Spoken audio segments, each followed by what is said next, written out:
Not even a single level 5 civilization battleship has been safe, so what exactly is Lin Fan thinking by using this as the flagship on the front lines? Before Belt could think more, something even more surprising happened. The Super Stargate activated once again, and the Gong, with its main personnel already removed, plunged into the Super Stargate. What is going on? Could they be sending back the Titan-class battleships to the Orion Arm, and then bringing in another War Star as the flagship? Belt felt that he was getting more unable to understand human operations. 3 days later, in the 8-11 defense zone, there was another blur in space, and then 8 sci-fi, yet peculiar-looking giant devices flew out from this blurry space. Immediately deploy all spatial defense platforms to the predetermined positions. Yes, Lin Fan, who had already arrived in the 8-11 defense zone along with the Mercury War Star, issued the command in the command center. The command team busied themselves and completed all takeover procedures 3 minutes later, gaining full authorization over these 8 spatial defense platforms. They were then deployed according to the pre-established plan. Lin Fan did not deploy these spatial defense platforms on the first line of defense but placed them in the rear, even beyond the third line of defense, towards the rear of the spatial channel entry point. Why position them so far back? Isn't Lin Fan worried that the several lines of defense in front of them would hinder the spatial defense platforms? In reality, there was no need to worrying about these aspects at all. This is because spatial weapons have a decisive difference from conventional weapons. For conventional weapons, from the moment they are fired to hitting the target, there cannot be any obstruction along the line of fire, or else they would be unable to reach the target directly. This applies to both physical ammunition weapons and energy weapons, without any exception. However, spatial weapons are different. The attack of spatial weapons does not follow a specific line of fire. To give an analogy, if a spatial weapon is to attack an area 1 AU away, once the attack is launched, it directly impacts the targeted area instead of following a line of fire, as opposed to conventional weapons. Because of this characteristic of spatial weapons, Lin Fan deployed them far back since they have a maximum attack range of 50 astronomical units, so it doesn't matter where they are placed. Commander, all spatial defense platforms have been deployed in position. Start testing according to the plan. Have a few legions that have been disturbing the insect swarm at the front avoid the attack area, and at the same time, prepare for results evaluation. Understood. After Liang Zhu responded, she immediately began operating, and in the command center, a huge virtual image appeared, showing the real-time image of the area 30 AU away. At this moment, 12 star system level legions of the Federation were continuously attacking and harassing the insect race. However, it seemed to have little effect. Despite attacking continuously for 3 full days, the Socrates completely ignored the attacks of the 12 billion warships, and all the insect swarms continued to advance through the barrage. From the beginning, Lin Fan hadn't held to high hopes. If they could delay it would be ideal, and if not, even if the 12 Federation star system level legions could at least take down over 1 trillion bugs, it wouldn't be bad either. Now, these legions had a new mission to assist in testing the spatial defense platforms, observe the attack effects up close, record data, and collaborate with the spatial defense platforms to destroy more insect race forces in the next 6 to 7 days. In the void, the various legions that were attacking incessantly just a moment ago all ceased fire instantly and moved towards a distance. After all, this was the first actual combat test, and for safety's sake, they needed to be even further away to ensure safety. Commander, all legions have avoided the attack area and are now deployed at 3 times the safety distance. Okay, according to the planned test, let the 8 spatial defense platforms conduct attacks in ultra-long-range attack mode, targeting the densely populated areas of the war insects. Understood. Searching for a suitable attack area. Attack area identify. Coordinates locked. In just 10 seconds, Liang Zhu had completed Lin Fan's instructions, selected the targets, and was ready to strike at any moment. Watching the virtual image showing the Mark 8 red dots in the vast swarm of insects, Lin Fan stood up and waved his hand. Commence attack.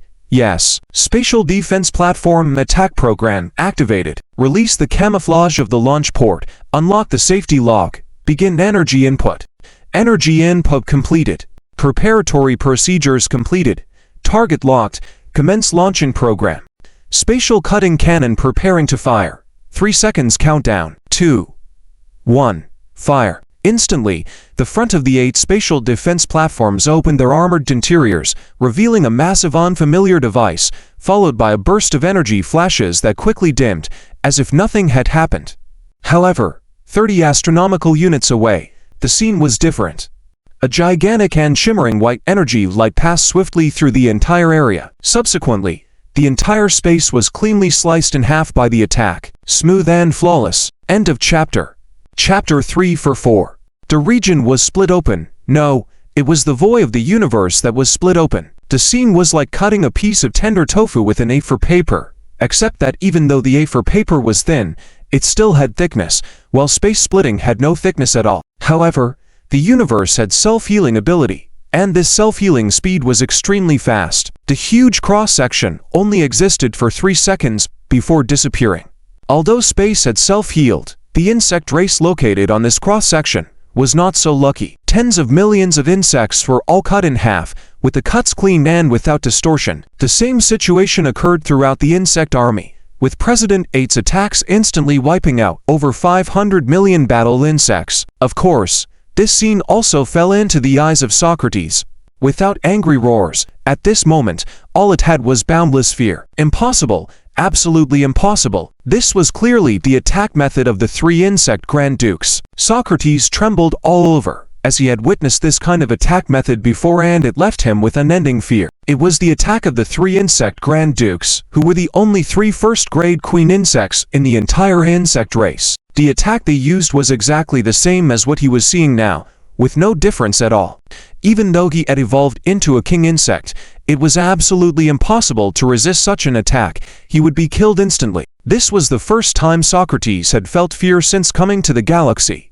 However, who exactly unleashed this attack?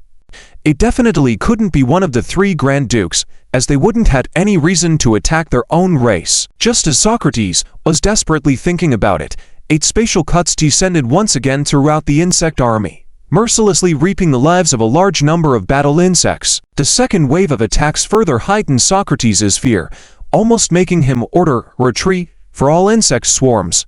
However, he needed to know who was attacking them in this way, and this answer had to be obtained even if all the insect swarms were lost. Perhaps in the eyes of various civilizations in the galaxy, the scale of these insect swarms was terrifying, but for Socrates, the military power here was only a tiny fraction of his total military strength, not even close to 1%. Even if they were wiped out entirely, he wouldn't feel much. Therefore, between retreating and sending all to their death to obtain a possible answer, Socrates chose the latter without hesitation. Even though he was very afraid, this was something that had to be done. It was no longer a weapon that could threaten him, but a weapon that could threaten the entire race, or even the high and mighty emperor above. Thus, he had to figure it out and relay the information to the great emperor. And so, the insect race continued to advance, not only facing continuous attacks from the 12 federal legions, but even ignoring the spatial cuts that occur every 3 minutes. The massive insect tide sped towards Defense Zone A211. In the blink of an eye, nearly 5 days had passed, and at this point, the insect tide was less than 10 astronomical units away from the first line of defense in the A211 defense zone. Speaking of which, Socrates was feeling quite desperate these 5 days. Along the way, they were continuously attacked by the Federal Legions and even by 4 other major civilizations' fleets that arrived later, with a full 10 billion warships. What made it worse was that every 5 minutes, they had to endure the massive casualties brought by the 8 spatial cuts, decreasing their mighty swarm from nearly 150 trillion to around 125 trillion, wiping out almost 20% of the battle insects. The most critical issue was that they had no means of counterattack throughout, feeling utterly frustrated. Nevertheless, the suffering was coming to an end. In 2 more days, the nest would breach the opponent's defense line. Though they were unsure who was behind the attacks, once their swarm entered the enemy's array, they believed the indiscriminate attacks like now would cease. Socrates thought it was a good plan, and normally, it would be so, but little did he know that the biggest crisis the insect tide would face was imminent. Commander, the nest has begun to enter within our 10 astronomical units range. All right, switch the spatial defense platform to area cutting mode. At the same time, immediately calculate the range of the attack and notify all intercepting fleets to evade quickly. Understood. Upon learning of the insect race entering their range, Lin Fen said to Lianzu, "After all, the area cutting mode was not like the ultra-long-range single-cut mode, where only a single enemy on a cross-section was attacked. It acted more like a shotgun, cutting repeatedly across an entire area, and the range was quite large. Therefore, before the attack, all warships had to move out of the attack range. This time they wouldn't have the luxury of observing and recording data close range. The attack area has been selected, and the spatial defense platform is locking the coordinates. Coordinates locked. Begin the replacement of the area cutting components. Components have been replaced. Start energy infusion. Energy has been infused, currently at 100%. Inside the command center of the entire Mercury, a series of reports echoed continuously, until 5 minutes later. Commander, the spatial defense platform has completed all preparations for an area attack and can proceed with the attack. Attack. Initiate the 3-second countdown to the attack. 21. Attack. Instantly, on all 8 spatial defense platforms, white energy bursts flashed, and then dimmed down altogether. 10 AS away, within a region of the insect eye, a cutting trace suddenly flashed in the space above, the void split open again, and a large number of battle insects fell without exception. Socrates was not in a hurry, as he had witnessed this situation countless times over the past 5 days and was no longer shocked. However, Socrates was wrong. This attack was completely different from the previous ones. Just 1 second later, the void in one area was split open again, and then the third, the fourth, until 3 minutes later, the attack finally stopped. However, in the attacked area, of the nearly 50 million battle insects, now barely surviving, not even 1/10 remained. The entire void was split into pieces, and many of the insects had been cut multiple times into many fragments. The horror of the scene was beyond words, comparable to hell itself. Adding to this, the 7 other areas that were similarly attacked, just with that one strike, the entire nest had lost no less than 3 trillion battle insects. This truly frightened Socrates. In an instant, his war casualties had reached nearly 2%, and if such an attack could be launched continuously, he likely wouldn't even be able to approach the defense line with these insect swarms. They would all perish on the advancing path. Socrates did consider fleeing, but he quickly dismissed the idea himself. There was simply no escaping from this. As for whether such attacks could be repeatedly launched, Lin Fen would soon provide an answer. 10 minutes later, the second wave of area cutting descended once again on the insect eye. End of this chapter. Chapter 345. Discovering traces every 10 minutes. The large-scale segmentation of regional space made Socrates' scalp tingle. In just 3 hours, over 30% of the entire insect height has already been wiped out. How can this continue? Perhaps the enemy's defensive line has not even been revealed yet, and the insect height is on the brink of total annihilation. At this moment, Socrates appeared extremely powerless. After all, he was just a low-ranked level 5 king insect, capable of nurturing only combat insects and jet insects. But based on the current situation, these 2 types of insects were simply being slaughtered unilaterally. In reality, Socrates was not entirely without options, but he was unwilling. In the insect tribe, any territory one captures belongs to them. Even a level 1 king insect has no authority to seize it. Otherwise, the insect emperor would personally step in to kill. This was why Socrates was reluctant to seek assistance from other king insects. Inviting another level 5 king insect to conquer the galaxy together would mean sharing the galaxy, according to the tribe's rules. But judging by the current situation, even if another level 5 king insect were to be brought in, it would not be enough. At least a level 3 or above king insect needed to be recruited for any hope of turning the tide. However, seeking assistance from a level 3 king insect, if Socrates were to do so, he might only end up with a small portion of territory. This was already the best-case scenario Socrates had envisioned. So, how could he possibly accept that fate? It was best to wait and see. Until completely desperate, he would refrain from seeking outside help. After much contemplation, Socrates still decided to wait and observe. At least for now, he was not facing imminent death, just a precarious frontline situation.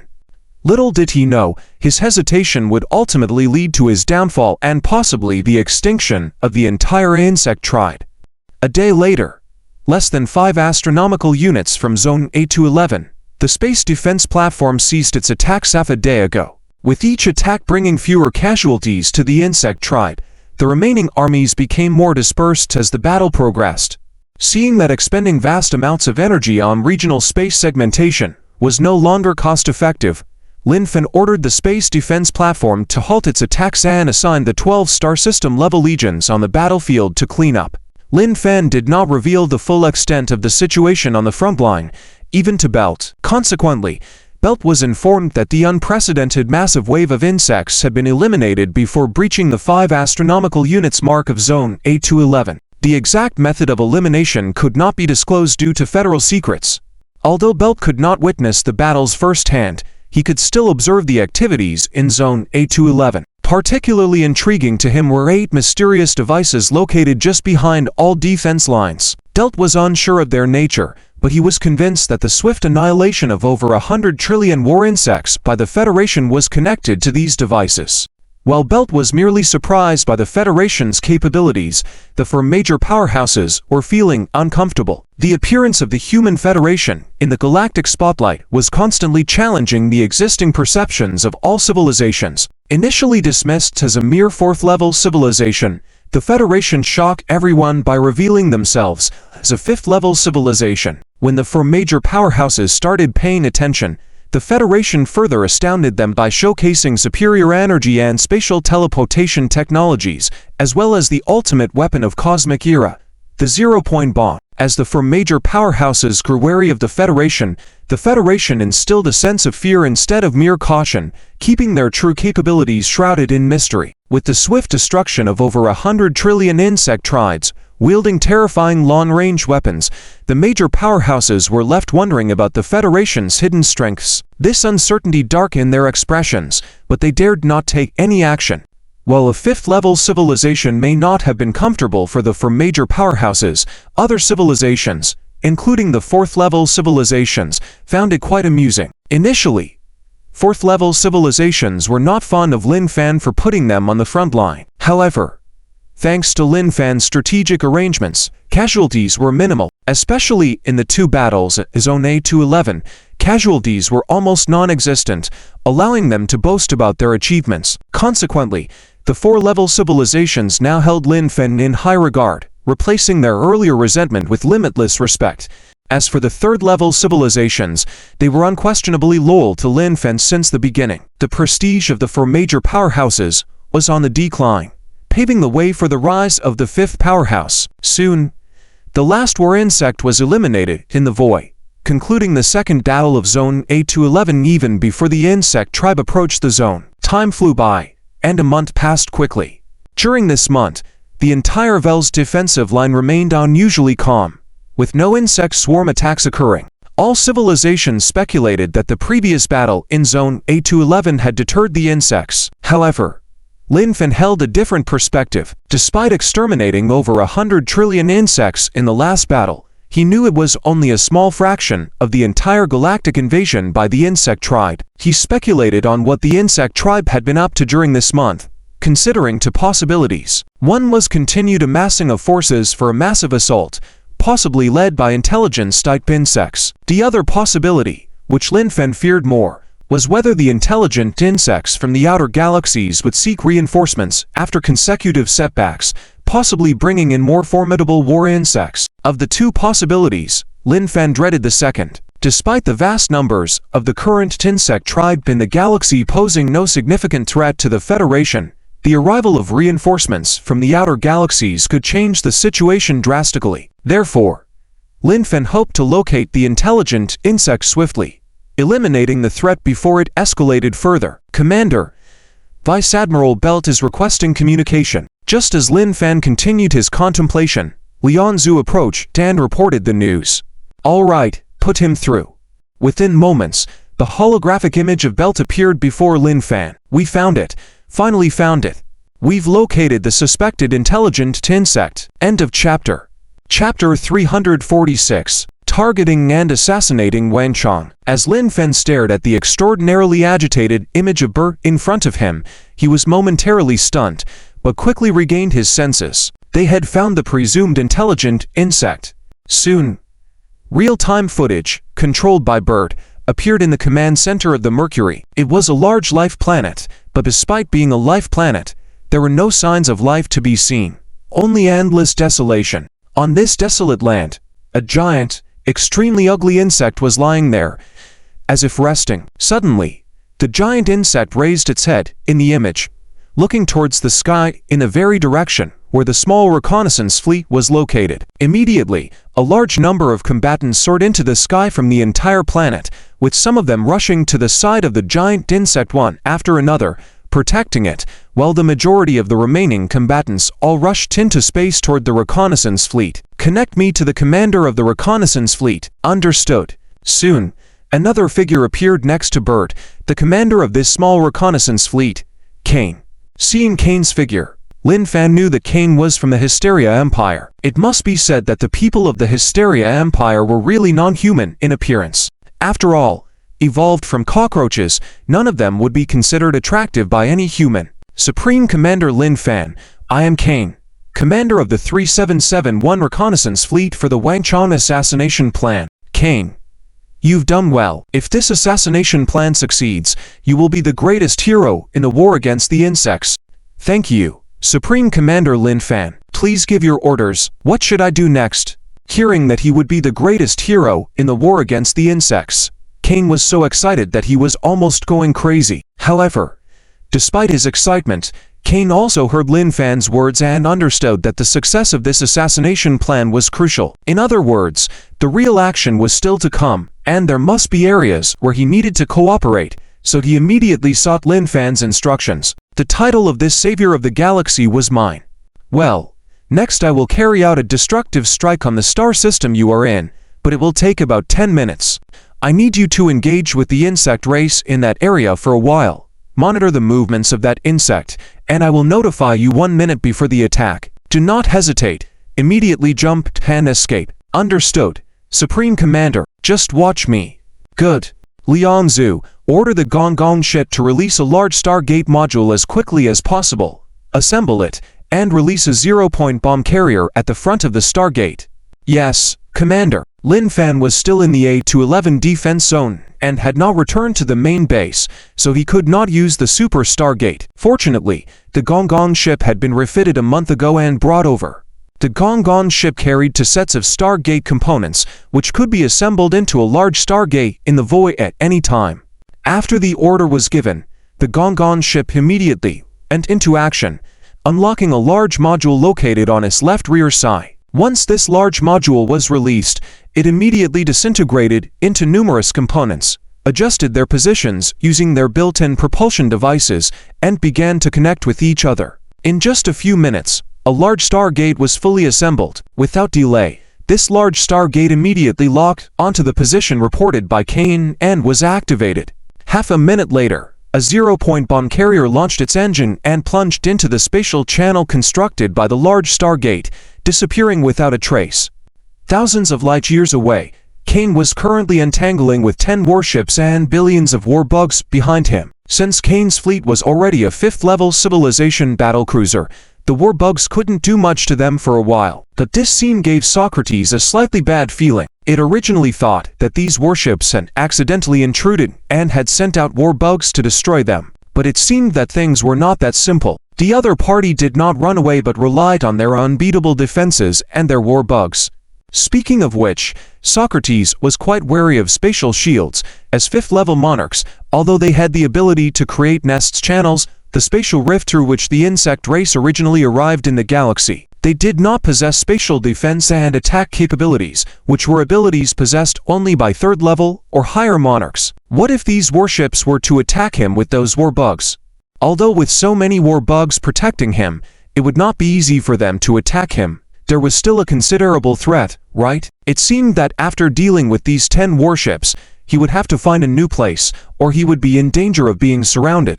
Thinking so, Socrates immediately ordered all the war bugs on the other planets in the star system to join in and besiege this small reconnaissance fleet together. It was not that Socrates believed that the war bugs could defeat them, but his main goal was to drive them away. Only by driving them away could he act. Otherwise, if these warships continued to track him and eventually gathered a large number of enemies to attack together, it would be truly dangerous. Soon, on all the planets in the star system, a large number of war bugs flew out. The number of war bugs on each planet was no less than 1 billion on average, and there were hundreds of planets in this star system, making for a vast scene. Kane, time's up. Jump, and retreat immediately. Yes, Supreme Commander Lin Fan. Kane immediately ordered all warships to quickly distance themselves from the insect swarm at maximum speed. After reaching a safe distance, he quickly closed the shields and activated the jump engine, disappearing from the spot. Phew! Finally drove them away. It's not safe here anymore. Need to take a new hiding spot. Watching the reconnaissance fleet jump away, Socrates also breathed a sigh of relief. However, this relief came a bit too early. Half a minute later, just as Socrates was selecting a new hiding place near his planet, a section of space suddenly began to blur, and soon a warship emerged from it. Control the zero-point bomb carrier. Scan the planet. See if that insect is still there. Understood. The command has been sent. The carrier is activating the scanning system. The target has been confirmed. Still in the same place. Immediately initiate the zero-point bomb detonation procedure. Yes, of course. Socrates also noticed the arrival of the zero-point bomb carrier. Just as he had just got rid of 10 ships, here comes another one, which was really a nuisance. Without thinking too much, he immediately ordered all the war bug swarms to surround it, preparing to either destroy it or, like earlier, drive it away directly. However, for some reason, after issuing the order, Socrates inexplicably felt a sense of fear rising in his heart, and this feeling grew stronger and stronger, even more intense than when he faced the Insect Emperor. What was happening to him? End of this chapter. Chapter 347.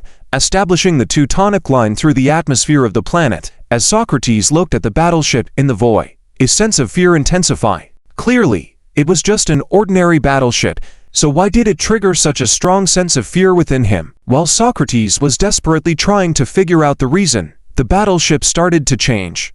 Originally, the arthropods were very sensitive to energy, and Socrates immediately sensed something abnormal. The energy within the seemingly unremarkable battleship was surging and mutating wildly. Yes, mutating.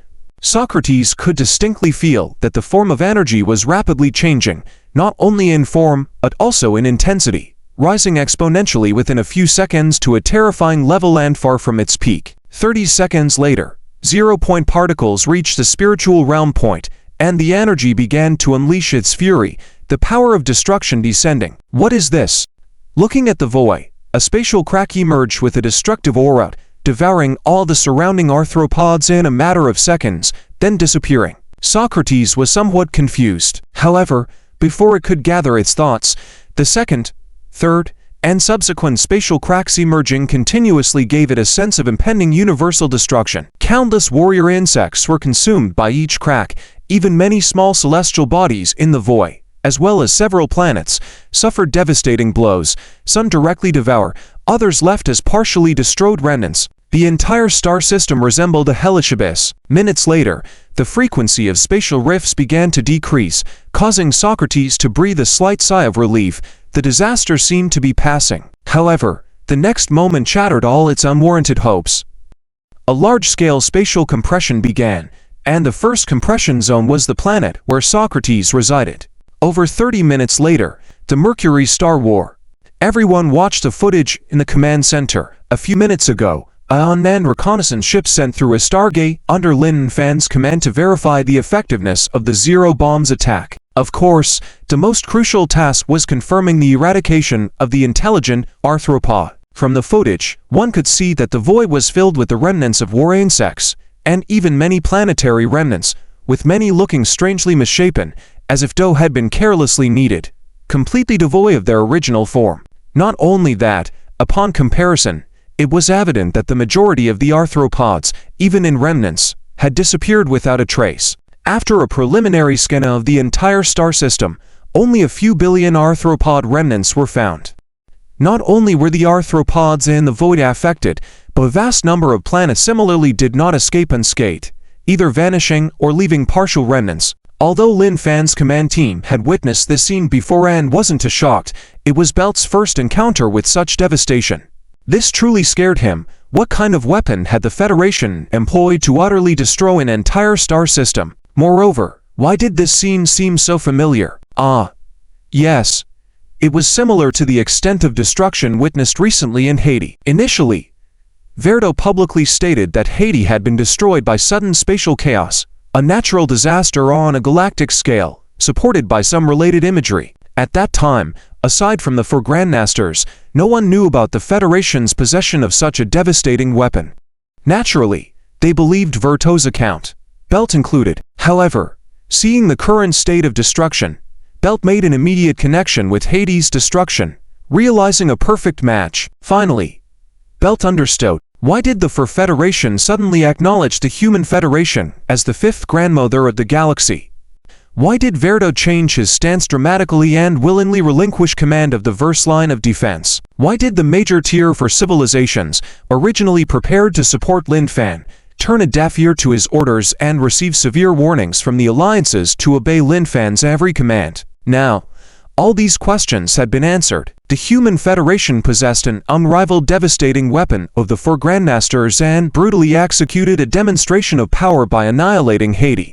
While Belt was pondering these revelations, the footage had already arrived at a planet, or rather half a planet, as this celestial body was now only half intact, directly on the position where Socrates was previously located. Immediately cross-reference the location information to find the position where the previous arthropod was. Yes, conducting a cross-comparison. This comparison wasn't easy. Considering the countless spatial compressions, the shape of the planet had undergone numerous transformations. Naturally, the surface of the planet had also gone through significant alterations. Found it. Transmitting the image. A minute later, the command center confirmed the location and immediately dispatched the reconnaissance ship to deliver the images. Seeing the image, everyone gasped in shock at the horrific scene. In the image, the location where Socrates was situated was right on the edge of the planet, the aftermath of being devoured by the spatial rifts, resulting in being split in half. Socrates' current appearance, if one had to describe it, was like a human bisecting a lobster when eating it, exactly mirroring that scenario. Without needing to look, it was apparent that Socrates was as dead as could be. Belt, our strike is completed, and the King Arthropod has been confirmed killed. Next, there is something that needs to be done immediately. Lin Fen observed Belt's hologram with a serious expression. Commander Lin, please issue your orders. Seeing Lin Fan's unusually serious demeanor, Belt understood that it was a crucial matter. Thus, he composed himself and responded, yes. Immediately divert the fleet to Teuton. Establish a defense line around the arthropod nest passage. Understood. But how large should the scale be?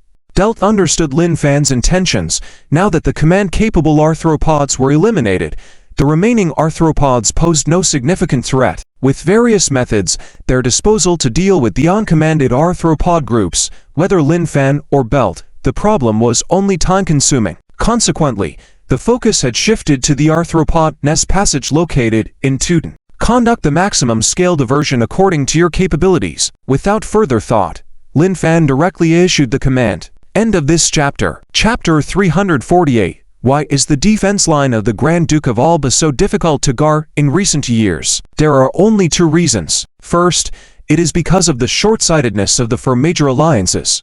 They only think about how to preserve their own strength, while letting the third-level civilizations in the galaxy consume the living forces of the insect race. As soon as Lin Fen arrived at the Alba defense line, the 4th and 5th level civilizations were all huddled in their main camps. Only when a defense zone was in danger of being breached would they go out to help, with only 3rd level civilizations doing the difficult frontline fighting. In fact, Lin Fen can understand why the 4th level civilizations want to preserve their strength, but he really cannot understand the 4th and 5th level civilizations. You see, although 4th level civilizations had energy shields, the insect race can still break through them, so they want to preserve their strength and stay back. But what about 5th level civilizations? For the current insect race, the spatial shield is an unsolvable thing. Why would you want to hide? Secondly, the insect race, which originally acted only on instinct, now has an intelligent insect commanding them, making it even more difficult for 3rd level civilizations to fight, and causing even greater losses. Now, these two problems have been fundamentally solved. Lin Fen has thrown the 4th and 5th level civilizations to the front lines and Socrates has been assassinated. The insect race has returned to the era of instinctual behavior, which makes things much easier. To put it bluntly, the 5th level civilization fleet goes first, while the 3rd and 4th level civilizations stay several million kilometers back providing firepower support, and that's it. Without Socrates commanding the battle insects, they will stupidly bite onto the 5th level civilization fleet in front of them, while the 3rd and 4th level civilizations attack from a distance. All that is needed is for the 5th level civilization to lead the way, with the 3rd and 4th level civilizations following, slowly advancing and reclaiming lost territory. The only problem now is the insect nest passage in Dio. If this thing is not resolved, the crisis of the insect race will not come to an end. Therefore, Lin Fen planned the 2nd defense line, the Dio defense line, and will completely block it until the insect nest passage is resolved. Finally, under Bert's deployment, 125 billion warships were redeployed from the Alba defense line to the Dio defense line, while the remaining fleet sounded the horn of counterattack towards the end of the spiral arm. 150 million light-years away from the galaxy, Mel's Galaxy Group, Cal Galaxy. How is the war on the front line? A voice full of authority transmitted through the spiritual network into Adonis's mind. Your Grace, we have already taken over half of the galaxy. Currently, only a few civilizations led by the Triple Empire are still resisting. After all, they are a 6th level civilization with many means. We probably need several more decades to completely subdue them. Humph, what 6th level civilization? They were only driven back to their own lairs by us, barely hanging on. Increase our attack intensity. We must take them down within 10 years. Yes, Your Grace. The owner of this voice is the Grand Duke of Alba, one of the 3 Grand Dukes of the insect race, and also the youngest one, not even 100 years old since evolving into a 1st level king insect. Among the insect race, each Grand Duke has his vast territory, ranging from a galaxy group's territory at the lowest. Well, before Alba, there were only 2 Grand Dukes among the insect race. The earliest one currently controls the territories of 3 galaxy groups, while the second one currently only has 1 galaxy group, but is already in the process of conquering a 2nd territory. As for Alba, because it has been a short while since becoming a Grand Duke, it has not yet had its own galaxy group territory, and the Mel's Galaxy Group is the target chosen for the first native territory. So, about 80 years ago, Alba led its tribe to the Mel's Galaxy Group, beginning its first expedition. However, the Mel's Galaxy Group was not so easy to conquer. This galaxy group housed an early 6th level civilization called the Triple Empire. Before Alba arrived, this empire had already unified all 68 star systems in the Mel's Galaxy Group. At first, the Triple Empire did not take the appearance of the insect race in a small star system on the edge of the Galaxy Group seriously. It wasn't until several years later, when the insect race, led by Alba, grew stronger that even the Triple Empire found it challenging to eliminate them easily. It was only at this point that the Triple Empire realized the seriousness of the problem, but it was too late. Although the Triple Civilization mobilized the entire Galaxy Group and engaged in a tug-of-war with the insect race for 30 years, time was always on the side of the insect race. The longer the struggle, the stronger the insect race became, while the Triple Empire gradually weakened. Under this ever-increasing stalemate for decades, the Triple Empire gradually became weaker, with one star system after another falling. Finally, 80 years later to date, except for its native star system of Cal, the other 67 star systems are all in Alba's hands, and even Cal itself has been half-conquered. The situation is critical, and the complete fall seems like only a matter of time. Suddenly, Alba received a message from within the insect's mental network. It was a message sent by a 5th level king insect just before its death, and the sender of this message was Socrates. A king insect has fallen, galaxy, 150 million light-years away from here, a 5th level civilization at the highest.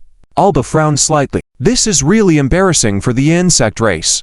A magnificent 5th level king insect was actually killed by a 5th level civilization, and according to the contents of the message, it was only a few mid-level 5th level civilizations. Is this a joke? You've completely humiliated the entire race. However, this place is not that at all. There is no powerful civilization here, so it seems very easy to conquer. Just by seeing this information, Alba can be sure that there are no 6th level civilizations in this galaxy group. After all, Sixth-level civilizations have long-distance spatial transmission technology and can easily conquer an entire galaxy group, while fifth-level civilizations have no power to fight back. However, according to the information transmitted by Socrates, it is clear that this star system is ruled by a fifth-level civilization, meaning there are no sixth-level civilizations in the galaxy group it is in. As long as there is no sixth-level civilization, sending a subordinate to take control should be easy. It's practically a giveaway territory. Well, it's decided then. After taking control of the Mel's galaxy group, the next target will be this star group where the galaxy is located. With that decision made, Alba once again focused on the war in the Cal galaxy. End of chapter. Chapter 349 is okay. The ongoing war against the insect race has entered a new phase. Led by the fleets of the four major fifth-level civilizations, a large number of fleets from third and fourth-level civilizations followed suit, forming over 1,000 attack groups, pushing back towards the end of the first spiral arm. In this process of pushing back, whenever encountering the insect race, they follow the standard battle procedure set by Lin Fan. The fifth-level civilizations go in first, attracting all the insects. Then the third and fourth-level civilizations follow, providing long-range fire support. This strategy has been tried and true, and after losing the command of Socrates, these bugs would foolishly attack the fifth-level civilization set as bait, allowing the third and fourth-level civilizations to continuously inflict damage from a distance. In just half a year, the Galactic Alliance has advanced a full distance of 3,000 light-years from the middle of the spiral arm towards the end, eliminating countless war bugs, including thousands of super swarms.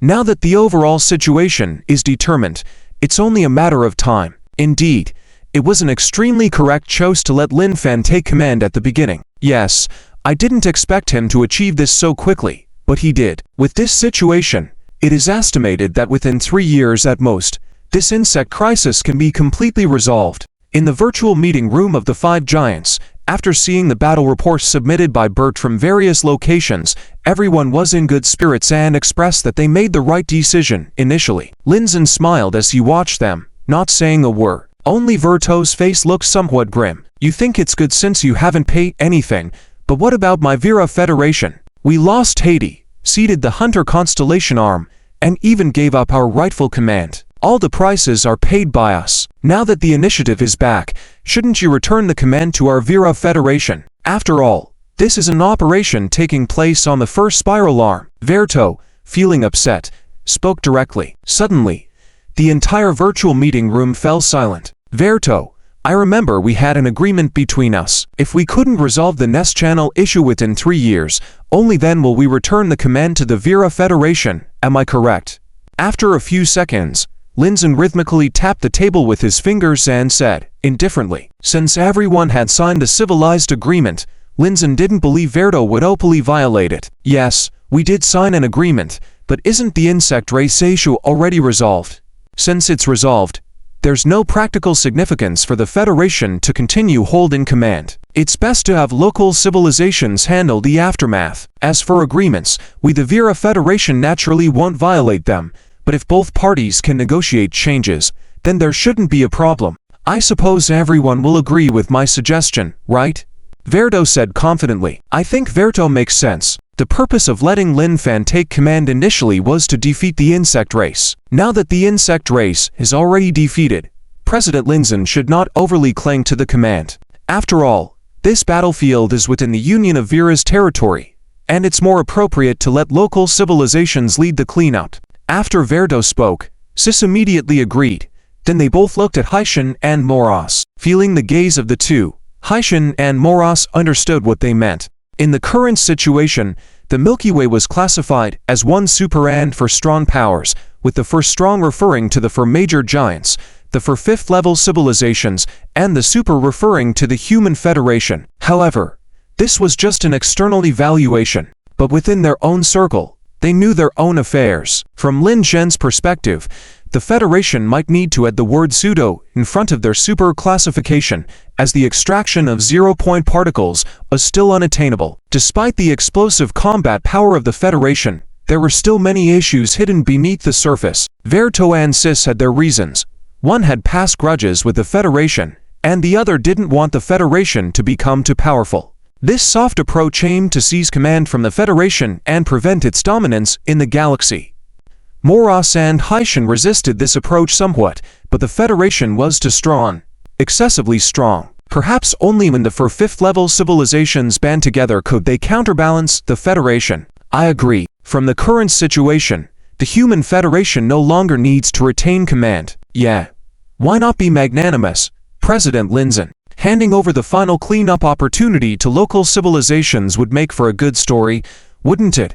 Haitian and Moros chimed in.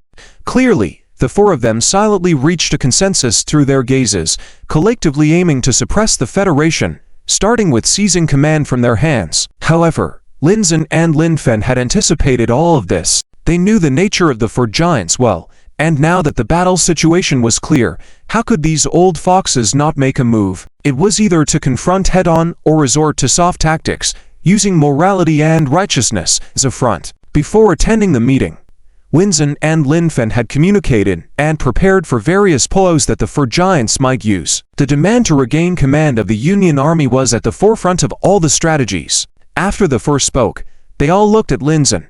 Linzen sat there calmly, placing his right hand on the table and lightly tapping it with his fingers as if contemplating. Okay. 3 minutes later, Linzen spoke up. Yet, his response was somewhat unexpected for the four giants. However, after the command is transferred, our Federation's fleet will withdraw, including 1.3 billion warships. I suppose no one would object, right? Looking at the somewhat bewildered expressions of the four, Linzen spoke again. End of chapter. Chapter 350. Lin Zhen's answer to returning home made the four big giants somewhat bewildered. Originally, Verdo thought it would take a lot of effort to unite the other three giants to pressure the Human Federation to return command authority, and had prepared many arguments, including moral pressure and righteous oppression. However, it was like hitting cotton with a punch, and all the prepared arguments became useless. As for Lin Zhen's request, the four giants naturally agree. It's just 1.3 billion warships, leaving them wouldn't cause much damage to the entire alliance. Moreover, even if Linzen hadn't mentioned it, Verdo wanted to find an excuse to let the human fleet leave, otherwise letting you continue to gain prestige here. If human prestige continues to grow, even if they get command authority back, it won't be useful. On that day, a message quickly spread throughout the entire Galaxy Alliance. The Human Federation returned command authority to the Alliance, with Bert taking back control of the entire Alliance. After receiving this news, the soldiers of the 4 to 5 level civilizations were fine, at most a bit regretful, that the 3-level civilizations were truly frustrated, knowing clearly what would happen after command authority was back in the hands of the Vila Federation. They would become cannon fodder once again. Lin Fen, is the message you sent me yesterday confirmed? Yes, it came from Bizixuan side, and has been confirmed. This was the reason why Linzen answered that way yesterday. When Verdo proposed that the Federation return command authority, Linzen had initially planned to refuse, but at that time, he received information from Lin Fen. After reading the information sent by Lin Fen, Linzen suddenly changed his mind and directly agreed to Verdo's request. The content of this information dates back to half a year ago, when Lin Fen assassinated Socrates. When Lin Fen found Socrates' remains, only half of his body remained, and this half of the body, which was brought back by Lin Fen and sent to the Scientific Research Department in the large Magellanic Administrative Region, led by Bizixuan, was thoroughly researched with the help of thousands of bioengineers brought by Lin Fen. After 6 months of research, they discovered Socrates' organ used for communication and commanding the swarm's mental network. It was a unique organ, and luckily, it happened to be preserved intact in the half of Socrates' remains. Initially, Bizixuan didn't understand the purpose of this organ until 3 months ago when, with the help of the bioengineers, they made significant progress and managed to manufacture a device using Socrates' organ as a medium to infiltrate the swarm's mental network. Yes, infiltrate. Although the technology used was different, the method was different. It was like the Internet of the Earth era, directly hacking in and obtaining some information, even pinpointing the locations of all the queen worms within a 300 million light-year radius centered around Socrates. As for why it was 300 million light-years, Bizixuan couldn't explain. Through the data obtained, they discovered that within the 300 million light-years range, there were a total of 7 queen worms. one of which was moving swiftly towards the Milky Way with its trajectory calculated to reach the exit of the swarm nest channel in Dio a year later. Along with that queen worm, a vast number of combat worms, counted in the Jing a unit of counting, were also approaching. At this rate, Bai Zixuan was afraid he wouldn't complete the project to destroy the swarm nest channel in time. If you want command authority, I'll give it to you. On one hand, setting up a new image for the Fur Giants in the hearts of all galaxy civilizations. They seem to lack abilities yet are reaching for the peaches, ending up in a mess that needs the Human Federation's grace to bail them out. If humans want to unify the galaxy now, the Fur Giants will definitely rally the Fur major alliances together to resist. Humans will then become the enemies of the entire galaxy, something Lin Zhen and Lin Fen don't want. This time, once the ugly faces of the Fur Giants are firmly imprinted in the memory of all civilizations, there will be few civilizations standing on the side of the Fur Giants when humans launch a unified war in the galaxy. As for whether the Fur Giants will once again treat all three-level civilizations as cannon fodder and expendable in that year, it's not a concern for Lin Zhen and Lin Fen, for they are not saints. Rather, they actually hope the Fur Giants will go further and further. A week later, at the headquarters of the Vul's defense line, 13 billion warships, along with the Mercury, Gongon, and 8 space defense platforms have gathered here. Commander Lin Fen, although I shouldn't be the one to say this, I still have to say sorry. Obviously, Bert was quite unhappy and even ashamed of what had been done above. It's okay, but you must remember, sticking to our current strategy can win this war. Don't let those people mess it up again, otherwise, the current situation may collapse once more. And I am no longer the commander. It's you now. Remember what I just said. Looking at Bert's image, Lin Fen said seriously. Hearing Lin Fen's words, how could Bert not understand what Lin Fen meant? But can he handle the pressure? Bert expressed skepticism. All right, I'm heading back now. Next time, let me treat you to other delicacies from our human cuisine. That's it. Goodbye. With that, Lin Fen ended the communication. Didn't they agree to let the Fur Giants go further and further? Why is Lin Fen reminding Bert now? This only means that Bert is an important part of Lin Fen's plan, and perhaps the specific reason will only be known when Lin Fen's plan is fully implemented. With the opening of the Super Stargate, the entire Expedition Legion began its journey home. 3 hours later, the Super Stargate closed, leaving the previously crowded void where over 10 billion warships had gathered now empty, with only the Super Stargate standing tall in the void. However, in a virtual conference room, for individuals were watching through real-time images, revealing negotiating expressions. They left that Super Stargate behind. End of this chapter. Chapter 351. The greedy Fur Giants. In the virtual conference room, the Fur Giants were somewhat incredulous. Yes, the Human Federation had indeed left, but they had actually left the Super Stargate behind. Immediately contact Bert and find out what the situation is. Sis, with a greedy look on his face, said to Verto, while Hazen and Moros beside him also showed no less greed on their faces than Sis. Okay. Verto nodded. After all, in this situation, Verto could not monopolize the Stargate, and it seemed like the Fur Giants sharing it was a good solution. Soon, Verto was connected to the virtual conference room. Bert, what's the deal with the Super Stargate at the defense headquarters? Do they not want it anymore? Listening to Verto's words, Bert paused for a moment, then realized that these Fur probably had their eyes on the Stargate. Watching the Fur with greedy expressions, Bert sighed inwardly. For esteemed gentlemen, Marshal Lin Fen said before he left that they were too lazy to take the wormhole route through the Silverside Passage, as it takes too much time. Therefore, they directly went back to the Orion arm through the Super Stargate. Consequently, the Super Stargate was left behind because warships can go back through the Super Stargate, but the Stargate itself cannot return on its own. Bert did not conceal the truth, but directly repeated what Lin Fen had told him before leaving. Did Lin Fen really leave a Super Stargate lying around like that? Clearly, that was impossible. There were 3 reasons for this. First of all, it was the most efficient way to return. Of course, this was just a secondary purpose and not a critical one. Secondly, Bert was a sincere military man and also a rather straightforward person. The earlier interference of the Fur Giants in the defense line of Vels and the recent peach-picking incident, along with Lin Fan's performance in front of them, had made him increasingly disgusted with the actions of the Fur Giants. Therefore, Lin Fen made multiple arrangements before leaving, and the Super Stargate was one of them. For the sake of such talent, as well as the future goal of unifying the galaxy, Lin Fen had put in a great deal of effort. Finally, he let the Four Giants take the blame for damaging the Super Stargate. After all, this Super Stargate was considered a divine entity by numerous civilizations, and it was the foundation of the entire defense line.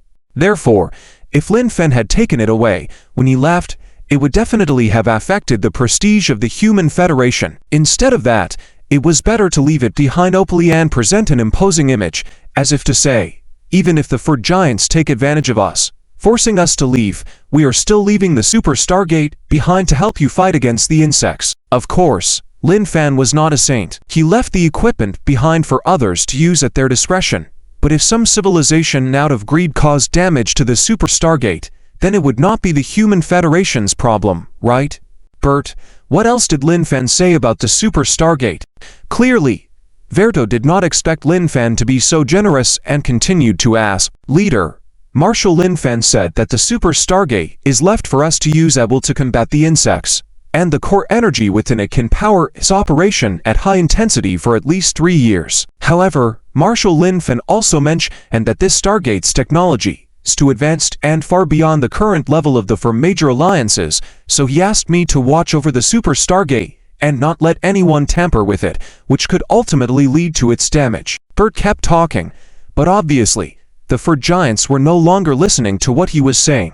Stargate, Super Energy Core. These two names kept flashing back and forth in the minds of the 4, especially the Super Energy Core, which made the greedy look on their faces even more intense. With such a powerful Super Stargate, and an internal energy source enough to sustain high-intensity use for at least 3 years, how powerful could this energy be? With this kind of energy, the strength of their civilization could rise several levels. One must understand that energy is the foundation of a civilization. Energy is the fundamental determinant of a civilization's strength. Weapons like the gamma-ray cannon that can shine for long periods, the Titan-class warships capable of long-term combat, and many other things were beyond what the 4 Giants dared to imagine. However, if they had access to the energy technology used by the Federation, all these would become a reality. For the 4 Giants, the internal energy system of the Super Stargate was even more alluring than the Stargate itself. Bert immediately mobilized the fleets of the 4 5th-level civilizations to control the Super Stargate, not allowing anyone to approach it, and wait for further instructions. By now, Verto could no longer contain himself and gave orders to Bert directly. Leader Verto, what are you thinking? Once we have mastered the energy technology of the Federation, the strength of our civilization will instantly increase several times. Do you understand? I understand, but before Marshal Lin Fen left, he repeatedly emphasized that the Super Stargate is a crucial part of the war against the insects and asked me to guard it carefully. How can we do this? Bert, do not forget, you are a member of the Vera Federation, not the Human Federation. Hearing Bert's words, Verto immediately exploded and shouted at him. This left Bert unsure of what to do. On one side was Lin Fen, who had shown him great trust, leaving behind such a precious artifact even after being betrayed by the 4 Giants, to help him fight the insects.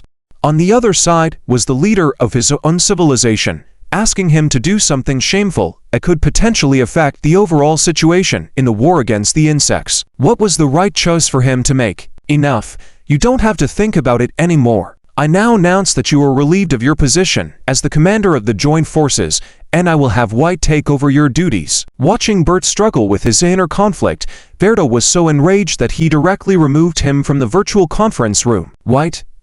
Upon hearing this name, Bert's expression immediately turned extremely unpleasant. Among the 7 marshals of the Vera Federation, Bert could be said to have the highest reputation, and he was the only one among the 7 to be granted the title of War God. The White was the complete opposite.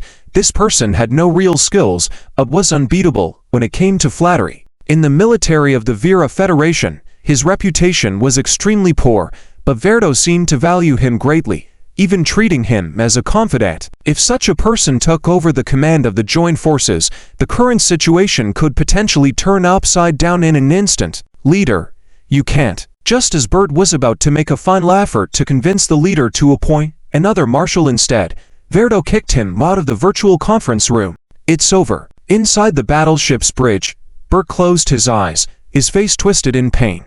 End of this chapter. Chapter 352. In the virtual conference room, General Ville's expression was very bad. I say, Ville, you as a general, are really, you're practically a traitor. Moros, who has never gotten along with Ville, exclaimed, directly causing Ville's face to darken. I will handle Belt myself, you don't need to worry.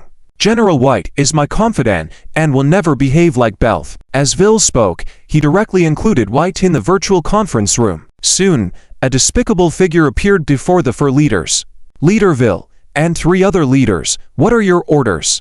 White, who already looked despicable, plus his unabashed flattery, made the other 3 leaders frown, but Ville smiled. White, I command you to go to the Vels defense line, take over the command of the Allied forces, and Belt has been dismissed by me.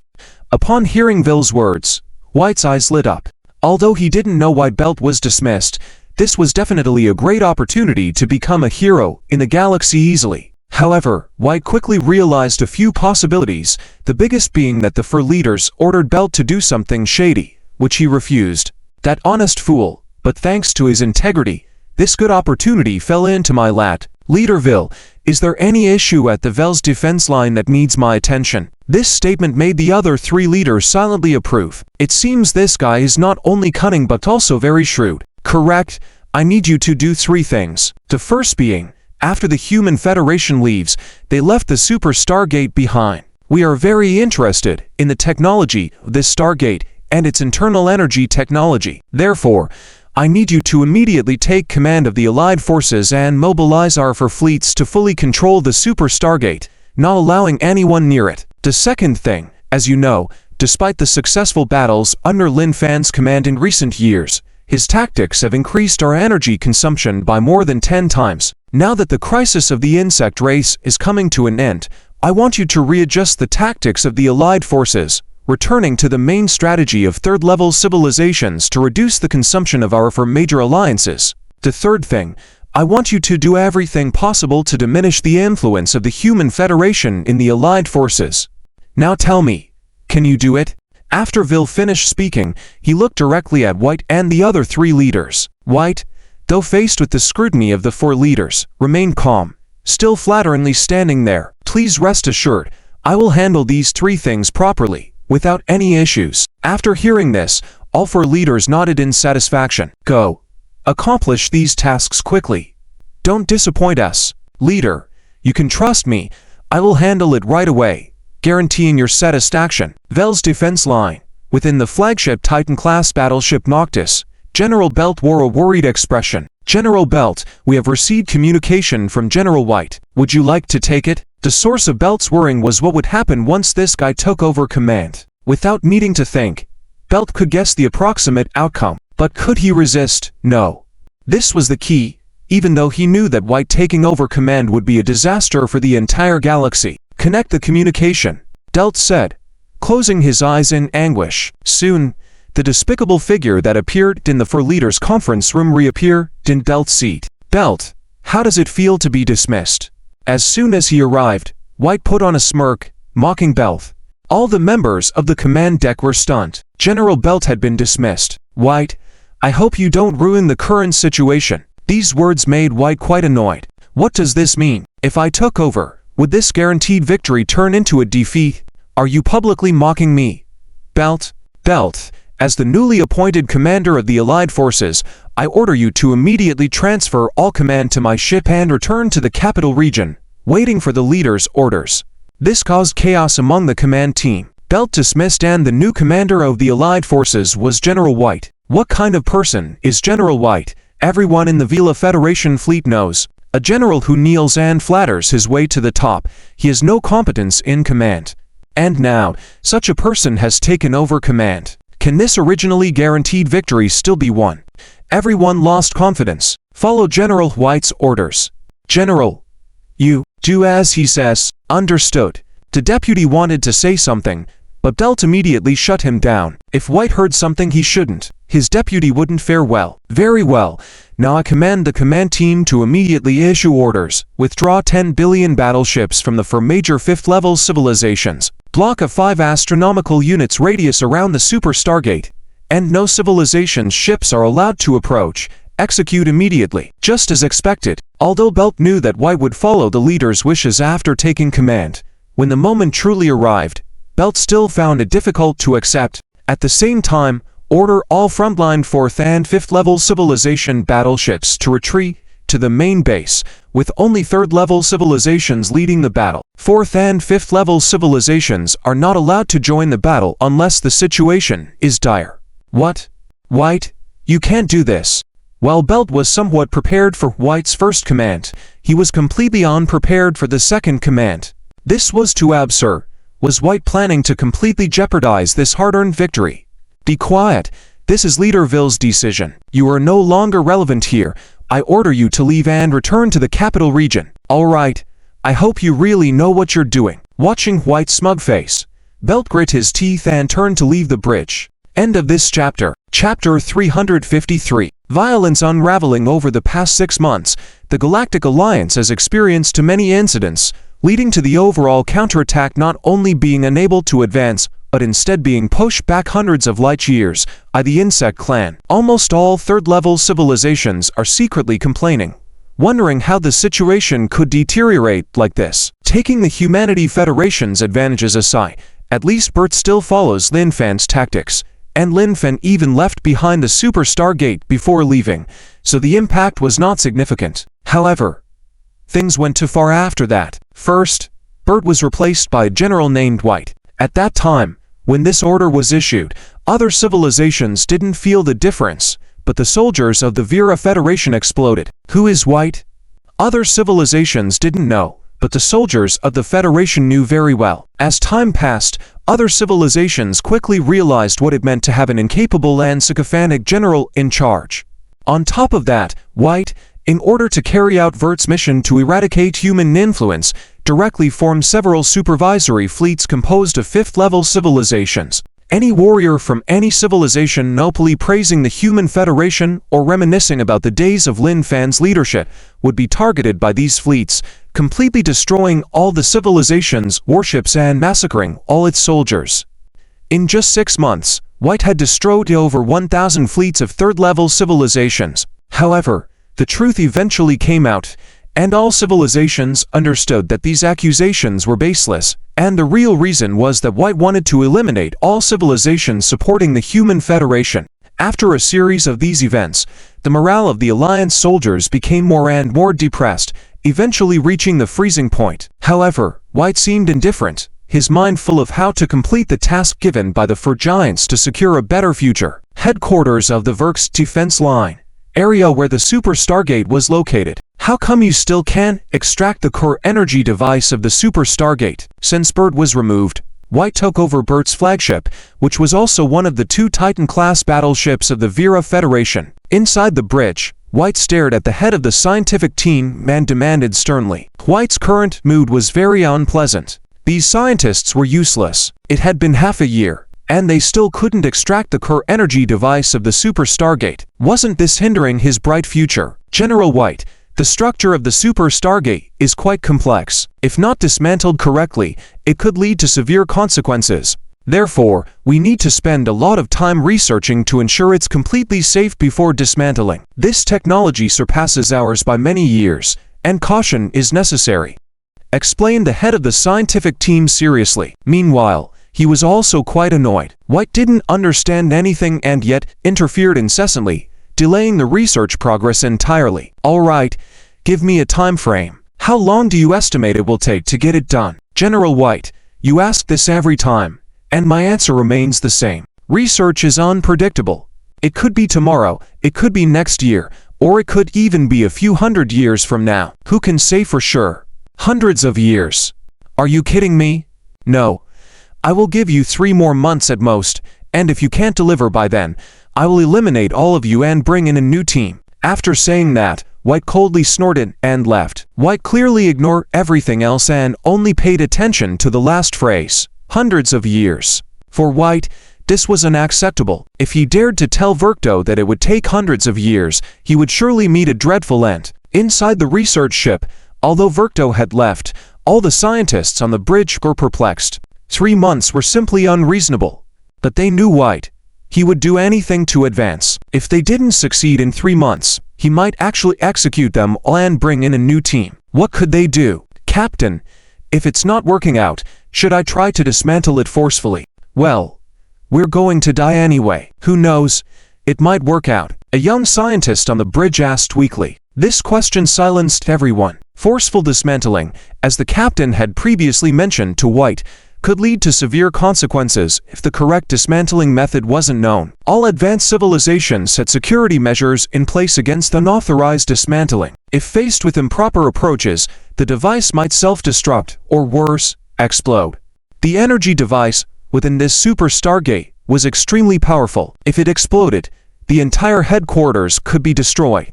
That's why they didn't dare attempt forced dismantling at the moment. They needed to fully understand the structure and figure out the correct dismantling method. Let's continue research, and if we still can't figure it out in 3 months, we will attempt forced dismantling. Yes, Captain. Although everyone's expression was grim, they nodded in agreement to support the captain's decision. They had no other choice. It was either death, or they could try, maybe succeed. Wasn't that a glimmer of hope? Even though the chances of success were slim. Soon, everyone returned to their busy schedules, fully engaged in studying the Super Stargate once again. 3 months later, it looks like we have no choice but to attempt forced dismantling, right? Considering the lack of progress over the past 3 months, the captain let out a sigh and made up his mind. Immediately prepare the equipment to forcefully dismantle the Super Stargate. Yes, Captain. End of this chapter. Chapter 354. Around the erupting zero-point energy interstellar Stargate, a scientific research ship is docked beside it. At this moment, the ship has deployed many equipments, preparing to work on the circular ring of the Super Stargate. What are you doing? In the communication, White stared at the chief scientist of the research team and asked, "Nothing much, just getting ready for a violent dismantling." What? White was dumbfounded, but he also knew what violent dismantling meant. For advanced civilization equipment, using violent dismantling, 99% of the time leads to self-destruction or explosion. And with the immense energy of the Super Stargate, once it explodes, just thinking about it, White couldn't help but tremble a few times. The power of this is no joke. Who gave you the authority to violently dismantle? Isn't it General White who asked us to complete it within 3 months? Since we can't meet your requirements by normal means, I can only use some unconventional methods. Maybe there's still a chance, isn't there? Dastard, if something goes wrong, do you know what your fate will be? Watching the chief scientist's indifferent expression, White gritted his teeth. He wanted to get things done quickly to receive the praise of the Verdo leaders, but he didn't ask you guys to play violent dismantling. If this goes wrong, not only you guys, I'll be finished too. What fate? If it succeeds, our team will be federal heroes. I believe the leader won't trouble us. Even if it fails, what fate do we have to worry about, isn't it? The chief said, leaving White speechless, wanting to retort, but can't say anything. After all, he was right. If successful, the chief and his team of scientists would surely be heroes. The Four Titans wouldn't cause them trouble, but rather reward them. Even if it fails, and the Super Stargate self-destructs, everything will turn to dust. Punishment? Isn't that something they should worry about? So, I suggest you, General, should stay as far away as possible, in case it's too late. Seeing White's puzzled expression, the chief laughed and, after one last sentence, he closed the communication. He felt so comfortable to have shut up that bootlicker. Not in vain this life. The chief turned to the other scientists. They all had relieved expressions, showing how unlikable White was. All right, everyone quiet down. It's time for the crucial moment. Succeed. We'll be heroes and won't have to worry about White. Fail. Well, then we really won't have to worry. Let's get to work. Yes, Chief. Soon, everyone returned to their positions, some controlling the cutting machinery on the research ship, others closely monitoring data feedback, and some testing various devices in space armor outside the ship. Initiate the operation. Start with 30% power irradiation. With the chief's command, a device extended from the research ship instantly emitted a powerful beam that struck the outer casing of the Stargate. How is it? 10 seconds later, the chief asked his subordinate, who was monitoring data flow. Report, it's no good. Cannot cut through. Increase power. 50% power. Yes, 50% power. Outside the research ship, the beam on the outer casing of the Stargate ring suddenly thickened and became even more dazzling to the eye. Chief, there are signs of melting on the surface of the Stargate casing, but it still can't penetrate. Continue increasing power. 70%. Understood. 10 seconds later, the focused ion beam finally pierced through the Stargate ring's casing and shortly after, penetrated the other side's casing. Chief, it's successful. It pierced through. Good. Immediately scan the energy fluctuations of the Stargate. Don't miss any details. The next steps are crucial. Yes. Chief, there's an abnormal energy surge in the Super Stargate. This reaction is ... bad.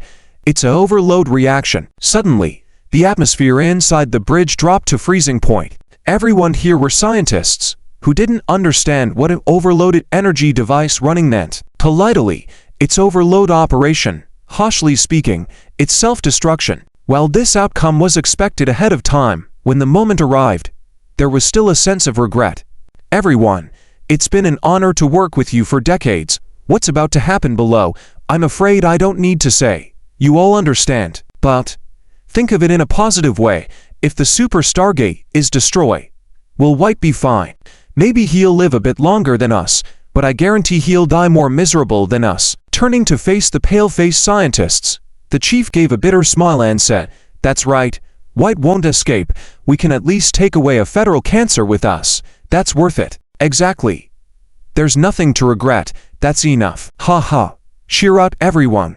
Doesn't the Stellar Church often say that death isn't the end, but the beginning? Wait. You're turning to the Stellar Church now. Seeing his scientists, who had been with him for years, joking and smiling, the chief also felt a slight comfort.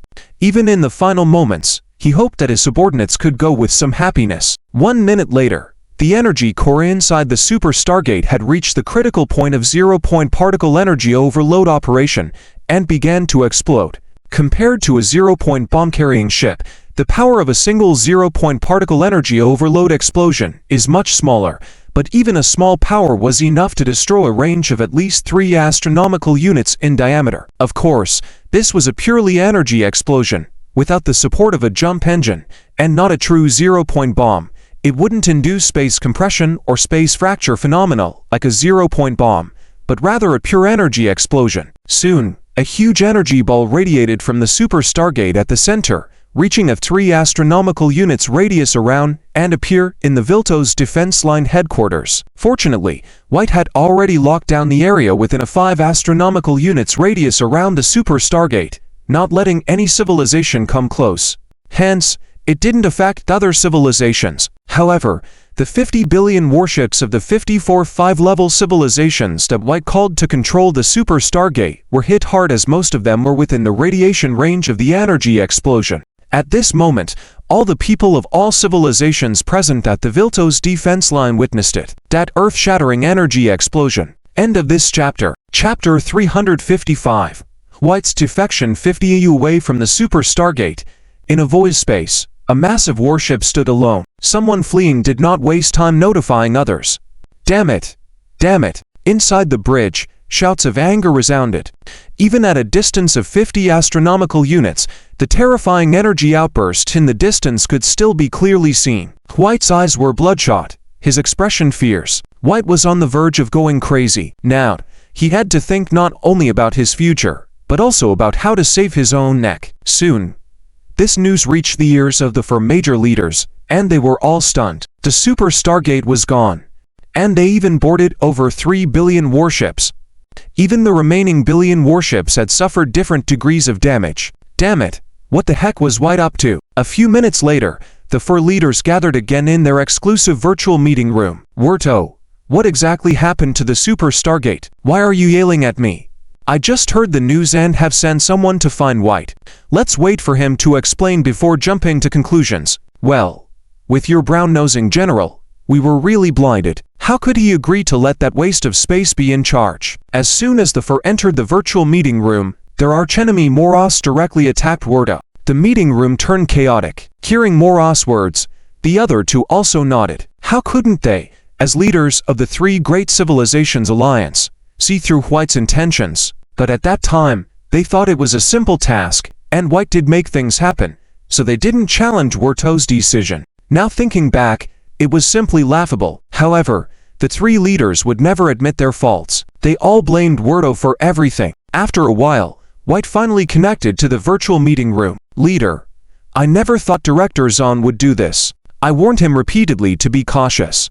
The energy of the Super Stargate is too powerful.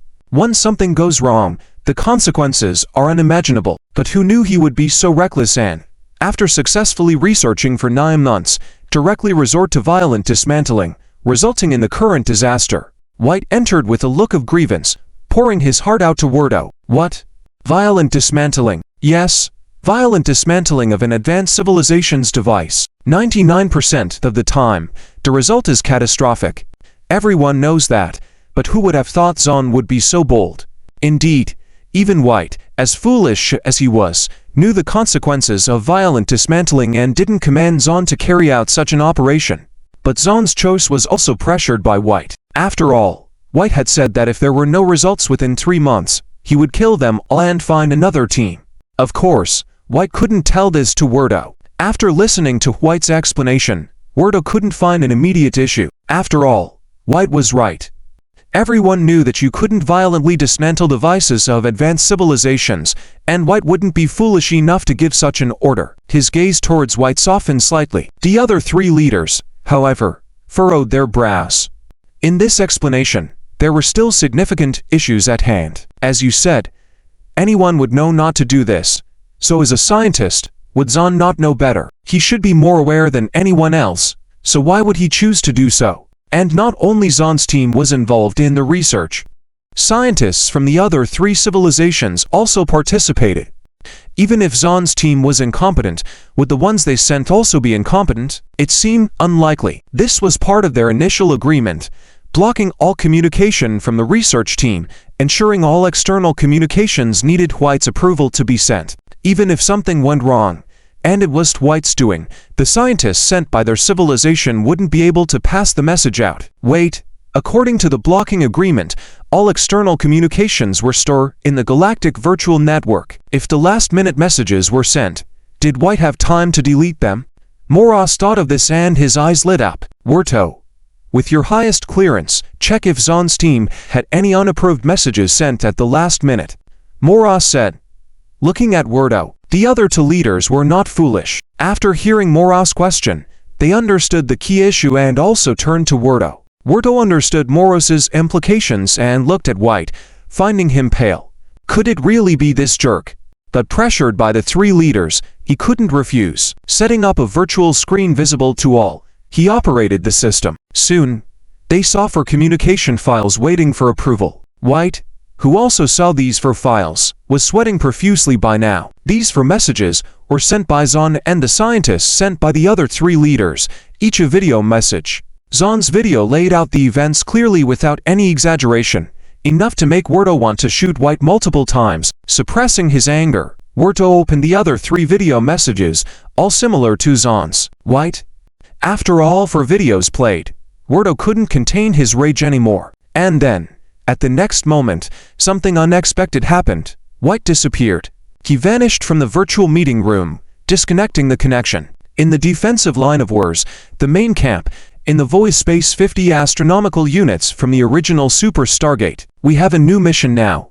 It's a secret mission. Immediately shut down all external communication systems on the warship and lock onto the Silver Heart channel leading to the wormhole position in Orion's arm. Activate the leap and depart immediately. Inside the bridge, White issued orders to the members of the command group as if nothing had happened. However, in a place invisible to everyone, White's hands were trembling uncontrollably. Chapter 356. 1 month after I came seeking asylum, within the Silver Heart route between the first and second main arms, the Nox Titan-class battleship has arrived at a distance of about 1 light-year from the entrance to the wormhole leading to the Orion arm. General White, you have finally arrived. Sterling, the commander of the wormhole defense line, said to White over the communication. A month ago, after White planned to defect, the first thing he did was contact Sterling. After all, White didn't have the spatial transmission technology of the Federation. If he wanted to escape to the Orion arm, he had to pass through this wormhole on the Silver Heart route, and the problem was that there was a constant guard of 100 million ships from the Vila Federation at the entrance of the wormhole. and its commander was Sterling. Although White was a complete idiot in military command, he was a master of trickery. Therefore, when he decided to negotiate, he immediately formulated a plan, with Sterling being the most crucial part. White's explanation was simple. He told Sterling that he was about to undertake a top-secret mission, defecting to the Human Federation as an undercover agent. For this reason, the leader of Verdo would find an excuse to issue a pursuit order against him. When the pursuit order reached you, just go along and act out a scene. Sure enough, right after ending the communication with White, the military department of the Vila Federation contacted Sterling, informed him about White's betrayal, and the leader personally issued a level 1 pursuit order to kill him on sight. Sterling was a crafty person, and he immediately displayed his acting talent similar to an Oscar winner, with various expressions of anger and cursing in succession. Therefore, the military personnel completely failed to notice anything unusual about Sterling, and they didn't pay attention to the situation of the wormhole defense line. Has the pursuit order from the military been issued? Yes. The day you informed me, the military already contacted me and issued a level 1 pursuit order.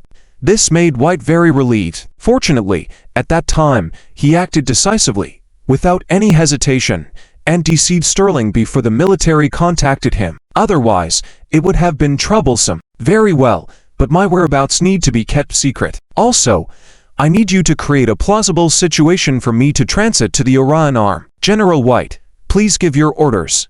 Well, immediately move all fleets away. Find your own reasons, whether it's for exercises or for eliminating star thieves. In any case, make them all leave the wormhole entrance. No one must see me passing through the wormhole. Do you understand? General White, rest assured, there has been a recent surge of rampant star thefts within the Silver Heart route, with several trade fleets already being attacked. It is indeed time to crack down on them. In an instant, the actor Sterling was back online, saying with a look of pain. Watching Sterling's expression, White was a bit speechless. You are way too into this act. Okay, you go and do it. I will pass through the wormhole to the Orion Arm tomorrow. Yes, understood. The next day, White commanded the Nox Titan-class battleship, leaping to the entrance of the wormhole. The place where 100 million battleships were stationed year-round was now empty, with no sight of any battleships. Enter the wormhole. Yes, General White. Watching the scene before him, White nodded in satisfaction and gave the order. 1 minute later, the Nox Titan-class battleship completely disappeared inside the wormhole. In the Guan Valley War Zone, on the Jupiter-class Battlestar, the battle alarm was ringing throughout the command center. What's happening? Liang Xingchen rushed into the command center and asked the duty commander loudly. Commander, a battleship has entered the Guan Valley via the wormhole. According to the data comparison, it is the Nox Titan-class battleship of the Vila Federation, belonging to one of the 7 generals of the Vila Federation. Belt. Liang Xingchen had heard Lin Fen mention him, knowing about Belt and the bomb he planted within the Vila Federation. But why did he come here? Could it be that the bomb exploded prematurely, and then he fled here? Regardless of whether it was Belt or not, whether he was fleeing or not, there could be no relaxing until the situation was clear. Issue a challenge signal immediately. Yes, Forefront Battleship, you have entered Federation territory. Report your intentions immediately, or we will take destructive action against your ship. Repeat, Forefront. At the same time, at the exit of the wormhole, the Federal fleet on the defense line began charging their ship cannons, preparing for an attack at any moment. This startled White, who immediately sent a communication request through his subordinate. Commander, they have sent a communication request. Shall we accept it? Yes. Accept it. Soon, a figure appeared in front of Liang Xingchen, causing him to pause momentarily. He had seen the data on Belt, and the person in front of him was obviously not Belt. I am the commander of this war zone, Liang Xingchen. Who are you? So you are Commander Liang Xingchen. I am White, one of the 7 generals of the Vila Federation. Your name is famous, and I have been wanting to visit for a while now, but I never had the chance. Right from the start, White immediately showcased his best bootlicking skills, slightly flattering Liang Xingchen. This made Liang Xingchen frown. What does he mean by saying his name is famous? He has never even left the Orion Arm, right? And what's with that slightly flattering expression? Is this guy really a 5-star civilization general? General White, is it? What is the meaning of you coming to our Orion arm? I am here to seek asylum. What? Liang Xingchen was completely dumbfounded. A 5-star civilization general came to him and said he wanted to seek asylum. Could such a far-fetched plot really happen to him? Commander Liang, may I ask if you can contact Commander Lin Fan? This matter is related to him, and with him around, everything will be clarified soon. After seeing Liang Xingchen's skeptical look, White said, after a moment of thought, after all, with Lin Fan present, this matter would be easier to explain. Moreover, he brought a gift for Lin Fan as well, believing that with this gift, Lin Fan would definitely not provide him asylum. All right, you wait here. Don't rush, don't rush. Contact Governor Lin Fan and connect him to our communication. Yes, Commander. While Liang Xingchen's deputy was contacting Lin Fan, White's ears twitched slightly. It seemed that Governor Lin Fan held a significant position. He was definitely a big shot controlling a large territory. However, White had some doubts about meeting a governor for such a small place as the Orion arm. Of course, he wouldn't be foolish enough to ask about it. A few minutes later, a virtual figure appeared again in the command center, and as soon as White saw him, he recognized him. This was Lin Fan, who led the defense line against the Worms multiple times, turning the tide of the entire battlefield. End of this chapter. Chapter 357 White's Gift. General of the Vera Federation. After joining the communication between the two, Lin Fan immediately saw White in front of him. The distinctive features, uniform style, and the special insignia of the General of the Vera Federation allowed Lin Fan to immediately identify him as one of the 7 generals of the Vera Empire. However, what is this guy doing at Hanggu Pass? Lord Lin Fan, I have come to seek refuge. Seeing Lin Fan, White immediately spoke, and the flattery on his face was even more intense compared to when he faced Liang Xingchen before. Oh, this is interesting. Speak, why are you seeking refuge? Seeing this expression, Lin Fan remembered the words White said when inviting Belt to taste human food in the past. Among the 7 generals of the Vera Federation, there is one general who climbs up by licking boots, possessing no military talent and looking extremely unsightly. It seems that this is the guy in front of him. However, Lin Fan was still unclear about his intentions, but was already very interested. Lord Lin Fan, do you remember the Super Stargate you left behind? Yes, but about a month ago, we already received the signal to activate the self-destruct device of the Super Stargate. Yes, the problem lies here. White immediately recounted everything that happened between the departure of the Human Federation from the Verse line of defense until the self-destruction of the Super Stargate 9 months later. Of course, just like treating Veltro, he modified some parts of the story that were unfavorable to him. For example, he repeatedly tried to dissuade the 4 giants from doing something like this, but after the downfall of Belth, under the suppression of the 4 giants, he was left with no choice but to become the new commander of the Verse line of defense and carry out all the orders of the 4 giants. Furthermore, the 4 giants, after seeing no results after 9 months, wanted to violently dismantle the Super Stargate, and despite his repeated attempts to stop them, it ultimately led to the destruction of the Super Stargate, making him a scapegoat, thus forcing him to flee, and so on. In short, White tried to portray himself as a tragic figure and shifted all the blame onto the 4 giants. However, Lin Fan looked at White's expression and couldn't help but sneer and sigh. Do you really think I'm a fool? Can't you see that there's a bunch of lies in what you're saying? Are the 4 giants really that stupid not to know the consequences of violent dismantling? Nonsense. Lord Lin Fan, I also bring you a gift.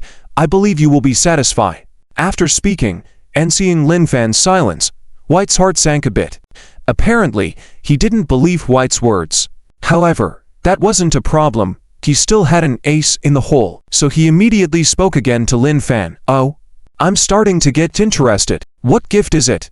Lord Lin Fan, please take a look. As White spoke, he inserted several video segments into the communication and started playing them. Most of them showed a group of scientists from the 4 major level 5 civilizations studying the outer shell of the Super Stargate. The most crucial part was the last video segment inserted by White. In this video, a research ship of the Vera Federation was violently dismantling the Super Stargate using a high-power ion cutter on board. Of course, it was destined to fail, as the video content abruptly ended with a flash of the Super Stargate's bright light. I have many more such videos, as well as a lot of off-the-books operations of the Vera Federation, related data, and even videos. I wonder if Lord Lin Fan is satisfied.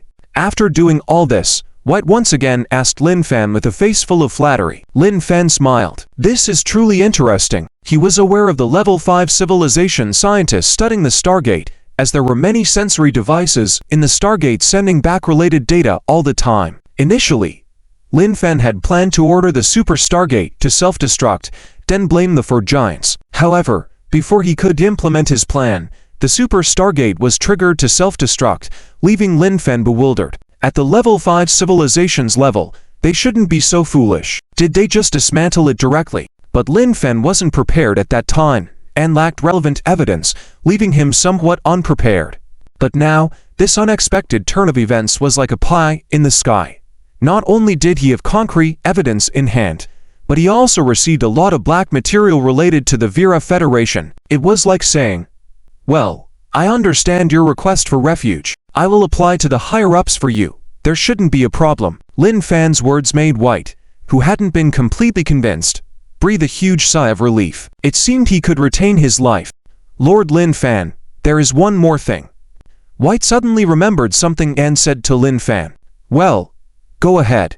After I decided to seek refuge in the Federation, I immediately ordered this battleship to cut off all external communications. This way, we could continue to command the battleship discreetly. Currently, all the crew members think I'm leading them on an undercover mission. So, what do you think? As he spoke, White made a wiping gesture. Lin Fan and Liang Xingchen couldn't help but twitch their mouths. This guy is really. However, there was a certain rationale to it. After all, these people weren't deserters. If let go, they would definitely leak information. Thinking about this, Liang Xingchen looked at Lin Fan. This battleship is the Titan-class Nox Titan, originally Belt's, right? If so, are all the people aboard Belt's subordinates? Yes. After Belt was dismissed, I took over all of his subordinates, including this battleship. After pondering for a moment, Lin Fan inquired, and White immediately confirmed his answer. Well, that's fine. I can use these people.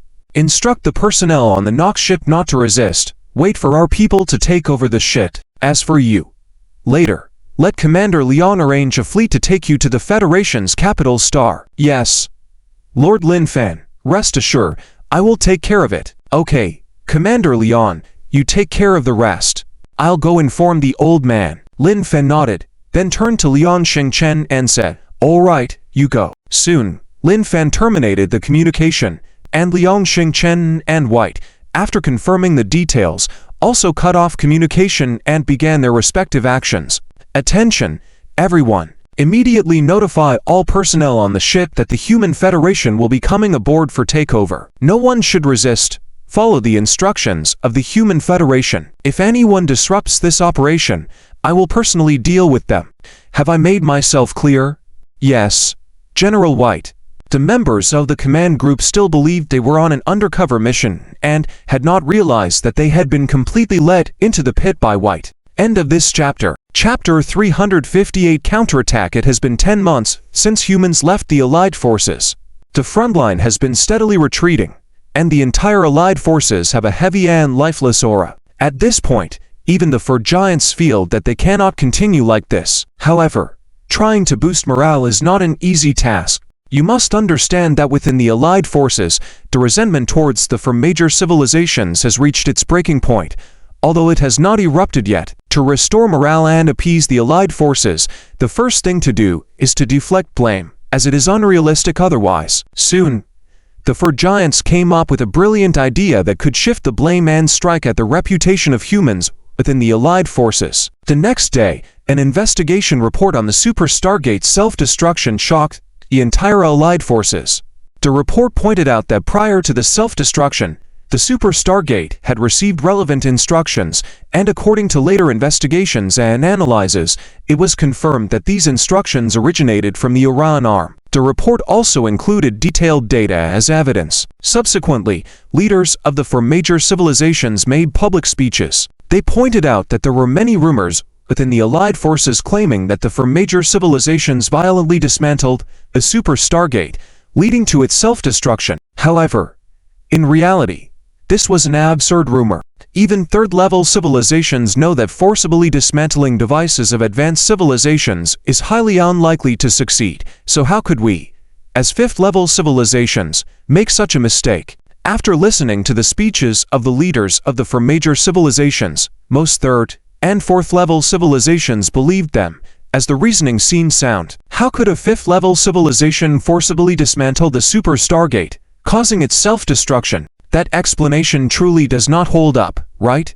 So, the opinions within the Allied forces began to gradually change. However, the humans remained surprisingly quiet, not issuing any statements. This made more and more civilizations inclined to believe the words of the four giants that the self-destruction of the Super Stargate was orchestrated by humans. Inside the bridge of the Gongan Magellanic Galaxy. Old man, aren't you going to make a move yet? You brat, it's not time yet. We must wait until public opinion reaches its breaking point before we take action. The effect will be better then. It's not the right time yet.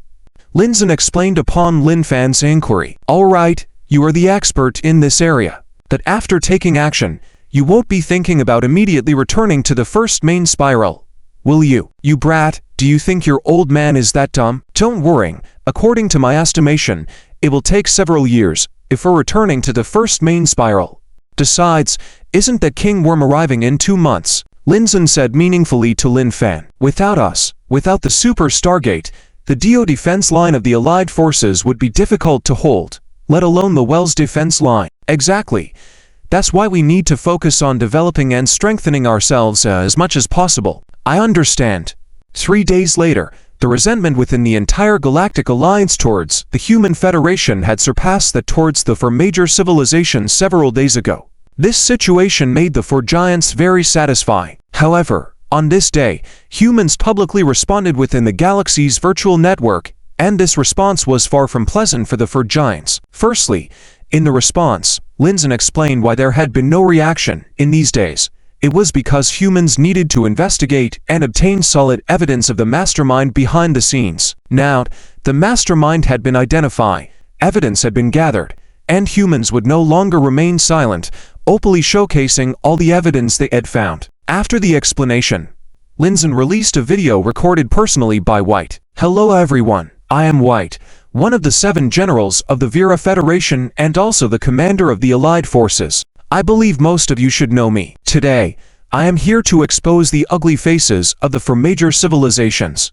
White spoke for an hour, detailing from the initial dismissal of Bert to how the four giants massacred all civilizations supporting humans, to the 9 months of fruitless research on the Super Stargate leading to the desperate order for violent dismantling, and even issuing a level 1 hunt for the final informant to silence them. Under White's vivid narration, everyone was stunned. However, some people refused to believe it, claiming it was just one person's story without evidence. But shortly after voicing their opinions, they were immediately countered. Humans once again presented numerous documents and videos, including the crucial footage of the Super Stargate moments before its self-destruction. From these recordings, everyone could clearly see that initially, the four major civilizations were researching the Super Stargate, but after 9 months, it turned into a violent dismantling, ultimately leading to the self-destruction. This scene matched exactly with White's account. Furthermore, the Federation released countless documents and videos detailing how after humans left,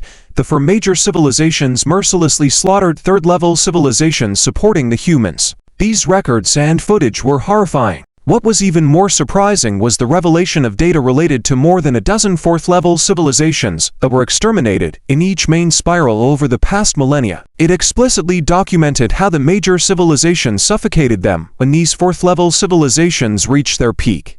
For example, over 3,000 years ago, after the Keanu Empire of the Vera Alliance successfully ascended to a fourth-level civilization, the four major civilizations collectively took action to wipe them out.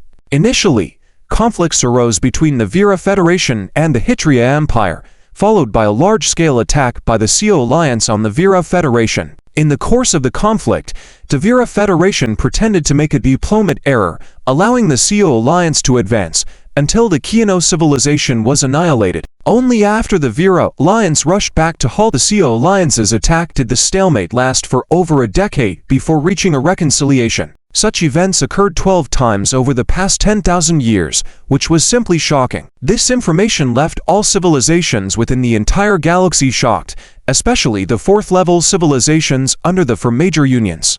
It turned out that their former intimate partners were all slaughtered by their own alliance heads in collusion with other federations. This revelation threw the four major unions into chaos.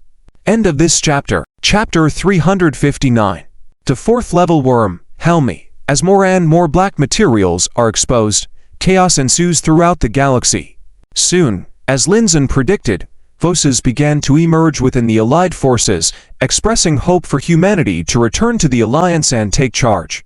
After all, at this point, everyone knew that if the four major level 5 civilizations continued to play their game, the galaxy would be doomed. However, convincing these level 3 and 4 civilizations to directly create a level 5 civilization was met with resistance.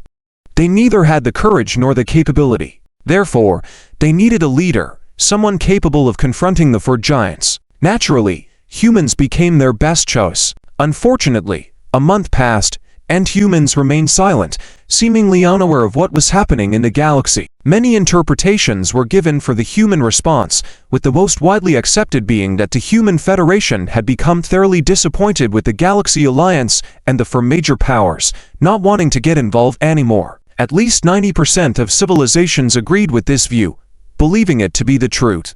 Meanwhile, the four giants were not idle during this month, trying every possible means to put out the fire. However, the evidence was too detailed and overwhelming, leaving no room for refutation. Do these low-level civilizations really think we won't take action? In the virtual conference room, Verdo slammed the table forcefully and shouted, "Stay calm, Verdo. If we really take action now, we would fall into the trap set by humans. Why do you think humans have not responded so far?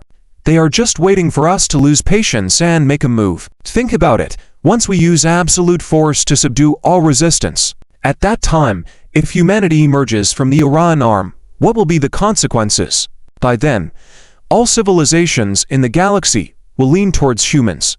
In addition to human advanced technology, we will have no chance of winning." Watching the enraged Verto, Cess advised. As Cess said, without the Human Federation, the current situation might not pose a significant problem. Just oppress all dissent. Given the gap in the level of civilization, the quantity cannot compensate for it.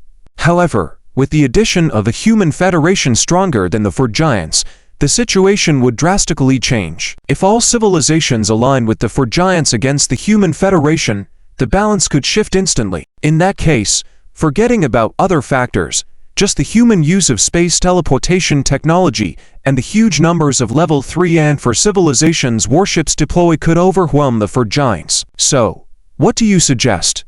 After being slightly calmed by Cess's words, Verdo still had some reluctance and asked discontentedly, "First, regarding the war with the insect race, we need to adjust tactics immediately. Our level 5 civilization warships should lead at the front line. Second, for level 4 civilizations, we publicly admit our mistakes and sign a new civilization agreement, promising not to repeat such incidents. Anyway, those mistakes were made by our predecessors. During our term, we have not done such things, have we? Third, concerning the issue of the Super Stargate explosion, we pin all the blame on White. We will publicly release the last few communications we received. Yes, we wanted to study the Super Stargate, but it was only to ensure that our fate was not manipulated by humans. And it was White who caused the Super Stargate to explode. Cess had already thought out the plan and laid it all out. This made the other three individuals gleam with excitement. These strategies were quite good. While they might not solve all problems immediately, they could stabilize the situation somewhat. As for pushing their level 5 civilization fleet to the front lines, although there was some resistance, it was not a major issue, since the grappling worms and jet worms couldn't really cause any damage to their warships. The worst was another significant rise in the energy expenditure of the entire civilization. I think Cess's proposal is excellent. What do you think? After a moment of contemplation, Hassel first spoke and looked at the other two. I agree. Soon, Moras and Verdo also nodded in agreement. For them, Cess's plan was the best option at present. After the meeting of the four giants, they immediately started implementing the plan. The next day, several video segments were released on the virtual network of the galaxy. According to the data and timestamps in the video, it was recorded moments before the Super Stargate exploded. According to the analysis of many civilizations, these video data segments were all original and unmodified, completely reliable. Although this did not completely absolve the four giants, it did prove that the explosion of the Super Stargate was not caused by the four giants but by White, who had fled to the Human Federation. However, no one was willing to blame humans. After all, this incident had nothing to do with humans from start to finish. By the third day, under 3 consecutive major measures, although the situation was not completely stable, it had eased considerably. However, just when the four giants were feeling somewhat proud, they were unaware that a new crisis was about to descend. Helmi, one of the 4th-level worms of the insect race, was one of the worms who received the last message from Socrates and was also a superior worm of Socrates before he went to the galaxy. In human terms, Helmi was Socrates' boss. Helmi was aware that Socrates had discovered a new star system. Although Socrates had secretly left for the galaxy without saying hello, due to the iron law decreed by the Worm Emperor, it was not appropriate for him to snatch it directly. He could only watch Socrates slowly consume the galaxy, which greatly displeased Helmi. However, to Helmi's surprise, Socrates had failed, defeated by several level 5 civilizations. This was beyond his expectations. Since Socrates had failed, the galaxy was now his. Therefore, Helmi immediately organized a massive army and rushed towards the galaxy through the insect nest channel left by Socrates. About another 20 days and we'll be there. Helmi calculated the time inside the insect nest channel and couldn't help but think. End of this chapter. Chapter 360 Battleship Worm. Ever since the 4 major giants took consecutive actions, the entire coalition forces finally began to stabilize gradually. Especially after billions of 5th-level civilization battleships rushed to the front line, the situation began to develop in a positive direction, restraining the front line and slowly advancing towards the end of the spiral arm. 20+ days later, on the defensive line of the wormhole in the Hengqin star system, Deo. Originally, according to the deployment of Linfen and Bird, there were a large number of 4th and 5th level civilization battleships on this defensive line. However, since humans left the coalition forces, White has withdrawn all 4th and 5th level battleships according to Verto's orders. Even though the 4 giants have returned their fleets to the front line, they did not pay much attention to the wormhole located in Deo. There are still only more than 30 billion 3rd-level civilization battleships stationed here. Since establishing this defensive line in Deo, there have been no signs of any bugs in the wormhole, which makes the fleet stationed here treated as an easy task can become increasingly lax. However, they do not know that Deo has been surrounded. Hundreds of billions of bugs have surrounded the entire Deo from all directions at this moment, although not yet to the point of being completely blocked, but this number is already quite large for a star system. Unlike the previous months, the bugs did not rush into Deo, as if they were waiting for the order to launch a total attack. They remained still in the void, seemingly back to the mode of being commanded by the King Bug. In the wormhole, Helm has now fully activated his psychic power, receiving all the warworms left by Socrates through the psychic network of the bugs. The number is enough. We can start moving now. Sensing the swarms gathering in Deo over the past few months, combined with his own army about to arrive, Helm felt it was time to act. On the defensive line of the Deo wormhole, a sudden alarm sounded. In the wormhole stretching millions of kilometers, countless rough, cylindrical celestial bodies emerge without warning. What are these things? Could they be new carriers of the bugs? Watching the feedback from the defensive line, Deo's commander-in-chief, Ziguan, was a bit puzzled, but soon remembered that the bugs' nests are also similar celestial bodies, with the main difference being their round shape. Whatever they are definitely not good things. Ziguan immediately ordered his deputy to sound the alarm. Why are the battle preparations not ready yet? 1 minute later, Ziguan, looking at the tactical images showing that only 32% of the battleships had completed their battle preparations, shouted in frustration. The deputy did not know how to answer the people below who had been messing around for the past few months. He knew. And not only he knew, Ziguan knew as well. At this moment, many people were probably just having fun, sleeping. How can you expect so many battleships to be ready for battle within a minute? It would be good if they could get it done in 10 minutes. That this kind of complaint can only be kept in his heart and not spoken out loud. Seeing his deputy looking strange and not speaking, Ziguan also understood the situation now, but as a commander, he would not admit his mistakes. "We can't wait any longer. Let the battleships ready for combat immediately fire and block the exit of the wormhole." "Yes, Commander." Immediately, more than 100 billion battleships began to attack the entrance of the wormhole, but the results were very disappointing. One reason for this is that when the defensive line was set up, in order to allow more battleships to provide crossfire coverage of the wormhole, the defensive line was set up from million kilometers away.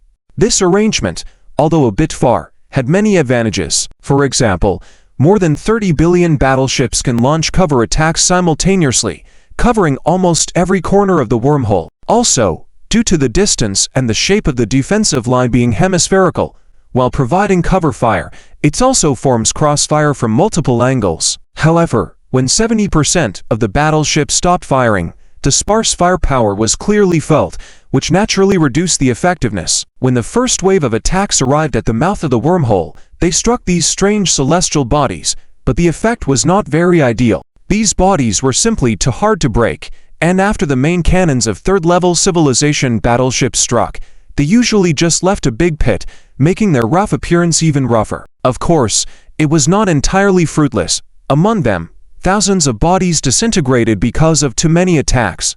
When these bodies were shattered and disintegrated, it quickly confirmed Ziguan's guess. These were indeed things from the bugs. A large number of jet bugs and melee bugs flew out from the broken bodies. And that's not all. The number of these strange celestial bodies streaming out of the wormhole had reached more than 3 million. The front of these bodies were constantly shedding rocks, revealing their lotus-like fronts with numerous unknown objects resembling lotus seeds. Then, the fronts of these lotus-like objects started gathering energy. Each of these strange celestial bodies had nearly 100 of these lotus-like objects gathering energy. This made Ziguan feel quite uneasy. In the next moment, the fronts of these bodies suddenly lit up, and a large number of beams were shot out towards the coalition forces' defensive line. Ziguan's eyes narrowed. These were basically like battleships. In fact, Ziguan was not wrong at all. These were battleships, bug battleships, and they were battleship forms bred only by 4th-level king bugs. Just like ant nests, bugs would find suitable celestial bodies and place a type of bug called a battleship worm inside the body. As the battleship worm grew, it would slowly merge with the celestial body, eventually becoming a bug battleship. The lotus-like structures on the heads of these battleships were actually the result of the battleship worm's tentacles slowly extending to the head of the battleship during the growth process. These tentacles were also the most powerful weapons of the battleship worms, capable of releasing attacks similar to ion beams. Typically, battleship worms' tentacles would have 80 to 100 of them. In addition to long-range attacks, they also contained organs for teleportation, allowing them to teleport independently. At the same time, the celestial bodies they were fused with would provide strong protective tower. To completely kill a battleship worm, you would first need to break through this layer of turtle shell, requiring firepower and destructiveness on par with completely destroying a small planet. Finally, the outer shell of the battleship worm, being a celestial body, allowed it to carry a large number of war worms, just like a bug nest. Over 10 seconds later, hundreds of millions of deep red beams suddenly smashed into the coalition forces' defensive line. End of this chapter. Chapter 361. The fall of Diao, once again, marks the beginning of the coalition forces. In order to combat the insect race, the Fur Giants allowed the 3rd-level civilization to purchase energy shields and leap engines from the 4th and 5th-level civilizations. Although it was a cut-down version with backdoors, at least it achieved the transformation from nothing to something. The billions of light beams may seem like a lot, but for over 300 billion battleships on the defense line, it is not significant. Not to mention how many hits it could land. Just hitting them alone, the energy shields could block a large portion. Unless a battleship is hit by multiple shots at once, even numbers of vessels could be hit intermittently and survive heavier damages. It should be normal, but there is a major issue here. Only 40% of the battleships have completed their combat readiness on the defense line. Countless crimson ion beams suddenly collided with the arrays on the defense line. Some didn't hit anything, piercing through the arrays, while some were blocked by energy shields, causing no substantial damage. However, a wave of attacks resulted in more than 9,000 battleships being directly destroyed due to the shields not being activated. Furthermore, over 30,000 ships, though not directly destroyed, received varying degrees of damage, with nearly 10,000 vessels severely damaged and unable to continue the fight. It made Ziguan grit his teeth but rendered helpless. He regretted deeply for relaxing his guard and tolerating various unruly behaviors from the subordinate civilizations, leading to the current situation. He even heard that some captains and chief mates on some battleships were in a drunken state. Immediately let the battleships that have completed combat readiness move forward to shield the other ships. Yes, Commander. Ziguan, an experienced commander, immediately adjusted the defense array and deployed the combat-ready ships to form a battleship while lessening the losses of ships behind. A few minutes later, all battleships were in position. In the latest attack wave, under the full fire of over 10 million battleships from the insect race, the coalition forces lost just over 10,000 ships, which slightly relieved Ziguan. How many battleships are combat-ready now? 75%. Commander. Could continue with the current deployment until the number reaches over 95%. The vice commander did not respond but widened his eyes, looking at the virtual panel in front of him. What's the matter? Speak up, shouted Ziguan as he saw the vice commander stammer in silence. Commander, a massive number of insect mounds are rapidly approaching our fleet, the vice commander reported anxiously. Ziguan was shocked upon hearing the report. Shrinking the tactical display panel to show the entire battlefield, Ziguan saw a large number of red dots surrounding their defense line, rapidly increasing. The insect mounds, capable of spawning basic types of insect vehicles, were similar to the insect battleships in terms of breeding methods, but the mounds lacked attacking capabilities, only having leap capabilities. However, Dale had not deployed leap blocking devices. Impossible. How is this possible? Didn't the insects already head towards the Veil's line? According to previous surveys, there were no insects around here. Ziguan was in extreme chaos. Dale was located at the rear end of the spiral arm, and according to the scout, all insects were heading towards the Veil's line, with no insects present here. Therefore, Dale's defense line had not set up leap blocking devices. After all, who would expect uncommanded bugs to turn back and encircle the coalition forces on the defense line? Commander, the mounds have already started releasing combat and jet injectors. There are too many. We can't resist it. The vice commander looked at Ziguan, speaking anxiously. The situation was not just about the sheer numbers.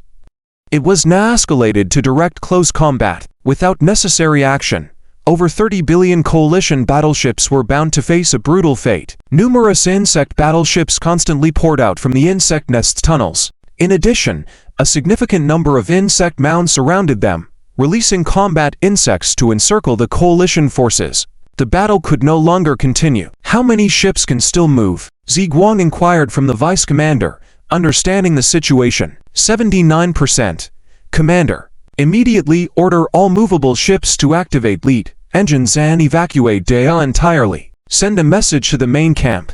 Dale has fallen. Commander, what about the remaining ships? Shut up.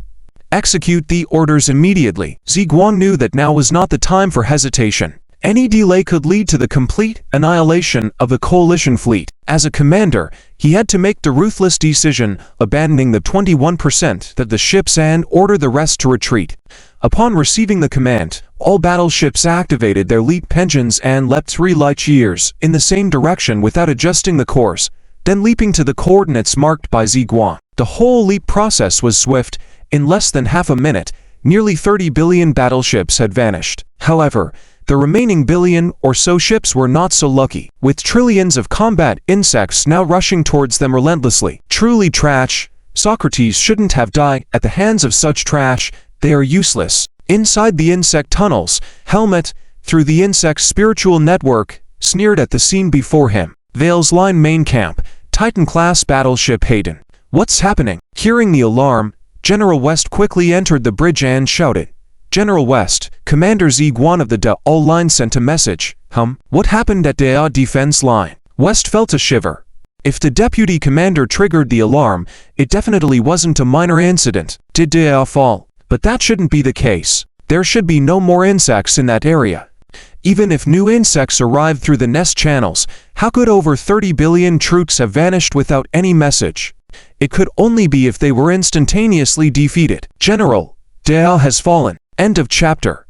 Chapter 360 to encounter battle. inside the bridge of the Titan-class battleship Haydn. West was somewhat shocked when he heard the report from his deputy, completely unable to understand how Dio fell in such a short amount of time. General, according to the information transmitted by Commander Purple Light, there are new insect species appearing in the insect nest tunnel, and it seems that a large number of insect species located at the end of the spiral arm are gathering towards Dio. Commander Purple Light's report says that there are possibly several trillion of them. Watching his general's somewhat shocked expression, the deputy continued to report the details and opened multiple virtual screens playing the feedback sent by Purple Light. Could it be ... insect warships? West couldn't help but ask as he watched one of the images showing the scene when the insect warships fired. Yes. Commander Purple Light also analyzed it this way. According to the scan, their structure is essentially a celestial body, but their hardness is even stronger than ordinary celestial bodies. Not only can they utilize a large number of attacks similar to ion beams, but they can also carry about 10 million fighting insects. As the deputy spoke, he enlarged another image. In it, one could see endless insect mounds continuously leaping towards the outer defense line of Dio and releasing a large number of insect species. Based on our previous investigations and analysis, since the Human Federation killed that intelligent insect, the insect species have become mainless, acting purely on primal instinct. However, this attack method clearly indicates someone is commanding it, first deploying a large number of insect species around Dio. When the army from the insect nest tunnel emerges, they leap together to the outer defense line to conduct a pincer attack on the Alliance forces. The key is, these insect species at the end have long been dispersed, so to gather such a large number together would take at least 2 to 3 months. In other words, this situation was set up months ago. So, are there unidentified intelligent insects at the end, or? West analyzed the information continually, and in the end, he had to come to a terrifying conclusion. That is, a new intelligent insect was coming to the galaxy, and the insect warships appearing in the insect nest tunnel were under the command of this new insect. Just from this point, one could see that this new intelligent insect was much more powerful than the previous one. This matter was quite serious and needed to be reported to the leader immediately. Deputy, help me establish communication with the leader of Volter. Immediately, right now. Yes. General West. Even though the events at Dio surprised the four great leaders, they were not overly worried.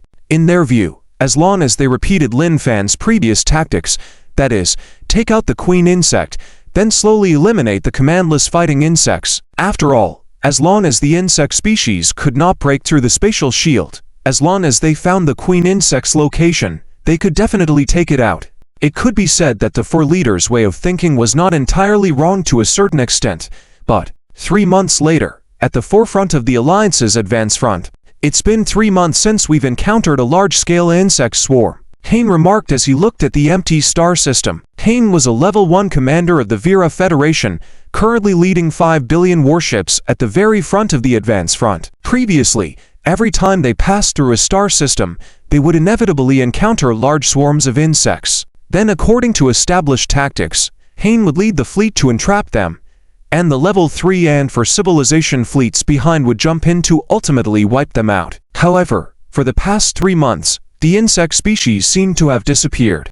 It's not entirely accurate to say they disappeared because they still encountered them along the route, but they were all small swarms, and their numbers were few. As for the large and super swarms, not once did they encounter any in these 3 months. This situation was clearly abnormal. For Hain, he did not believe that the insect species had been mostly cleaned up. As for the events at Dio, so far, the four leaders had not made it public to the lower-ranking commanders. After all, for the four leaders, stabilizing the alliance was hard-won, and they didn't want to cause chaos again due to this news. However, they could not continue to conceal such matters from the four leaders indefinitely.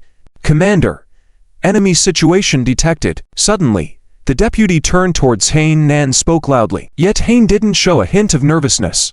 He led a level 5 civilization fleet, so no matter what type of insect swarm they encountered, there would be no safety issues. Operating skillfully, Hain quickly opened a large virtual screen in front of him showing the tactical image. When he saw the markers on the tactical image, he furrowed his brow slightly. Something's amiss. According to the tactical image displayed, There were continuously insect mounds leaping towards the front of his fleet, and at the moment, the number had already reached over 10 million, and it was still increasing. If each insect mound could contain 20 million war insects, then the number of war insects carried by these insect mounds had already reached 200 trillion. However, it was clearly not the limit yet, as more insect mounds were still arriving non-stop. Order the fleet to form a spherical defensive formation and notify the fleets behind to prepare for jumping, waiting for my signal. Yes, Commander Hain. Following the standard insect tactics, without any hesitation, the Zhou fleet was about to be fooled this time, and the one tricking them was the 4 leaders. If Hain knew that a new queen insect had arrived, he would definitely not use such tactics.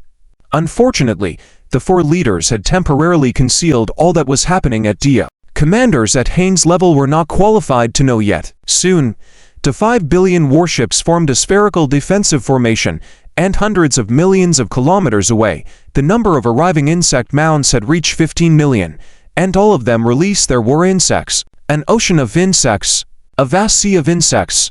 Watching the scene before him, Hain felt that only this term could describe the scene. Even the stars were completely blocked, and their light could no longer be seen. Over 10 minutes later, the entire fleet had been completely engulfed by the sea of insects, and no more warships could be seen from the outside. All right, send orders to the fleets behind.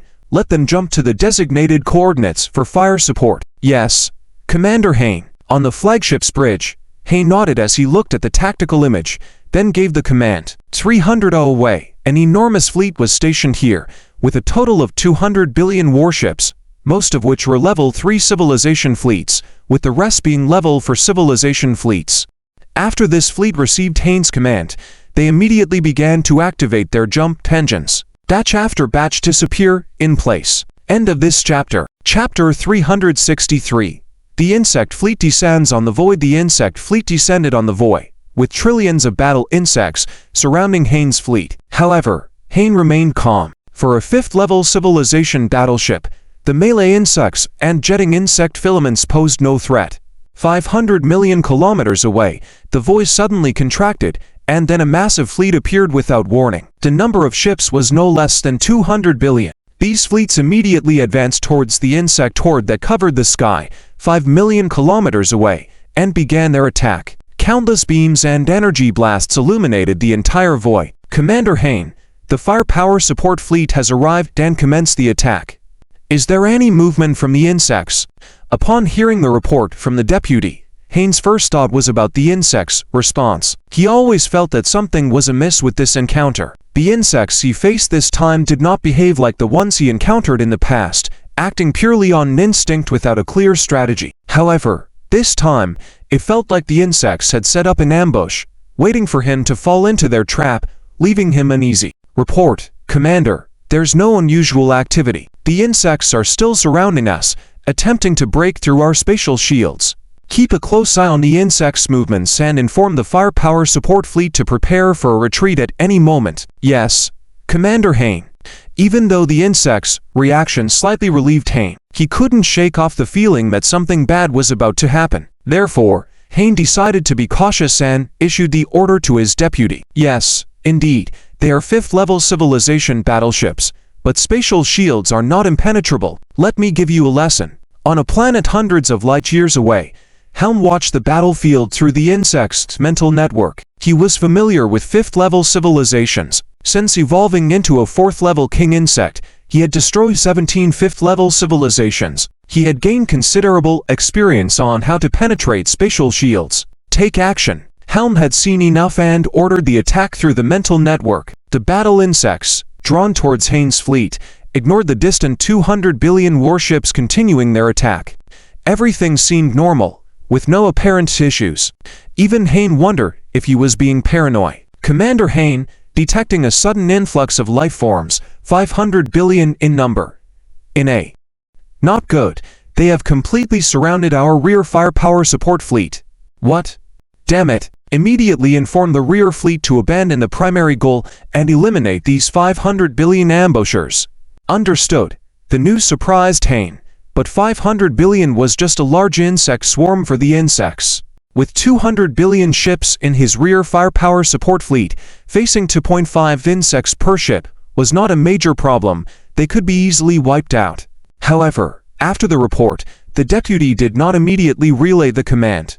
Instead, he stared intently at the virtual screen in front of him, seemingly seeing something unbelievable. The image on the screen was indeed unimaginable for the deputy. The 500 billion entities were not battle insects, but massive celestial bodies, cylindrical in shape with pockmarked surfaces, resembling ordinary celestial bodies. However, the simultaneous appearance of 500 billion such bodies was highly abnormal. Moreover, when these bodies were first discovered, it was through life-form scans, the primary method used in combat against the insects. "Why haven't you relayed the order?" Hain shouted sternly, startling the deputy, who was lost in thoughts. "Report, Commander. Those 500 billion new targets are not battle insects, but..." The deputy hesitated, not sure how to describe them. He quickly operated the screen, displaying the observed images for Hain to see. What is this?" Hain was momentarily puzzled. At first glance, he thought it was something related to the insects, since insect nests had similar features. However, remembering the deputy's previous mention of detecting 500 billion life forms, it dawned on him that these bodies did not carry many battle insects. Could it be? Based on its appearance, Hain quickly thought of a term: insect fleet battleship.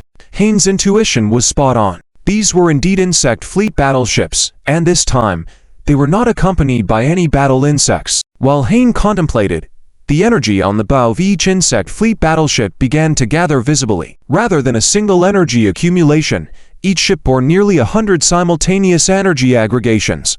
Not good. Immediately order all rear fleets to start emergency evasive maneuvers. Though Hain sensed something was amiss and acted promptly, the ships were stationary, making it impossible to activate their propulsors for evasion in such a short time. As the fleets received the command and started their engines, the first wave of strikes from the insect fleet battleships arrived. Each of the 500 billion ships could unleash 80 to 100 ion beams simultaneously, causing devastation equivalent to a standard 4th-level civilization. Under such a massive attack, the 3rd and 4th-level civilization warships suffered heavy losses. Despite possessing energy shields, the fleet was outnumbered and outgunned. Additionally, being caught off guard made them easy targets. Report the losses. Commander, the 3rd-level civilization warships in the firepower support fleet have lost 5%, and the 4th-level civilization warships have lost 2%. With 180 billion 3rd-level civilization ships and 20 billion 4th-level civilization ships. Simple calculations revealed that a single wave of attacks cost the Alliance 9 billion 3rd-level civilization warships and 400 million 4th-level civilization warships. Damn it. End of the chapter. Chapter 364. A major oversight, a wave of attacks gone. Nearly 90 billion battleships. Originally, this was an impossible event. However, due to being deliberate and unintentional, it actually happened. The biggest reason was that a total of 200 billion battleships, almost completely stationary, suffered a wave of attacks from as many as 500 billion battleships. Of course, such a huge loss can only happen once, because once the battleships start moving, their hit rate will drop rapidly. You have to understand, the speed of battleships is calculated in hundreds of thousands of kilometers per second. Even if the distance between the two sides is within 1 million kilometers, it still takes several seconds for your attack to hit the target. And within these few seconds, the enemy's battleship has already moved tens of thousands or even hundreds of thousands of kilometers. Not only that, in the space fleet's artillery battle, there is a critical term called disordered navigation, which is essentially the space version of irregular maneuvers. During the advance, by using auxiliary propulsion devices spread around the battleship, slightly changing the battleship's course, and this change will be done in an irregular manner, making it impossible for the enemy to predict the attack point. This is why fleet formations, even in tight arrays, need to leave a large distance between ships. At the same time, in battleship artillery battles, range covering firing is generally used. Even if it is considered precise firing, it is several ships cooperating to use intensive firepower to block a small area, rather than a single ship targeting another ship precisely. While the Allied fleet was adjusting its formation and direction, the insect fleet launched 2 more waves of attacks. with the second wave resulting in the loss of over 800 million federal battleships, but the third wave only produced results on over 100 million battleships. Use range-covering attacks against the insect fleet. Inside the flagship's bridge, Hayne watched as the fleet behind had completed their array and course adjustments and loudly commanded. In his view, although the number of insect warships is high, they also have numerous weaknesses. For example, the attack of the insect warships, although intense and powerful, can only be directed straight ahead and cannot be adjusted during firing. Allied battleships are different, while the main cannons cannot make large angle adjustments. Small adjustments can be made, and as for the secondary cannons, they can adjust in all directions, shooting wherever they wish without any restrictions. Another point is that the insect warships seem to lack energy shields or similar defenses, meaning their defensive capability is far inferior to the Allied fleets. Making a comparison between ships of the insect fleet, even if they have double the number, Hayne still has confidence in defeating them without paying too high a price. But things always develop unexpectedly when the Alliance, under Hayne's command, released the first range-covering attacks as envisioned. The scene of insect warships being destroyed by a single shot did not occur as expected. These warships fired at full power by their main cannons. If they were aimed at ordinary small celestial bodies, they would easily shatter them. However, the insect warships are different. During their growth, they continuously excrete a special substance, and when these secretions mix into the celestial body enveloping the insect warship, it gradually becomes harder. Therefore, among the insect race, the older the warship insect, the stronger the outer shell formed by the celestial body. So despite all being insect warships, the defense capabilities of each battleship vary significantly. In fact, it is not an exaggeration to say that the strongest insect warship and the weakest can have a fighting power difference of more than 5 times or more. On the battlefield, the Alliance's initial attacks did destroy many insect warships, but most were only affecting the outer shell and did not significantly impact the combat capability of the warship insects. Soon, the array of insect warships responded to the Alliance's attack as well, instantly launching a wave of attacks. However, the Alliance had already prepared for the insects this time. They began disordered maneuvers in advance. In the end, only over 20 million battleships were unlucky enough to be hit simultaneously by too many attacks, becoming dust in space. However, although not many warships were destroyed, there were still many warships with severely damaged energy shields, given the sheer volume of the 500 billion insect warships. After the next round of simultaneous firing, immediately retreat the warships with shield values below 80%, and have the warships with full values upfront for rotation. And after each subsequent round of simultaneous firing, make this adjustment each time. Yes, Commander Hayne, the strength of the outer shell of the insect warships indeed surprised Hayne, but this was not a significant issue. After all, the Allied energy shields had been damaged, resulting in a decrease in shield integrity, which could be restored through recharging, just requiring some time. But for the insects, once their outer shell is shattered, it remains so, unable to be restored. Therefore, Hayne ordered the fleet to rotate after every attack, ensuring that each time the insects attacked, the front of their fleet's array had warships with intact shields, while those with shield integrity damage stayed behind for recharging. Then several rounds of mutual firing follow, but aided by Hayne's command, the Allied forces managed to maintain a 1-to-7 ratio in the battle damage comparisons. Watching as their advantage grew, completely crushing the insect warship group seemed to be only a matter of time. Interesting. But you overlooked an important thing. Hundreds of light years away, Helm watched the scene on the battlefield with disdain, then once again issued orders through the insect's spiritual network. Originally engaging with Hayne's fleet, the trillions of battle insects suddenly stopped in their tracks, completely motionless in the void. However, this stillness did not last long. Just 3 seconds later, all the battle insects turned around and rapidly darted towards the array of the 3rd-4th level civilization fleet. Originally, the entire battlefield was divided into 3 main sections. At the forefront was the 5th level civilization fleet led by Hayne, entangled with trillions of battle insects. 5 million kilometers back was the array of the 3rd-4th level civilization fleet, facing away from Hayne's fleet to engage the insect fleet located 1 million kilometers further back, showing no concern for the trillions of battle insects behind. Clearly, Hayne and everyone else overlooked this. What they were now facing was no longer the kind of race without intelligence or command, purely controlled by instinct. Chapter 365 Defeat No Good. Watching the tactical images, Hayne immediately realized the abnormal movements in the Chonhai. However, it wasn't just the countless swarms of insects. Even the formations of the insect race's battleships were showing changes.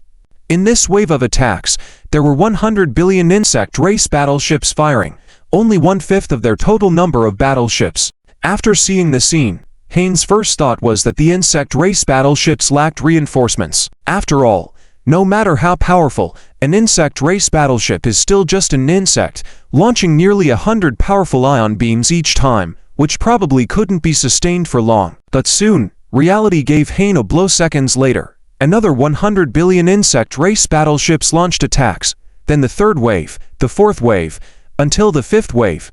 Hayne finally understood. This wasn't a matter of lack of reinforcements at all. It was intentional. Just in the moment Hayne could think of two possible purposes, one was targeting Hayne's tactics, launching wave after wave of attacks without pause, so Hayne had no time to adjust the formation like before. The other was even more deadly. Now, with the countless swarms that were originally entangled by Hayne's fleet heading towards the formations of the third and fourth rank fleets, the best way to avoid this pincer attack was to retreat through leapfrogging. However, every few seconds, there was a barrage of 1,000 billion insect race battleships firing in unison, making it difficult for Hayne to retreat safely. After all, to leapfrog, one had to deactivate the energy shields first, otherwise, it would be a suicidal act. And after deactivating the energy shields, to complete the leapfrog, it would take at least 20 or 30 seconds. Within that time, the fleet would be continuously assaulted by the insect race battleships, unable to predict the intervals of their attacks and leapfrog when the opportunity arose. According to Hayne's calculations, if a forced leapfrog retreat was attempted, at least 20% of the battleships would be lost during this process. That's a staggering 40 billion battleships. Don't mind the swarms, order the fleet to immediately change course at maximum speed to attack the formation of the insect race battleships, providing a window for the fire support fleet to withdraw. Yes, Commander Hayne. There was no time for Hayne to contemplate further. He immediately chose the best course of action he could think of. Utilizing the speed difference, before the swarm would attack the fire support fleet's formation, his fleet would first strike the formation of the insect race battleships. Subsequently, the fire support fleet could retreat, while the swarm had not yet caught up, and Hayne's fleet had entangled the insect race battleships, taking advantage of the opportunity to leapfrog and withdraw. It must be said that Hayne's character was actually somewhat similar to Bert's. If it were another commander from the Vera Federation, they probably wouldn't even consider the fate of the third and fourth rank fleets. But at the same time, this was also why Hayne, despite being highly capable, could not ascend to a higher rank. After all, with leaders like Verto in the Vera Federation, it was clear that purely relying on strength made it difficult to climb ranks. With Hayne's command, the entire fleet quickly changed course and headed towards the insect race fleet's formation. With a speed of 80,000 kilometers per second, nearly over 6 million kilometers could be crossed in just over a minute. Once his fleet reached the enemy, the third and fourth rank fleets would have at least a 5-minute window to evacuate. Fifth rank civilization's battleships. Did you really think your so-called space shields were invincible? Hundreds of light years away, observing the battlefield through the psychic network, Hermie expressed disdain. He had quite the experience in dealing with fifth-rank civilization fleets. Numerous orders were once again transmitted through the insect race's mental network. On the battlefield, all insect race battleships ceased firing and began making minute adjustments to their bow orientations. 1 minute later, 500 billion insect race battleships simultaneously roared. This wave of attacks was very different. Instead of heading towards the third and fourth rank fleet's formations, they were attacking directly towards Hayne's fleet. What was crucial was that the insect race battleship group was clearly using concentrated fire attacks. As mentioned before, concentrated fire attacks in battleship engagements were not for precise sniping but to focus the firepower of many battleships on a specific area. When the attack arrived, as long as you were within that area, you would definitely be hit. This type of attack mode could also be called small-range concentrated coverage shooting. However, the insect race battleships' concentrated fire attacks were more brutal. Each attack cluster consisted of tens of thousands of battleships. When the attacks were launched, it gave the impression of a massive beam without any gaps, as if millions of beams had merged into one enormous beam. It was almost catching up to the gamma-ray cannon aboard the Gong-Gong-class vessel. Soon, a large number of composite beams crashed into Hain's fleet formation, creating countless fireballs. Commander Hain, due to the recent attack, we have lost 3 million battleships. Damn it! How did the insect race break through the space shields? Never did Hain imagine that ordinary ion beams could pierce through the space shields. Commander Hain, the attack's magnitude exceeded the maximum threshold that the space shields could withstand, which led to this result. Please take a look. As the assistant spoke, he played a video in slow motion, showcasing the moment when a battleship in the fleet was destroyed. A tremendously huge beam shot from a distance and struck the battleship, completely engulfing it. After the beam passed through, the battleship had turned into a fireball. At this moment, Hain finally understood why the assistant believed the attack exceeded the space shield's maximum capacity, causing the battleship's destruction. Such an attack couldn't protect the fire support fleet, and even he would suffer significant losses. Cutting off the tail to save the head, Hain grit his teeth and made up his mind. He understood that he couldn't delay any longer. Divide the fleet on both sides, perform curved flights respectively, bypass the sides of the insect race battleship array, and attack from the side. Yes, Commander Hain. Perhaps this was the best solution Hain could think of in an extremely short time. After all, the attack angle of the insect race battleships was fixed. They could only attack forward. Therefore, if his fleet avoided their firing range, they could cut through from the side. Once they managed to break through, the insect race wouldn't be able to use the previous tactics against them, and the numerous third and fourth rank civilization battleships would have a chance to evacuate. Quickly, the fleet split into two, conducting curved flights on both sides. With the powerful maneuverability and high speeds of fifth-rank civilization battleships, within just a minute, they gracefully traced a curve in the void and arrived on either side of the insect race fleet. Cutting. Seeing that the fleet was in position and the moment was ripe, Hain immediately gave the command to attack. End of this chapter. Chapter 366 Defeat Part 2. In the midst of the battle, both sides are currently in a situation of extreme information disparity. Helm, as a level 4 royal insect who personally destroyed over a dozen level 5 civilizations, has an unparalleled understanding of level 5 civilizations. Of course, this only applies to the highest level 5 civilizations, as he has never encountered a peak level 5 civilization. After all, there is a significant gap between late level 5 civilizations and peak level 5 civilizations. Once crossed, there is no barrier until the early level 6. Therefore, generally speaking, civilizations within a galaxy are either at the highest level 5 mid or late stage, or they are simply level 6 civilizations. It is rare for a civilization to be stuck at the peak level 5 and unable to advance to level 6. Once a civilization reaches the level of level 6, it is not something that Helm, a mere level 4 royal insect, can handle. It requires the leadership of the insect race's Grand Duke, a level 1 royal insect who commands a group of level 2 to level 5 royal insects. However, it is evident that the level 5 civilization currently facing Helm has not even reached the mid-level 5, but is only at the early level 5. On the other hand, Hain is in a state of complete informational blankness. Due to a lack of understanding of the insect race and deliberate concealment of information from the upper echelons, he is unable to make the most accurate responses and is constrained at every turn. On the battlefield, having flown through a curved path, Hain fleet positioned on both sides of the insect battleship array, under his command, suddenly pierced straight into the insect battle formation. As mentioned earlier, the information on both sides is in an extremely uneven state. This tactic employed by Hain is one that Helm has witnessed too many times before. Almost every level 5 civilization he has encountered has used this tactic, so there is no need for second thoughts. Helm knows exactly how to respond. It is time to show you foolish races the might of our insect race. With a strong sense of disdain, Helm thought to himself. Subsequently, a series of instructions were transmitted to the front line through the insect mental network. It's almost time. Send the pre-designated assembly coordinates to all ships and have the firepower support fleet prepare for a quick evacuation leap.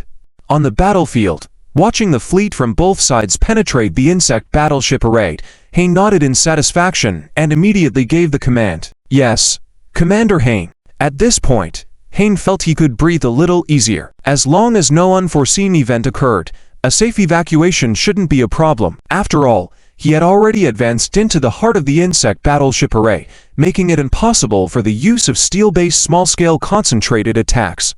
He could cause chaos within their array. Then, it would just be a matter of taking advantage of the right moment to evacuate fleets of level 3 to level 4 civilizations. What's that? Looking through the porthole, Hayne noticed an abnormal phenomenon. The void seemed to be changing color. Rubbing his eyes, Hayne looked again, confirming that the void was indeed changing to somewhat reddish. Commander Hayne, we have a problem. What problem? The energy core on our warship is rapidly depleting, but all systems on board are functioning normally, and we haven't detected any device drawing excessive energy. The core is inexplicably depleting. It sounded a bit far-fetched to Hayne as he thought to himself while looking at the assistant officer. If no device was drawing a significant amount of energy, why was the warship core quickly depleting? Where was all that energy going? It couldn't just vanish into space for no reason. That's impossible, right? Immediately, conduct an inspection. Quickly identify the cause of energy loss and troubleshoot. Perplexed by the situation, Hayne promptly issued the command. This needed to be resolved quickly. If energy levels dropped below the required amount, they wouldn't be able to sustain the spatial shield. Commander, warships in the fleet are reporting energy leaks from our core. Similar situations like ours. All ships? Yes, all of them. If all warships were experiencing energy leaks, it wasn't a minor issue. It was a major problem. Energy leaks, inexplicable energy leaks, on all warships. Wait, what about the void that changed color earlier? Quick, activate the energy scanner, conduct a full scan, and display the results for me to see. Yes, Commander Hayne. The assistant was professional, quickly arriving at the command center, repeating Hayne's order. After a preliminary comprehensive scan, the radar team leader turned to the assistant and asked, "Any results yet? The scan has been completed. I'm about to display the results, but there seems to be an issue." What issue? I can't quite pinpoint it. I'll display the scan results for you to see. Shortly after, a large virtual panel suddenly appeared before Hayne and his assistant, showing the scan results. It was an image, not video. In this image, it was clear to see energy was dissipating from each warship, flowing into the surrounding insect warships. What is this? Remote energy absorption? This is a joke. Hayne was shocked. After going through so much trouble to discover the reason for the rapid energy consumption, it was hard for him to remain calm when faced with this unexpected revelation. In reality, this was a method used by the warship insect to replenish their energy. They could extract energy directly from a source once located. This extraction method was also conducted remotely. Although the distance was not far, with the maximum range being approximately 1,000 kilometers, it was important to remember that Hayne was currently inside the insect array, with a few insect warships surrounding every warship. Helm discovered this method the first time he encountered a level 5 civilization. Prior to that, he never imagined the warship insects could use this feeding method as an attack tactic. We must leave the insect battleship group immediately. Continuing like this will quickly drain our ship's energy. When that happens, it will not only be challenging to maintain the spatial shield, but evacuating will also become increasingly difficult. After all, whether it's the spatial shield or evacuation, the foundation lies in energy. Once the energy is drained, we won't be able to do anything. Increase speed to maximum. Break out of the insect battleship array. Yes, Commander Hayne. End of chapter. Chapter 367. Crushed Part 2. The current fleet of Hayne, when faced with the battleship bugs, was as irresistible to them as food.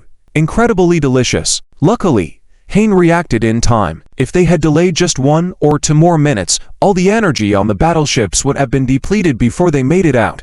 However, even so, when Hayne led the fleet out, the energy loss on the battleships averaged up to a staggering 70%. How far is the swarm from the firepower support fleet now?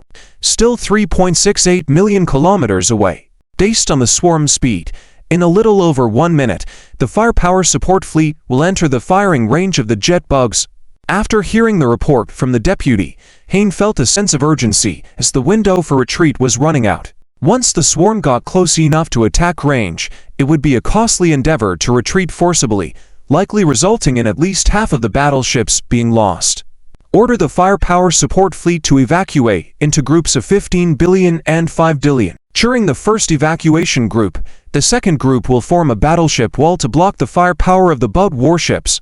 After the first group is evacuated, the second group will evacuate forcefully immediately. As for our battleships, hold off for now. Try to distract a portion of the BUD warships.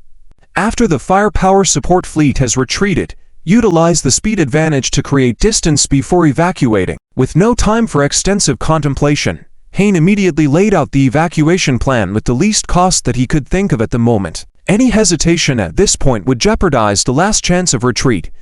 Clearly, from this perspective, Hayne proved himself to be a competent commander. Soon, all fleets of 3rd and 4th level civilizations began to execute the orders. The hundreds of billions of battleships in the front line arrayed themselves sideways to maximize the blocking range, forming a wall of battleships. However, this battleship wall could only block a fraction of the attacks, even if it managed to stop 10%, which was already quite impressive. Given the vast spaces between the battleships, in comparison to the entire fleet array, the combined hundreds of billions of battleships were still relatively small. If time had permitted, Hayne could have directed the first group of battleships behind the wall for maximum protection. But unfortunately, time was the one thing Hayne was lacking the most at that moment. Commander Hayne, the second group of the fleet is all in position. Good.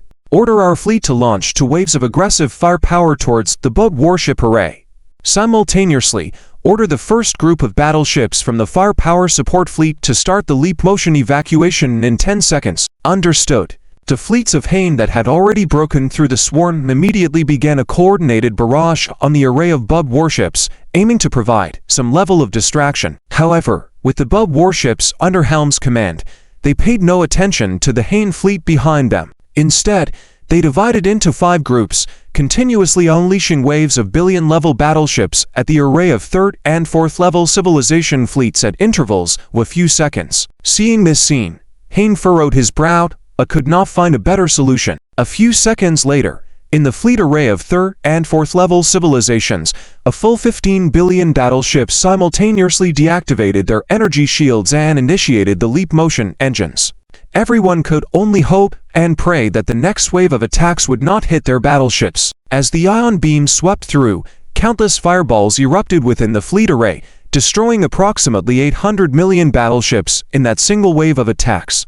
With no shields and maneuvering capabilities, though many battleships at the rear of the battleship wall were relatively safe, there were still ships exposed within the firing range of the BUD warships.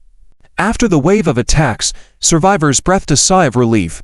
Thank goodness our ship wasn't hit. However, their relief was short-lived as the realization dawned upon them that the leap motion engines had just started. As calculated, the fleet had to endure 5 more waves of attacks before the leap motion process could begin. And during this process, there was a high possibility of facing additional attacks. Even with an optimistic estimate, at least 5 billion battleships would be lost permanently in this scenario. And this was only the initial group of evacuating battleships.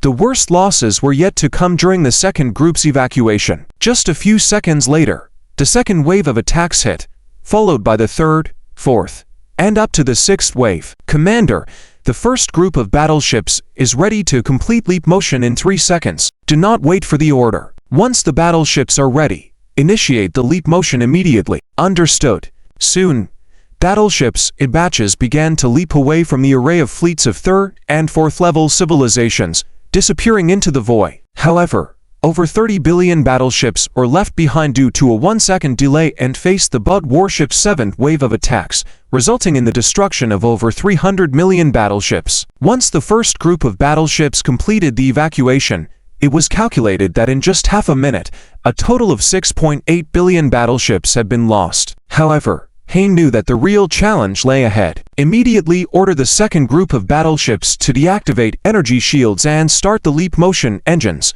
Understood. Commander Hayne, there was no time to realign these battleships to face the BUD warship array directly. Any delay in reorientation would only postpone the evacuation by another 10 seconds, precious time that Hayne could not afford to lose. The swarm approaching the firepower support fleet could possibly encompass the remaining 50 billion battleships within the range of the jet bugs in the next 28 seconds. As the attack releases and reaches the fleet array, there would be at most 40 seconds to respond. Consequently, there was no time for the battleships to adjust their orientations. They had to proceed as they were, facing the oncoming danger head-on. The side of the battleships was always the weakest and most exposed, as it presented the largest surface area for attacks. Combined with shields being down and no cover, the casualty rate could be catastrophic. The first wave of attacks alone caused a loss of 3 billion battleships from the second group. If the boat warships were capable of precise calculations by computers, a human fleet through precise calculations and target assignment could eliminate over 400 billion motionless targets with a single onslaught. 30 seconds later, after losing 18 billion battleships in the second group, the evacuation was finally completed. At last, Hayne could breathe a bit easier, with only his 5th-level civilization fleet remaining. End of chapter. Chapter 368 Elegy of Hayne in the Void. All the 3rd and 4th-level civilization fleets had completed their evacuation. However, the price paid was quite substantial. The previous battle losses combined with the losses incurred during the forced evacuation amounted to over 40 billion warships, accounting for more than 20% of the entire fleet. These shocking numbers made Hayne's face look very unpleasant. Immediately evacuate and quickly increase the distance from the insect fleet formation. Yes, Commander Hayne. Immediately, the entire fleet began to change direction. Of course, Hayne would not let the fleet stay in place to change direction, as that would undoubtedly make his fleet an easy target. Therefore, Hayne ultimately chose to fly in an arc, which would allow the warships to maintain high speed, making it difficult for the insects to hit them. However, the drawback was that the time needed for the turn was more than 10 times greater than turning in place. After all, to achieve the effect of turning in an arc, the warships had to fly a large circle in the void. Although it took more time, it was much safer, especially considering that the insects had just shown the ability to break through the space shield. The huge fleet was speeding through the void, reaching a speed of 50,000 kilometers per second. It wasn't that they couldn't speed up further, but to fly in the largest arc possible, 50,000 kilometers per second was already the limit. Any faster, and the flight radius would exceed Hayne's acceptable range. By the time half of Hayne's fleet had completed the arc turn, the insect fleet had already turned and started moving. At that moment, Hayne still did not realize that he had made a mistake, underestimating the speed of the insect warships. If the fur giants had disclosed all the details of the previous Dio battle, Hayne would know that the insect warship speed was only slightly slower than the 5th-level civilization warships, not providing him with a significant speed advantage. Therefore, Hayne did not risk making a direct leap behind the insect fleet, but stubbornly chose to increase the distance before leaping because he didn't want to gamble. In case the insect warships turned around quickly before his fleet leapt, they would be exposed to a wave of attacks. With his fleet of only 500 million warships being targeted by 5 billion warships without any protection, even if not all were destroyed, they wouldn't stand a chance. Choosing to fly in an arc was not a sign of Hayne's incompetence, but rather showed the importance of intelligence. The swarm of insect warships that had turned their bow toward them once again began a small-scale concentrated attack on Hayne's fleet. This immediately caused Hayne to lose over 2 million warships, and his heart ached. After enduring 3 waves of insect attacks in just over a minute, the fleet left behind over 5 million warship scraps, finally completing the necessary turn in the void. Maximize the fleet's speed and immediately retreat. Yes, Commander Hayne. Instantly, the light from the engines in the warship's rear ends became brighter. In this instance, all warships began accelerating, and within just over 10 seconds, the fleet had reached a speed of over 80,000 kilometers per second. Commander, the fleet has reached maximum speed, and the current fleet speed is 82,000 kilometers per second. What about the situation with the insect fleet? Hayne nodded and then inquired. They are still behind us, about 1.5 million kilometers away. 1.5 million kilometers away. That's not right. How could it be only 1.5 million kilometers? Hayne was shocked. After completing the arc flight, the insect fleet was nearly 1.5 million kilometers away. Therefore, the fleet had been accelerating all this time, right up to maximum speed, and the flagship had taken at least half a minute. The critical point was that at the beginning of the acceleration, the fleet speed was already 50,000 kilometers per second. However, after more than half a minute, there had been almost no distance opened up. Immediately measure the speed of the insect warships. Yes, Commander Hain. Measurement completed. The current speed of the insect warships is 80,200 kilometers per second. Upon hearing this report from the deputy officer, Hain stood up from his command seat, his face full of shock. What did 80,200 kilometers per second mean? Hain knew very well. His speed advantage was only 1,800 kilometers per second. To ensure a safe retreat, they needed to ensure that the insect warships could not bring them into range within 30 seconds. A simple calculation led Hain to the conclusion that they needed to put at least 7.5 million kilometers between them to ensure a safe retreat. Initially, this wouldn't have been a big problem, but now it was different.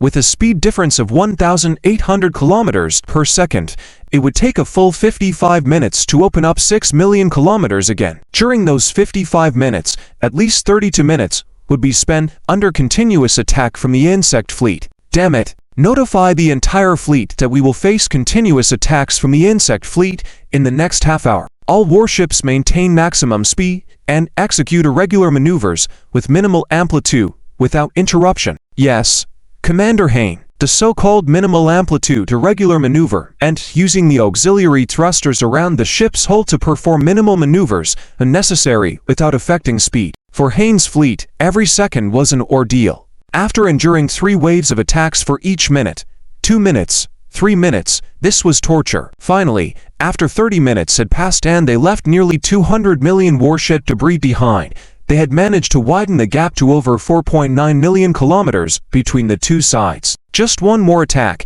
and the fleet would be safe. Hain stared wide-eyed at the tactical image in front of him, constantly confirming the distance between the two sides. Are they going to escape? It seems we're still too few in numbers.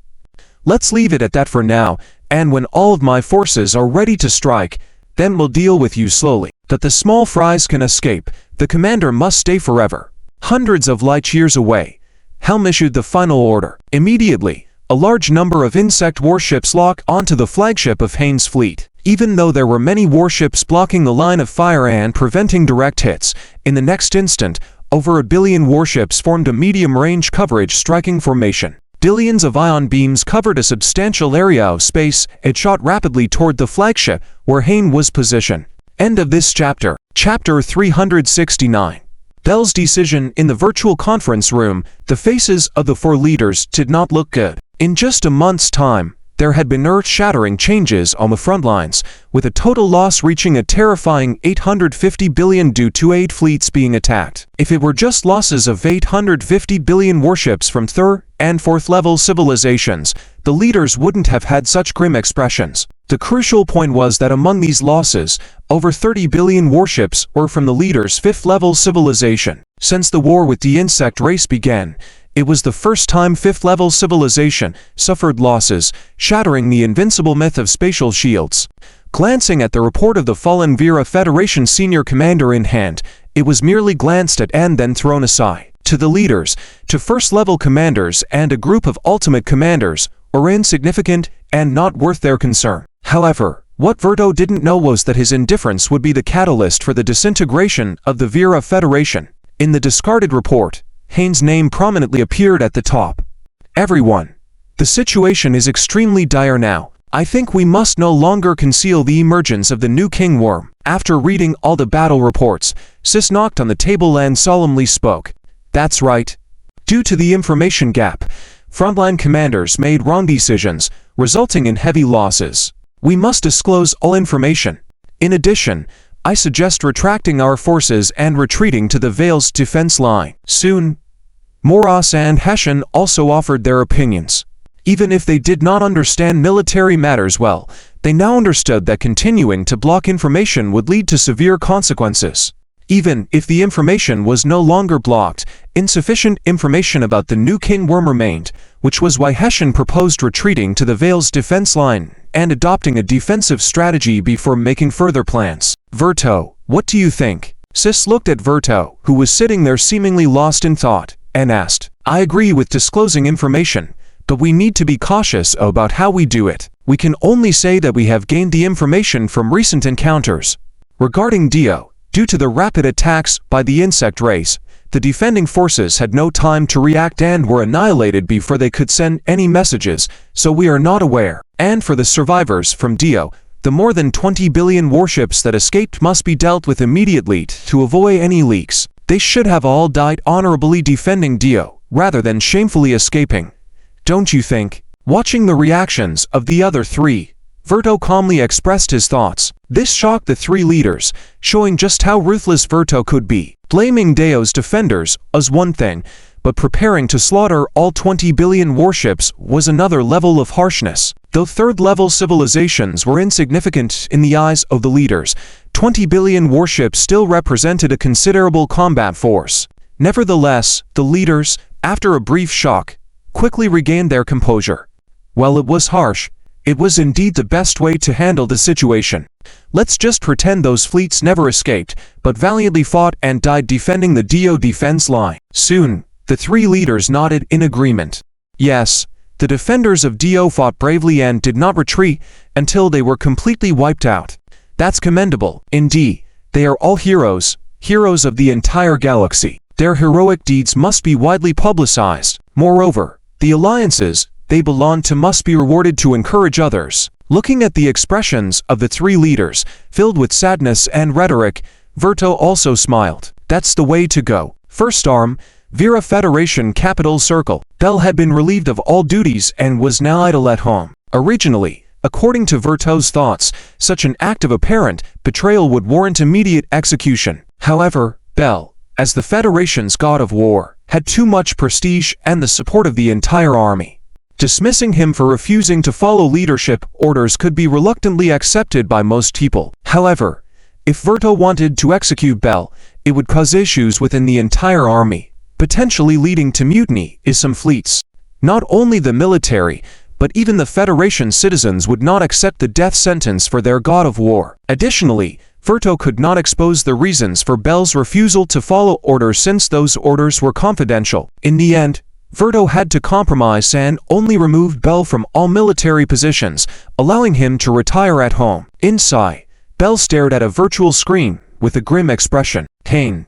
Though Bell had been relieved of all his positions, he still had his own sources of information within the military. The report on the screen had been sent by General West, the commander of the Vale's defense line, detailing the circumstances of Haynes' death. Haynes was Bell's good friend, a buddy. After reading the report, Bell could easily ascertain that Haynes' death was due to the leader's ability to block information. With Haynes' capabilities, he could have evacuated most of the warships using the correct strategies, preventing such a disastrous defeat and even saving his life. However, Haynes' information did not end there. There was another piece of intelligence. Trying to contain his rising anger, Bell opened the second file. The more he read, the more unpleasant his expression became. Clap these bastards. At this time, they still want to play such tricks. After finishing the second file, Bell could no longer contain his anger. He slammed his hand on the table and cursed loudly. After a few minutes of venting, Bell, breathing heavily, walked into a room in his house and opened a cabinet, taking out a piece of technology that clearly did not belong to the Vera Federation. I never thought I'd walk down this path one day, but whether it's for the Vera Federation or for the entire galaxy, I can no longer hesitate. I must stop those four bastards. Bell murmured to himself as he activated the technological creation in his hand. Within seconds, a figure appeared before Bell. General Bell, long time no see. End of chapter. Chapter 370. The beginning of a major event in the residence of the Grand General. Bell gazed at the figure before him with a complex expression. He understood the significance of his current actions, but if there was any hope left, he would not take that step. Yes, it's been a long time, Supreme Commander Lin Fan. I am no longer a Supreme Commander now, you can just call me by my name. Lin Fan responded with a faint smile. In recent times, Lin Fan was aware of what had been happening in the galaxy. After all, many third-level civilizations who had received favors from Lin Fan during their time on the Wells Line still maintain secret contact with him even after humanity's departure, providing various information, including some from the civilizations that escaped from Dio. Therefore, Lin Fen might be clearer about what had happened in Dio compared to Belt. Lin Fen, can I trust you? I think you don't need to ask that question. If you couldn't, you wouldn't be contacting me, right? True. Haha. Belt chuckled ironically. Lin Fen, I need your help to help the galaxy through this crisis and also help the Vera Federation get back on track. Okay. What do you need me to do? Without any hesitation, getting straight to the point. Regarding the situation in Dio, and the subsequent defeats in several encounters, I believe you already know, right? Yes. And I know it even better than you. Then it's easier this way. Take a look at this document. Belt handed the document General West had given him to Lin Fen to review. Haha. It fits their style. After a minute, Lin Fen finished reading the document, smiling, but with a hint of coldness. Having dealt with the Fur Giant several times, Lin Fen knew them well. For those Fur individuals, even if they were on the brink of destruction, they would still use all kinds of cunning schemes to gain benefits at that moment. In other words, they were short-sighted individuals who were not worthy of trust.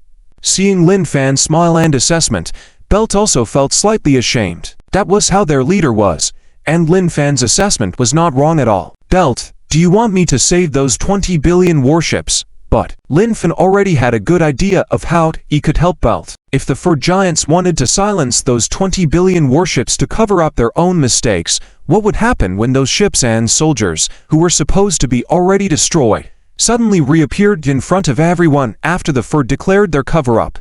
It was indeed an interesting scenario, but according to the document, General West from the Vera Federation was in charge of carrying out this silencing mission. Could Belt convince West to cooperate? That was the crucial point.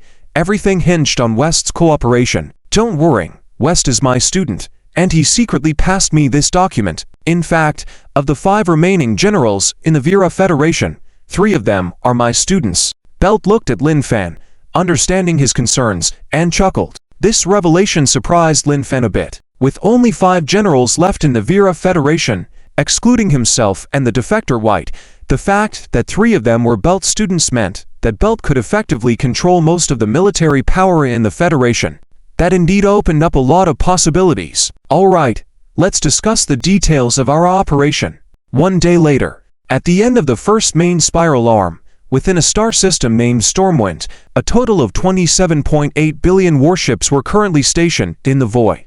This massive fleet was the one that had escaped from Dio initially. After regrouping here, the Fur Giants ordered them to stand by for further commands, which meant waiting for a month. Inside the flagship, a large conference room, the commanders of the 398 third-level civilizations that made up this fleet were gathered, the atmosphere heavy and tense. Has everyone read this document? Purple Light, seated first, looked at the nearly 400 people below and asked slowly. From his tone, it was evident that he could barely contain his anger. Commander Purple Light, is this document true? It is, and do you think such a plan is not entirely normal for those 4 individuals? Hearing Purple Light's words, everyone nodded slightly. Indeed, while this plan might seem illogical to them, it was entirely plausible for those 4. However, handling us in secret just to maintain the reputation of the 4 giants within the coalition forces and to cover their own mistakes. On what grounds? In the conference room, everyone's expressions displayed anger and resentment. Is anger useful? Can we resist if the 5th-level civilization wants to deal with us? So, we are more resentful. Let's not be pessimistic for now. I have contacted the Human Federation, and Supreme Commander Lin Fen has agreed to shelter us in their territory temporarily. Seeing the expressions of the various commanders below, Purple Light knew it was time to reveal the truth. As soon as this was said, a glimmer of hope appeared on everyone's faces. Commander Purple Light, is this true? But the Orion arm where the Human Federation is located is very far from us. The only way to get there is through the wormhole on the Silver Heart Channel. Can we sneak there? The commander of the Silver Horn Empire below asked, highlighting a practical concern. Have you forgotten about the Human Federation Super Stargate, the one that was destroyed by the 4 giants and blamed on White in the end? Purple Light smiled slightly and responded. This reminder caused everyone's expression to turn grim. If it wasn't for the destruction of the Super Stargate by the 4 giants, things wouldn't have been this dire. With a call for help, large fleets of 4th and 5th-level civilizations could rapidly arrive at Dio through the Super Stargate, and perhaps Dio wouldn't have fallen. Are you saying? Upon hearing Purple Light mention the Super Stargate again, someone quickly caught on and asked with excitement, "That's right, Supreme Commander Lin Fan will send a set of Super Stargate components here through spatial transmission, and then he will help us assemble a Super Stargate here. This way, we can directly pass through the Super Stargate to the Orion arm. Now, those in agreement, raise your hands." All the people below raised their hands, satisfying Purple Light. In order to maintain secrecy, he had even prepared to deal with anyone who disagreed, but it seemed unnecessary now. "All right. To ensure that no one leaks the information during the operation, everyone must stay here and remotely command their fleets." Understood. End of the chapter. Chapter 371. Shocking information inside the meeting room. Nearly 400 individuals were seated, commanding their fleets remotely through communication channels. However, no one voiced any grievances. After all, everyone understood the current situation. Any slight leak of information would lead to tragic consequences. The four giants truly had no regard for their lives, as their forces were about to head towards the Orion's arm. However, their civilization would undoubtedly be slaughtered by the four giants. Therefore, not only did no one complain, but everyone also paid attention to the movements of those around them. For a moment, the entire meeting room was in a state of mutual surveillance. "Here they come." Suddenly, Commander Purple Light's words broke the somewhat tense atmosphere in the meeting room and activated a large virtual screen. In the image, a fleet emerged from the void. However, no one in the meeting room was surprised. Having experienced teleportation technology, such scenes were no longer surprising. The fleet was not large, consisting of only 1,000 ships. Following the warships were modules of the Super Stargate, more numerous than the warships themselves. After all, this was a Super Stargate with a diameter reaching 1 million kilometers. I don't know why, but when I see the Human Federation fleet, I feel a sense of security. Watching this scene, everyone in the meeting room felt a strange sensation, unable to pinpoint exactly what it was. It wasn't until a commander from another civilization spoke, defining the feeling as a sense of security, that everyone suddenly realized, yes, for these third-level civilizations, being with the Human Federation meant safety. From Lin Fan taking over the Wells defense line to the departure of humans. If the galaxy was led by humans, it would be a fortunate thing indeed. At that moment, a virtual figure descended into the large meeting room. "I am Commander Li Kangqiang of the 3rd Army 7th Fleet of the Human Federation Magellanic Administration, appointed by Governor Lin Fan to escort you to the Magellanic system." Everyone was left stunned. This was none other than Li Kangqiang, a senior subordinate of Lin Fan. However, the first words he uttered left everyone stunned. "The Magellanic system? Are we going to the Magellanic system and not the Orion's arm?" After recovering from the shock, Commander Purple Light, unsure, sought confirmation from Li Kangqiang. "Yes, the Magellanic system. Currently, the Federation has 12 administrative regions, which are the 12 satellite star systems of the galaxy. Of course, this is confidential. However, since we are all on the same side now, and you will all likely spend a considerable amount of time in the Magellanic system, there's no need to keep it a secret." Li Kangqiang chuckled. Yet, after this revelation, some individuals who had just come to their senses found themselves dumbfounded once more. The entire Milky Way galaxy's 12 satellite star systems were under the control of the Human Federation. This news was too shocking for anyone to believe, even though Li Kangqiang had confirmed it. As the meeting continued, with Li Kangqiang's revelation raising further questions, Commander Purple Light suddenly had a realization. If this was the case, what was the maximum range of the Human Federation's teleportation technology? Within the capital of the Vila Federation, in the first spiral arm, in the mansion of the Vera Federal Circle, "Teacher, humans have already arrived at the gathering point of the Purple Light Fleet.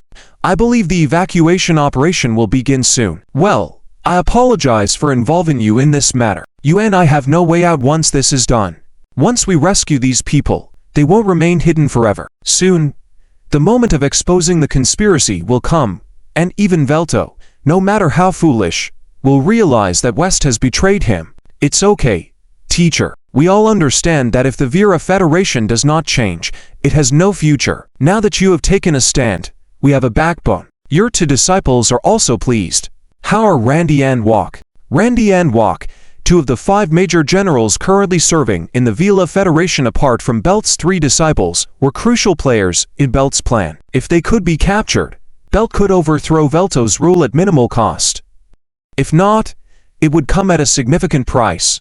Teacher, don't worry. I have already arranged it. If they agree, that's great. If not, then. In response to Belt's question, West's expression turned cold and indifferent. These two are quite capable and responsible military personnel. The New Vila Federation needs them. Try to convince them as much as possible. I understand, teacher. West clearly understood that Belt's instructions meant to persuade them with the minimal use of force. Hope you don't make me take action, otherwise. End of chapter.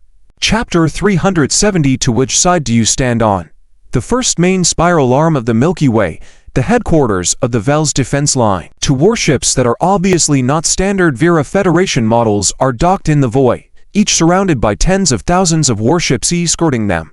These two warships are the flagship of the Vera Federation's great generals, Randy and Vac, who have been sent by Verto this time to assist Wes in his role as deputy commander. In fact, to say they are assisting is not quite accurate, it's more like surveillance. After all, Wes is a disciple of Bert, and in that regard, Verto always had some concerns about him. In fact, initially Verto did not want to send Wes to replace Bert, but at that time Randy and Vac were too far away to make it to the main headquarters of the Vels defense line in time, so Verto reluctantly appointed Wes as the commander of the defense line. Later on, Wes behaved very obediently, not disobeying Verto's various orders, but even so, Verto still couldn't rest assured. Thus, we have the scene now, where two non-Bert faction Grand Generals simultaneously arrive at the headquarters of the defense line and serve as deputy commanders together. As for this, Wes doesn't seem to care at all, or you could say that Verto's order even helped Wes, sending the two directly in front of him. Randy, Vac, we haven't seen each other in 5 years, have we? Inside the luxurious room of the Titan-class warship Hayden, Wes looked at Randy and Vac, smiling. But this smile was somewhat cold. Wes, don't be emotional.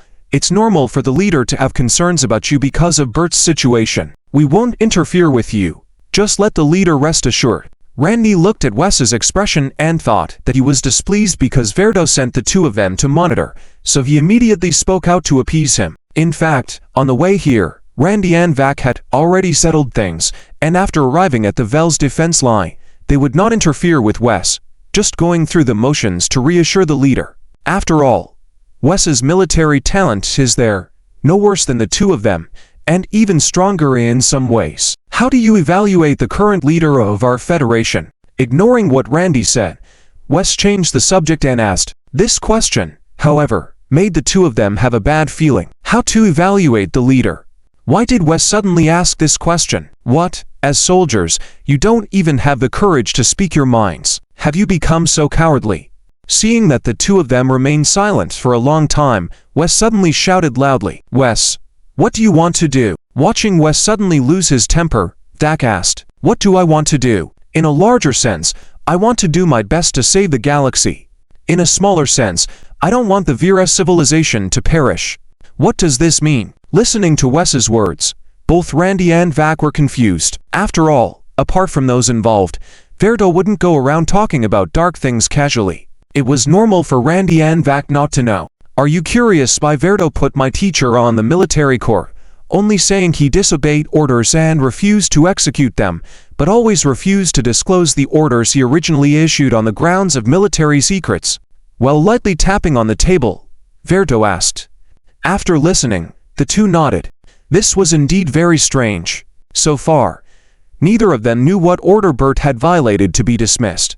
Of course, both of them were very orthodox soldiers. Since Verto mentioned military secrets, they would naturally not actively investigate further. Have you ever thought about why Verto's loyal dog, White, suddenly defected and fled to the Human Federation? And why have the casualties on the front line been so heavy in the past month? And why did the commander, Hayne, the teacher's close friend, die? One question from Wes after another, without a break, until 3 minutes later, he finally stopped and looked at the two. However, Randy and Vac, opposite him, were already frowning, both having a feeling that Wes might reveal all the answers next. However, these answers probably wouldn't be very pretty. Thinking back to the scene when Wes started losing his temper, the two men's sense of unease grew stronger. You can see for yourselves. Sighing, Wes waved his hand, and two virtual screens appeared in front of the two, each displaying a heap of documents. As time passed, Randy and Vak's expressions became more and more grim. Are all these real? Finally, after more than 10 minutes, after the two finished reading all the documents, Randy spoke first. Are they real? You already have the answer in your hearts, right? Indeed, in their hearts, both Randy and Vak were clear that these were undoubtedly Verto's style, and these documents and recent events match perfectly. From every point of view, they believed that the information was entirely true. However, it was one thing to believe in these in normal times, but now was not the time to do nothing. How could he still behave this way? Was he ready to push the whole civilization, even the entire galaxy, into the abyss step by step? No wonder Wes started by saying those words, wanting to do his best to save the galaxy, to save the Vera civilization. Wait a minute, according to this reasoning, did Wes want to? Suddenly, both of them looked at Wes in shock, both with the same thought in mind. Wes wanted to overthrow Verto's rule. And surely Wes alone didn't have that kind of power. How many people were involved in this? The other two generals, Leon and Sue. Bert. Yes, they were all disciples of Bert, and only Bert had the qualifications to call the shots, whether in the military or in the Federation. Don't look at me like that. Since you've already guessed what we want to do, I just have one question. The two of you, are you on our side or Verto's side? This question caught the two off guard. As Orthodox soldiers, staging a rebellion was never in their vocabulary. But looking at Wes's demeanor, it was clear that the situation was different now. Either stand with me, or face the consequences. Both were not stupid, so naturally, they understood. Perhaps there were already combat personnel deployed outside the room. Looking at Wes in front of them, the two showed a wry smile. Wes, you should know that we are not going to rebel. With his murderous intent suddenly exposed, Wes was about to issue the order to move, but at that moment, Randy's words stopped him in his tracks. We will not partake in any internal struggles of the Federation. Our command is to obey the leader of the Federation, whether Verto or Bert. End of this chapter. Chapter 373. Starting to reveal cards. The suffocating and oppressive atmosphere inside the room was gradually dissipating. Wes looked at the two individuals in front of him with a complex expression. Initially, he had little hope of persuading Randy and Walker. Wes was well aware that, given their personalities, convincing them to participate in rebellion was an impossible task. Therefore, from the very beginning, Wes was prepared to eliminate the two. However, he did not anticipate that Randy and Walker would pose a challenge for him. Yes, it was indeed a challenge. Their refusal to engage in any power struggles within the civilization implied neutrality and non-alignment. They made it clear that they would only obey the future leader of the civilization, be it Vilto or Belth. In short, their stance was you fight your battles, we remain neutral, and we will follow whoever wins. However, for West, this was not enough. Still, it seemed there was no compelling reason to deal with the two individuals. The question remained whether to kill or not. If the two were not eliminated, and they sided with Vilto at a critical moment, it would be a disaster for the entire civilization. However, directly eliminating them would also be a significant loss for the Federation. Without a compelling reason to do so, West was hesitant. After contemplating for a while, West decided to let the teacher Belt make the decision. Without avoiding the two, he directly contacted Belt. Soon, Belt's virtual figure appeared in the room. After glancing at Randy and Walker, Belt turned to West. Teacher, here's the situation. West immediately recounted everything from start to finish to Belt. After listening, Belt understood West's concerns and sighed, then looked at Randy and Walker. You must understand, mere assurances like these cannot satisfy us. Any changes during this period could lead the Federation to the brink of destruction. Deld was not exaggerating. Currently, Deld controlled over half of the Federation's military forces. If Randy and Walker were to join, overthrowing Vilto's rule would be straightforward, even bloodless. However, if they were to switch sides to Vilto at a critical moment, it would result in a civil war within the Federation, something Beld wanted to avoid. Deld, you should know our characters well. Rebelling is something we cannot and will not do under any circumstances. Maintaining neutrality is the greatest compromise we can make, Walker said to Belt. I understand that, and West understands it too. Otherwise, he would have not hesitated and directly dealt with both of you. Belt replied. However, you must give us a reason that can truly reassure us. he added. Clearly, even with their words, Deld was not completely at ease. After all, the stakes were high, and a misstep could lead to all parties losing. Then tell us, how can we truly reassure you? Randy asked.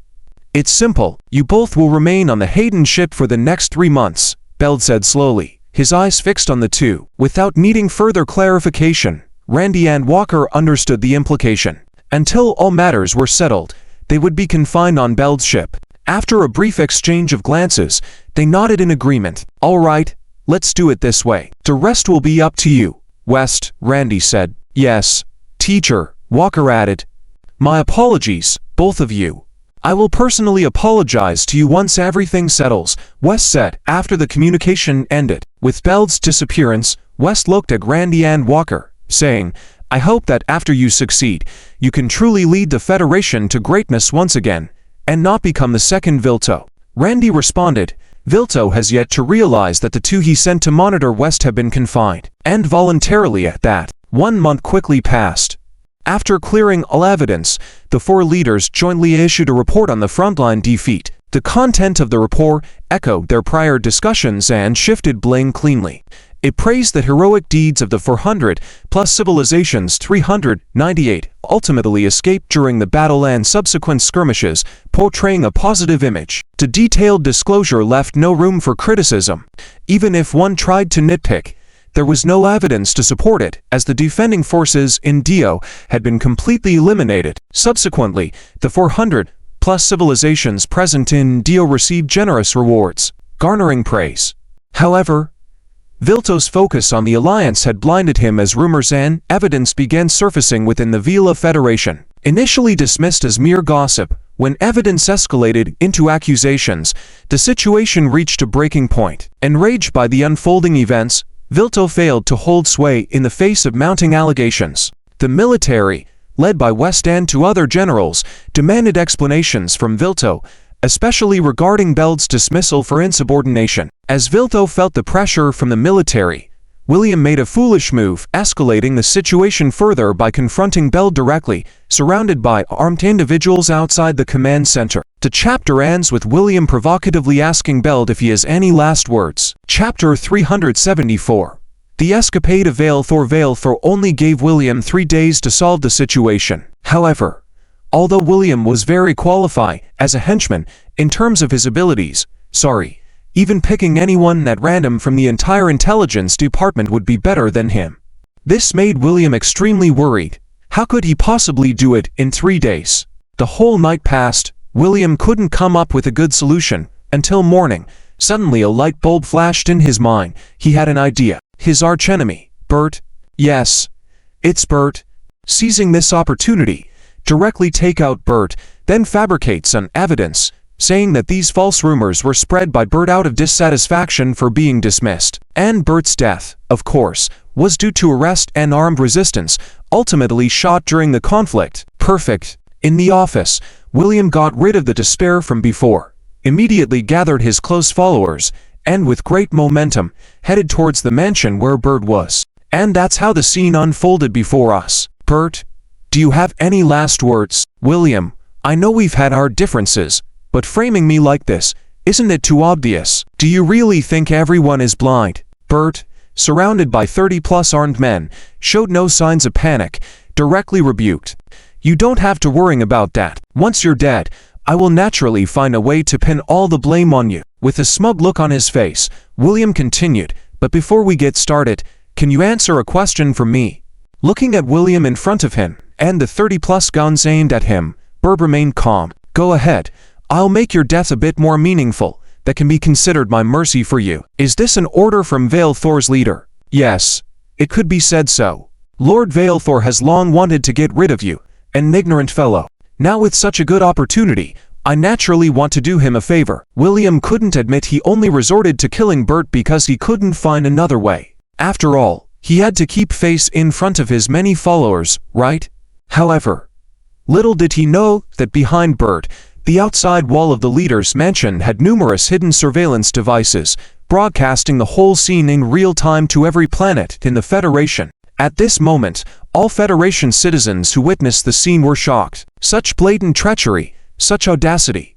Is this our leader and his followers? Damn it, why hasn't anyone rescued Lord Bert yet? Whoever it is, must rescue Lord Bert. In the leader's mansion in the capital, Vale Thor's furious roar resounded once again. Damn idiots, what are they doing? Fools, fools. Watching the live broadcast, Vale Thor was completely enraged. It was a setup to kill him. He immediately grabbed a communicator, trying to contact and stop William. Unfortunately, the communication couldn't go through. Lin Fan, the former commander of the Human Federation, once told me a human saying. Do you know what it is? What? Villains die from talking too much. Immediately, a dense barrage of gunfire erupted, and all except William fell into a pool of blood. Initially, even Bert hadn't expected William to be so insane, coming straight for him to kill.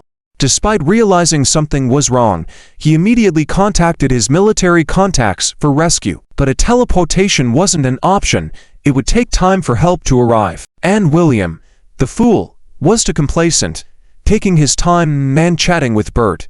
It was this delay that allowed the military personnel to arrive promptly, deploying numerous snipers around and taking down everyone except William in a single strike. Just as Lin Fan had told Bert before, villains die from talking too much, and it turned out to be true. General Bert, I didn't come to rescue by order. All gunmen have been taken out, the mastermind captured. How should we proceed?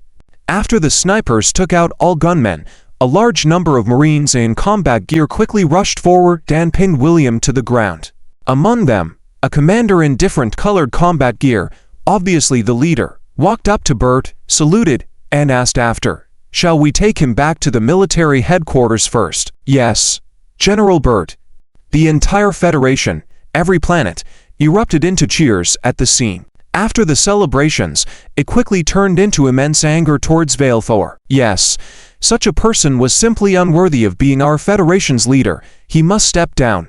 In fact, billions of people from the capital region had already taken to the streets, heading towards the leader's mansion. However, Vale Thor was not there at that moment. Since the scene of William attempting to kill Bert was broadcast, and the inability to contact him, Vale Thor already felt something was amiss. When the military showed up, he understood that the lack of communication was due to intentional interference in that area. Where do we go from here, Vale Thor? Humph, these fools thought everything was under control once they had the military on their side. Let's go.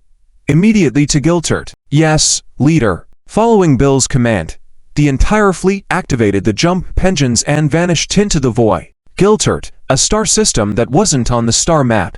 Every year, Vale Thor diverted a significant portion of his financial budget to a secret project, funneling the money to Giltert through clandestine means. Over the years, the armed forces on Giltert had amassed a total of 5 billion warships, all of them the latest Federation models, with some technologies even beyond the military's possession. Once there, Vale Thor would have the means to protect himself. Then contacting Randy and Wok to regroup, he would have a definite chance of turning the tables. After all, Vale Thor knew the personalities of those two very well. They would never rebel. That's why he sent them to monitor West.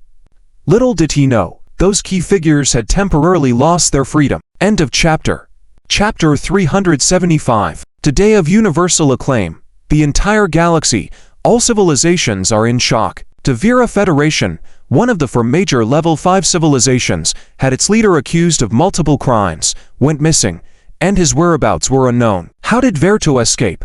Any clues? In the general's mansion, Belt looked at the 3 virtual figures in front of him and asked, "Teacher, based on my investigation, shortly after Verto disappeared, the 3rd fleet that was stationed in the 3rd Defense Fleet in orbit suddenly left and disappeared, currently uncontactable. It is highly likely to be related to Verto's escape." Among the 3, General Rains, who was stationed in the capital circle, said, "The commander of the 3rd Fleet, Byers, was under him, and he trusted him greatly." Even though Rains did not come to a definitive conclusion that Byers was involved from the start, as time passed and more investigations were conducted, all evidence eventually pointed to Byers. This forced Rains to believe that Byers was actually working for Verto, and all these years, he had not noticed even a bit of it. "Byers, I know this person. He should be a very orthodox military man, right?" "Yes, but based on our investigation, all the clues eventually led to him. and the timing of the disappearance of the Third Fleet was too coincidental. It made me suspect that he was purposely planted around me by Verto. He does indeed have that style, always calculating or scheming. He is simply a conglomerate of darkness. Hearing Raines's words, Belt had a mocking expression on his face. Teacher, I also found some clues on my end, but I am not sure if they are related to Verto's whereabouts. At this moment, another general, stepped forward and spoke. Tell me. So, when we took control of the leadership mansion, we checked all the documents there just to see if there were more pieces of evidence, but we discovered something else. What is it? He knew very well about the character of this disciple, a general who could handle any situation with calmness, yet now, So's expression clearly showed a hint of nervousness. So what he was about to say must be crucial. Teacher, do you remember the secret allocation of military funds every 100 years in the Federation? Of course I remember, but Verto never told us where that money actually went. Belt nodded and said, at this moment, he also remembered that every 100 years, a secret portion of the military fund would be earmarked by Verto for confidential projects, roughly about 30%. However, no one knew where these funds eventually ended up. Indeed, I remember the incident. What did you find? Although I couldn't access more detailed information, in some documents, it was noted that all these funds were transferred to a star system called Guilt. The problem is, I searched the entire Vera Federation's territory and could not find a star system named Guilt. Verto immediately understood So's implication. Verto's whereabouts were unknown, a star system that did not exist on the star map, 30% of military funds unaccounted for. So it seemed clear that this discovery might be related to Verto's escape. Immediately mobilize all bases within the Federation, order them to observe the surrounding stars, and cross-check with the Federal star map. Find the star system Guilt that Verto erased from the star map, and do it now. Yes, teacher. After saluting, So's figure disappeared on the spot. He had already gone to carry out Bielti's command. How are the other three giants reacting? After So disconnected, Belt looked at West and asked. Among the three of them, West was responsible for monitoring the three giants. After all, most of the fleets in the hands of the three giants were now part of the joint forces and under West's control. For this matter, he even ordered all fleets of the three giants to cut off all external communications and carry out a secret mission lasting 3 months. The mission and reason were just fabricated by this joint forces commander. Therefore, now the three giants couldn't even contact their own fleets. The three giants indeed have thoughts of intervening, but most of their fleets are under my control now. Therefore, in the short term, they dare not do anything because now only I can contact these fleets and give them orders. In fact, with just one command, I can make these warships go to places they shouldn't go and get them all destroyed. They wouldn't dare take the risk, West said with a smile, but his smile was somewhat chilling. At the start of the mission, he had already discussed with Belt to use this to restrain the three giants, making them not dare to openly intervene in this federal reform. You keep an eye on the three giants. Seeing that other than Verto's escape, everything else was going according to the plan, Belt nodded at West.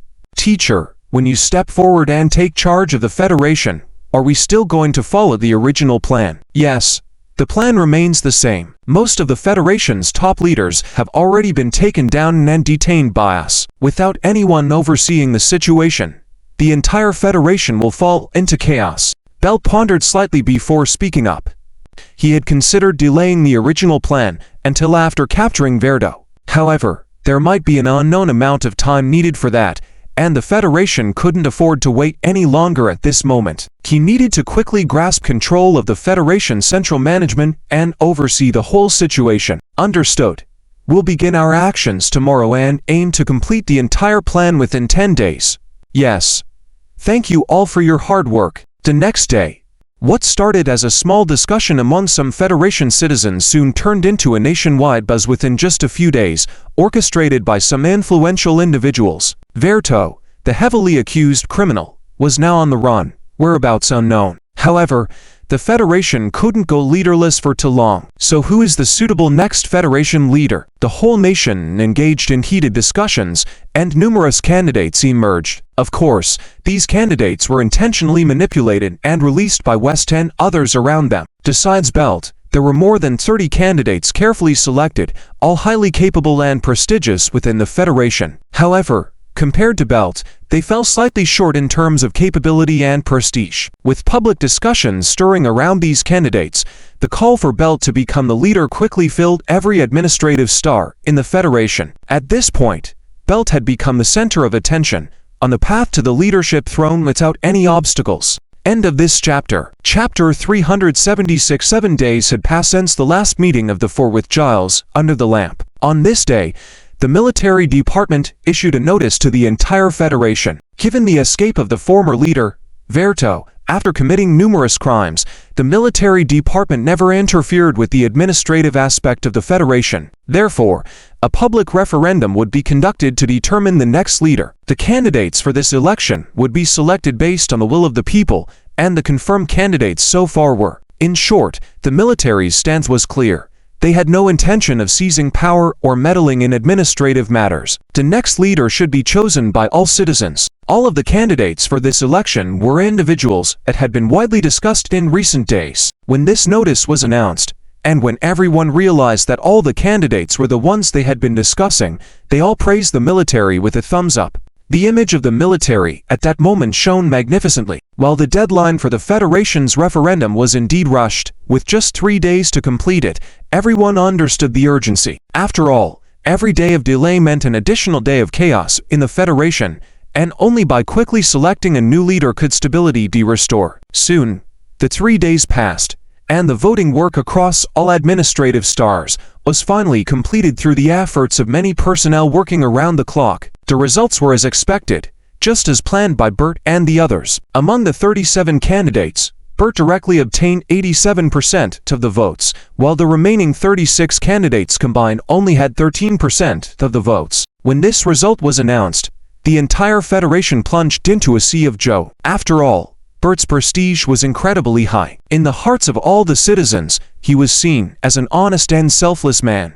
Even the 13% of citizens who did not vote for him would not oppose his leadership. Bert acted quickly. Within just over 10 days of taking office as the Federation's leader, he had rebuilt all the administrative departments and set them in motion. This was not because of Bert's exceptional administrative abilities, but because all the appointments and reforms had been planned long ago. Therefore, after he took office, there was no need to rethink everything. He simply followed the predetermined plan. This ensured a swift process. 1 month after Bert became the leader of the Vila Federation, important information. The former general, Sue, who was now head of the intelligence department, arrived at Verto's office and saluted before speaking. Although he was no longer a general in the military, after maintaining certain habits for hundreds of years, Sue found it difficult to change. "Come in and speak." Hearing Sue's voice after a long time buried in paperwork, Bert put down his work, raised his head, and addressed him. Soon, Sue stood before Bert. "Leader, there has been progress regarding that matter." Are you referring to Giles?" Bert instantly reinvigorated, casting off the slight fatigue he had been showing earlier. For him, this was the only loose end the Federation still had. As long as Giles remained at large and Verto unresolved, the Federation's crisis had not truly been eliminated. Yes, it took over a month, but through the military and astronomers we gathered, we conducted a comprehensive observation of the entire Federation, compared the results to the current Federation map, and ultimately found a star system not on the Federation map. "Where is it?" "Here." Sue used his portable terminal to display a virtual image of the current Federation map. After some manipulation, Sue enlarged the map and pointed to a location. "It's right near Haiti." Interesting choice of location.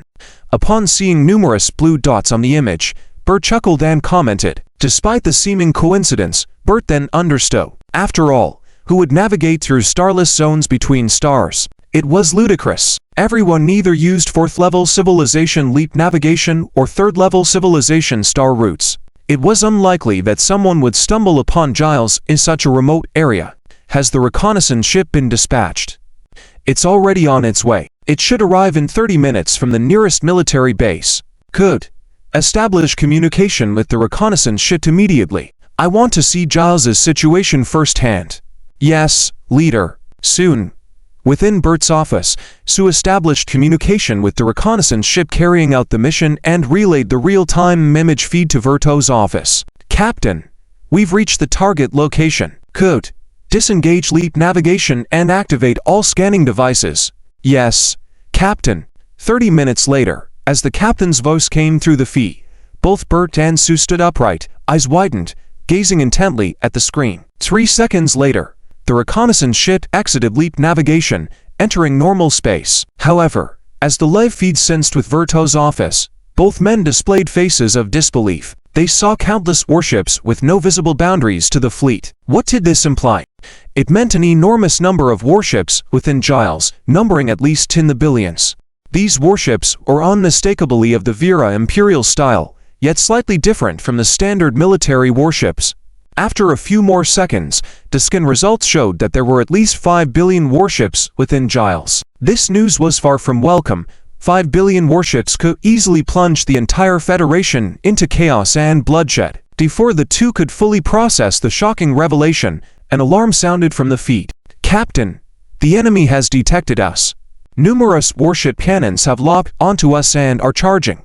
Damn it, retreat immediately. However, they were unsuccessful. A few seconds later, a fireball ignited in the void of Giles. The image feed in Bert's office also cut out. End of this chapter. Chapter 377 Gravity Cannon and Space Terror. Inside the leader's office, Belt's expression was very serious. At the last moment the reconnaissance ship was destroyed, he discovered that it was not a standard weapon technology of the Vela Federation at all. Generally speaking, the Vela Federation's ship cannons have two types, which are ion beams, and individual customized ships may also have radiation-type weapons. However, no matter which type of weapon it is completely different from what he had just seen. There was no similar visual sense of a beam shooting over. The cannon on the opponent's warship just shimmered with energy for a moment, and then the reconnaissance ship was destroyed. It should be noted that at this time, the reconnaissance ship had all its scanning devices open, including energy scanning devices. Therefore, the possibility of gamma rays can be completely ruled out. After all, gamma rays, though invisible to the naked eye, would definitely be detected by energy scanning devices. So, what kind of weapon was this? Leader, what was that just now? Soa couldn't help but ask as he stood aside. I don't know, but I think he should know. Belt shook his head. As for who he was, others did not know, but Soa naturally did. Soon, Belt took out a communicator and activated it. Belt, being a leader seems tough. You look so fatigued. When the communication was connected, a virtual image appeared in front of the two, and after looking at Belt, it directly smiled and said, Lin Fan, stop teasing me. I have something very important to consult you about this time. Go ahead. After hearing Belt's words, Lin Fan also put away his smile, becoming more serious. Can you tell what kind of weapon this is from these images? Belt said, as he brought up some footage and data from the final transmission of the reconnaissance ship. Looking at the images on the screen, Lin Fan furrowed his brows deeply. He actually knew this weapon in the image. The old man had tested this kind of weapon not long ago, but compared to what the old man had developed, the one in the current image seemed a bit primitive. However, the basic form was there. Continue on this path, and one day would reach the level of the old man. Gravity cannon. After confirming the weapon in the image, Lin Fan uttered these 3 words to Belt. Gravity cannon? What kind of weapon is that? Simply put, this is further utilization of space technology. By compressing space, it directly acts on a specific point, creating a gravitational tide that causes uneven distribution of gravity in the target area, resulting in a tearing effect on all objects within the area. Since the neutral cannon does not attack from one point to another like conventional forces, it directly acts on a specific point. That's why you didn't sense the visual beam attacking you. Lin Fan briefly introduced this weapon, but there was one thing he didn't mention. That is, the gravity cannon is actually a lower-level technology of space tearing. And what Bai Zixuan tested a few days ago was the true space tearing, which was far stronger in terms of attack range and tearing force, and the gravity cannon. This was why Lin Fan said the weapon in the image looked a bit primitive. Gravity cannon? Do you know how large its attack range is? The gravity cannon in the image is apparently still in a very primitive stage. I estimate roughly that the range should not exceed 3 million kilometers or even shorter. Is that so? This was news for Belt. It seems that the weapon being secretly researched by Verto is not yet complete. Now that he understood the principles and the approximate range, Belt naturally felt confident in being able to defeat the 5 billion warship of Guild. completely eliminate this last cancer within the Vela Federation. However, these warships seem to be in the style of Vela Federation's warships, right? Have you developed the gravity cannon? Lin Fen asked with some curiosity. After all, the current for major level 5 civilizations were only in the middle stage of level 5. It was theoretically impossible for them to develop something like a gravity cannon yet. After hearing Lin Fan's words, Belt smiled bitterly, then explained about Guilt's situation. So that's how it is. I never expected Verdo to have such a background. Yes, but for the future of the Federation, even if we have to pay some price, we must deal with him, Belt said firmly. All right, do you need our help? Since this is an internal conflict within the Vela Federation, I still hope we can solve it on our own. However, if possible, I would like to represent the Vela Federation in purchasing some weapons and equipment from the Human Federation. Belt shook his head.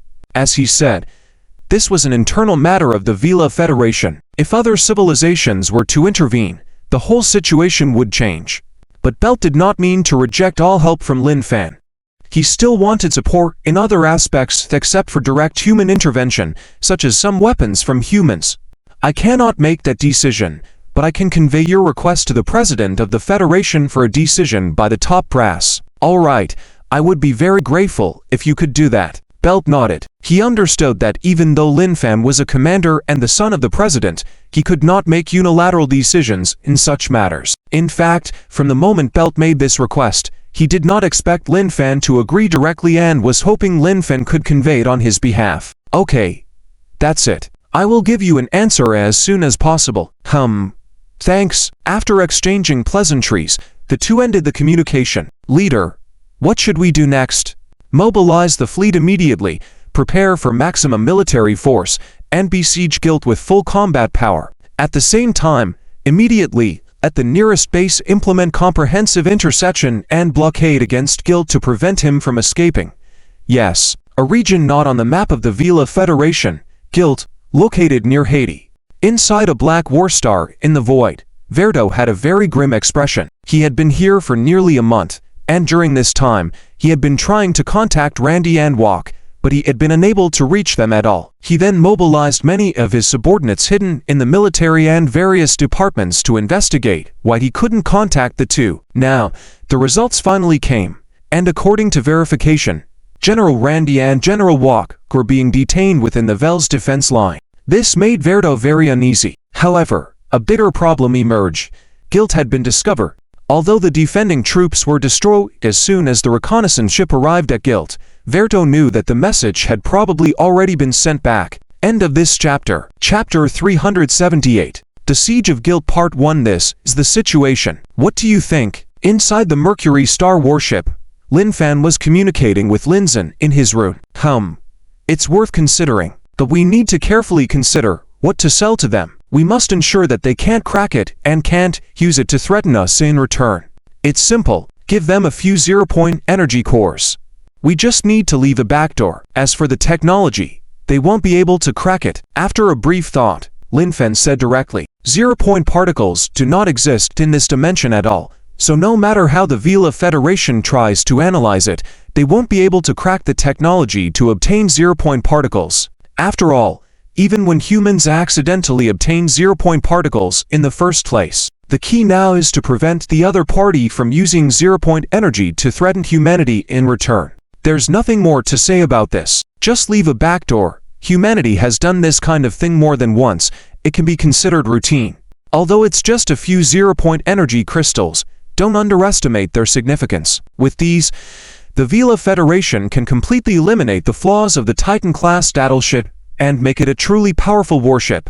It can also be directly used as a super weapon, such as a fortress-level gamma-ray cannon, allowing for long-term irradiation or even continuous firing, just like humans, enabling the gamma-ray cannon to perform continuous long-range attacks.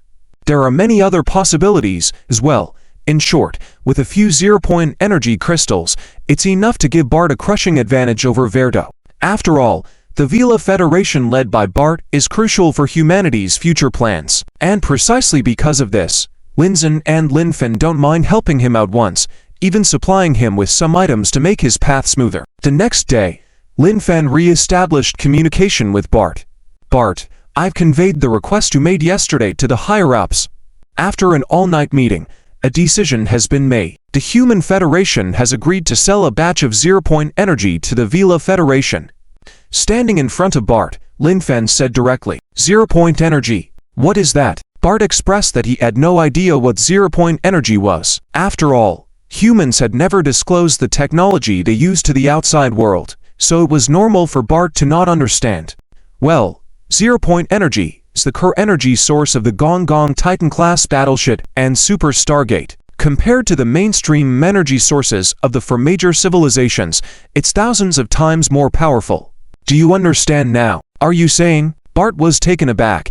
He now understood what Lin Fen meant. Zero-point energy was the super energy technology used by the Human Federation. The gamma-ray cannon that swept the insect swarm in the A-11 defense zone with continuous intense combat for days on the Gong Gong Titan-class battleship. The Super Stargate that was millions of kilometers in diameter and could operate for extended periods. And in an instant, Bart thought of many things. Scientists within the Federation had long analyzed and speculated about these human technologies. It was widely believed that humans had a previously unprecedented and powerful energy technology. Otherwise, there was no way to explain how those things worked. Now, Lin Fen told him that the Human Federation could sell a batch of this zero-point energy to him. How could he not be thrilled? Bart, this thing is too important. So the top echelons of the Federation had conditions when deciding to deal with you. You must ensure that you do not research it or use zero-point energy to attack the Human Federation in the future. Of course, there are things you should understand without me needing to say. We will also ensure safeguards on our end. Bart did not feel surprised by Lin Fen's words. On the contrary, he thought this was entirely normal. Whether it was a level 4 civilization or a level 5 civilization, when selling critical equipment to other civilizations, it would leave safeguards. The most common was anti-dismantling technology and follow-up measures. Moreover, zero-point energy was an extremely sensitive and important entity. If humans did not leave some safeguards, that would be absurd. No problem, but can you sell me a fortress-level gamma-ray cannon? After all, we don't have time to refit our weapons to match your energy for the upcoming Siege of Guilt battle in 2 weeks. That shouldn't be a problem. But as I said, I can only convey your request. Understood. Soon. Just an hour later, Lin Fen contacted Bart again, informing him that his request had been agreed upon by the Federation. They had finalized the sale of 3 sets of zero-point energy core devices and a fortress-level gamma-ray cannon that could directly use zero-point energy. Although it wasn't a large quantity, the trade price alone would drop the jaws of the entire galaxy.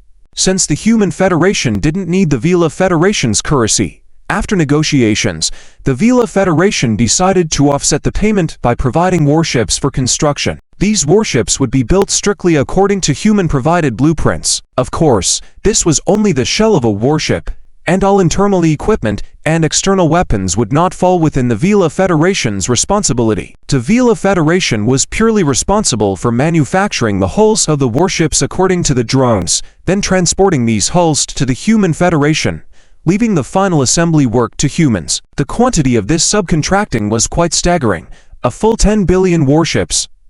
Upon hearing this number, some would think that humanity was asking for too much and essentially blackmailing. However, Bart didn't see it that way. He even felt that this was a windfall opportunity. Just the 3 sets of zero-point energy core devices and the Federation's fortress-level gamma-ray cannon immediately give the Vila Federation an absolute advantage over the other 3 giants.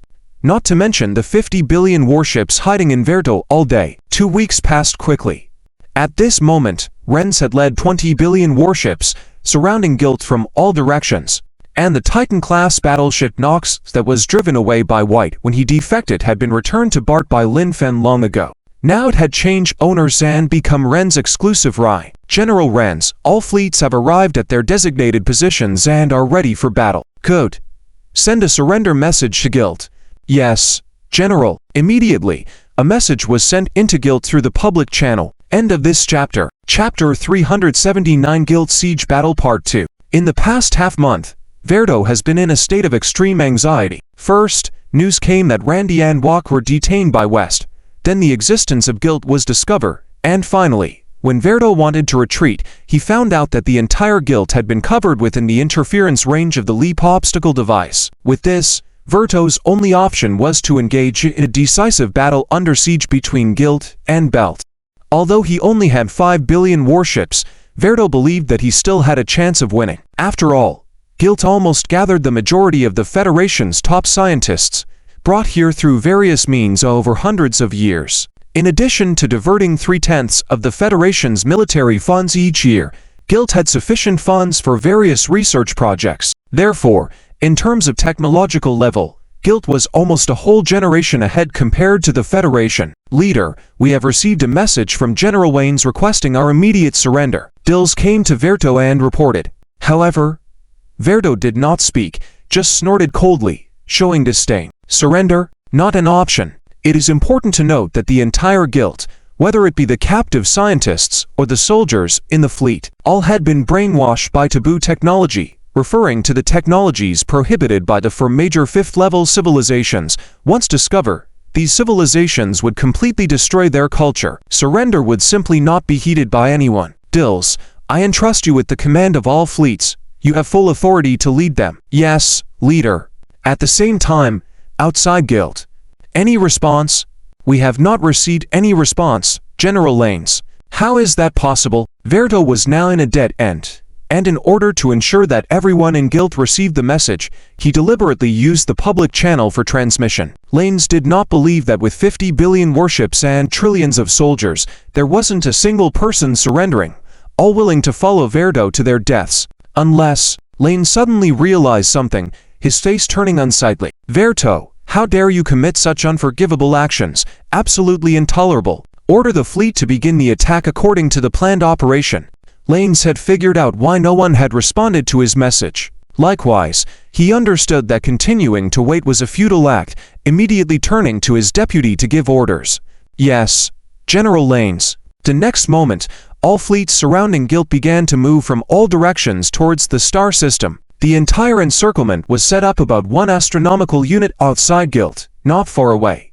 Just half an hour later, all fleets simultaneously entered the star system and swiftly advanced towards the fleet array within guild. With 50 billion against 200 billion, the difference in numbers seemed insurmountable. No need to doubt the outcome. However, in reality, it was not so. On the one hand, Verto's fleets were technologically advanced, both in attack and defense slightly superior to the fleets led by Lanes. On the other hand, all soldiers in his fleet had been thoroughly brainwashed, marching forward boldly without fear or retreat. Therefore, despite having an absolute numerical advantage, the overall battlefield situation showed that Lane's advantage was not as significant as imagined. General, the enemy troops are acting strangely. Something's not right.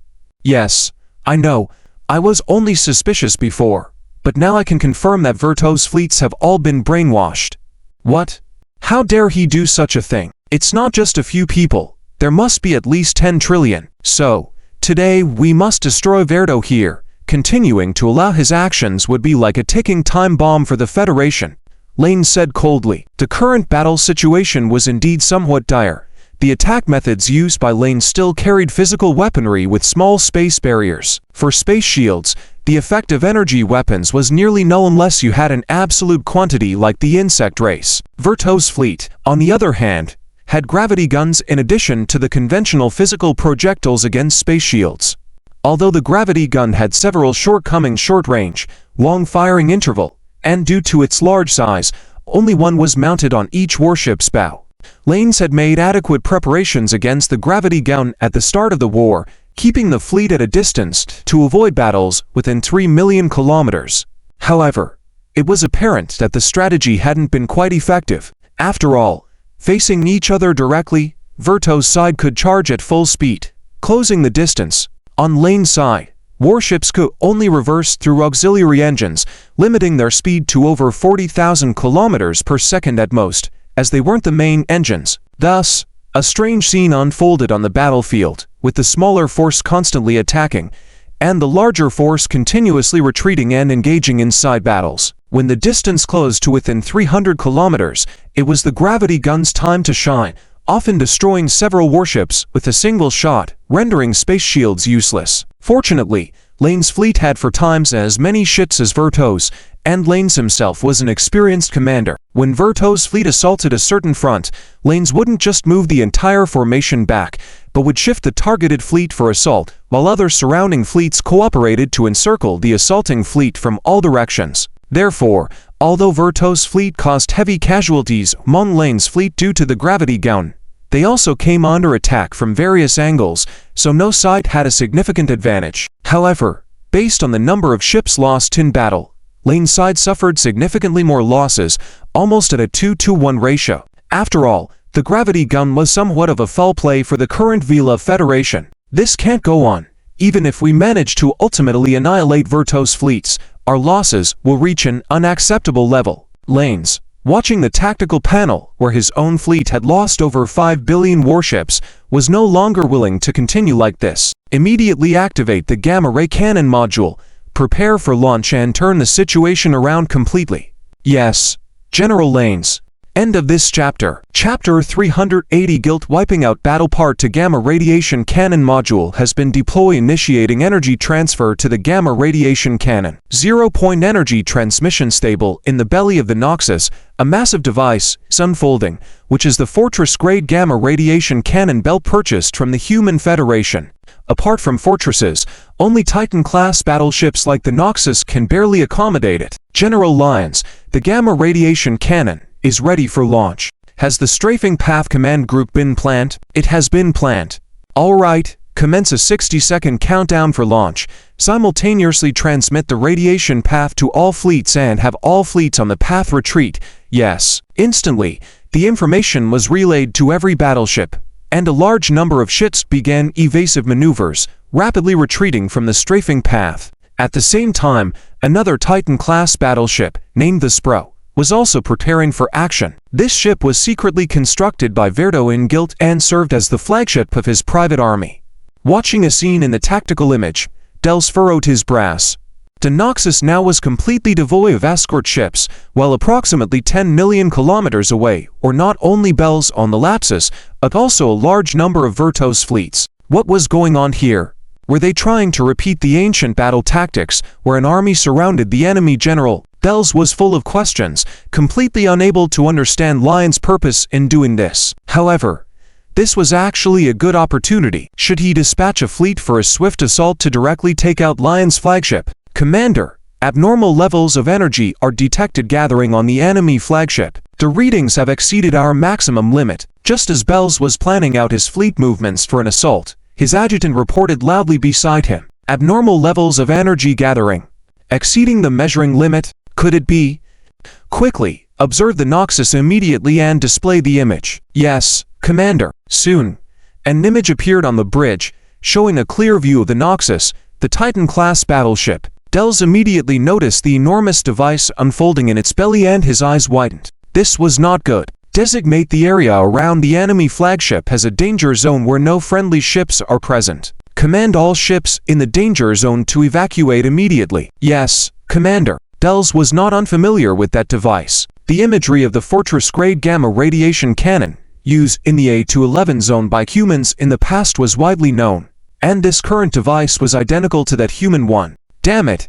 How could the Noxus have this thing on board? Did they somehow acquire even the humans' extraordinary energy technology? At that moment, Bells began to understand. Belt was definitely in cahoots with humans. That was not a good situation for him. Even if he could defeat Lyons here, there was no guarantee that Belt wouldn't ask humans to intervene directly. Bells knew that humans possessed a super weapon capable of destroying an entire star system, rendering his fleet useless no matter how many ships he had. Damn it! Why was everything moving so slowly? Hurry up! Even faster! Watching the image of his fleet avoiding the danger zone, Bells was growing increasingly frantic. It would take at least a minute to evacuate completely from the danger zone, and the Lapsus, where he was in an extremely precarious position. According to calculations, it was right in the middle of the danger zone and would require the most time to evacuate. Meanwhile, on the Noxus bridge, General Lyons, all battleships have completely moved away from the radiation. The attack path is clear. 3 seconds countdown before launch. 3-to-1 launch. Instantly, a huge energy converted by the Fortress-grade gamma radiation cannon deployed in the battleship's belly into invisible gamma radiation beams, streaked towards the area where Bells was located at extreme speed. Yes, Lion's target was originally the enemy flagship. Once the flagship was destroyed and the enemy fleet's command was completely severed, even the brainwashed and death-defying soldiers would suffer a significant blow to their combat strength with no command to lead them. With this breakthrough, Lions could easily wipe them all out. A group of fearless lunatics under excellent command was quite terrifying. However, a group of fearless lunatics without systematic leadership was not frightening at all. At this moment, Bells detected the terrifying energy rapidly approaching his position through the energy scans. Even with billions of friendly warships between himself and the enemy, he still couldn't feel any sense of security. Fear filled his expression completely. No. Watching the tactical image, his fleet ahead being annihilated batch by batch, Bells couldn't accept it and roared out. There was no turning back at this point. Bells, along with the Titan-class battleship Lapsus, turned into cosmic dust together. However, this was just the beginning of the assault. General, the enemy flagship has been destroyed. Initiate strafing mode immediately. Maximize casualties on the enemy's living forces. Yes, General Lyons. Instantly, the gamma radiation cannon, which had been continuously outputting energy, began to move and initiated strafing operations. A minute later, as the gamma radiation cannon's firing aperture could no longer withstand the strain, the terrifying assault finally halted. Switch the firing aperture immediately and prepare for the second launch. Yes, the battle continued on the battlefield. Even though the flagship was destroyed and the command chain was cut, the brainwashed soldiers kept firing fearlessly. However, under Lion's command, the whole encircling fleet quickly gained absolute dominance by continuously cutting off and surrounding their enemies. Finally, after 3 hours had passed, with the third firing of the gamma radiation cannon from the Noxus, Vertos' fleet was reduced to just a few million ships, and they were quickly eradicated. Arrange the fleet to encircle all planets, conduct a thorough search, and do not let Verdo escape. We must find Verdo. Yes, General Lyons. Inside Guilt, under the surface of one of the planets, there was a secret base where Verdo was located. Here, he witnessed his fleet's ultimate defeat and saw numerous fleets surrounding each planet, deploying countless ground forces. He knew that he had lost, with no chance left, yet he couldn't tolerate being captured and publicly try. Gritting his teeth, Verdo opened a virtual interface, quickly inputting a long string of commands. This self-destruct device has been activated. Countdown 300 seconds. All personnel evacuate immediately. A mechanical voice resounded throughout the entire base instantly. End of chapter. Chapter 381. The approaching insect fleet of the Syrian Magellanic Galaxy, the capital Ode. Looking at the intelligence about the Vila Federation in his hand, Lin Fen revealed a smile. Everything was going according to plan, and it was time for him to make his move. However, he needed a perfect timing. A perfect timing. As for when that timing would come, Lin Fen expressed that it would definitely not exceed 3 years. For now, humans still needed to gather strength and wait for the opportune moment to come. Since the end of the Siege of Guilt, a year has passed. Under the leadership of Bert of the Vila Federation, the entire Federation has rapidly returned to a stable state before the Civil War. Without the loyal supporters of Verdo who only knew how to flatter, the efficiency of all departments operated like stepping on an accelerator, and the entire Federation flourished. Of course, if there weren't the matters with the insect race, it would have been even more perfect. According to the latest information, the insect fleet is less than 0.3 light-years from the Vels defense line. In the For Titans conference room, Bert looked at the other three and said, as the current leader of the Vila Federation, Bert had enough qualifications to be here. Although the three Titans were very unhappy, Bert threatened himself with the survival of hundreds of billions of warships and prevented the three from getting involved in the internal chaos of the Vila Federation before. However, since the die had been cast, and the Four Titans had too many intertwining interests, combined with the current war against the insect race, the Vila Federation was an indispensable part.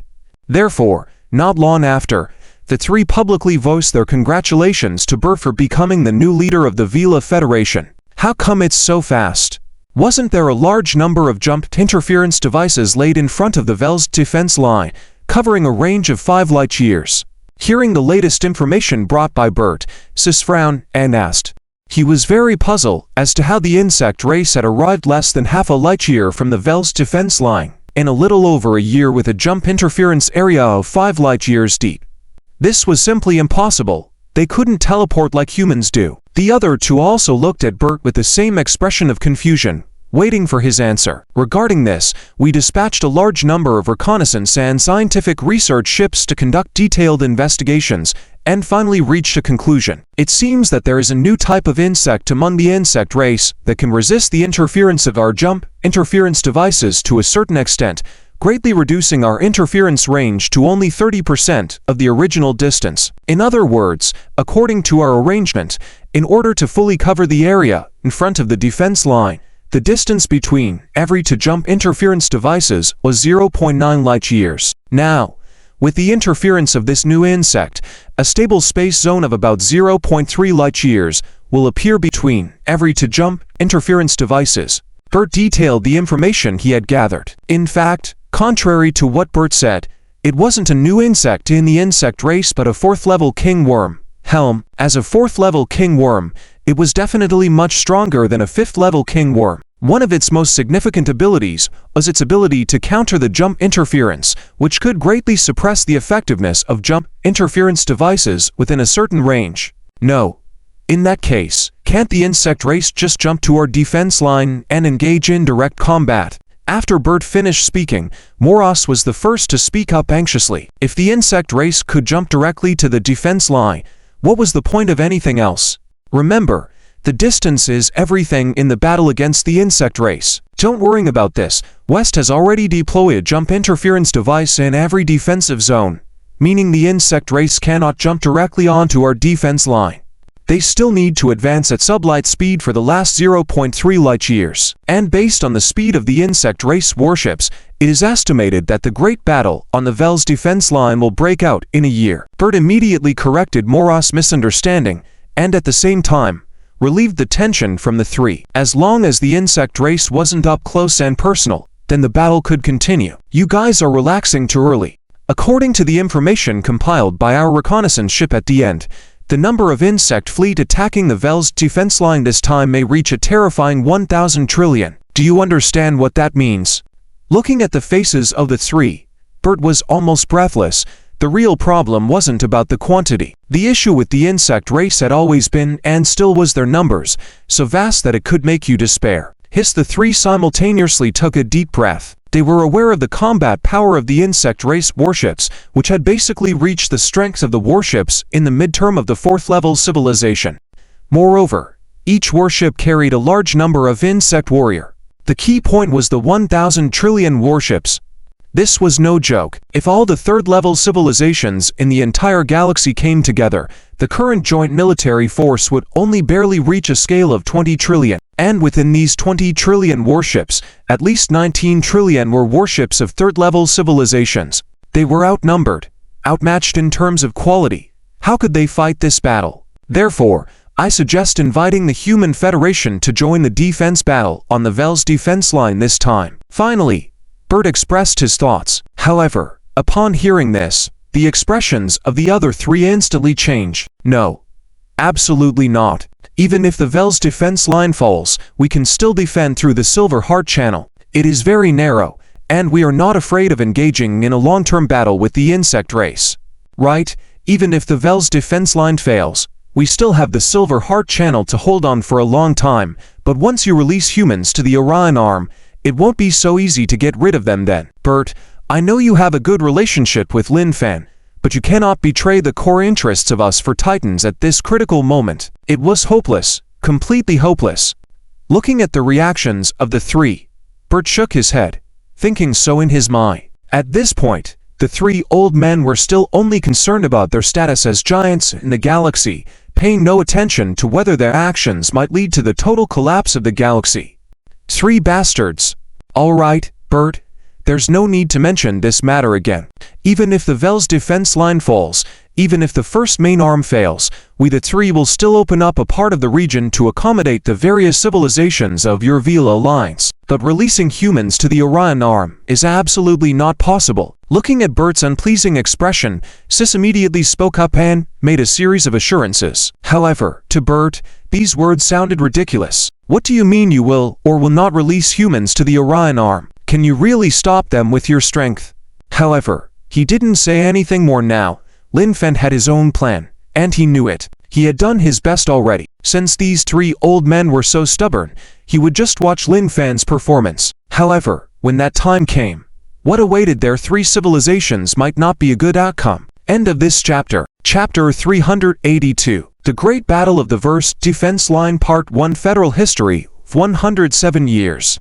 Magellanic Galaxy. Capital Ode. In the void of the entire star system, fleets are already arrayed one after another, totaling a standard 3 billion warships, equivalent to a complete 30 billion warships. Speaking of which, the Magellanic Administrative District can be considered the most mysterious among the 12 federal administrative districts. The other 11 administrative districts, at the most, have developed to the scale of 2 to 3 billion warships, not even a tenth of the Magellanic Administrative District. And the secret within this, known by only a handful of people in the entire Federation. Governor, the fleet has assembled. Inside the Gonggong-no bridge, Liang Zhu arrived by Lin Fan's side to report.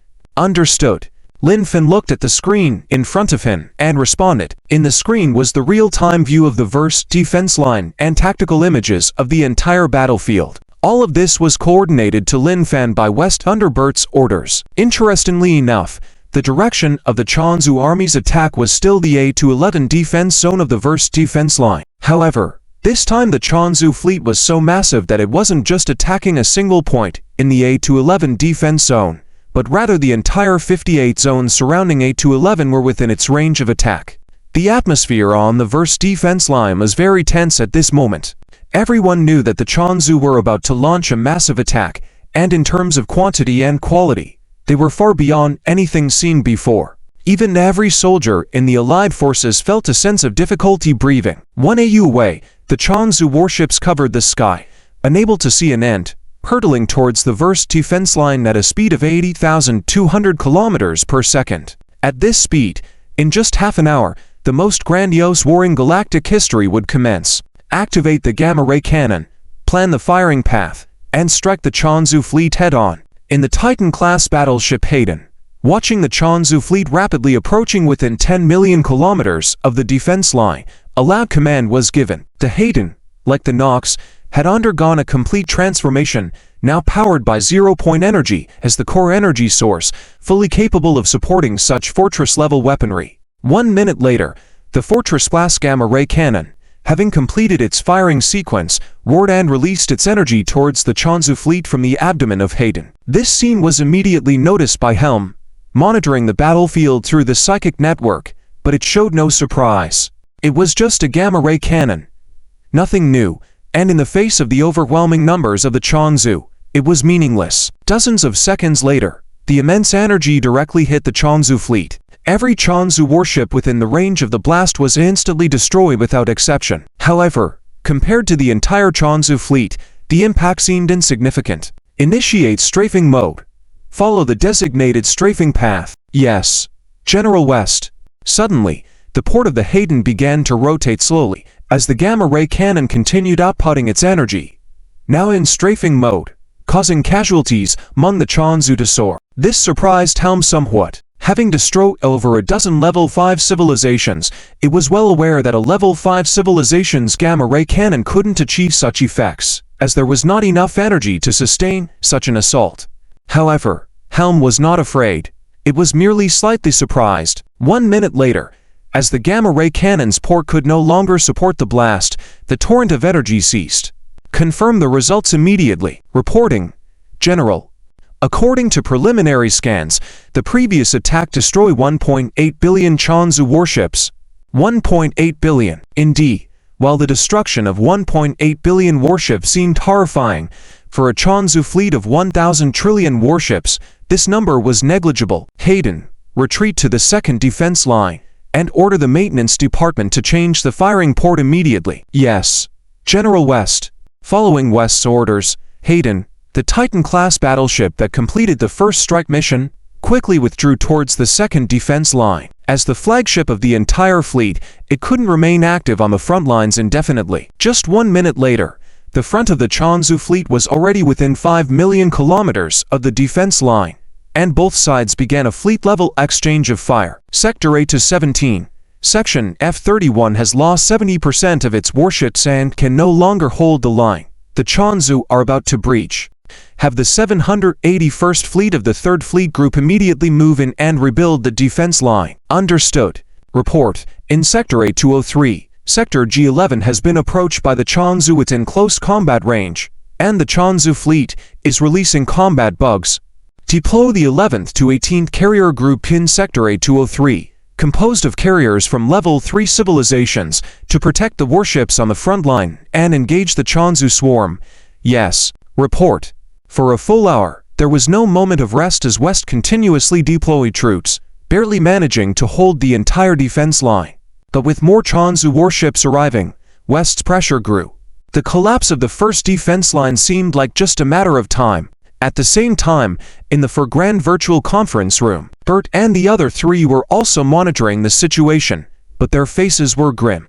Even the three Grand, who didn't understand military matters much, could see that the situation was extremely unfavorable, and the collapse of the first defense line was only a matter of time. However, they never expected it to collapse so quickly after just an hour of battle. Yet, it seemed that even holding out for another hour would be challenging. Bert, you have the highest military expertise among us. Do you think we can hold the verse defense line? After a long silence in the conference room, Hassan suddenly spoke, with the others turning to look at Bert together. Unless a miracle happens, there is no chance at all. Bert responded without hesitation. Damn it. Why are we still here if we can't hold it? Retreat immediately and redeploy the defense line at the Silver Heart Channel. Right? If we can't win here, why continue fighting? Quick, immediately order the Level 3 civilizations to cover our retreat for major alliances. Upon hearing Bert's response, the trio began to speak loudly, making Bert's expression even more unpleasant. Yes, they could retreat, but what about us? Once the verse defense line is breached, can the civilizations behind the defense line of the Veal Alliance all retreat in a short time? Do I even need to mention what awaits these civilizations? No. I disagree with the retreat. End of this chapter. Chapter 383. The Battle of the Whales Defense Line to inside the Hayden Titan-class battleship. Vice Admiral West frowned. No matter how excellent his ability to deploy troops was, it was apparent that he was overwhelmed by this scale of insectoid attack. In just over an hour, 70% of the reserve fleet prepared for the first line of defense had been dispatched. The heavy casualties were evident. Admiral West, at this rate, if we continue, in just half an hour, we will have used up all the reserve fleet, and then the entire defense line will collapse area by area. Then let's retreat to the second line of defense while we still have the chance. Inside the bridge, the Vice Admiral urged West anxiously. However, West showed no reaction, staring intently at the tactical image on the screen. Did West not understand what the Vice Admiral was saying? No, he understood it even better than the Vice Admiral. But could he retreat? Clearly not. This time, the insectoids were different from before, with their battleships almost as fast as a Level 4 civilization, completely overpowering even a Level 3 civilization. How could one retreat in such a situation? If they retreat, the insectoid fleet would relentlessly pursue, possibly even crashing into the second defense line alongside the retreating ships. Therefore, there needed to be a suitable opportunity. West would rather see all the battleships on the first line annihilated than order a retreat. As time passed, the firepower on the first defense line remained intense. Finally, all the reserve fleets prepared for the first line had been exhausted. Gaps began to appear in the defense line as a massive influx of insectoid fleets approached, on the verge of direct confrontation. However, at this critical moment, an even worse situation emerged. Admiral West, the fleets of the other three giants on the defense line can retreat. What? Who gave them the authority to retreat without permission? With tensions already high on the defense line, West had a plan for a partial retreat. Although they couldn't withdraw all the battleships from the first line of defense, retreating with 60 to 70% would still be feasible. However, This plan required the cooperation of all Level 5 civilization battleships on the defense line. Now, the fact that the fleets of 3 giants had withdrawn without authorization instantly disrupted West's plan. Meanwhile, in the virtual conference room of the 4 giants, Belt erupted. How could you do this? Watching the 3 contacting their civilization's commanders on the whale's defense line and ordering retreat, Belt could no longer contain his anger. Belt, as you said, the whale's defense line is impossible to hold. Retreating to the Silver Heart Channel, using its narrow terrain to reconfigure the defense line, is the wiser choice. Moros looked at the furious Belt and calmly voiced his opinion. In a war where defeat was imminent, only a fool would stay here and go mad. Though the other 2 did not speak, their expressions showed they were in agreement with Moros. Fine. If you're leaving, then don't blame me for inviting humans in. Controlling his emotions, Belt made his statement. As soon as these words were spoken, the faces of the 3 men darkened instantly. However, they soon regained their composure. Given the current situation, there seemed to be no winning solution. Even the presence of humans wouldn't change that. Haven't we already seen that after 2 rounds of gamma ray cannon fire, the losses on the Insectoid side were almost negligible? Yes, human weapons were powerful, but now facing over 1 trillion Insectoid battleships, alongside the long defense line, human technological superiority was insufficient. If Belt wanted to invite humans, let them come. Even if they could only eliminate a small percentage of the Insectoids, it would still be beneficial. Not only would it inflict significant losses on humans, leading to a decline in their strength, but it would also deplete a considerable portion of the Insectoid forces. It seemed like a good plan, didn't it? If you want to invite them, then go ahead. I won't follow you. Agreed. Agreed. After this was said, the 3 men left the virtual conference room without hesitation, leaving Belt alone, his teeth grinding audibly. Lin Fen, I need help. 3 minutes later, having fully regained his composure, Belt immediately contacted Lin Fen. No problem, the fleet is prepared and ready to depart at any time. But currently, the first defense line is in critical condition, and we won't make it in time for assistance. Having watched the live feed of the whale's defense line battle, Lin Fen naturally noticed the withdrawal of the 3 giant fleets. Thus, Lin Fen was well aware of what assistance Belt needed, and this was exactly what Lin Fen had been waiting for. I understand. I have a backup plan to save the fleets on the first defense line. Once I activate this plan, we will lose the upper hand on the second defense line. Leave the second defense line to me, you just take action. Agreed Lin Fen. At the same time, on the whale's defense line, West was torn. Looking at the thinning firepower in many areas due to the withdrawal of the 3 giant fleets, he was considering giving up on those fleets. Just as he was hesitating, receiving a communication connection, West immediately deploy all gravity cannon battleships to rescue the fleets on the first defense line. Leader, this is the most significant measure we have arranged for the second defense line. If we act now, we will have to give up at least half of the second defense line.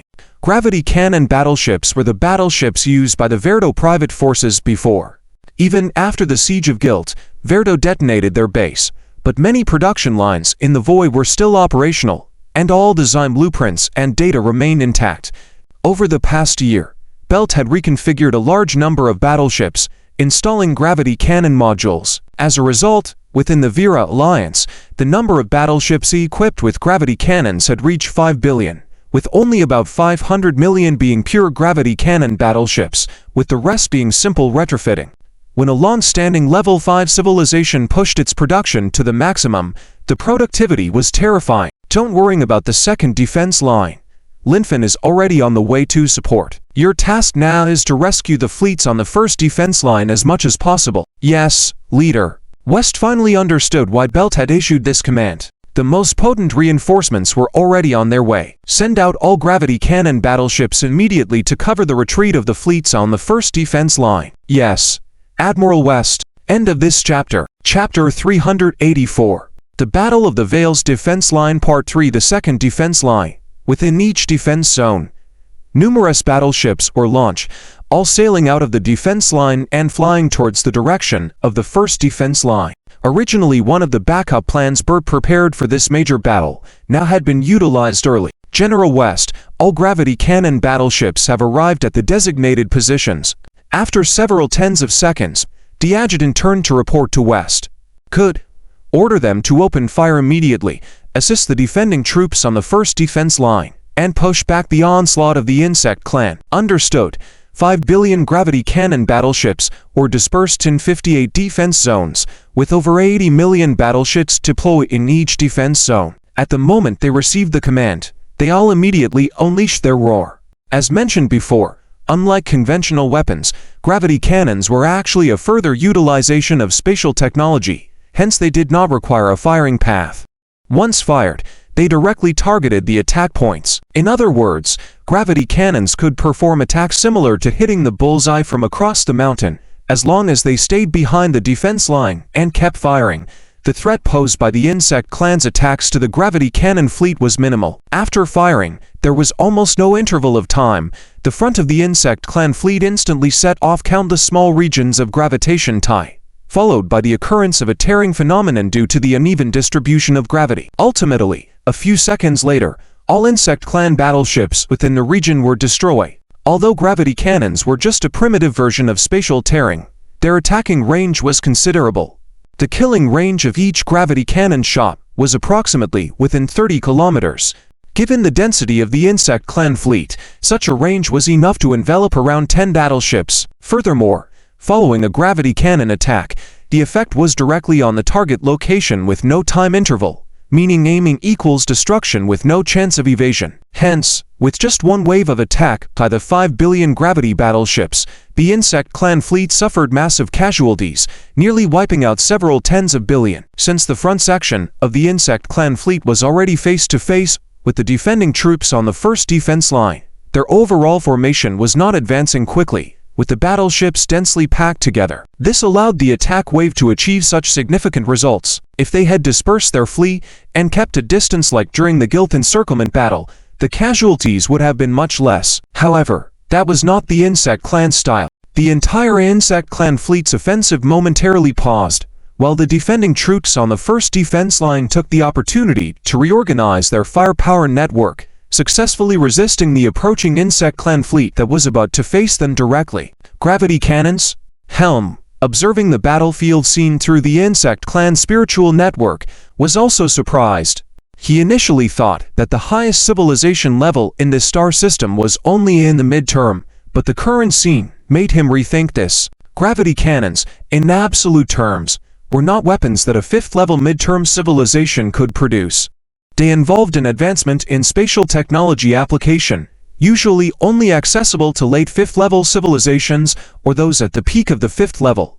Most civilizations that mastered this technology were early 6th-level civilizations, although the current gravity cannon seemed slightly more primitive compared to what he knew about the primary weapons of 6th-level midterm civilization battleships. They were undoubtedly gravity cannons. Thankfully, their numbers were not many, just several tens of billion. If there were trillions, Helm would have to consider retreating, even fleeing the galaxy. What Helm was unaware of was that the research team of Verdo had accidentally developed these gravity cannons, which, apart from the slightly lower power and longer attack intervals compared to 6th-level midterm civilizations, had an outrageously close attacking range. 6th-level civilizations, even in their early stages, used primary weapons like gravity cannons with attack ranges of at least 20 to 30 million kilometers. Compared to that, the gravity cannons of the Vera Federation were generations behind. Although the gravity cannon fleet showcased its formidable attacking power, it seemed that they could only suppress the insect clan's advance and were reaching their limits. Driving back the insect clan fleet appeared to be an impossible task. The key issue was that although gravity cannons were powerful, they consumed a significant amount of energy with each firing. Initially, with sufficient energy reserves, they could attack at a rate of once per minute. However, after a while, once the reserves depleted, they had to rely on core energy for recharging. Limiting the firing rate to approximately once every 3 minutes while ensuring the normal operation of battleships and maintenance of spatial shields. Indeed, after 5 minutes, the gravity cannon fleet's attack frequency suddenly dropped significantly. Despite successfully pushing the insect clan fleet beyond 1 million kilometers, due to insufficient subsequent firepower, the insect clan was closing in again. Damn it, even with the gravity cannon fleet mobilized, we still couldn't keep the insect clan at a safe distance. Watching the tactical images display and various data, West angrily exclaimed, unwillingly. Should we recall the gravity cannon fleet? General, no. Let them continue the attack. Cooperate with the defending troops on the first defense line to delay the insect clan's approach as much as possible. But, no buts, execute immediately. Yes. General West. In reality, for the adjutant, West's orders were very confusing. Now that the gravity cannon fleet had lost its most significant impact, it would have been best to withdraw them back to the second defense line, recharge their energy reserves, and then defend alongside the second defense line. However, it seemed that General West had no intention of pulling them back. It appeared like he was preparing to face both the first defense line with them at the same time. This left the adjutant very puzzled. Even with the decreased attacking power, by relying on the gravity cannons and coordinating with the defending troops on the first defense line, we can withstand the insect clan for another 10 to 15 minutes without a problem. And that time is already enough for us, because the strongest reinforcements are about to arrive. Speaking to himself while watching the doubtful adjutant, West seemed to mutter to himself, the strongest reinforcements? What was the general talking about? Even the fleets of the three giants had retreated. Where would there be reinforcements? Let alone the strongest ones. Wait, could it be? General West, numerous fleets are continuously arriving in all the zones engaged in battle. These are Human Federation warships. Just as the adjutant was speculating, the voice of the reconnaissance officer came through. End of this chapter. Chapter 385. The Battle of the Wells Defense Line for 7 minutes ago. Magellan Galaxy, capital city of Alder. Commander, all fleets of the administrative districts are ready, and the defense zones have been allocated. Now I command that in 10 seconds, all administrative districts activate the Super Stargate and proceed to the allocated defense zones for support. Yes. This operation will be jointly carried out by the 12 administrative districts of the Federation, with a total of 58 galaxy clusters mobilized, including 3 galaxy clusters from the Alder Administrative District, totaling 30 galaxy clusters, and the remaining 11 administrative districts with 28 galaxy legions. As for the position of the Supreme Commander this time, there's no need to ask, it naturally falls on Lin Fan. After all, the entire plan was formulated by Lin Fan from the beginning. In the Void of Alder, in front of the array of each galaxy legion, there is a Super Stargate, and at this moment, these 30 Super Stargates were activated simultaneously. Commander, all Super Stargates have been activated. Order all administrative districts. Fleets attack. Yes. Time went back to 7 minutes later. Wells Defense Line, Zone A211. General West, numerous fleets are arriving successively in all combat zones. These are the Human Federation's warships. The reconnaissance officer turned to West with a pleasantly surprised face and reported, Great. Command the frontline fleet to hold on a bit longer. Our reinforcements, the Human Federation's fleet, has arrived. Yes, General. Originally on the front line, the soldiers of various civilizations who were feeling somewhat desperate because of insufficient reinforcements, seeing the insects closing in again, after receiving West's message, suddenly regained their spirits. Their fighting will rising again. For these civilizations, especially the Tier 3 civilizations among them, the Human Federation represents hope. As long as humans arrive, then no matter how powerful the enemy, they can be defeated. Commander, we only have 3 million warships left. The defense line can no longer be maintained. Zone A211, First Defense Line, Section 697. The fleet defending this segment is from a Tier 3 civilization, initially having as many as 30 million warships. But now, within the entire section, only 3 million warships remain, with a staggering 90% casualties. Seeing the insects closing into a distance of 200,000 kilometers, and the fleet array in the defended section becoming extremely sparse, the deputy officer, with an anxious face, said to the commander that they could no longer stop the advance of the insect fleet. And this is not an isolated case. It can be said that within the entire defense zone, no, within all 58 defense zones, similar situations are happening everywhere. Damn it, even though the Human Federation support has arrived, we can't hold on. I can't accept this.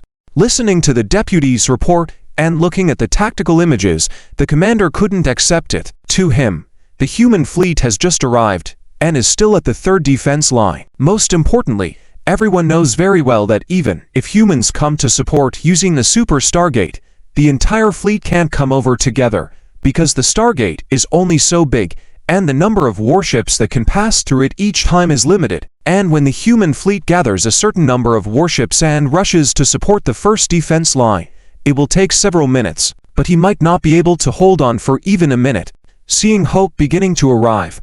But without enough time, how could the commander accept it? Notify all surviving warships to gather around my ship, form a dense defensive formation against the enemy, hold on as long as possible, the rest, let's just pray.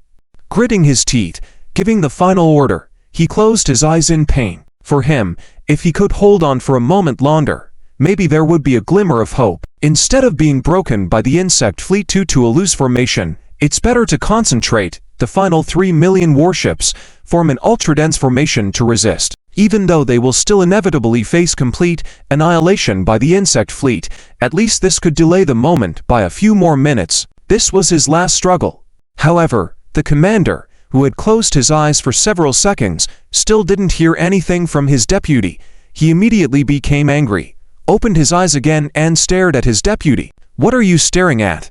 We have no time left, do you understand?" But the deputy still didn't react. Instead, he widened his eyes and stared fixedly at the tactical images in front of him. This puzzled the commander, wondering if his deputy had a mental breakdown at the last moment. Following the direction of his deputy's gaze, the commander also slowly turned his head. Then, like his deputy, he also turned into a statue, motionless. In the tactical image, the red area representing the insect fleet that was about to face them, suddenly, parts of its front started to disappear as if being torn apart by countless beasts, turning into numerous different-sized fragments. What is happening? This was the question on the minds of everyone in all 58 defense zones. What is going on? At this moment, in the second defense line, General West inside the Titan-class warship Hayden also felt stunned. "General, this seems somewhat similar to a gravity cannon," the deputy said, uncertainly, while opening a holographic image displaying the frontline situation observed.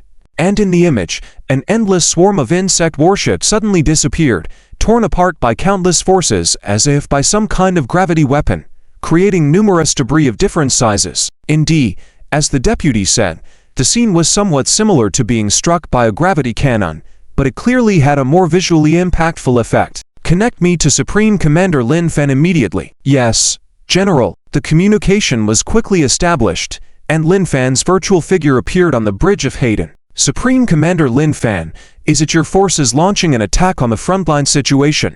West couldn't wait to ask as soon as the communication was established. "Yes, it's us. You can now command the fleets on the defense line to begin a retreat. We will push back the insect fleet." "It's really you." "Okay, I will immediately order the fleets on the front line to retreat." As West spoke, he waved to his deputy. The deputy understood his intention and immediately, and to issue the command. "Supreme Commander Lin Fan, what kind of weapon is this of yours after all? It seems somewhat similar to our gravity cannon, but whether in power or range, it far surpasses the gravity cannon. Space tearing, an advanced application of spatial technology. In fact, the gravity cannon is the prototype of space tearing, and space tearing is the ultimate form of this weapon." There was no need to hide this point, as he had already informed Bert about it before. However, West was extremely unsettled. "So our Pry, the gravity cannon, is just a prototype." End of this chapter. Chapter 386, The Battle of the Veils Line Part 5, Embryo. This phrase echoed repeatedly in West's mind, leaving an indescribable taste in his heart. Originally, he thought that the development of the Federal gravity cannon, such a powerful weapon, had indeed narrowed the gap between humans to some extent. However, just one sentence from the other side had almost rendered him incapable of daily living. "This is just an embryo. Ours is the final form. Keep working hard, young man." Well, he shouldn't have had any illusions from the beginning. "Commander, the insect fleet's offensive has been suppressed, and our allies are retreating behind." "Good. Maintain firepower and wait for the reinforcements to arrive before launching a full counterattack." "Yes." Just when West was doubting his existence, a conversation between Lin Fen and Liang Zhu came through the communication system, shocking him back to reality. "Commander Lin Fen, are you planning a full counterattack?" How many fleets are following? Although Lin Fan's arrival had halted the insect fleet's offensive, surprisingly, his plan was not to secure the front line, but to counterattack. Did that mean that many human fleets had arrived? Yes, I have dispatched a Galaxy-class Legion to support each of the 58 defense zones. Wait, if I remember correctly, according to human organization standards, a Galaxy-class Legion consists of 100 million warships, right? Correct. West sucked in a breath. The number of insect warships alone surpassed 1 trillion this time, not counting the number of battle insects. Even after more than 2 hours of intense battle on the Veils line, they had likely not eliminated even 1% of the insects. What did Lin Fan say? Each zone would lose 100 million warships and then launch a full counterattack. As West was still reeling from the revelation, another exceptional and somewhat restless presence, Helm, was observing the battlefield through the insect mental network. This was not the inferior gravity cannon from before, but a proper space-tearing technology. Typically, the Villara Federation's gravity cannons were just the rudimentary forms of space-tearing. After all, the 5th-level civilization had only scratched the surface of space technology. It would take until the early stages of the 6th-level civilization to fully master the relevant technology. As for space-tearing, Helm had only heard about it from a senior insect official, and it supposedly belonged to the pinnacle of the 6th-level civilization. Damn, what kind of civilization is this in the galaxy? No. A 6th-level civilization, even at its peak, is beyond me. I must escape immediately, or Socrates' fate will be mine. Helm was terrified, understanding that this level of civilization was something only the senior insect lords could handle, far beyond his capabilities as a 4th-level king insect. In fact, Helm's speculation was partly incorrect. Strictly speaking, the current human civilization level should only be considered as a peak 5th-level civilization. The hallmark technology of the early 6th-level civilizations, interstellar space teleportation, was still beyond human grasp, preventing them from being classified as a 6th-level civilization. However, with enhancements like Lin Fan and a system that could acquire various technologies and exchange most points for necessary military technology, the human research speed had skyrocketed. These factors had led to the current situation where the technology tree was somewhat skewed, with some military technologies developed to the peak of 6th-level civilizations, while other areas remained at the early 6th level or even at the level of a 5th-level civilization. After a brief consideration, Helm changed course and headed towards Deo, where the insect nest channel was located. Opening such a channel, especially at the cross-galactic and even cross-galaxy group level, required a tremendous amount of energy. If not adequately prepared, even a king insect would not have enough energy to activate it. This was why Helm had used the channel left behind by Socrates to reach the Milky Way instead of opening a new insect nest channel. It was also why Helm didn't directly open an insect nest channel to flee, but insisted on heading to Deo, despite wasting time. However, one thing Helm didn't know was that a portion of the current insect mental network had been tampered by Byzixuan and others. Commander, the king insect has moved. In which direction? Given its speed, it seems to have entered a transition state, likely heading towards Deo. Interesting. Did we scare it away? It seems this bug has quite the knowledge. Meanwhile, West's communication with the two was still active, and a few remarks left him even more astonished. If he hadn't misheard or misunderstood, did that mean humans could detect the king insect's positions? And had humans driven them away with their weapons? General West, let's not worry about the king insect for now. It will take at least a few months for it to reach Deo, while we only need 7 minutes. This statement was truly domineering. West couldn't help but think, let the insect escape for a few months, while he could catch up in just 7 minutes. So, let's deal with these insect fleets first. Since the king insect has fled, it means these insects are leaderless again. This makes it a lot easier for me. Commander Lin Fan, do you need support from the Allied forces? No need. Even without leadership, the combat effectiveness and numbers of the insect warships haven't changed much. The warships of 3rd and 4th level civilizations are as easy to deal with as sending them away, while 5th level civilization warships can be defeated but will suffer significant losses. Let us handle it. As Lin Fan spoke confidently, in reality, even without leadership, the combat strength and numbers of the insect fleet remained unchanged, far surpassing the Allied forces on the Veils line. Alright then, if there is a need for Allied support, Please inform me. Understood. I will arrange the operational tasks. We'll catch up after the battle. Inside the bridge of the Hayden ship, watching Lin Fan's figure disappear after the communication ended, West's feelings were very complex. 10 million Allied warships seemed to lack even the qualifications to help. On the third defense line, within all the defense zones, the human fleets that had already arrived were using space tearing to continuously attack the approaching insect fleets, holding them back, curtailing any further progress. End of this chapter. Chapter 387. The Battle of the Vare's defense line and attacks of the spatial type can only be stopped by defense mechanisms of the spatial type. Obviously, the insect race does not have spatial defense mechanisms, and their hard shells are as ineffective as tofu in the face of spatial attacks. The massive fleet of insect ships, like wheat, was harvested one after another. When technological superiority reaches a certain level, quantity will no longer matter. Inside the bridge of the Nox ship, watching the images, West also sighed. Not just him, but the entire command team was stunned. It was the first time they realized war could be fought this way. Separated by millions of kilometers, facing an AoE attack, who could withstand it? It has to be said that the quantity of the insect race is still impressive. Even with the space attacks of the Human Federation fleet constantly striking the insect fleet, it still took a long time to completely destroy the insect fleets. After all, these were gigaton-level insect warships, while humans had only a mere 5.8 billion warships. 5 days later, in front of the Vare's defense line, as the last few insect ships were torn apart in the void, tens of thousands of soldiers and civilians erupted in cheers. Yes, they survived. In a war where everyone was supposed to die, they survived. However, in a virtual meeting room, 3 individuals had grim expressions. How is this possible? 5 times in 1 minute, Sis repeated this sentence. Stop it, Sis. Accept reality. The key is, what do we do next?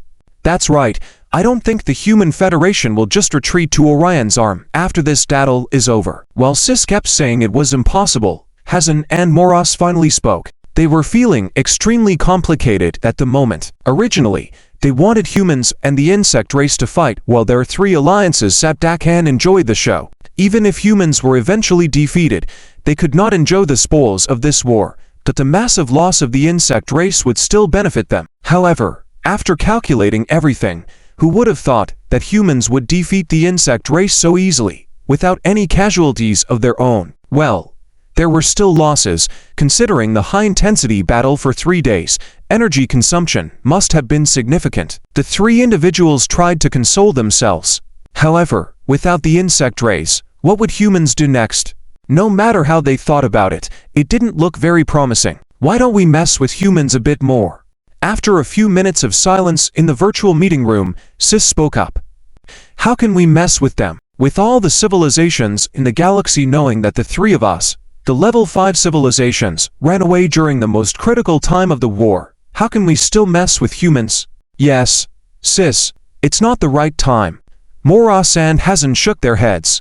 In their opinion, human prestige was at its peak, and their 3 civilizations were like rats in the eyes of others. Would it be effective to mess with humans at this point? Humans now possess the ability to easily defeat the insect race without any casualties, right? Sis smiled and said, while the other 2 nodded in agreement, not quite understanding Sis's point. That's right. Since humans have the power to easily repel the insect race, why didn't they come out earlier instead of waiting until the Allied forces were on the brink of defeat? That makes sense. Both of them looked at Sis in amazement. At this point, this guy could still find a way out. It seemed a bit forced, considering humans had driven them out together with the other 4 giants previously, but coming back now was because Belta had called for help. Regardless of how strained it may seem, as long as there's a way, that's enough. After finding that way, it's up to us to decide how to proceed, right? Seeing their expressions, Sis knew what they were worried about. It was just that the reason seemed too thin.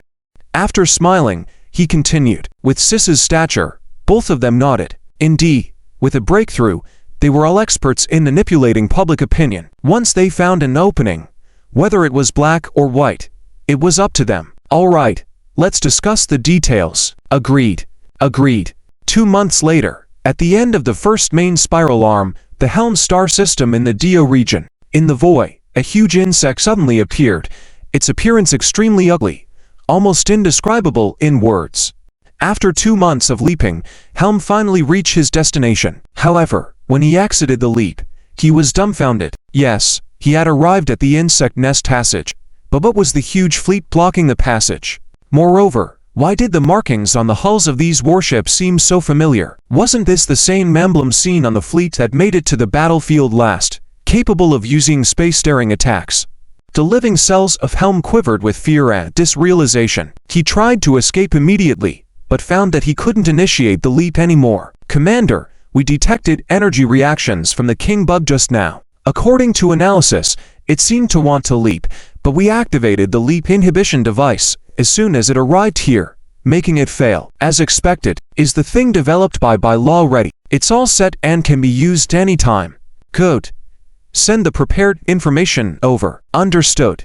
At the same time, feeling fear as he couldn't escape through leaping, Helm suddenly received a message in his mind. It was a very simple message: surrender or die. How could this be? Looking at the fleet before him, Helm became even more terrified. Not only was he intercepted, but his mind was also invaded by the human fleet, sending him messages, something he had never experienced before. The unknown brought fear, not just for humans, but for any species. Like Helm, at the moment, visible tremors spread through his massive van-obese body. Lin Fen didn't rush and just watched, waiting for his decision. While capturing him alive would be valuable, it wasn't mandatory. If necessary, they could eliminate him, bring back the body, and still make use of it. Several minutes later, a message was received by the device specially designed by Bai. "I surrender and request treatment under the wormway." This bizarre response almost made Lin Fen spit blood. Treatments under the wormway. What is this? Could this guy be a human who traveled here and turned into an insect? End of the chapter. Chapter 388. Lin Fan's big move. It's been a month since the capture of Helm by Lin Fan. Due to the annihilation of the insect race warships brought by Helm, the remaining war bugs no longer pose a threat to the 5th-level civilization warships. Led by the Viola Federation, the coalition forces have resumed the work of reclaiming lost territories. Everything is progressing towards a bright conclusion. However, the 3 giants are obviously not content with this. Under their operation, a malicious message began to spread throughout the entire galaxy network. Humans are a group of pseudo-gentlemen, clearly possessing the power to easily sweep away the insect race. They deliberately waited until the coalition forces were about to be defeated before appearing as saviors. All of this is a conspiracy between humans and the Viola Federation. Even the retreat of the 3 giants was because the Viola Federation believed the defense line could no longer be held and requested the 3 giants to retreat early and set up defenses in the Silver Heart Channel. Take a look at the Viola Federation's weapons. The gamma ray cannon that can sweep is basically a human weapon. Do you still think there's no collusion between them? Don't be naive. Their goal is to completely undermine the prestige of the 3 giants, preparing for the future division of the galaxy between the Human Federation and the Viola Federation. Similar messages spread instantly everywhere, along with various so-called evidence carefully forged by the 3 giants in recent months. And surprisingly, some people actually believed it. Even those who didn't completely believe it were shaken to a certain extent. After all, the timing of human appearance was too coincidental, and as the rumor said, since humans had the power to easily defeat the insect race, why didn't they show up right away? Several days after the rumor spread, humans still hadn't made any positive response, causing more uncertainty among people. Are these rumors true after all? Otherwise, why didn't the Human Federation come out to clarify? In reality, Lin Fen had known about these rumors from the first date they appeared, but holding the trump card in his hand, he wasn't worried at all. After all, Lin Zhen had taught him last time that when you have a trump card in hand, just wait calmly for things to escalate and reach their peak before making a move to achieve the maximum effect. And that's exactly what Lin Fan was doing now. After half a month passed with humans still not making any statements, public opinion in the entire galaxy began to tilt unfavorably towards humans. However, Lin Fan remained inactive, waiting for the moment when the 3 giants would dig their own graves. Indeed, the development of events didn't deviate from Lin Fan's plan. When the 3 giants saw no rebuttal from humans, they thought they had found a breakthrough and unintentionally caught humans in a bind. The rumors they spread might not be just rumors, but possibly the truth. This made the three giants ecstatic, and they immediately intensified the spread of more rumors, finding reasons to blame humans for various past events. Perhaps the most exaggerated claim was that the collapse of the Dio defensive line was also secretly manipulated by humans. Otherwise, how could hundreds of billions of warships be annihilated by the insect race without even a message coming back in time? After all, sending a message only takes a few seconds, right? Could it be that in just a few seconds, the insect race wiped out hundreds of billions of warships? The entire galaxy was stirred up by this, as people agreed that without even the time to send a message, how could hundreds of billions of warships disappear like that? And currently, only humans had the ability to carry out such large-scale instant extermination. It was remembered how humans had slaughtered the insect race warships in large numbers initially, leaving a deep impression on many. The strongest reaction to this news came from the 400-plus civilizations that once guarded the Dio defensive line. Almost their entire civilization's warships were almost lost in that battle. Even though they were rewarded by the four giants afterwards, without fleet protection, they couldn't retain these rewards. When the insect situation concluded and the coalition forces disbanded, they would become defenseless targets, and it was inevitable that surrounding civilizations would covet the large rewards they had received, leading to potential conflict. These 400-plus civilizations quickly transformed into staunch critics of humans, voicing their opinions continuously on the Galaxy network. Seeing the galaxy bowling with opinions, the three giants grew even more pleased, unaware that their proud move was actually the most foolish one. Finally, a month later, the Human Federation issued a notice that they would provide a unified response to the recent rumors the following day. Now you want to refute them? Too late. In the virtual conference room, Sis was quite pleased as the plan went even smoother than he expected. The public opinion in the entire galaxy had reached an irreparable stage. Humans may have powerful technology, but their brains are lacking. Too easy to deal with. Exactly. Let's teach them a lesson. Hyzen and Marolos nodded in agreement, smiling. The next day, everyone was watching the live broadcast of human response on the Galaxy network. On screen, Lin Fan calmly walked to the front. My name is Lin Fan. Many of you might know me, so I won't waste time introducing myself. Let's get straight to the point. Firstly, I'd like to invite a few guests on stage. Wait, wasn't Lin Fan supposed to provide a unified response to all events? So why is he inviting guests on stage? Did we enter the wrong scene, or have humans lost their minds? Everyone was a bit puzzled. However, when a total of 398 so-called guests stepped on stage, amidst the puzzled audience, a large group of people widened their eyes in disbelief. How is this possible? Isn't that purple light?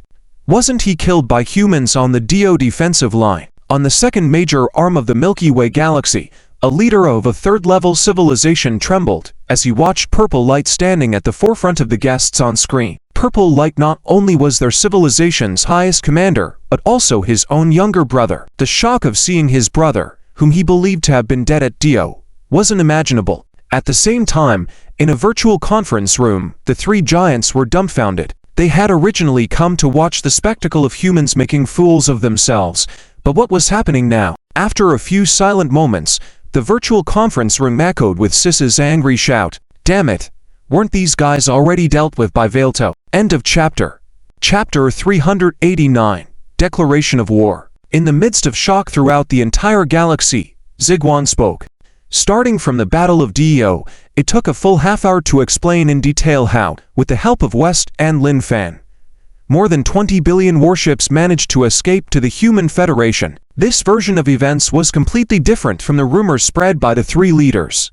According to the rumors, the over 400 civilizations led by Ziguan should have been instantly annihilated by human spatial weapons without even having time to send a message during the Battle of Dio, leading to multiple failures and the loss of billions of warships due to lack of intelligence. However, the truth was turned upside down with Ziguan's appearance, revealing that the four leaders feared the collapse of the military morale they had just managed to salvage and intentionally hid the information about Dio. They then sought to eliminate all the surviving 20 billion warships of the defenders of Dio to cover up their mistakes. Was this really the truth? Were the four leaders really this ruthless? Wait, maybe this was the true nature of the four leaders.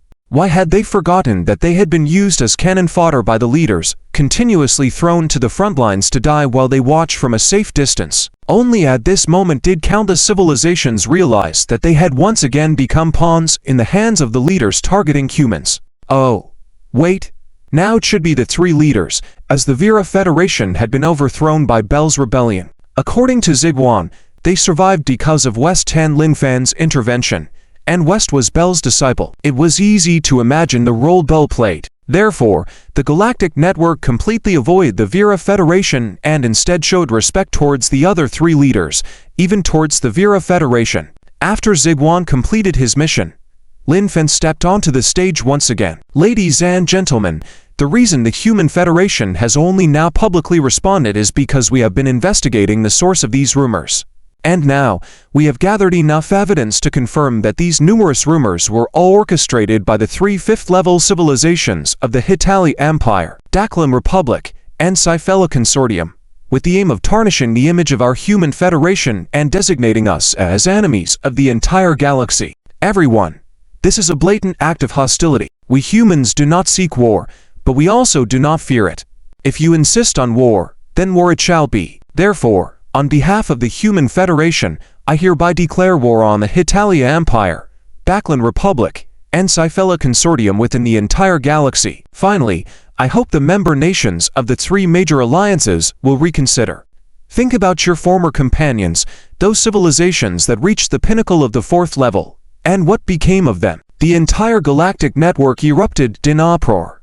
War had been declared, and indeed, it had been declared against three fifth-level civilizations simultaneously, though there was a sense of anticipation when the truth was revealed upon the Human Federation's public response. Lin Fan's resounding declaration of "if you insist on war, then war it shall be" still shook all civilizations. Lin Fan's warning to the fourth-level civilizations within the three major alliances was clear. Stop following the three leaders, or reaching the late stages of the fourth level would be your limit. Once you reach the pinnacle of the fourth level, the only outcome was being annihilated by the three leaders.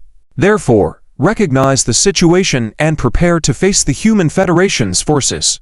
This was the essence of Lin Fan's remarks, and it was believed that the member nations of the three major alliances could understand it as well. How dare he? How can he do this? It's not a matter of whether he dares or not now, he has already done it. Damn it, against the current humans, we don't stand a chance at all. In a virtual conference room, chaos ensued among the three leaders who were in a state of panic. Obviously, the three were in a state of turmoil. Stop arguing. The situation is what it is. We need to figure out how to stop the human offensive now. Stop them? Sis, are you kidding?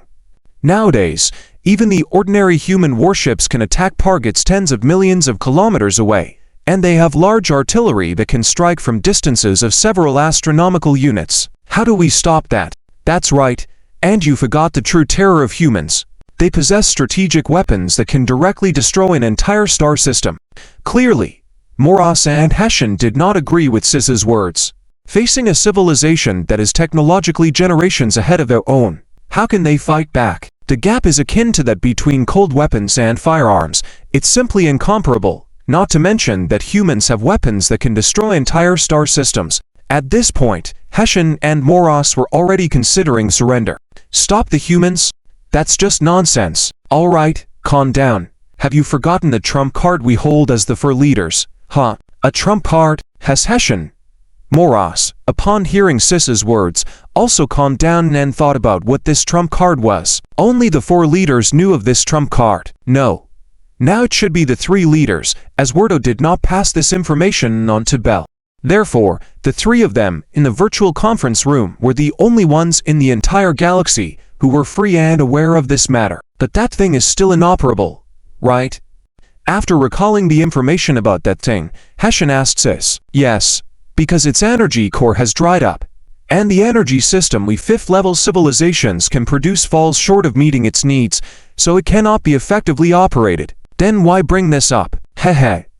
Haven't you noticed? The two Titan-class battleships of the Vera Federation, the Noxus and Hayden, have performances on par with the human Titan-class battleships. The three major leaders had long suspected that Bell had been trading with humans and obtained their powerful energy system. And now, reminded by Sis's words, The other two immediately caught on. What did Sis mean? You mean? No.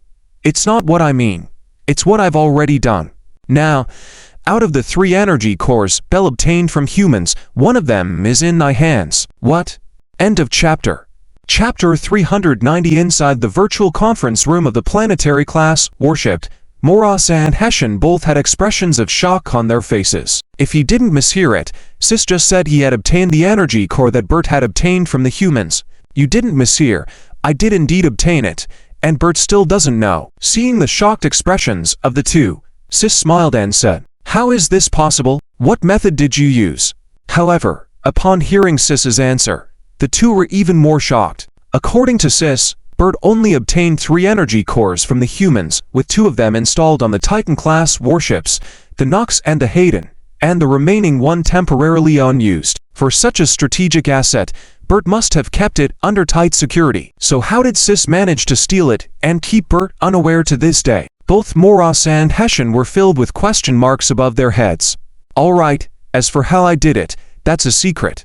You just need to know that I've obtained it now. Isn't that enough? Sis said with a smile, clearly not wanting to reveal the secret. After all, if this matter were exposed, Moras and Hessian might turn against him immediately. True. Now that we have the result, we can investigate how it happened. Agreed.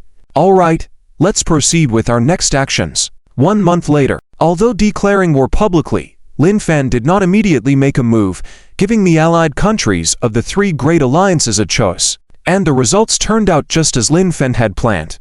As of today, out of the 136 level for civilizations under the 3 great alliances, 109 had publicly declared their withdrawal, marking a clear boundary with the 3 titans. Of course, humans promised these civilizations to provide necessary protection. If the fleets of the 3 titans dared to retaliate against them, the human fleets could arrive within 7 minutes. As for the remaining die-hard civilizations loyal to the 3 titans, Lin Fan was no longer willing to wait. The opportunity had been given, and if they did not seize it, there was nothing more to say.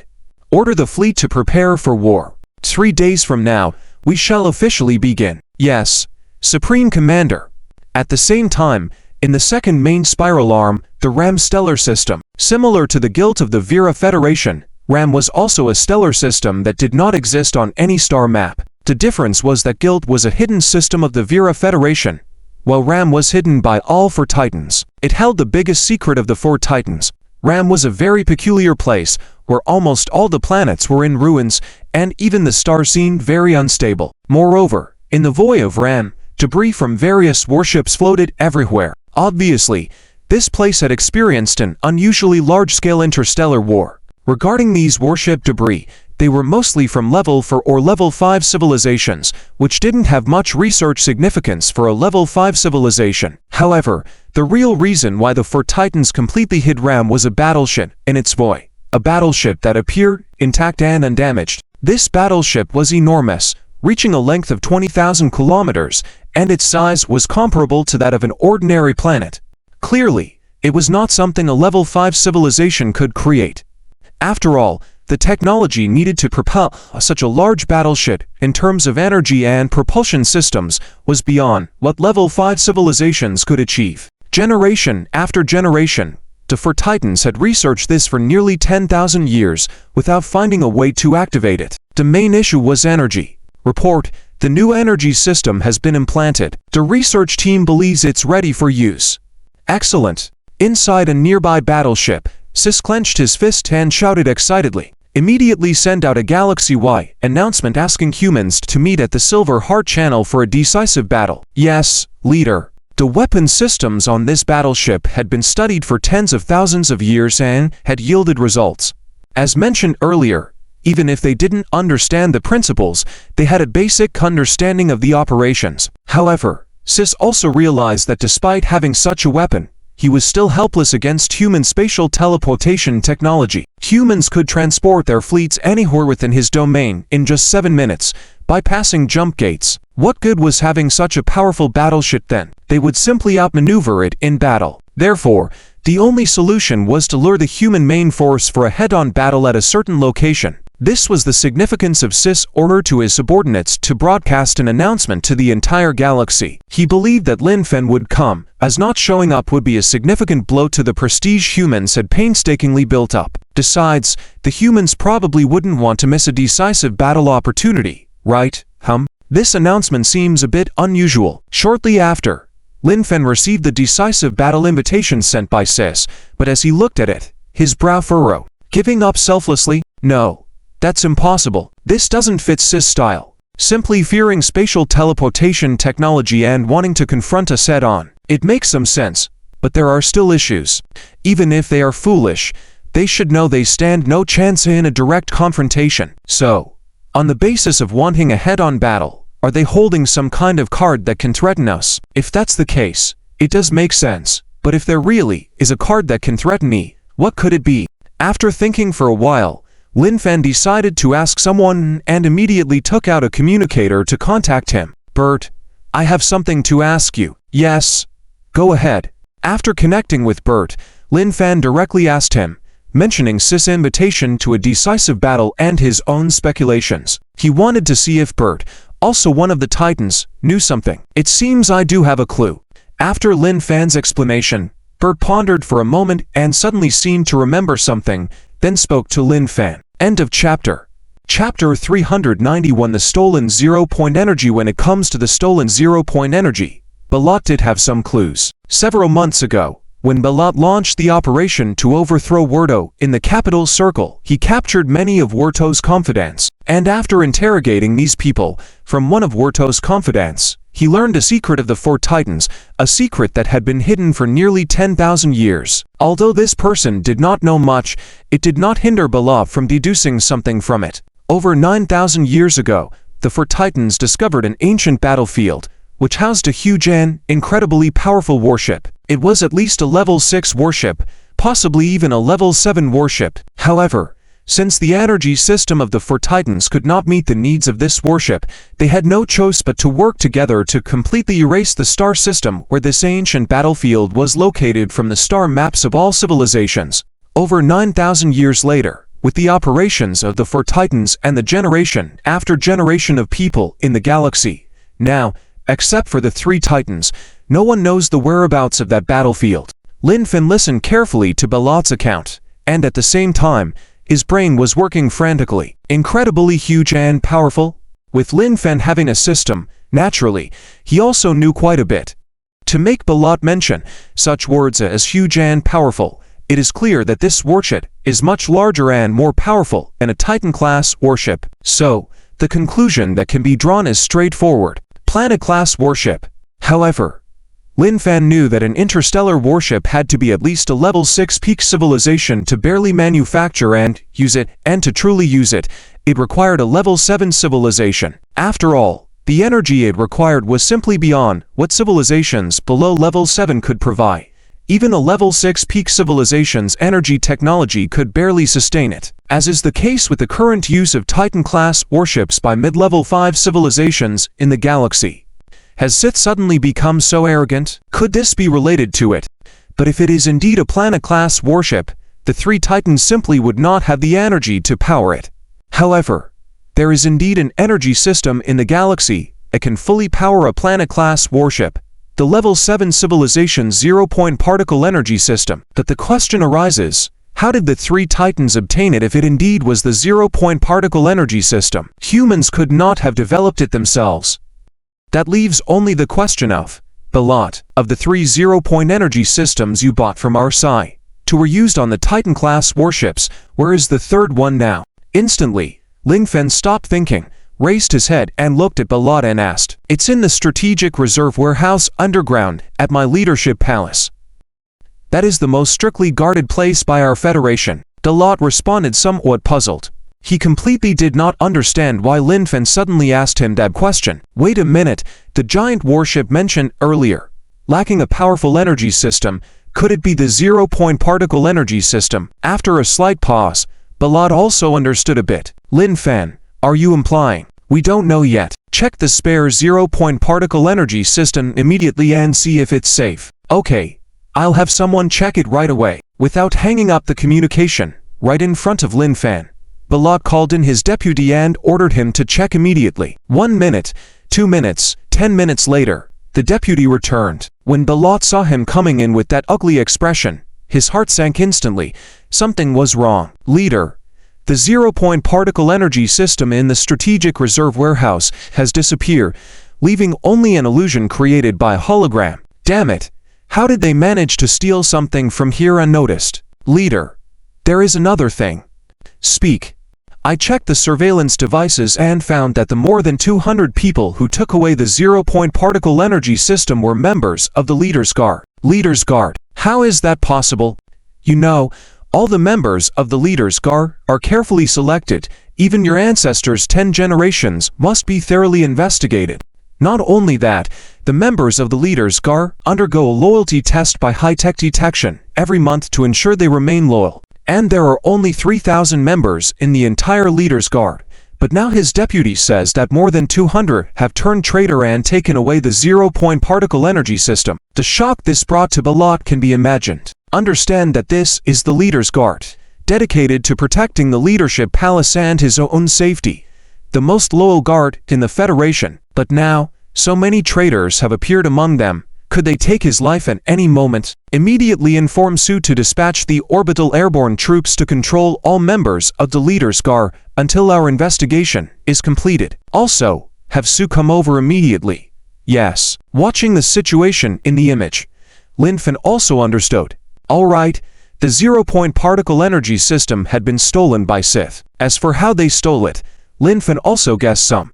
After all, Sith had used this method to provoke a war between the Vera Union and the Free Union. Probably the most non-compliant civilizations of the so-called taboo technology are the 4 titans of level 5 civilization. Lin Fen, sorry, looks like there is a problem on my end. It's okay.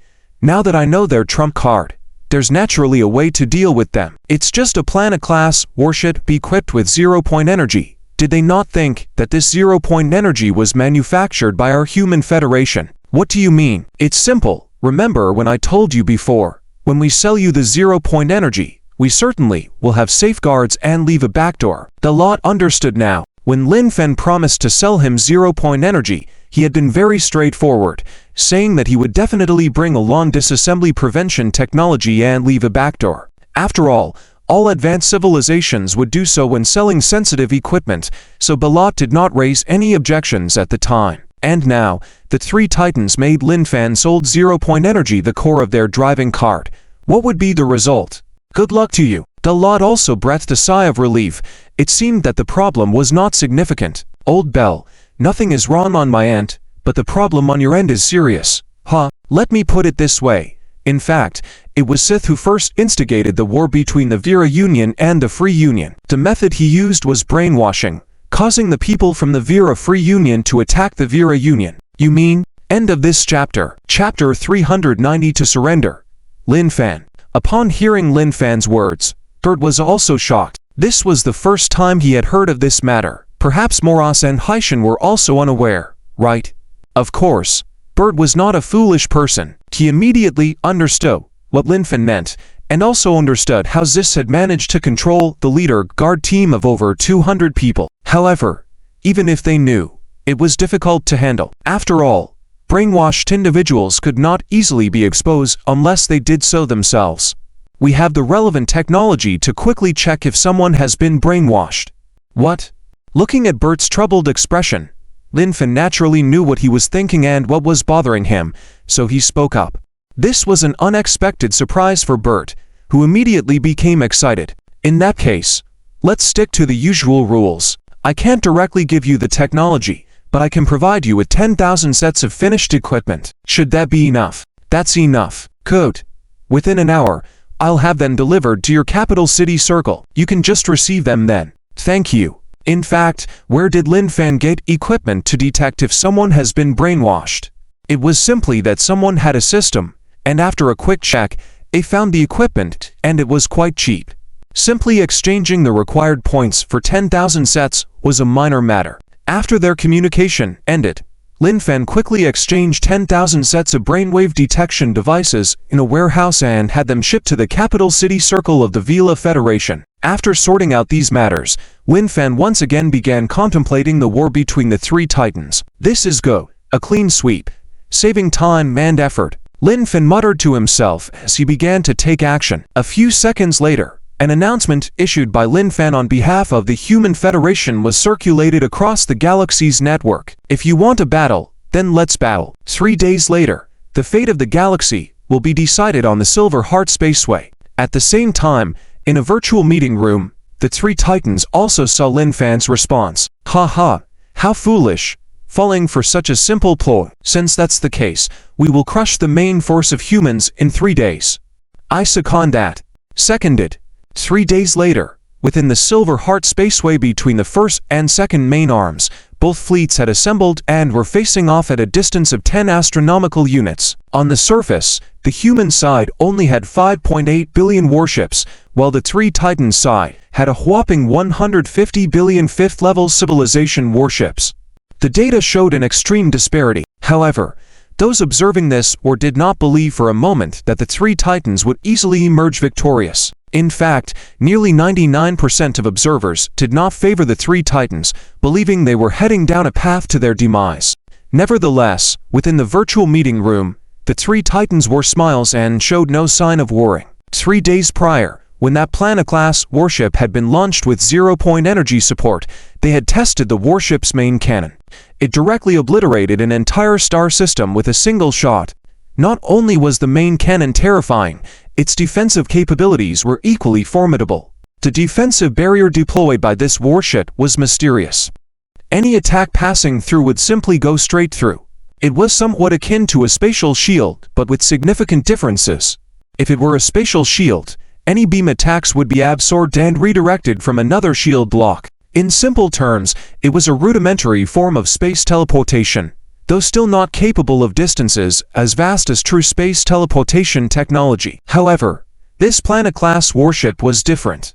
When beam attacks were directed at it, they simply passed through the ship. Note that it passed through directly, as if the ship was just a mirage and not actually there. Furthermore, they had boldly tested a gamma-ray cannon which similarly passed through the ship without causing any damage. With such terrifying technology, they felt invincible, brimming with confidence for this war. While they did not fully comprehend the technology behind the main cannon and the defensive barrier, they believed as long as they could operate it, that was all that mattered. As for the technical details, those could come later. 5.8 billion warships. Not even an issue to be worried about. What was there to fear? Shouldn't we consider persuading them to surrender first? Zis looked at Moras and Haishan, speaking with a smile. I think so. If they are willing to surrender all their technology, we might consider it. Yes, as the greatest rulers of the galaxy, a moment of mercy is not out of the question. Moras and Haishan immediately agreed and burst into laughter. All right, let's have a chat with Lin Fan publicly first, haha. At the same time, on the bridge of the Gong-Gong-class battleship, Commander, the other side is requesting contact on the public channel. The public channel? Have these three fools become overconfident? Should we accept the call? Go ahead. Let's see the smug faces of those little people occasionally. It's quite amusing. Got it. Soon, the communication was established. Since it was a non-encrypted communication over the public channel, all civilizations in the galaxy could witness it. Lin Fan, don't say we didn't give you a chance. Surrender now. As soon as the communication was established, Zis arrogantly declared. The manner in which he allowed Lin Fan to surrender seemed like a great gift, leaving those observing the warfare somewhat dumbfounded. Was the Emperor of the Hittite Empire losing his mind? However, as they gazed at the other two titans in the screen, their confusion grew. In response to Zis' words, the other two responded with expressions that seemed utterly natural. This left everyone puzzled. Could it be that all three titans had simultaneously lost their minds? Lin Fan, as long as the Human Federation hands over all their technology and allows our fleets of the three titans to station in your capital city circle, we can still allow your federation to continue existing without facing extinction. I believe this offer is already quite merciful, don't you think? Seeing Lin Fan's lack of response, Zis continued. Allowing the three titans to station directly in the capital city circle of the Human Federation. Was this guy completely drunk? The entire galaxy continued to be bewildered. Even the soldiers within the fleets of the three titans stood bewildered. What exactly was their leader up to? Nevertheless, Lin Fen remained silent, simply gazing at the three individuals on the screen with a faint smile, as if watching monkeys perform tricks. Seeing Lin Fan's expression, this smile quickly turned cold. Ungrateful. End of chapter. Chapter 393. The one-sided slaughter of the galaxy. The Silver Heart Channel. After spewing a harsh remark, Sith cut off communication. Obviously, he did not see Lin Fan in the sorry state he imagined, which made Sith a little displeased. Let's begin. As agreed before, fake a defeat first, lure the human fleet to the second Sagittarius arm, and then annihilate them all at once. I second that. I second that. In the virtual conference room, the three giants immediately reached a consensus. It was not an easy task to lure the human fleet together and then wipe them out in one fell swoop. Although the main cannon of that Starship-class battleship could destroy a star system with one shot, compared to the entire galaxy, star systems were minuscule. Once attacked, humans would surely become alert, and with alertness comes avoiding direct confrontation and likely dispersing, using spatial teleportation to evade planets and warships, and directly attacking the administration stars of the three major alliances.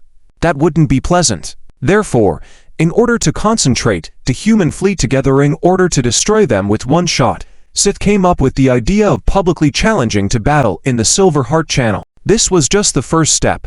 After all, the Silver Heart Channel was extremely narrow, so much so that in a cross-section, only 10 billion warships could exist simultaneously. In other words, the width of the Silver Heart Channel was much smaller compared to a normal star system. So, the problem arose. After enduring an attack capable of destroying an entire star system in such a narrow channel, could you be sure that the Silver Heart Channel still existed? No one could guarantee. Therefore, the only way was to lure the human fleet into the Silver Heart Channel first, then pretend to be defeated and retreat to the second Sagittarius arm. When the humans chased them to the second Sagittarius arm, they could be wiped out in one shot. This was the plan Sith came up with after much consideration. So, the battleground chosen this time was near the exit of the Silver Heart Channel close to the second Sagittarius arm. According to Sith's plan, all they needed to do was leave behind the wreckage of several billion warships, pretend to be defeated, and then retreat the entire fleet into the second Sagittarius arm within 10 minutes. Finally, they would wait for the human fleet to chase after them. Commander, the enemy shows no intention of attacking. Seeing the enemy fleet array motionless, Lian Zu said to Lin Fan, "Haha, of course they won't move." In fact, from the initial formation positions, Lin Fan had already figured out the three giants' intentions. Obviously, they weren't willing to risk using superweapons in the Silver Heart Channel but planned to lead themselves into the second Sagittarius arm. However, having their plan exposed, would Lin Fan fall for it? Lin Fan stated that he would. He would definitely fall for it completely, and he would strictly follow the three giants' script, guaranteeing no deviation. Command the fleet to advance and begin attacking as soon as they are in range with space tears. Yes, Commander. At a distance of 10 astronomical units, if they could leap, it would only take 1 second. But in the current Silver Heart Channel area, both sides had set up leap-blocking devices, so they could only rely on sublight engines for propulsion. Even with the advanced technology of the Human Federation, it would take more than 2 hours to traverse the 10 astronomical units distance at sublight speeds. Continue, continue. Very good. Don't stop and hurry up. That's it, that's it. Watching the situation on the battlefield, the three giants were a bit excited, especially seeing the humans advancing quickly, which made Sith's eyes gleam brightly. Finally, after 2 hours, the human fleet had approached within 3 astronomical units of the 3 major alliance fleets. This was the maximum attack range for human space tears. While humans had weapons with longer ranges, such as the space shields, these weapons were still grappling with the issue of large size and couldn't be equipped in large quantities on Federal warships. Therefore, the farthest reaching weapon in the Federal fleet's arsenal was Space Tear. Although not as powerful as Space Slicing, it still had an effective range of 3-0. Order the fleet to start staggered attacks. Yes, Commander. When Lin Fan's order to start the attack was given, the entire fleet began shelling. There were no flashy energy beams like energy weapons, or invisible yet terrifying rays like gamma-ray cannons. All the warships gathered energy briefly, and then it was gone. But for the soldiers in the 3 major alliance fleets, while they couldn't see the incoming fire, They could see the hellish scene around them. The void remained as black as ever, and the warships within it looked eerie, as if being bitten by countless savage beasts. The warships quickly became tatter, and eventually turned into countless fragments and debris. In the virtual conference room, even though the three giants had long prepared for the initial scene of the battle, when they actually saw it, they still sharply inhaled a large breath of cold air. The impact of the visuals was too strong, almost making one's scalp tingle. Sith, isn't it about time? In just a few minutes, we have already lost 1 billion warships. No. Wait a little longer. Lin Fen is very shrewd.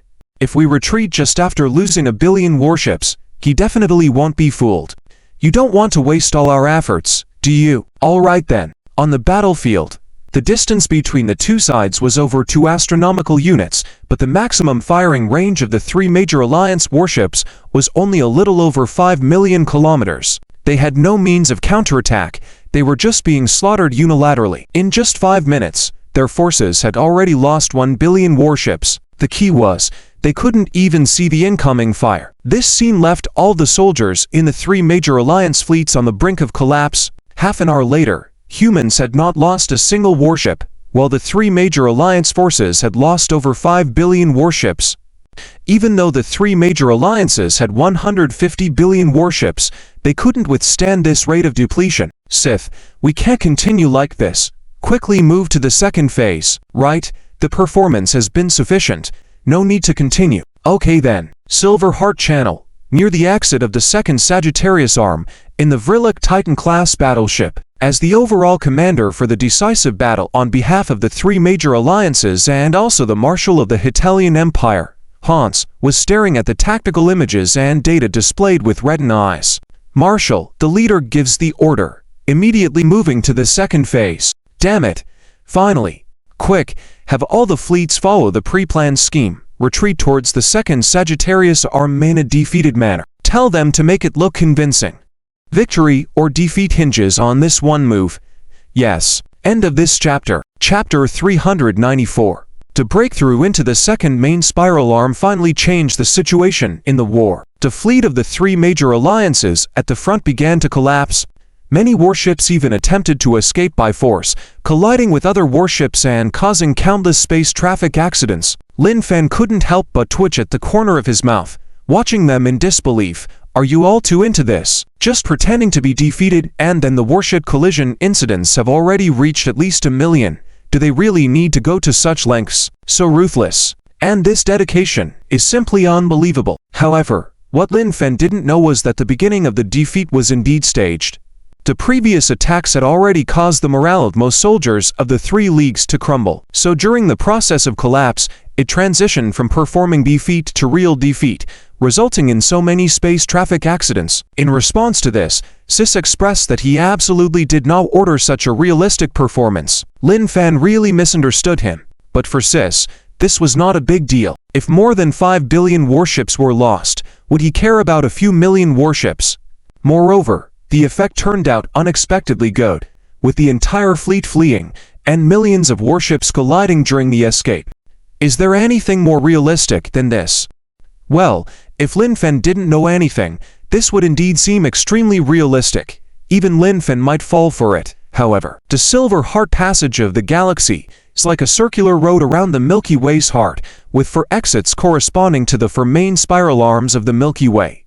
And at this moment, the fleet of the 3 major alliances was positioned at the exit of the second main spiral arm, with the front row collapsing, and the following fleet formations being impacted by the fleeing troops. Coupled with the narrowness of the Silver Heart Channel, there was simply no room for evasion. Naturally, they also fell into disarray and added millions of collision incidents. Over 1 trillion warships crazily fled into the second main spiral arm, a scene that was truly spectacular. Commander-in-Chief, are they really performing? Watching the scene of the defeat of the 3 major alliance fleets, Lianzu also began to doubt life. Does performing a defeat have to be this tragic? Well, it started as an exercise initially, then gradually evolved into reality, Lin Fen said with a bitter smile, shaking his head. He was also speechless about this scene. Alright, since they are performing with such genuine emotions, shouldn't we also cooperate? Order the entire fleet to pursue together, show the attitude of chasing to the end. Don't let any enemy escape. Yes, Commander-in-Chief. The next moment, the entire human fleet array, consisting of 58 Galactic Legion, maximized their speed and entered pursuit mode. It was as if they were determined to chase to the ends of the earth. And this scene brought a slight smile to Sis's face. The prey took the bait. At this moment, almost all the civilizations in the galaxy were paying attention to this war. Everyone was amazed by the attacking power of the human fleet. This was not just about fighting against the insect race. They were confronting the 5th-level civilizations of the 3 major leagues. All opponents were top-notch 5th-level civilization warships. However, it made no difference. They were mowed down one after another, with no resistance. As for the 3 major 5th-level civilizations, all the civilizations witnessing the battle expressed their disdain. They were so aggressive before the war, but now, just half an hour later, all their 150 billion warships had collapsed. Their fighting spirit even seemed weaker than our 3rd or 4th-level civilizations. Half an hour later, the human fleet broke into the 2nd main spiral arm from the Silver Heart Channel. Sis, the humans have entered. Are the warships ready? Maloros looked excited as he received the information from the front line. We've been ready. The attack position is locked above the exit of the Silver Heart Channel at about 30, precisely to envelop the human fleet without harming our own fleet. Good. Then let's watch the show. The 2nd main spiral arm of the Milky Way galaxy. Marshal, the human fleet is entering the 2nd main spiral arm. All right, let the fleet continue to maintain the appearance of defeat and escape at full speed. At the same time, notify the Dark Star. Start the spacecraft. Be ready for main cannon fire. Understood. Over 30 astronomical units away in the void, there was an enormous warship, almost the size of a regular planet. Inside the spaceship, millions of personnel were busy, including both military personnel and scientists. Commander, martial orders have come in. We are to start the spacecraft and prepare for main cannon fire. Awaiting the firing order. Okay. Immediately inform the energy room to start the main energy core output. Yes, Commander. At the same time, at the connection point of the Silver Heart Channel and the 2nd main spiral arm. Commander-in-Chief, we have entered the 2nd main spiral arm. Okay. Scan and locate Z77789-631. Understood. Scanning. Target located above us. 30 astronomical units away. 0-point energy. Starting up. Liang Zhu reported while marking it. A flashing red dot appeared on the tactical image. Good position. Keep monitoring. Immediately report if any energy accumulation is detected on their side. Yes, Commander-in-Chief. At this time, Hans was still unaware that the Dark Star Planet-class warship had been spotted, and every move of the opponents were under Lin Fan's surveillance. Marshal Hans, the human fleet already has over 5 billion entering the 2nd main spiral arm. It is estimated that they will all be in within half a minute. Excellent. How is Dark Star doing? Dark Star reports that the core energy startup is normal. All checks before the main cannon fire are complete, awaiting further instructions. Okay. Tell Dark Star to start charging the main cannon. After half a minute, keep the attack coordinates unchanged. Ready to fire on command. Yes. Marshal Hans. Half a minute later, the Human Federation's 58 Galactic Legions all entered the 2nd main spiral arm. Seeing this scene, whether it was the 3 powerhouses or Hans commanding at the front line, they were extremely excited. Finally, it was time to deliver the fatal blow. How much longer for Dark Star to charge? 1 minute. Marshal Hans. Okay, that should be fine. Within a minute, humans won't be able to escape the attack range. On the other side, inside the Gongon Bridge, Commander-in-Chief, large amounts of energy are detected congregating in the target. Suspected weapon charging. All right, are the Stargate and Assault Formation ready? Stargate assembly is complete, and the 1st Legion of Mechs and the 1st Legion of Space Knights are also ready to move out at any time. In the massive array formed by the 58 Galactic Legion, a relatively small Stargate stood tall in the void. Near it, two formations of Mechs and Space Knights respectively were ready for action. Their mission was singular: to assault and take control of the Planet-class warship. Okay, I command. Immediately transmit through Special Route 3. Code 71. Yes, Commander-in-Chief. End of chapter. Chapter 395. Attack on the Dark Star Part 1. This is a special Stargate, and also the latest research achievement by Zixuan. Its function is singular. High-speed transmission. The transmission time is only 1 minute. Of course, although it breaks the fixed 7-minute limit of spatial transmission, it is not without flaws. Not only does it have flaws, they are quite obvious. Its maximum transmission distance is only 100 astronomical units, compared to space transmission covering tens of thousands or even hundreds of thousands of light-years. This is somewhat inadequate, but one must admit that it holds extraordinary potential in warfare, especially when encountering jump interception devices that prevent traditional jumps. Commander, Special Code 71 has been sent. Successfully taken over highest management authority. Could shut down the system forcibly and have the attacking fleet depart immediately. Yes, General. Inside the command center of the Dark Star. What's going on? Due to the main energy system of the warship being suddenly cut off, the entire ship suddenly shook violently. This startled the commander, feeling that something was amiss, and shouted, "Report, the core energy system suddenly stopped running. Reasons unknown." Damn it! Immediately have the technical team quickly identify the fault, or else we will miss our opportunity for action. Understood. Experts are on their way and expected to arrive in 7 seconds. Tell them, if they can't fix it within 10 minutes, I'll eject them all into space. Understood. At the same time, in the virtual meeting room of the three giants, what's going on? Why haven't they attacked yet? Hessian furrowed her brows, looking at Sis for answers. Although Morolos didn't speak, his gaze and expression clearly conveyed the same meaning as Hessian's. Reports from Quinn indicate that, while charging the main cannon, the core energy suddenly ceased operation. Sis responded with a grim expression. What? What do we do? The expert team is handling it, but if within 10 minutes, the problem isn't fixed, we need to prepare to take down our fleet. As tensions escalated, and the humans' warships were closing in rapidly, the Dark Star's main cannon became increasingly risky to operate without damaging their own fleet. The situation brought a daunting decision upon the three giants. To open fire or not. Firing could lead to the destruction of hundreds of billions of their own warships, while refraining from firing would disrupt the carefully crafted plan. Assuming the Dark Star could solve the issue and restart its main cannon within 10 minutes, the three giants must make a crucial decision. Without warning, about 50,000 kilometers behind the Dark Star, a vague distortion began to form in the void. Yet, with the loss of main power supply, all scanning devices of the Dark Star remained unaware. From the blurry void, numerous objects began to fly out continuously, large and small. The formidable attacking fleet dispatched by Lin Fan, the First Legion of Mecha, and the First Legion of Space Knights. Commander Quinn, we have switched to the auxiliary power system. Devices with lower energy consumption are being rebooted. Good. This brought a slight relief to Quinn. Just moments ago, with the main core energy system stopping abruptly, causing all equipment on the warship to halt, even the report sent to the three giants had been relayed through a moored battleship at the Dark Starport. In the chaos of space warfare, such circumstances were like being blinded abruptly, leaving Quinn unsure. Now, with the Dark Star on the auxiliary power system, unable to use weapons or defense shields, systems like life support, communication, and scanning were operable.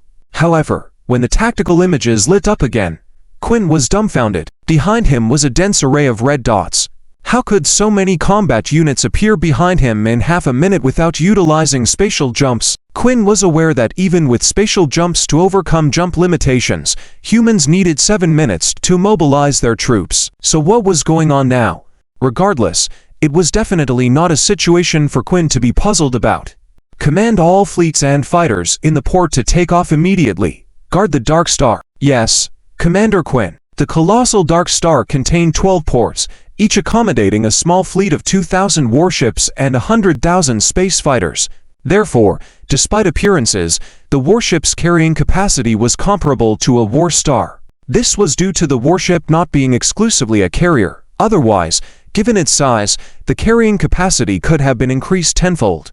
Instantly, numerous warships sailed out from the ports of the Dark Star, and countless fighters were launched continuously. While Quinn's response was swift, it was apparent that he was slightly late. The Federal Mecha Legion rushed in even before 20% of his warships had deployed. Commander Wan, who led the Federal McGregor Administrative District Mecha Cluster's First Legion, comprising 10 million mechas, its quantity was visibly abnormal, as other Federal Mecha Legions typically had 100 million mechas. The reason for this was that the First Legion was an experimental force under Lin Fan's command. Unlike the 6th-generation Greedy Wolf mechas equipped by other mecha legions, the First Legion was entirely equipped with 7th-generation Greedy Wolf mechas, featuring devices such as Leica crystals, energy shields, and high-energy ion beams. Furthermore, if necessary, the 7th-generation Greedy Wolf mechas could even possess means of attack space shields, making them the most potent mechas in human history. Unfortunately,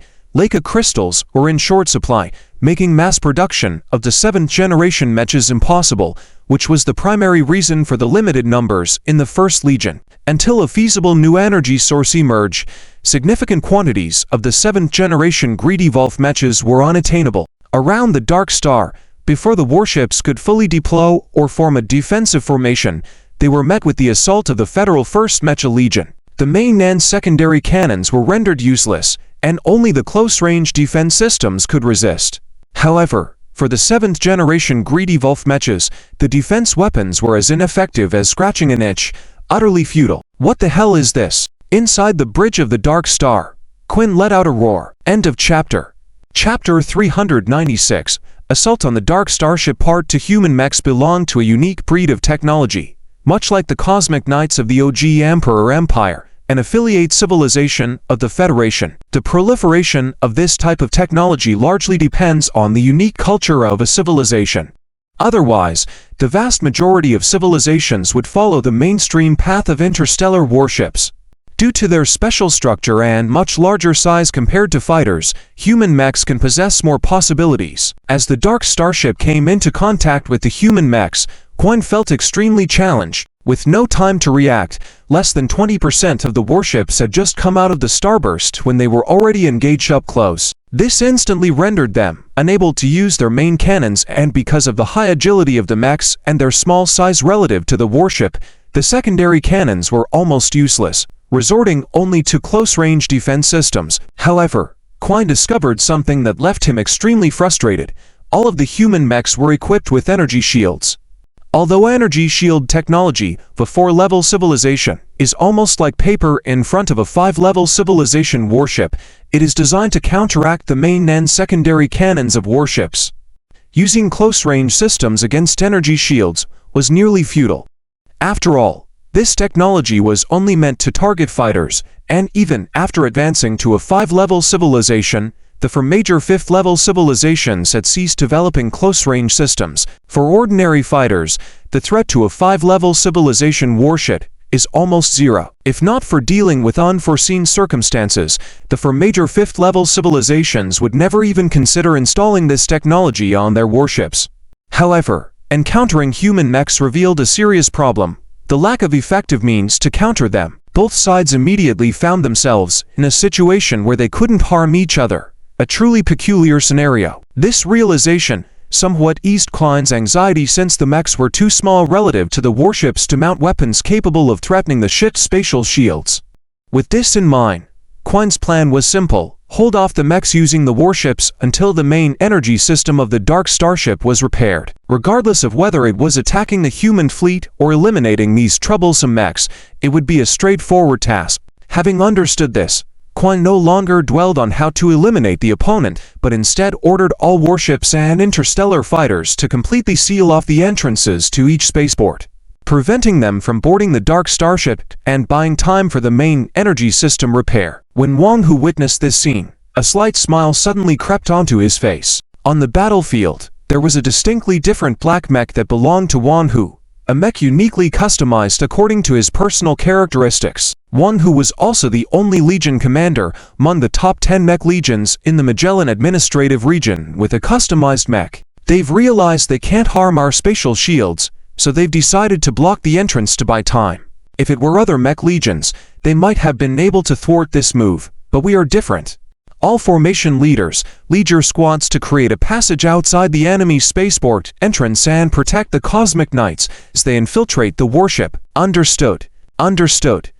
Upon receiving Wang Hu's orders, all 100 formation leaders immediately commanded their mechs in squads to engage the warships. Each mech squad consisted of 6 mechs, and when these 6 mechs came together, one could see that each mech was slightly different, particularly in the modules on their back. Suddenly, The back modules of all the mechs began to unfold and flip upwards to their shoulders, locking into place. If one focused on just one mech, they wouldn't understand what this was. However, when the 6 mechs converged and lined up, the devices on their shoulders aligned seamlessly. Once all this was completed, it became apparent that the 6 mechs had combined to form a somewhat bizarre-looking weapon resembling a spatial tearing cannon. Captain, the penetration cannon assembly is complete, and the power lines have been connected. Good.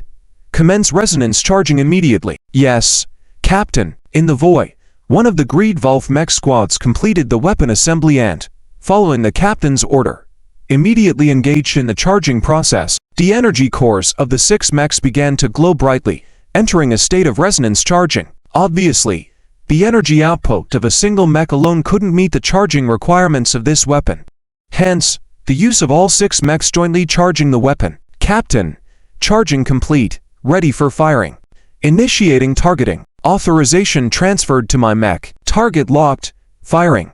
With the captain's command over the comms, the front end of the weapon flickered and dimmed as if a malfunction had occurred, similar to a failed launch. Yet was it truly a failure? Not far away, near the 7th spaceport on the Dark Starship's flank, one of the warships suddenly shook. A void appeared on its spatial shield, extending to the ship's hull behind the shield. Though the hole was not large, only around 10 meters in diameter, it undeniably pierced through the spatial shield, consequently penetrating the ship it protected. Within seconds, several explosions occurred throughout the warship. While not destroyed outright, critical systems were undoubtedly hit, rendering the entire ship paralyzed. Spatial shields dissipated, engines ceased functioning, and even life support systems within the warship shut down.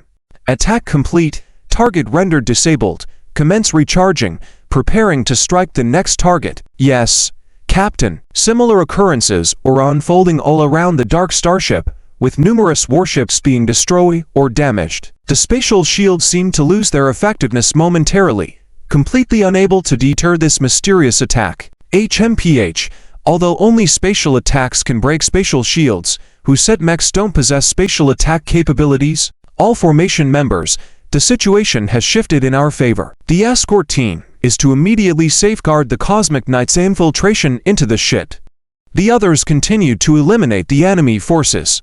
Yes, Legion Commander. Suddenly, a legion of Cosmic Knights that hadn't been part of the initial attack began their infiltration towards the breach in the Dark Starship spaceport under the protection of millions of mechs. End of chapter. Chapter 397. Assault on the Dark Star. Part to this is impossible. A roar of disbelief echoed in the virtual conference room where the 3 leaders were present. Just now, they received a report from Quion that the Dark Star is under attack by humans. If the core energy system is not repaired in time, the Dark Star will likely fall without the defense barrier deploy. How could this not shock us? The human fleet entered the 2nd major arm in just 3 minutes. Even if they discovered the Dark Star as soon as they entered the 2nd major arm and immediately used space transfer, it would still take at least 7 minutes to arrive and launch an attack on the Dark Star, right? But why is it happening so quickly? Sis, what are you waiting for? Hurry and send the fleet to support. Once the Dark Star falls, we are finished. Yes, we must protect the Dark Star at all costs. It's our only trump card. Damn it, do you think I don't want to? Don't forget that the entire combat area is currently under the interference of both parties, a leapfrogging impediment. How can we leapfrog over 30 astronomical units distance at sublight speed? After Sis finished speaking, Moras and Haitian fell silent. They were just too excited earlier, but it didn't mean they lacked even this basic common sense. With a 30+0 distance, without leapfrogging or relying on sublight engines, it's impossible to fly there in a day. Attempting to go for rescue is simply wishful thinking. Now the only hope is for the escort fleet to hold off the human attack or for the Dark Star to repair the core energy system in time. Not far from the entrance of the 2nd major arm, in front of several empty harbors of the Dark Star, a blockade formed by escort ships and a large number of fighter jets has been ravaged. Under the protection of the 1st Armored Battalion, tens of thousands of Federal Space Knights have already passed through the blockade and are rushing towards the harbors within the Dark Star. Commander Quion, the escort fleet has suffered heavy losses. Large numbers of enemies have breached all 12 harbors. Damn it, immediately have all security forces inside the Dark Star deploy, allow the use of heavy weapons in non-essential areas. Yes, Commander, the Dark Star has a total of 12 docks, and now all 12 docks have entered battle mode. Many warships that have not left the Dark Star are still at the docking points and were destroyed by the mech troops without activating their spatial shields. The invading Space Knights did not engage in battles within the harbors, but scattered into various passageways, which became their main battlefield. After all, many corridors inside warships are inaccessible to mechs due to size, unless substantial destruction occurs. Space Knights are slightly larger than humans and don't have such concerns. In this mode of operation, the Space Knights all switch to a style similar to the Empire of Orge, each wielding a gorgeous longsword and a slightly smaller shield. In one of the passageways, a squad of Space Knights is rapidly advancing. Attention! Enemy forces spotted ahead. Approximate number is 200, possibly armed with heavy weapons. The squad leader reminded the 5 team members within the Space Knight armor after scanning the results. Ahead of them, at the end of the corridor, 200 soldiers from the Heteria Empire had set up a defense line and even installed a particle beam cannon. Obviously, these Heteria Empire soldiers had also noticed the rapidly approaching Space Knight squad and, under their commander's command, immediately prepared for battle. A battle of 5 versus 200 is about to unfold. Spread out. With a shout from the captain, all Space Knights instantly spread out to the left and right. And the next moment, a deep red particle beam passed through where they were just now. Assault formation. Break through quickly.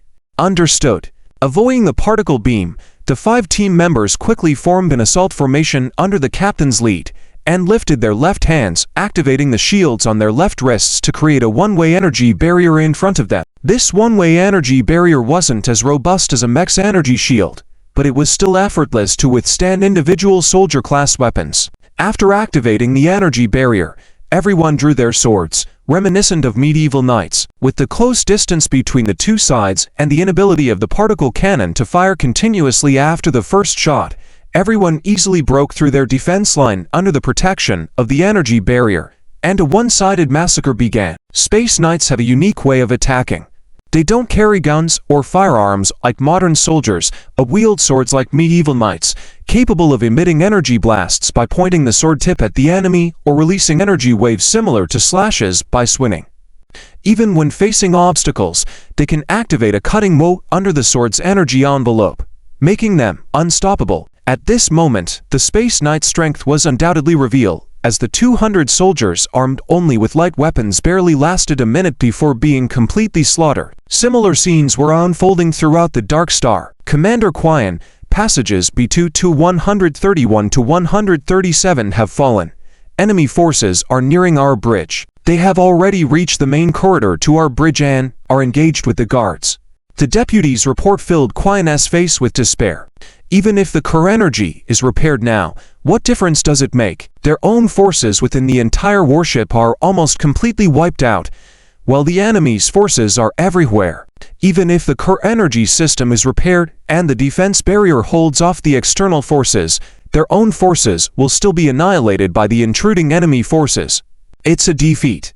Commander Quian, the guard outside the bridge reports they can't hold any longer, requesting assistance. The deputy looked at Quian and said anxiously, but he knew himself that there was no assistance to be had, and even if there were, it would be futile, just to be slaughtered again and for a slight delay. At that moment, a cutting sound came from the bridge's main door, and a sword wrapped in blue energy inserts itself. The sturdy door seemed like tofu against it. Soon, the half of the inserted sword started to move, and after a few seconds, with a loud bang, a significant piece of the bridge's door was cut off and crashed to the ground. And a large number of Space Knights rushed in effortlessly, taking control of all the unarmed command levels inside the bridge. At the same time, 30 away, inside the Gonfu ship's bridge, Commander, the assault squadron reports that the suppression operation has been completed, and the enemy's Star-class warships are now under our control. End of this chapter. Chapter 398. The report of the attack on the capital circle, Ilianzu, did not provoke much reaction from Lin Fan. After all, it was expected. Clear the enemy fleet at the fastest speed. Also, inform Lin Tia that they can depart. Understood. Magellan Administrative District, Losardi. Commander, Governor Lin Fan's order is for the Special Assault Fleet under Lo Sardi to depart immediately according to the original operational plan. I understand. Standing on the bridge, Lin Tia looked through the porthole to see the densely packed warships neatly forming one array after another. Among them, 3 massive battleships stood out, which were the Titan-class battleships. Besides Lin Qian's flagship, the other two belonged to Lin Yu and Lin Kexin, who were now the commanders of a Galaxy-level legion each. Inform Lin Yu and Lin Kexin to depart immediately after the Super Stargate opens.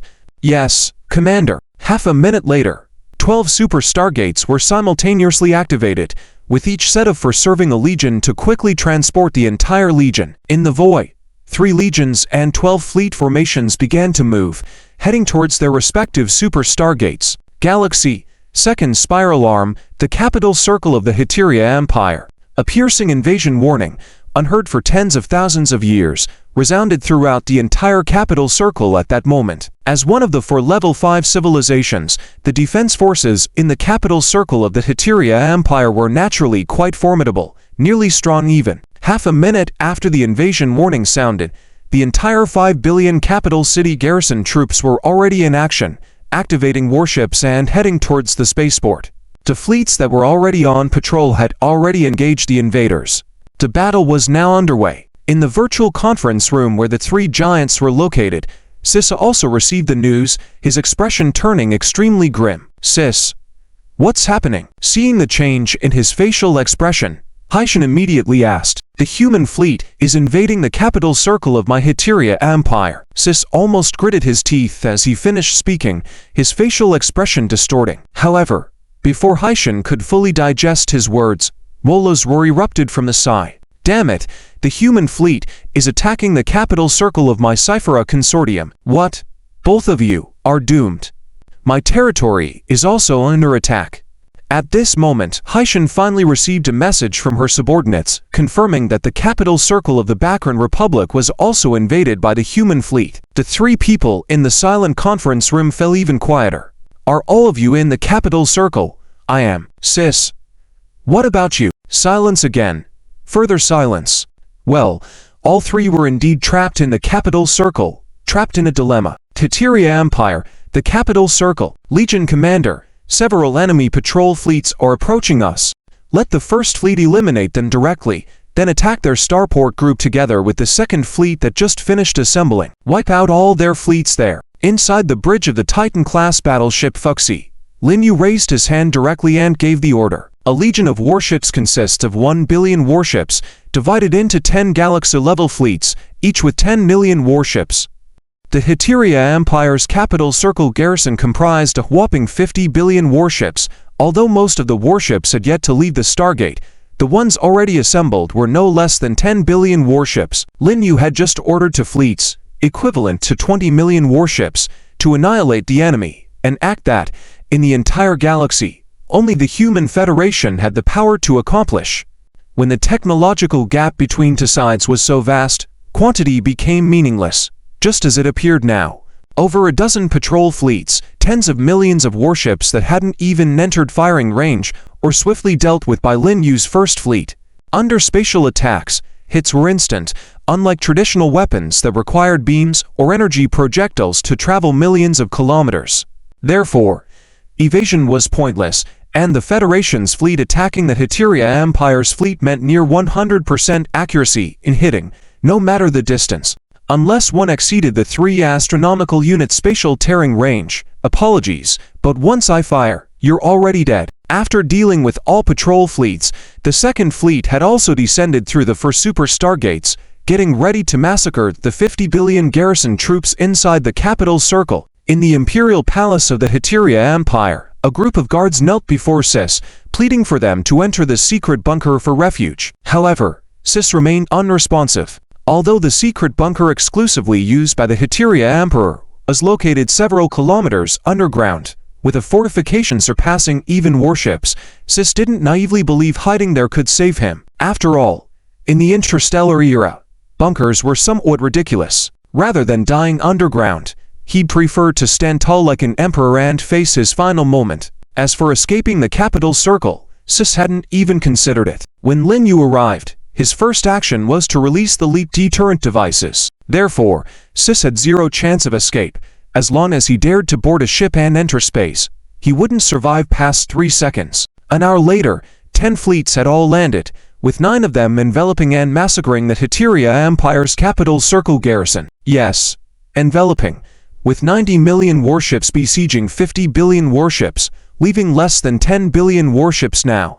The final fleet, under Lin Yu's personal command, encircled the Imperial Star of the Heteria Empire and used the battleship's less powerful weapons to clean out military targets on the planet's surface. Even with close-range weapons, Lin Yu felt that the power was a bit overwhelming. He had caused significant damage to the planet's surface. Well, as long as the planet wasn't obliterated, it was all good. Report, Legion Commander, the primary military targets on the ground have been cleared. Let the mech units commence orbital drop, eliminate any hidden threats, and secure control of the Heteria Empire's palace, not allowing anyone to escape from within. Yes, Legion Commander. In the orbit of the Heteria Imperial Star, countless mech units had formed arrays around the planet, ready for orbital drop operations. Legion Commander's orders: start the orbital drop immediately and execute it right away. After the squad leader issued the command under the mech unit, they promptly adjusted the angle and began orbital drop operations towards the planet. Throughout the orbit, similar scenarios were happening. In the sky of the Heteria Imperial Star, numerous fireballs began to swiftly descend, resembling a meteor shower. End of this chapter. Chapter 399. The highest point of the fallen Emperor's palace.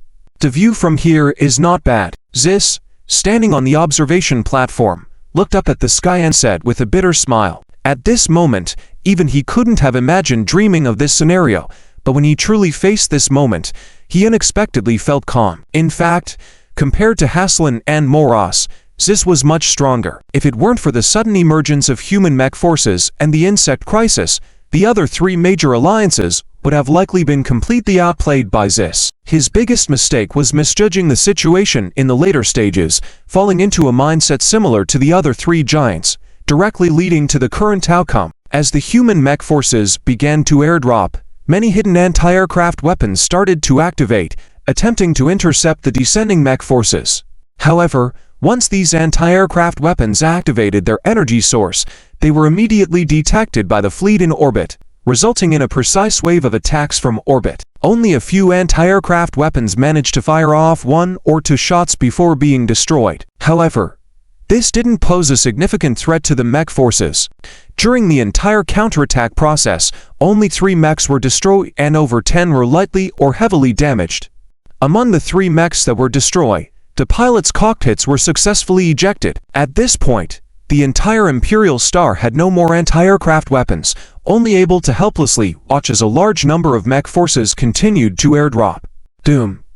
Even though they used reverse thrust to reduce the falling speed before landing, the weight of the mech still caused a loud noise, even cracking the ground. All squadrons, report immediately. First Squadron, all members landed without losses. Second Squadron, all members landed without losses.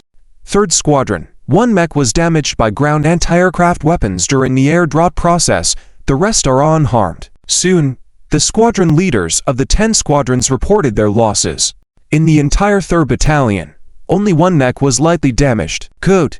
The 3rd Squadron will leave 1 squad to protect the injured members and await the assault ship's landing. The rest will immediately follow our battalion's planned mission to surround the Hesytlian Imperial Palace. 1st Squadron, understood. 2nd Squadron, understood. 3rd Squadron. Immediately, all mechs quickly flew towards their mission targets based on the squadron size. At the same time, while almost all military targets on the ground had been destroyed by attacks from orbit, the Hesytlian Imperial Palace and its surroundings remained unscathed. After all, the mission was to capture Lev specimens, and even if they couldn't capture Lev ones, they had to bring back bodies. Attacking the palace directly with naval cannons could lead to no living witnesses or bodies left behind. Whether Zis was eliminated or not, it was truly unclear. The outer perimeter of the palace was being defended by Hesytlian Imperial Guards, preparing for a final stand. The Hesytlian Imperial Guards had not participated in a war for thousands of years and were more of a ceremonial guard unit now, suited for marching in their fancy uniforms, but not for actual combat. On the simple defense line, Almost all soldiers of the Imperial Guards were trembling, struggling to even hold their beam rifles. Watching the large number of mechs approaching rapidly, their eyes revealed pure terror. Finally, one soldier dropped his beam rifle and ran, only to be shot down by a beam fired by a palace guard. However, as one ran, more soon followed suit. Many deserters were quickly killed by the palace guards acting as a makeshift execution squad. However, the situation escalated beyond the control of the palace guards. As more Imperial Guard soldiers stopped dropping their weapons and started shooting at the palace guards behind them, the entire situation spiraled out of control. In the end, the sheer number of the Imperial Guard was not even a fraction of the palace guards. Executing a few deserters was manageable, but if it turned into a firefight with the entire Imperial Guard, they would be wiped out instantly. It must be understood that aside from beam rifles, the Imperial Guard also had heavy weapons, while the palace guards only had beam rifles. Zis, standing on the observation platform, naturally witnessed this scene, but he remained expressionless. Perhaps for him, everything had been set in motion since the human airdrop on the Imperial Star began. Whether the Imperial Guards fought to the death or all turned into deserters, it made no difference to the overall outcome. You all may leave. After I die, no one is allowed to move my body. If humans are not sure of my death, then all citizens of the Empire must be buried with me. Zis understood very clearly. Since the humans had not attacked the palace from orbit, he knew that humans wanted to see living witnesses, or the bodies of the dead. Only in this way could there be a slight chance that humans would not completely exterminate the Hesitlian Empire, leaving a glimmer of hope for civilization. Facing all the guards, Zis spoke slowly, then pulled out a very elaborate small beam gun. Your Majesty. With a sharp sound, the guards realized what Zis wanted to do, and immediately all knelt with tearful tones in their voices. There were even many guards who took out their weapons, prepared to accompany Zis on his final journey. It must be said that the palace guards were truly the most loyal group to Zis in the entire empire. Of course, this loyalty was not entirely genuine, as these people were the result of Zis brainwashing. Outside the palace, the entire Imperial Guard had now dispersed, and almost all mech squadrons encountered little to no resistance as they captured all defensive positions. Commander, this is the 7th squad. Target spotted. I repeat, target spotted. 6 Greedwolf mechs were hovering at the highest point of the palace, surrounding the observation deck and aiming weapons at Zis and the guards on the platform. However, just as the 7th squad leader reported the target and before receiving a response, they saw the target raise their weapon towards their own head. Swish. End of the chapter. Chapter 400. Lock him in the luxury suite. Is this the Emperor Cease of the Hitoria Empire? In the hangar of the Pangu Titan-class battleship, Lin Yu looked at the Aloe coffin being carried down from the assault ship by soldiers and asked. Lin Yu suffered from a severe condition called Hitoria Empire facial blindness, and for these evolved beings that descended from cockroaches, he always felt that each of their faces looked exactly the same, making it impossible to distinguish them. Yes, Legion Commander, his identity has been confirmed. Indeed, he is Emperor Cease of the Hitoria Empire. All right, arrange for a battleship to be sent to the governor. Yes. In addition, it seems that he left a message for the governor before taking his own life. The memory storage device was handed to us by his guard. We have checked that it's safe. Do you want us to send it to the governor as well? Send it together. Understood. Watching the departing aide, Lin Yu also felt deeply moved. The capital circle of the Hitoria Empire, one of the 4 major forces in the galaxy, was now taken by him. It was unimaginable just a few decades ago that something like this could happen. It was almost the opposite of being conquered by others. However, humans can now easily defeat them without even needing to pay a price. I wonder how Chiauncle and Tedin are doing over there. Capital circle of the Buckland Republic, the 3rd major spiral arm of the galaxy. In the void, wreckage of battleships was everywhere, yet there was no wreckage of any human battleships, indicating how skewed the balance of war was. A huge green planet, formerly the capital star of the Buckland Republic, the administrative center of the entire civilization. Now, the surface of the entire planet was emitting black smoke, with destroying military installations and the corpses of ground defenders scattered everywhere, completely devoid of its former glory. Have we found Haishan yet? Inside the bridge of the Nuwa Titan-class battleship, Lin Kedin asked the aide with a frown. Commander, the approximate location has been determined. but the precise location will take some time. The enemy's underground stronghold seems to be using special materials to shield us from scanning. HMPH, if it weren't for the governor's order to see him alive or see his corpse, I would have already blasted them out. Lin Kexin's tone of voice was completely contrary to her appearance. While she gave the impression of being gentle and weak when she spoke, she was quite the opposite. However, this situation was troublesome. She hadn't expected Haishan to be so good at hiding. We need to hurry. Commander Lin Tia and Legion Commander Lin Yu have already finished their tasks, and now it's just us. If we can't handle this, we'll lose face big time. I don't want to go back and be criticized by them every day. Do you understand? Understood. Legion Commander. Just now, Lin Kedin received news from Lin Yu, followed quickly by news from Lin Tia. However, she still hadn't fully grasped the location of the enemy, and when she returned, she would inevitably face their criticism, which made her very unhappy. If only I had chosen the Hitoria Empire, they just ended it themselves, much less trouble. Even that idiot from the Cyphera Consortium surrendered directly after being surrounded by our leader's mansion. Lin Kedin was currently hating Haishan. Legion Commander, the target location has been confirmed. What are we waiting for then? Dig him out directly. I want to give him a good whipping. Do you need me to prepare the whip for you? Commander, get lost.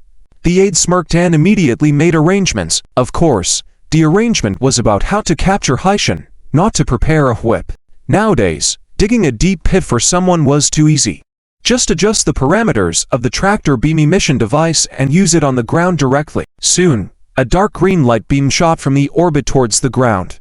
Upon hitting the ground, there was no explosion as expected. It seemed like an ordinary ray of light. However, the next moment, the area illuminated by this dark green beam began to send up dust into the sky, seemingly losing gravity. With more and more dust rising into the sky, a massive circular pit appeared on the ground, constantly deepening at a visible speed. Finally, after nearly half an hour, the entire ground shook like an earthquake, and the engine beam finally reached the bunker where Haishan was. It began to pull it upwards continuously. Damn, isn't this thing supposed to be unusable inside a planet? The entire bunker was violently vibrating, and Haishan, unable to stand steadily, sat on the ground holding on to the handrails tightly. He couldn't understand why humans could use a tractor beam inside a planet. According to theory, such technology should only be usable in space, right? Or was everything he had learned in the past incorrect? However, Haishan had no time to continue doubting life. The entire stronghold had been pulled out of the ground, slowly ascending towards the sky. Although the bunker stopped shaking after ascending to the sky, Haishan's complexion looked even worse than before. Report to the Legion Commander, the leader of the Buckland Republic, Haishan, has been captured. Lock him in the luxury suite. Luxury suite? The aide instantly became stunned. Do we even have luxury suites on our battleship? He couldn't understand how to carry out his superior's command. Chapter 401. The sudden rewards from the Federation have just entered the 108th year. A piece of news quickly swept through the entire galaxy. The Human Federation defeated the Triple Alliance in the Silver Heart Channel, relentlessly pursuing them to the second major arm, ultimately annihilating all 150 billion warships of the Triple Alliance. At the same time, humanity sent out 3 fleets to strike the capital circles of the 3 major level 5 civilizations. As a result, except for Sis, who self-terminated before being captured, both Haishan and Moros were captured by humanity and will soon face public trial. It can be said that this news directly shook the entire galaxy upside down. However, this is just the beginning. Before all the civilizations could recover from this news, the Human Federation once again revealed a blockbuster information. Currently, in the Orion Spur Arm, humanity has a total of 578 subsidiary civilizations. Astonishingly, among these 578 subsidiary civilizations, there are 148 level 4 civilizations. As for the remaining hundreds of subsidiary civilizations, the vast majority are at the peak of level 3 civilizations, and even the worst ones are at the late stage of level 3 civilizations. How is this possible? Instantly, the leaders of all civilizations in the galaxy had this question flash through their minds. Yes. How is this possible? It is important to note that within the 4 main arms of the galaxy, the total number of level 4 civilizations is just over 100, with only a few dozen in each alliance. And what is the Orion Spur Arm? It is just a secondary arm with scarce stars and poor resources, which accurately describes the Orion Spur arm. However, how is it possible for over 100 level 4 civilizations to exist in such a place? And more strangely, the proportion of level 3 and level 4 civilizations is extremely unusual. Looking at the 4 main arms, with over 100 billion stars, just over 100 level 4 civilizations and over 100,000 level 3 civilizations were born.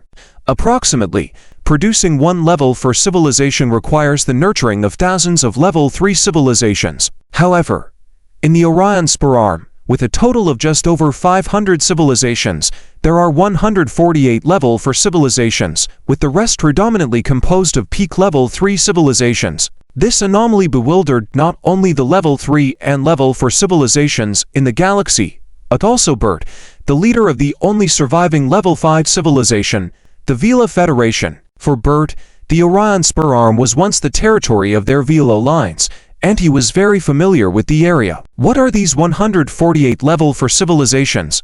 In his impression, there were only 2 level 4 civilizations. One was the Babui Empire, which was expelled and is now licking its wounds on the first major arm, and the other was the Human Federation. But this doesn't seem right. Isn't the Human Federation likely already a level 6 civilization? He had never thought about this before, but now that he did, he felt a sense of profound unease. The humans, who were supposed to be level 4 civilizations, now seem to have become level 6 civilizations, and the Orion Spur arm, which should not have any other level 4 civilizations aside from humans, now has 148 level 4 civilizations popping up. This has only been a matter of decades, right? Suddenly, BERT, like the leaders of other civilizations, had a question arise in his mind. How is this possible? As if knowing everyone's doubts, the next day, the Human Federation released more information. For instance, all these level 4 civilizations were promoted within the last few decades, and even many of them were only level 2 civilizations a few decades ago, such as the OG Empire and the Like Empire. The reason these civilizations could advance so rapidly to level 4 is that they became subsidiary civilizations of the Federation.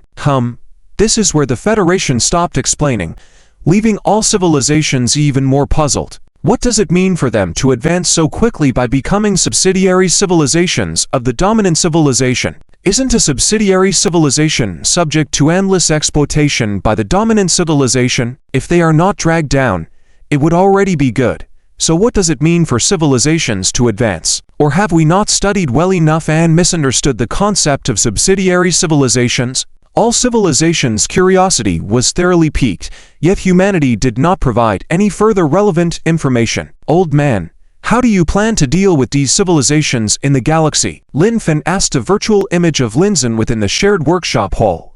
This question had crossed Lin Fan's mind many times before, and regardless of how to handle it, there seemed to be some issues. Following the method of the Orion Spur arm, directly evaluating the potential of the tens of millions of level 2 and level 3 civilizations in the entire galaxy, letting the qualified ones join the Federation as subsidiary civilizations, and clearing out the unqualified ones, seemed inappropriate in the entire galaxy. However, if most civilizations were not eliminated, what would be the point for the Federation to conquer the entire galaxy?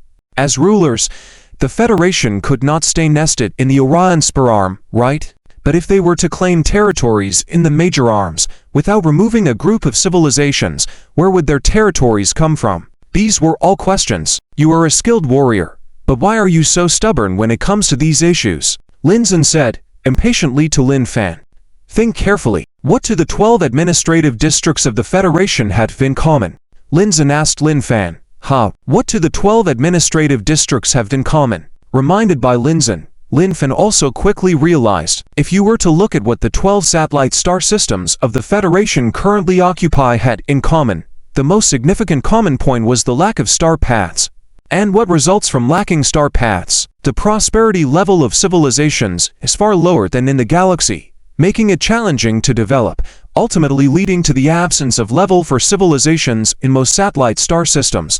After all, without star paths, it would take a level 3 civilization, using its sublight-speed engine technology several decades just to travel to other star systems. Thus, most civilizations remain within their home star system and cannot venture beyond it. Therefore, their development would be very slow. This naturally resulted in a majority of star systems within the galaxy being ownerless, as currently, except for the Large Magellanic Cloud developing relatively quickly, the other 11 star systems remain vacant, with plenty of territory unused. This offers a considerable amount of room for manipulation. Surely you're no ordinary old man. I understand what you mean. Lin Fan, comprehending Lin Zhen's intentions, couldn't help but feel admiration. Ting. All invading alien species in the galaxy have been completely eliminated. Ting. Congratulations to the host for completing the main quest. Repelling the alien species. You have obtained the mission reward. 0-point energy manufacturing technology. Shortly after Lin Fan ended his communication with Lin Zhen, a system message suddenly rang in his mind. End of this chapter. Chapter 402 of extracting 0-point particles completed one of the two main missions, which surprised Lin Fan a bit. After all, Lin Fan had specifically asked the system before what standards needed to be met to complete these two missions. The system had informed him that defeating, killing, or capturing all the insect races invading the galaxy could be considered completion. This standard was quite high. According to the system, as long as there was still one insect remaining in the galaxy, the mission would not be considered complete. Therefore, even though Lin Fan had previously killed all the insect races on the Vel's defense line, and later captured the king insect Helman Dio, the system still had not judged the mission as completed. It should be noted that the insect races had previously spread throughout the end of the first major spiral arm, so who knows if there were any stray insects left behind. Searching every corner of the end of the first major spiral arm in detail, even for humans today, would be an extremely time-consuming task. So Lin Fan was prepared to take decades to complete this main mission. Unexpectedly, how much time had passed? Not even half a year, and the mission was already completed. As for how it was completed, honestly, Lin Fan was also at a loss. In fact, what Lin Fan didn't know was that after Helm arrived in the galaxy, it immediately gathered all the war insects that originally belonged to Sogrodus and, together with the insect fleet it brought, attacked the Vel's defense line. As a result, except for a small part, all the insects on the end were wiped out by Lin Fan on the Vel's defense line. The only exception was a super insect group responsible for protecting Helm. When Helm realized the situation was not right, it turned and fled, leaving this insect group behind. After the battle on the Vel's defense line, under the leadership of the Alliance at West, the Allied forces began a vigorous counterattack. Just a few days ago, the advancing army towards the end discovered this remaining insect race, and without a word, they immediately engaged in battle. Several days later, which is now, the last war insect in the insect group was killed, completely announcing the end of the insect race crisis, and naturally, Lin Fan's main mission was completed. Well, no need to dwell on it so much, as the system won't make mistakes anyway, as long as you know all the insect races in the galaxy have been wiped out.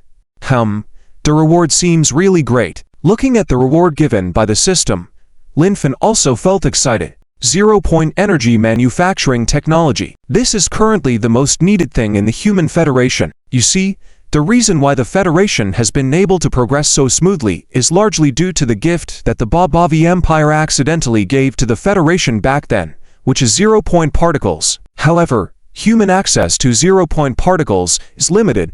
The more you use, the less there is, and in the end, all 0-point particles will be exhausted, leading to an abnormal energy crisis. After all, many human technologies are built on the foundation of 0-point energy, such as the super stargates, gamma-ray cannons, Titan-class battleships, and 0-point bombs, etc. If one day humans run out of 0-point energy and other energy sources cannot support these technologies, then all the devices using these technologies will no longer be usable. It would be a huge crisis, but fortunately, everything has ended with the completion of Lin Fan's system main mission. It's just that Lin Fan is a bit embarrassed now. As usual, the system gave Lin Fan a storage device, but this storage device is still the same as before. This thing has been obsolete for 50 years. Can the system keep up with the times? Lin Fan couldn't help but complain as he looked at the storage device in his hand. This is really embarrassing because originally Lin Fan wanted to send all the technical data directly to White Zixuan so that he could start researching as soon as possible,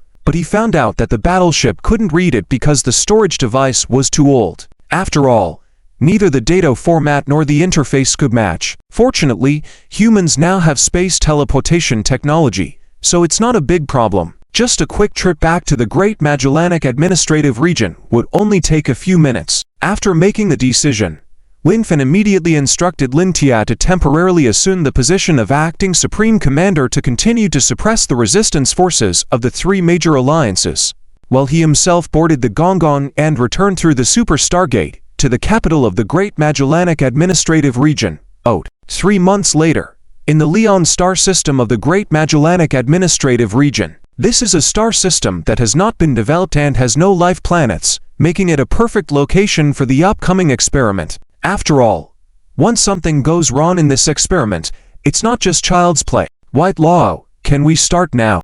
In a huge research ship, Lin Fen stood behind White Zixuan, asking eagerly. He had specially rushed back from the galaxy for this moment, not wanting to miss this important milestone in human history. Why are you in such a hurry?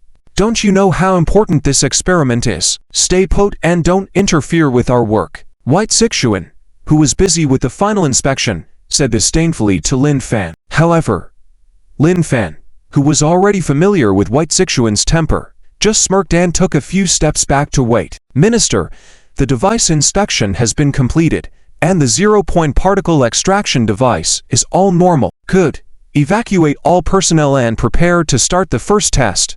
Yes, Minister. In the distance, there was a huge disc-shaped device lying quietly in the void. Around this device, many research personnel in space armor are evacuating. Minister, all personnel have been fully evacuated and are currently returning on shuttle ships.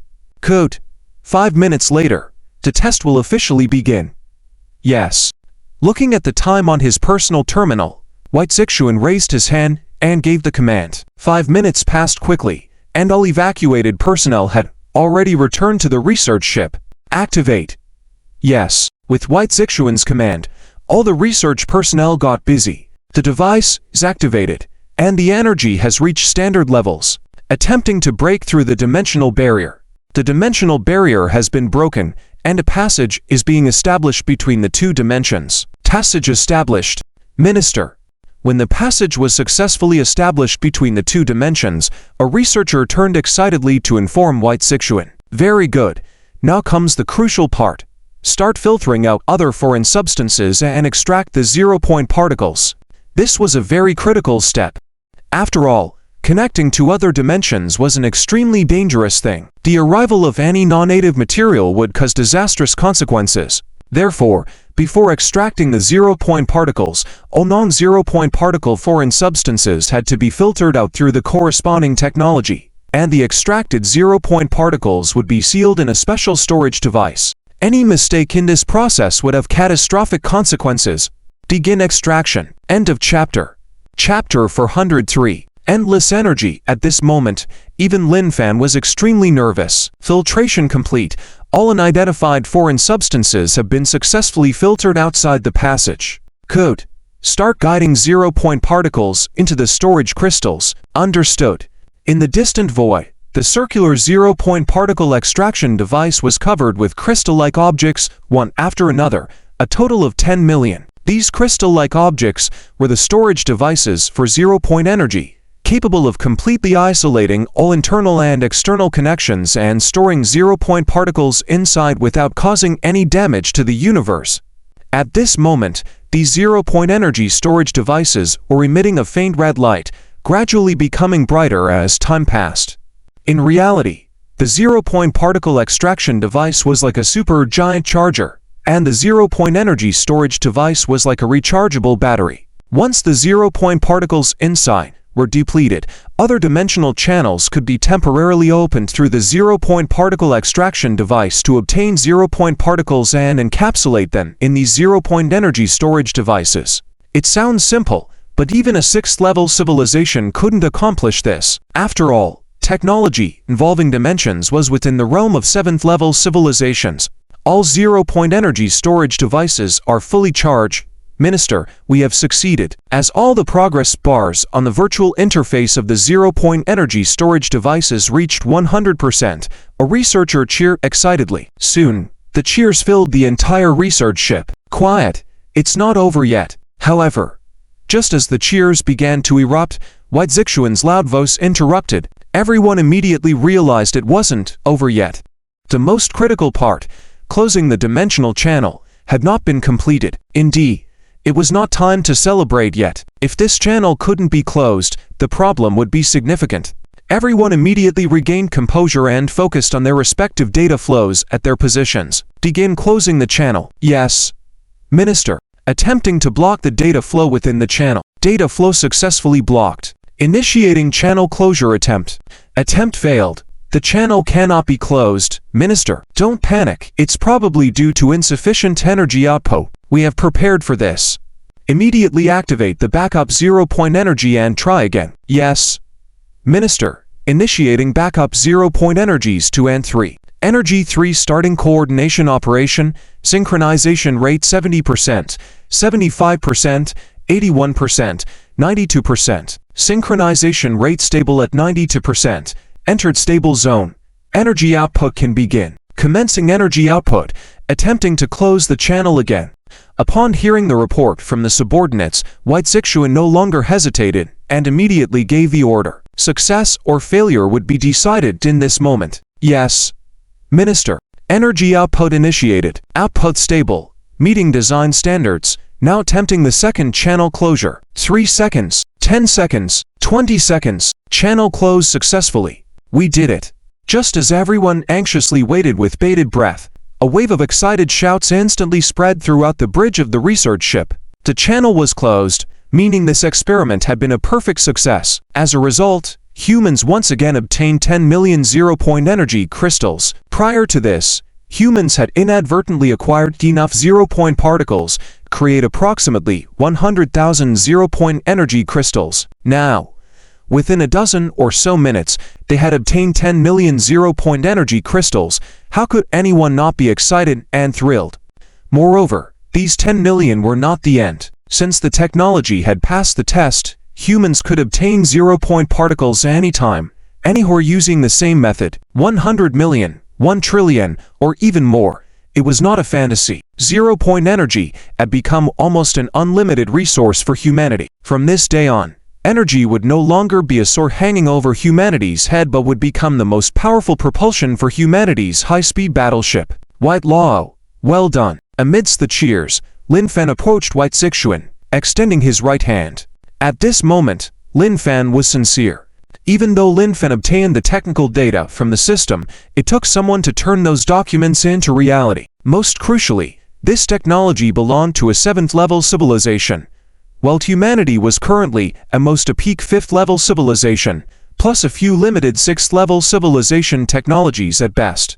Even though Lin Fan had the technical data, theoretically, the technology of a 7th-level civilization was incomprehensible to humanity at the moment. However, White Zixuan just happened to be a genius in space and dimensional technology, and with the brain domain development drug Lin Fan brought, all spatial technologies of humanity were essentially from his hands. Without White Zixuan, humanity wouldn't have been as powerful as they were now. Therefore, Lin Fan was genuinely grateful to him. Of course, if White Zixuan had a slightly better temper, that would be even more perfect. This time you really surprised me. I won't ask how you got this technology, but in the future, if you have something good like this again, you must hand it over to me immediately. Understood? White Zixuan extended his right hand, shook Lin Fan's and said sternly. As someone who understood White Lau's temper the most, Lin Fan just chuckled. All right, don't worry. One already has some ideas. I will soon be able to obtain interstellar-level spatial teleportation technology. How about that? Are you serious? More than pearls. Good. I'll give you 1 year at most. You must hand over the technology to me. Ha ha. 1 year. What? Do you have a problem? No. I dare not. I'll do my best. Hearing Lin Fan's response, White Zixuan finally showed a satisfied smile. However, Lin Fan was a bit troubled about another mainline mission from the system, uniting the galaxy. The reward for completing the mission was indeed the interstellar-class spatial teleportation technology that Lin Fan mentioned. Although humanity had defeated the 3 major alliances to complete this mission, They needed to meet the system's standards. The system's requirement was for all third-level or higher civilizations in the galaxy to become subservient civilizations of the Federation. Only then could the Human Federation be considered as having unified the galaxy and thus completing the mission. After discussing with Lin Zhen earlier, Lin Fen estimated it would take about 5 to 10 years to meet this standard. 1 year? Lin Fen shook his head with a wry smile. End of this chapter. Chapter 404.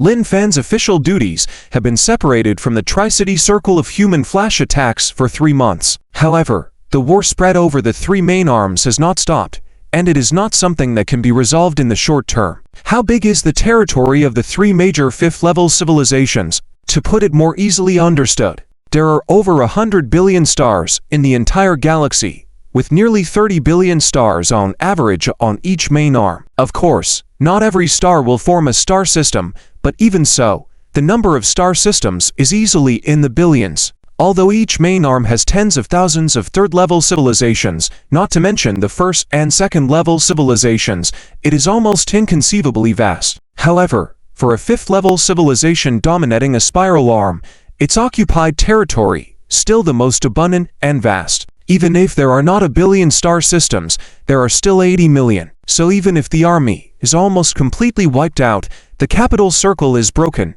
there are still countless regions in resistance. After all, the proud heads of the 5th-level civilization are not easy to bow down. But for the Federation, it is not a big problem, just a matter of time. Naturally, Lin Fen did not really try to unify the entire galaxy within a year just because of a joking remark with Bai Zixuan. And now, the other civilizations in the galaxy are not concerned with this final battle. For them, there are more pressing matters that need to be confirmed. 3 months ago, what humans said about those civilizations that were 3rd-level decades ago in the Orion arm was still fresh. When they became subsidiary civilizations of the Federation, only a few decades passed, and 148 civilizations ascended to the 4th level, with the others at least in the late 3rd level. If this is true, how terrifying a situation is that? This is what all civilizations in the galaxy are currently focused on and trying to obtain information about. And on this day, perhaps Lin Zhen felt it was time to satisfy his curiosity after hanging for 3 months, and once again announce some information publicly. That is, the Treaty of Subordinate Civilizations of the Human Federation. That is, the original treaty signed between the Federation and all subsidiary civilizations on the Orion arm. This news left all civilizations in the galaxy stunned, including Bell of the Veil Federation. Subsidiary civilizations do not have to pay tributes, can choose whether to accept the tasks assigned by the suzerain civilization, and can freely trade for valuable devices such as leap devices and energy shield devices using points, which would be strictly forbidden in the for major alliances. All 4th-level civilization technologies can be exchanged with points, and experts can even be sent by the Federation to guide the development of these civilizations. Can you believe it? In short, everyone wanted to curse. You call this subsidiary civilization? Did we not study well before, or did the humans mistranslate something? This is simply a road to the development of civilization. Suddenly, countless inquiries flooded towards the Human Federation. Is what the reports are saying true? How can one become a subsidiary civilization of humans? However, the Federation did not directly respond but threw out a trump card. Aside from the Orion arm, humans also have 12 administrative regions, which are the 12 satellite star systems of the galaxy. And those subsidiary civilizations I mentioned earlier were only from the Orion arm. If we include those within the administrative regions, the number of 4th-level civilizations would be even higher. And previously, the 20 billion strong fleet led by Violet and rescued by humans was stationed in the Magellanic administrative region of the Federation. This trump card shocked everyone. The number of subsidiary civilizations wasn't the main focus anymore. The main point was that the Federation had actually acquired the 12 satellite star systems of the galaxy. Although the satellite star systems are much smaller than the galaxy, each star system contains billions of stars. When you add up all the stars from the 12 systems, you'll be shocked to find that the number of stars within the Federation's territory is even greater than that of the entire galaxy. All civilizations within the galaxy are in an uproar. Ignoring the external noise, Lin Fan's spacecraft, Gong Gong, appeared in orbit above the capital star of the Veil Federation. Human cuisine is really something. Lin Fan is entertaining Belt in a meeting room on Gong Gong. Looking at the table full of exquisite and completely different delicacies from the last time, Belt couldn't help but sigh. You see, the Vale Federation is quite monotonous when it comes to food. It can be said that there is only one type, roasted, but human cuisine opened his eyes, making him feel like he had been living a dog's life all along. In fact, human cuisine is incredibly diverse. You may never be able to taste all the delicacies in your lifetime. Hearing Belt's sigh, Lin Fan smiled and said, Lin Fan was not exaggerating. You see, humans already had a wide variety of cuisine. And now, as an interstellar civilization, with countless planets, the species on each planet are vastly different. Bluntly speaking, the variety of ingredients currently available to humans is at least 1,000,000 times greater than in the Earth era, and this quantity is rapidly increasing every year. With more ingredients, naturally, there will be more exquisite dishes. So when Lin Fan said that Belt would never be able to taste all the human delicacies in his lifetime, it was already a very conservative statement. It makes people envious. If you want to eat, feel free to come and have a meal at any time. The two were already on good terms, and a meal between them naturally ended in a joyful atmosphere. Lin Fan, there are some things I'd like to confirm with you. An hour quickly passed, and after they had eaten and drunk their fill, Belt's expression became serious. Go ahead. Are the recent announcements from the Human Federation accurate? Do you know what my official position in the Federation is? Swirling his glass of red wine, Lin Fan still wore a faint smile and did not answer directly but instead replied with a question. Isn't it something like Fleet Admiral? Belt was also puzzled. What does this question have to do with my previous question? However, he understood that Lin Fan would not pose a meaningless question, and now Belt was curious and very eager to hear what Lin Fan would say next. Perhaps, the answer to all questions lies in Lin Fan's next words. No, my official position is as the governor of the Magnus Administrative Region of the Human Federation. End of chapter. Chapter 405. Difficult choices for the governor of the Magellan Administrative District. Lin Fan's response to Belt was somewhat unexpected but also within reason. This indirectly answered Belt's doubts. Yes, it's all true, and I am one of the 12 governors of the administrative districts. What about the fleet that the Human Federation sent over this time? Well, although other administrative districts also sent some fleets, most of them are from the Magellan Administrative District. As for the Federation's core in the Orion arm, they did not send any fleets. I see. Belt sighed inwardly. Originally, he thought that even though humans were powerful, they still had shortcomings, such as insufficient numbers and a scarce fleet. But now, it seemed that humans had at least hundreds of billions of warships, maybe even more than what he had originally estimated. However, what Belt did not know was that Lin Fan was indeed not lying, but in reality, the Magellan star system had the most warships out of the 12 administrative districts. Even if all the fleets of the Human Federation were combined, they still did not exceed the threshold of 100 billion warships. And without Lin Fan's bio-soldiers, humans might not even be able to gather 3 billion warships. Lin Fan, I want to know, how does humanity plan to deal with the Vera Federation?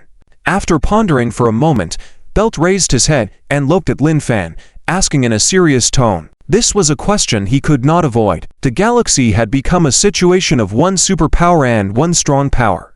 If humans wanted to, they could abolish this one strong power at any time, leaving only the superpower. Having resolved the three powers, what issue could arise from dealing with the remaining strong power? The answer was none. Although the Human Federation and the Vera Federation were currently in a honeymoon period, Belt knew very well that this so-called honeymoon period had no real meaning. Human unification of the galaxy had become inevitable, and he was the final stumbling block on that path. Regarding how humanity would deal with this last hurdle, Belt could easily imagine. Therefore, he needed to confirm how humans wanted to proceed in order to devise a way to ensure the continuation of civilization. Belt, since you asked, I'll be direct with you. Lure the proud heads of a fifth-level civilization and become a subordinate civilization to the Federation. Think about it. Do you want to stay nestled in the star system and remain a fifth-level giant civilization? Or do you want to step into higher-level civilizations with humans and perhaps even vie for dominance over the entire universe? Furthermore, the things you are worried about will not happen, even if the Vera Federation wants to remain a fifth-level giant civilization. Belt widened his eyes. The first part of Lin Fan's response was expected, but the latter part was beyond what he had anticipated. Even if the Vera Federation does not become a subordinate civilization of the Human Federation, you will not attack us. It's not that Belt was swayed by this option. He was simply curious if humans could truly be so magnanimous. Well, in reality, this question is quite simple. If there was only one galaxy, we would indeed not allow the Vera Federation to continue to exist. But if besides the galaxy, the Federation also has countless star systems in its hands, so we don't mind giving one star system to our former ally, and we can ensure that this star system is not smaller than the galaxy. Of course, if you choose this path, then the Vera Federation must move out of the galaxy to the star system we designate, and there will be no possibility of leaving that star system in the future. It may seem very tempting to be able to gain a star system that is no smaller than the galaxy and had exclusive control over it. However, from another perspective, as Lin Fen mentioned, choosing this path would forever condemn the Vera Federation to remain only a 5th-level civilization. After all, to truly become a 6th-level civilization, one must have mastery over interstellar-level space transportation technology and become a civilization with multiple star systems, small satellite star systems excluded. However, since this star system was taken from the Federation's own territory, even if the Vera Federation acquired space transportation technology, would there be other star systems to occupy around it? It could be predicted that all the surrounding star systems would be controlled by the Human Federation, and no matter which one you attempted to occupy, it would be a suicidal act. The ultimate result, as Lin Fen stated, would be forever being a 5th-level giant civilization within a star system. Despite this, Belt harbored no resentment towards Lin Fen. After all, both options were far better than what he had originally anticipated. It's just that this choice was indeed quite difficult. After all, for thousands of years in the galaxy, 5th-level civilizations had been synonymous with dominance, and now, wanting those who were accustomed to such a status to humble themselves and agree to become subordinate to humans was clearly not a simple matter. Should they lower their heads and follow humans into higher-level civilizations, or should they continue living as emperors within a star system? This question, even for Belt, was not an easy one to answer. Can you give me some time? After all, this is related to the future of our entire civilization. I need to discuss it with others before making a decision. Shaking his head, Belt couldn't make an immediate choice, of course, but no more than a year. All right. Thank you. Belt expressed gratitude on his face. Even though he had not yet made a final decision, from the current situation, no matter what choice was made, civilization would continue. This greatly relieved Belt. Finally, the burden that had been weighing on him for these days had been lifted. As for which path to take, Belt had already made up his mind. Let all Federation citizens decide together. That was indeed a matter concerning the entire civilization and should be decided collectively by all members of the civilization. That night, Belt already summoned all senior officials and high-ranking military commanders to a meeting at the leadership residence. Even those who were too far away to personally attend participated through virtual means. In any case, this was the first meeting since Belt became the leader where all officials were present in such numbers. Some keen individuals already sensed that the matters to be discussed in today's meeting were crucial and might even determine the fate of the Federation. It was highly likely that all these were connected to the Human Federation. All right, everyone is here.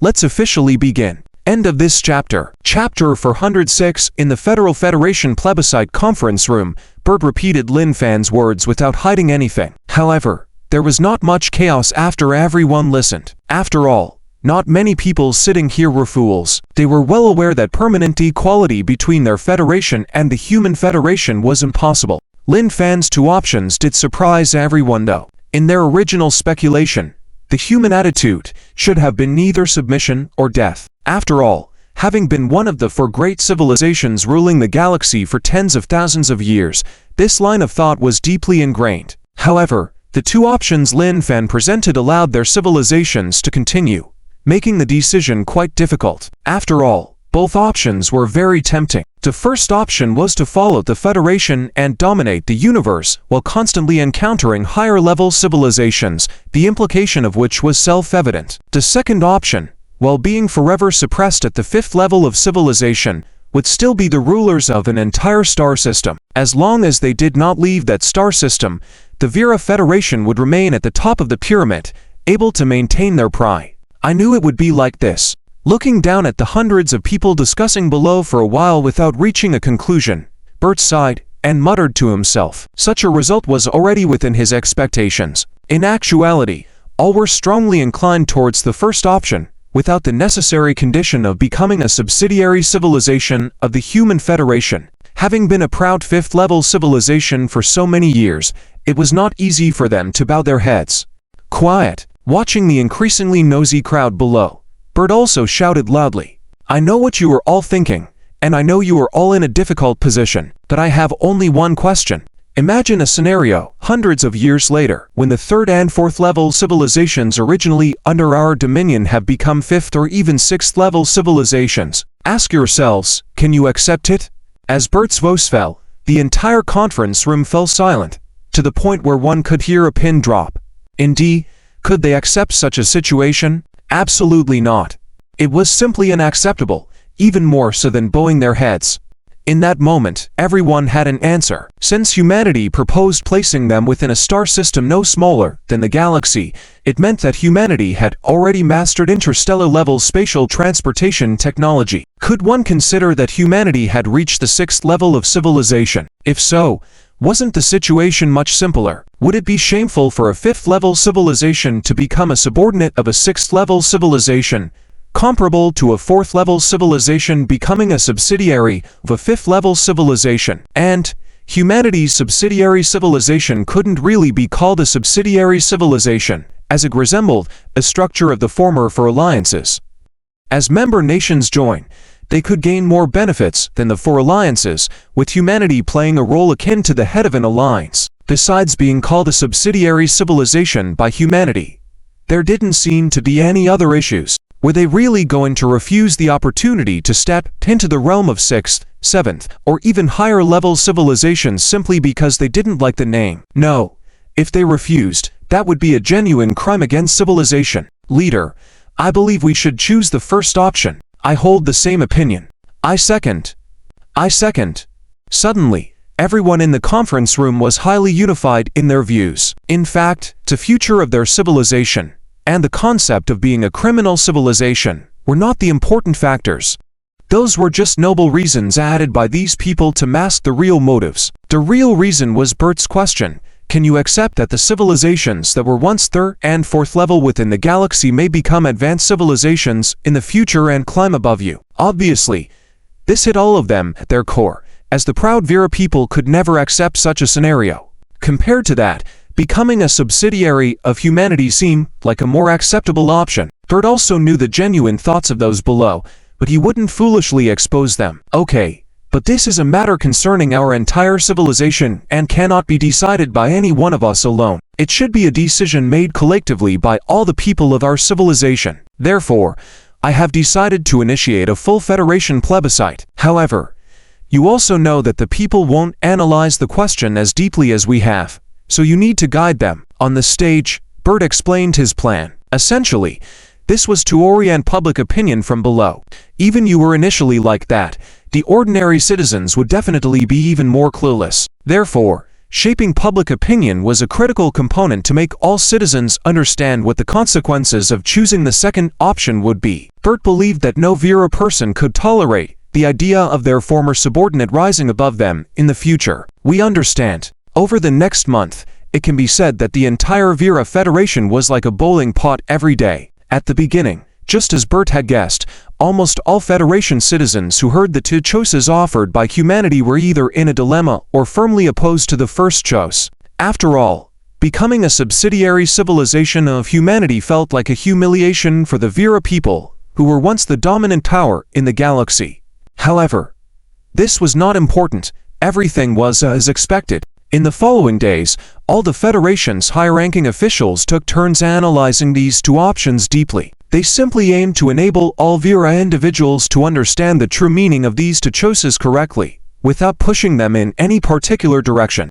Until a month later, which is today, after a month of absence, Leader Bert addressed the entire Federation populace in a public speech.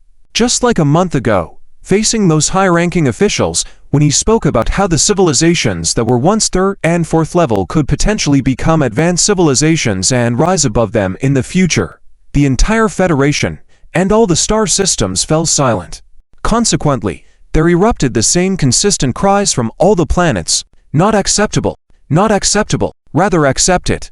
Yes. Just like those high-ranking officials before, the proud Vera people could never accept such a thing. By comparison, everyone instantly felt that becoming a subsidiary civilization of the Federation did not seem so humiliating after all. Just as the leader said, if a fifth-level civilization became a sixth-level civilization subsidiary, was it embarrassing? Was it unacceptable?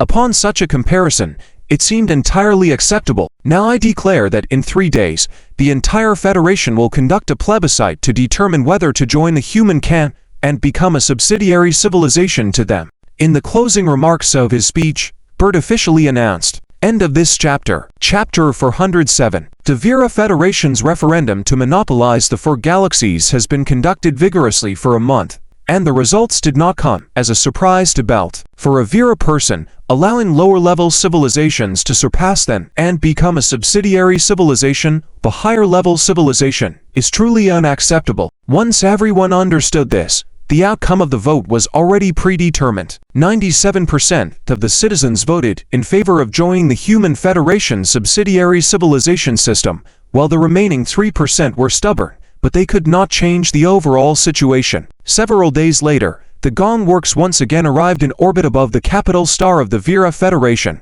Belt, this is the subsidiary civilization treaty formulated by the Federation for the civilizations on the 4 major spiral arms.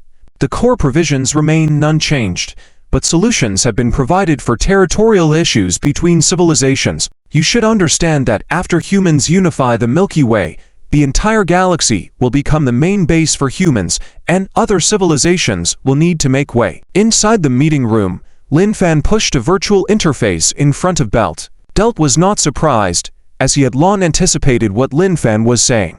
Humans wanted to use the entire galaxy as their main base and would not allow their civilizations to remain in the galaxy. Belt began to read the subsidiary civilization treaty line by line. The earlier sections were quickly scanned, as the Federation had previously released a template for treaties with civilizations in the Orion Arm, which was identical to what he was reading now. However, there were a few differences in the later sections, with several new clauses added. The most important content was about the placement of civilizations within the galaxy. According to the treaty, all civilizations within the galaxy could receive 1 free civilization migration service from the Federation after joining. This migration service utilized interstellar-level spatial transmission technology to help corresponding civilizations transition to other star systems. Belt understood the potential benefits of this migration in terms of acquiring a vast territory in a new star system, which was 100 times larger than the Vera Federation's current territory.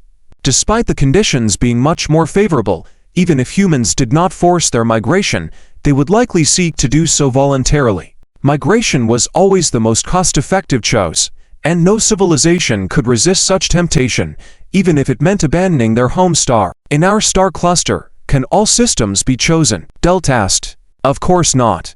The Milky Way, the Andromeda Galaxy, and the 12 satellite galaxies of the Milky Way, these 14 systems are not available for selection. They are the Federation's territory, whereas the remaining 36 systems are open for choice. Lin Fan replied. Understood. There is another question. Can all Vera Federation civilizations migrate to the same star system? Of course.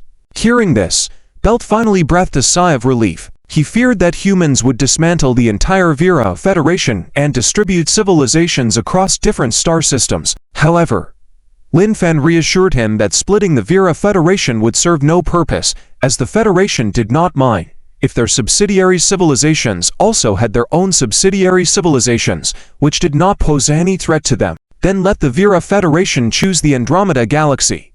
All right. We will send representatives to sign subsidiary civilization treaties with all civilizations under your command. After signing all agreements, Belt returned to the capital star feeling a mix of complex emotions. Starting today, the Vera Federation would no longer be the dominant power, but would become a subsidiary civilization of humans. This transition was unavoidable, even for him, and he couldn't help feeling a sense of loss. Over the next 3 months, the Human Federation managed to secure treaties with all civilizations under the Vera Federation, with the allure of the Supreme Leader's announcements and relocation incentives prompting almost all civilizations to sign the agreements. The process took 3 months due to the sheer number of civilizations within the Vera Federation, not just the member states, the Vera Federation and 38 4-level civilizations, but also a large number of 3-tier civilizations, totaling over 30,000. The total migration points for the Vera Federation far exceeded the limit of the Andromeda Galaxy, so Belt arranged for the civilizations to be placed in 3 satellite systems of the Andromeda Galaxy before finally accommodating them all. The Federation also pledged to install numerous Stargate systems in the star cluster and provide interstellar-level spatial transport services. Therefore, even though the civilizations were divided into 4 star systems, it was not a major issue for the Vera Federation, especially since 3 of the systems were satellites of the Andromeda Galaxy. As for the 1 and 2 tier civilizations that did not qualify as subsidiary civilizations of any civilization, they would remain temporarily in the Milky Way, with minimal interference from humans until they reach the 3rd tier, at which point the Federation would make appropriate arrangements for them. End of chapter. Chapter 408. The last stumbling block. Old man, shouldn't these matters be the responsibility of the Federal Executive Department? Why do you always make me handle them? Inside the cockpit of the Gong Gong spaceship, Lin Fen looked at Lin Zhen somewhat unhappily. It was strange enough to be asked to discuss matters concerning affiliated civilizations with Bert last time, and now it was even more exaggerated to continue being responsible for the other 3 main spiral arms. It was unreasonable. What is the Federal Executive Department for? To care for the elderly. You are already the governor of an administrative region now, the head of military and government affairs, and maybe even a governor of a star region in the future. Do you think your administrative abilities are suitable to maintain your current level? Lin Zhen said to Lin Fan, looking at his displeasure. All right, you don't have to say more. Shall I go handle the headquarters? That would be about right. Seeing Lin Zhen activating the educational mode, Lin Fen immediately surrendered. Lin Fen had a lingering fear of Lin Zhen's teaching methods. Once, because he didn't surrender, he was scolded by the old man for an entire day. That feeling was indescribably refreshing. Since that time, Lin Fan would rather work himself to death than endure even an hour of Lin Zhen's education model. Lin Fan, who had never believed that Tang Sanzan could and owe someone to suicide before crossing, now believed it. All right, brat, there's one more thing I need to confirm with you. Are you sure about the interstellar-level space transmission? Don't let all civilizations settle their matters only for your technology to fail in the end. Despite Lin Zhen knowing about Lin Fan's system, he was still somewhat worried. Lin Fan assured him, don't worry, as long as I meet the mission's criteria for unifying the galaxy system, I will have the technology in hand. And even if there's a problem, can't I exchange this technology with points? It just requires a large number of points. And currently I only have half of the required points. So, old man, rest assured and just spend time with your wife. Oh, remember to bring my little sister out again. I still don't have a sister. Lin Fan was not worried at all about that. Even if there were any hiccups in the mission, he could simply exchange technology with points. Moreover, even if the system disappeared, with Bai Zixuan's current depth of research on space transmission technology, it would probably take at most 350 years, meaning it could still be developed just a bit later. Speaking of that, Bella indeed exists and is really a daughter. I was going to tell you later, Lin Zhen said with a rare hint of embarrassment after hearing Lin Fan's words. What?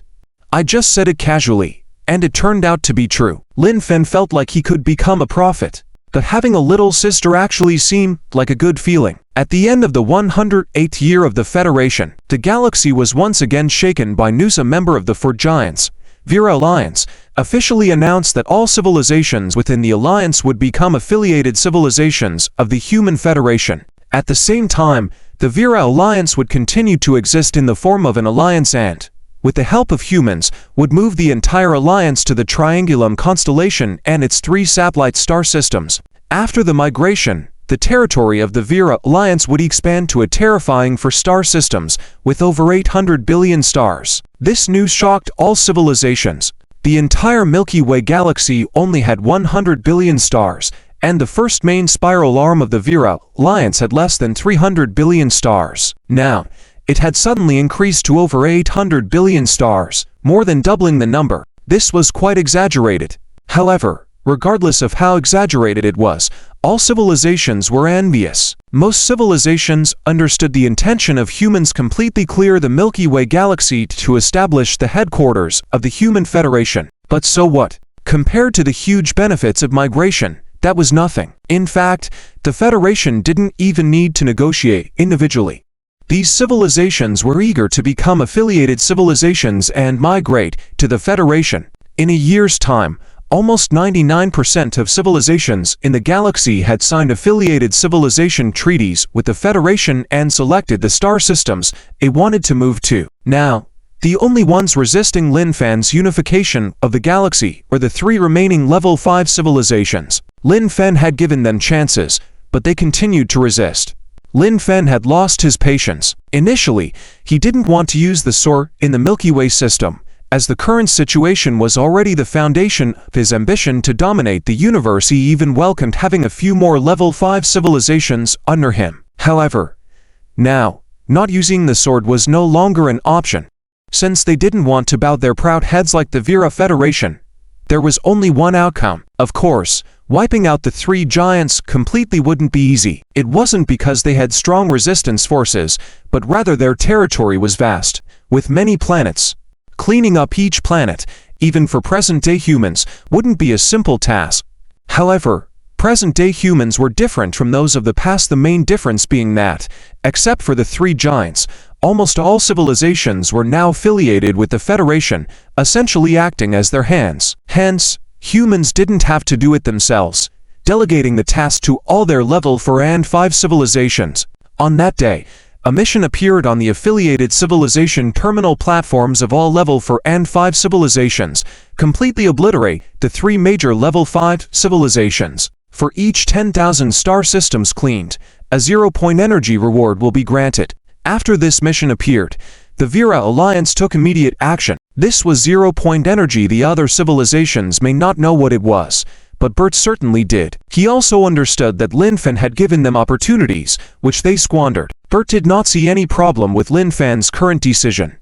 On the contrary, for the Vera Federation, it was a rare opportunity. By acquiring enough 0-point energy, the development speed of the Vera Alliance would skyrocket like a rocket. Compared to the Vera Alliance, other civilizations were at a loss. It wasn't that they had any doubts about wiping out the 3 giants.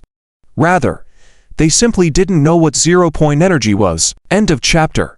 Chapter 409. The final work, Part 1. How strong is the allure of 0-point energy? Just take a look at the Vera Alliance. They came pouring out in droves, not to mention the 4th and 5th level civilizations. Even the 3rd level civilizations joined in the fun. After all, the fleets of the 3 giants have been nearly wiped out by humans in the past few months, and the remaining resistance forces are mostly grassroots civilian resistances formed spontaneously by various planets, primarily armed merchant ships and some retired previous generation warships. Even the former 4th level civilization warships displayed in various museums were simply repaired and brought out. As for such power, let alone the Vera Federation, even the 4th level civilizations under their control can go and bully a bit, while a large number of 3rd level civilizations are responsible for the later cleanup work. In simple terms, the Vera Federation quickly sweeps through, eliminating all stronger resistance forces. Subsequently, the 4th level civilizations follow up, conducting more detailed cleanup work. When all threatening armed forces have been clear, it's the turn for the 3rd level civilizations to step in. Their job is to thoroughly clean up the remaining non-military forces.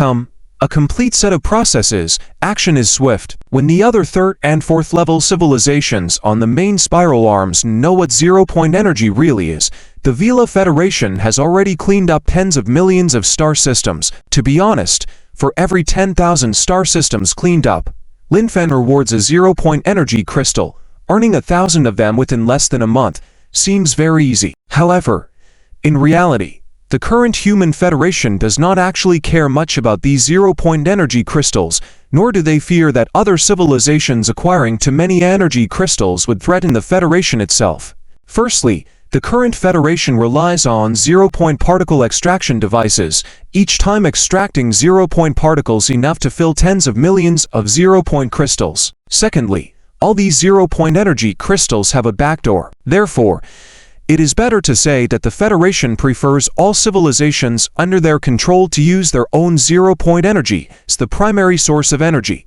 In this way, no one can betray the Alliance. Otherwise, with one command from the Federation, all foreign trade-type zero-point energy crystals will be rendered useless. This is still mild. If necessary, the Federation can even overload all zero-point energy crystals within a civilization. The outcome, although perhaps not able to directly destroy a civilization, would definitely cripple it. And all leaders of civilizations understand this. But so what? No civilization can resist the temptation of zero-point energy, even if they know they are constantly in the grip of the Federation. But as long as they do not betray the Federation, there are no problems.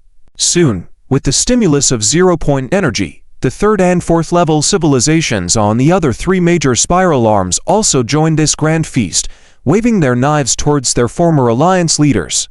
Although they were once Alliance leaders, these fourth-level civilizations have no hesitation when wielding their knives. Since the exposure of the deeds done by the Fort Giants, especially knowing that once a fourth-level civilization reaches its peak, it will be jointly eliminated by the Fort Giants, these former leaders of the Alliance have no goodwill towards them. It was only because the Vila Federation changed leadership and allied with humans that they managed to escape unscathed. In short, these civilizations once under the three giants, when it comes to dealing with their former Alliance leaders, their methods are even more ruthless than the Vila Alliance. Federal Calendar Year 109.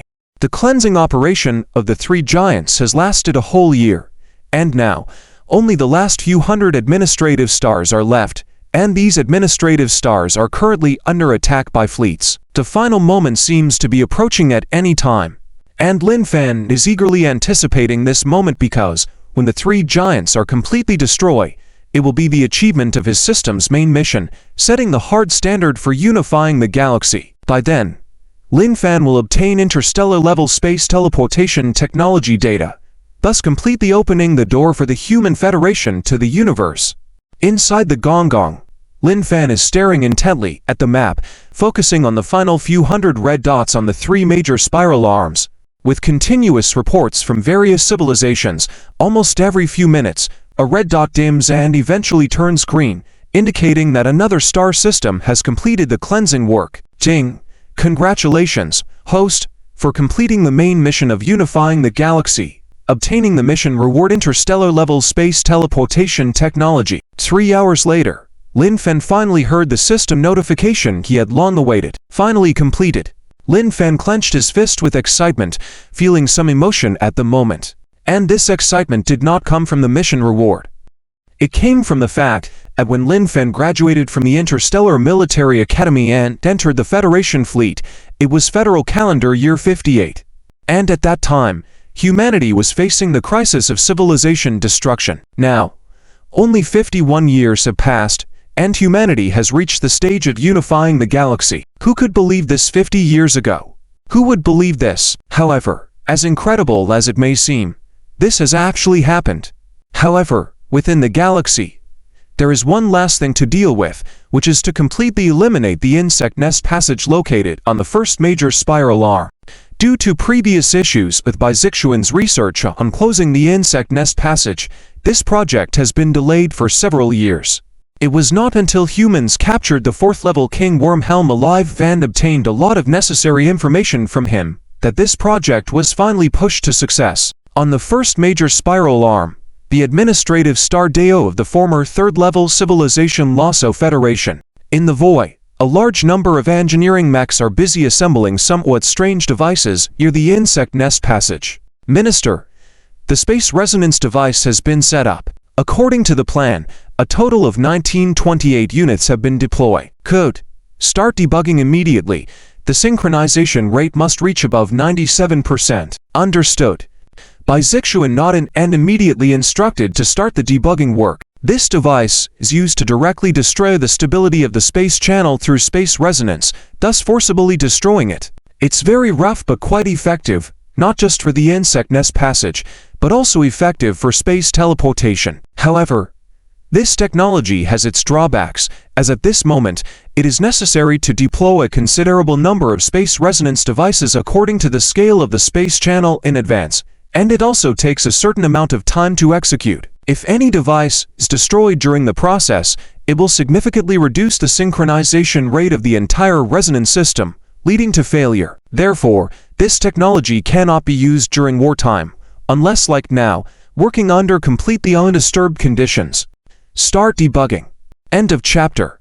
Chapter 410. The last mission part to 1 year ago, 150 million light-years away from the Milky Way galaxy, in the Mels Galaxy Cluster, the Gal Empire, the first-rank worm, Duke Alba, was currently observing the frontline battles through the worm species mental network. Currently, 70% of the Gal Empire's territories had been occupied by the worm species, while the Triangular Empire, with over a dozen level 5 civilizations and several hundred level 4 civilizations, could only shrink back to the last remaining area to put up what seemed like futile resistance. However, no matter what, the Triangular Empire was already a level 6 interstellar civilization. Even if it was just in the early stages of level 6, they could still use some spatial attack methods. Therefore, for the worm species to advance 1 light year, the cost was enormous, even more than the number of worm species wiped out in the entire Milky Way galaxy. However, the one thing the worm species could not lack was quantity. It could even be said that for every trillion worm species the Triangular Empire destroy, at least 2 trillion new worm species were born in the Mels Galaxy Cluster. It was precisely because of this that the powerful level 6 civilization, the Triangular Empire, was forced into its current situation within just a few decades. On the front lines, various battleworms and worm species battleships that had appeared in the Milky Way galaxy could be seen everywhere. However, upon closer inspection, one would find that these battleworms and worm species battleships were just cannon fodder in the entire worm species army. Duke Alba's true power lay in the battleworms named Spatial Killers and a massive worm species battleship that could even use some defensive spatial attack methods. Although the spatial methods they used were crude, based on the vast number of worm species, it was already enough to pose a deadly threat to the Triangular Empire. After all, the primary weapon of the Triangular Empire was still the gravity cannon, a precursor to spatial tearing, and true spatial tearing had not yet been developed. Therefore, whether in terms of range of destruction or attack distance, they were quite limited. When facing Duke Alba's tribe, they could not gain much technological advantage and could only passively engage in a war of attrition with the worm species. However, in terms of attrition, which race could compare to the worm species? After paying a bit of attention, Alba withdrew from the worm species mental network. After all, it was still the same war of attrition as before, with no changes, nothing worth more of its time to focus on. How's the situation in that galaxy? Alba suddenly remembered the message from Socrates he had received before and inquired of a second-rank worm under his command through the mental network. Speaking of which, Alba was indeed very interested in that galaxy. From the information transmitted by Socrates, it can be seen that there were only a few civilizations in the galaxy that could barely be called level 5 intermediate civilizations, and, after many years of invasion, there had been no sign of a level 6 civilization emerging. What did this mean? It meant that there was no level 6 civilization in the star systems where the galaxy was located. After all, if there was a level 6 civilization present, the galaxy would have been conquered long ago. Similarly, if the galaxy already had a level 6 civilization overlord, and those few level 5 civilizations were also under the reign of that level 6 civilization, then after many years of being invaded by Socrates, the level 6 civilization should have acted already. What did a star system group without a level 6 civilization overlord represent? It represented that one could easily annex the entire star system group where it was located without needing to spend nearly 100 years, as with the Mels Galaxy Cluster. It could be just taken as a second piece of territory. It was simply a gift of a large piece of meat offered for free, right? Your lordship, according to the reconnaissance, Socrates' superior worm, Helm, also received a message from Socrates and, years ago, went to the galaxy with his group of worms, This made Alba somewhat displeased. Clearly, it was his prey, now snatched away by a 4th-rank worm. According to the iron law imposed by the Worm Emperor, it was forbidden for worms to fight each other or occupy the territories of other worms. Even Duke Alba did not dare to violate this law. Otherwise, even the Worm Emperor, the only one level 1 worm in the worm species, would not hesitate to destroy his own worm path. However, this did not mean that Alba had no solution. It should be noted that there were groups within the worm species, and the groups established by the first rank worm were the most powerful. That was also the reason why so many 2nd to 5th rank worms attached themselves to Alba. As long as Helm became part of his group, the galaxy would naturally become his territory. Go. Tell Helm that I give him the opportunity to join my group. I'm sorry, Your Lordship. Helm couldn't be contacted more than half a year ago. If he's not dead, he probably cut off the worm species' mental network by himself. He probably wants to secretly take this star system group for himself. Go. Send a 3rd rank worm to Helm's territory, pass through the worm nest channel left by Socrates, and head to the galaxy to find Helm and convey my message. Yes, Your Lordship, I'll do it immediately. A few days later, in a void within the Gal Empire, a small worm nest channel was opened, and then a 3rd rank worm quickly entered it, heading towards Helm's territory. A year later, the 3rd rank worm, Furman, who arrived at Helm's territory, quickly found and re-entered the worm nest channel, and this time, its target was the galaxy. On the first spiral arm, the administrative star Dio of the original level 3 civilization Rasso Federation. Begin the debugging. Yes, start activating the devices one by one. The 1928 spatial resonator nodes have all been activated. Starting synchronization. Synchronization rate steadily rising. 35%, 67%, 92%. The synchronization rate is stable at 97.9%, reaching the resonant standard. After the operator confirmed that the synchronization rate was stable, they turned to report to Bizixuan. Well, then, Minister, the Science Department of the Great Magellan Administrative Region has sent an urgent message.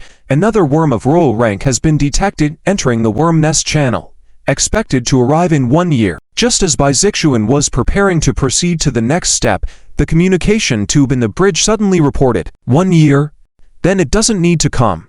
Start the resonance. Yes, full activation of spatial resonance. At the same time, within just a few days of entering the worm nest channel, Furman suddenly felt that something was not right. An indescribable sense of crisis suddenly struck him. And this wasn't just an ordinary sense of crisis. It was an absolute sense of impending death. The next moment, the entire worm nest channel began to become increasingly unstable, as though it could collapse at any moment. Before it could think too much, the outer spatial walls of the entire channel began to crack, and even Furman's massive body began to distort, as if being pulled constantly. No. A few seconds later, having only managed to let out a roar in its mind, Furman disappeared completely in the universe as the worm nest channel collapsed entirely. Thus, the Galaxy Hegemony saga officially concluded, and the next chapter of the book would begin, as would a new chapter for humanity, stepping officially out of the Milky Way galaxy and into the universe. End of this chapter. Chapter 411, New Federal Fleet Commander in Federal History for 112 years. It has been exactly 2 years since the destruction of the wormhole on the first main spiral arm. The entire galaxy is bustling, busy packing up and preparing to move. According to the final distribution results, the Human Federation will occupy the entire galaxy, as well as the Andromeda Galaxy, plus the satellite galaxies of these two systems, totaling 22 galaxies. The Vila Alliance will occupy the Triangulum Galaxy at 3 satellite galaxies in the form of an alliance, totaling 4 galaxies. As for other civilizations, they can only choose from the remaining small galaxies and a few triad satellite galaxies. However, no matter what, the territories have doubled compared to when they were in the galaxy individually. In addition to these, there are 6 unassigned galaxies in this galaxy cluster.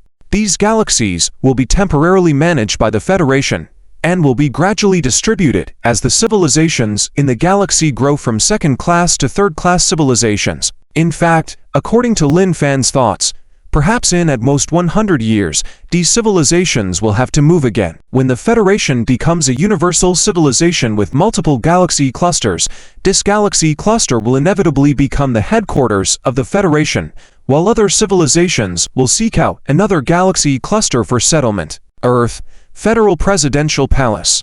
Linzen, Ed, and Sanders are all present.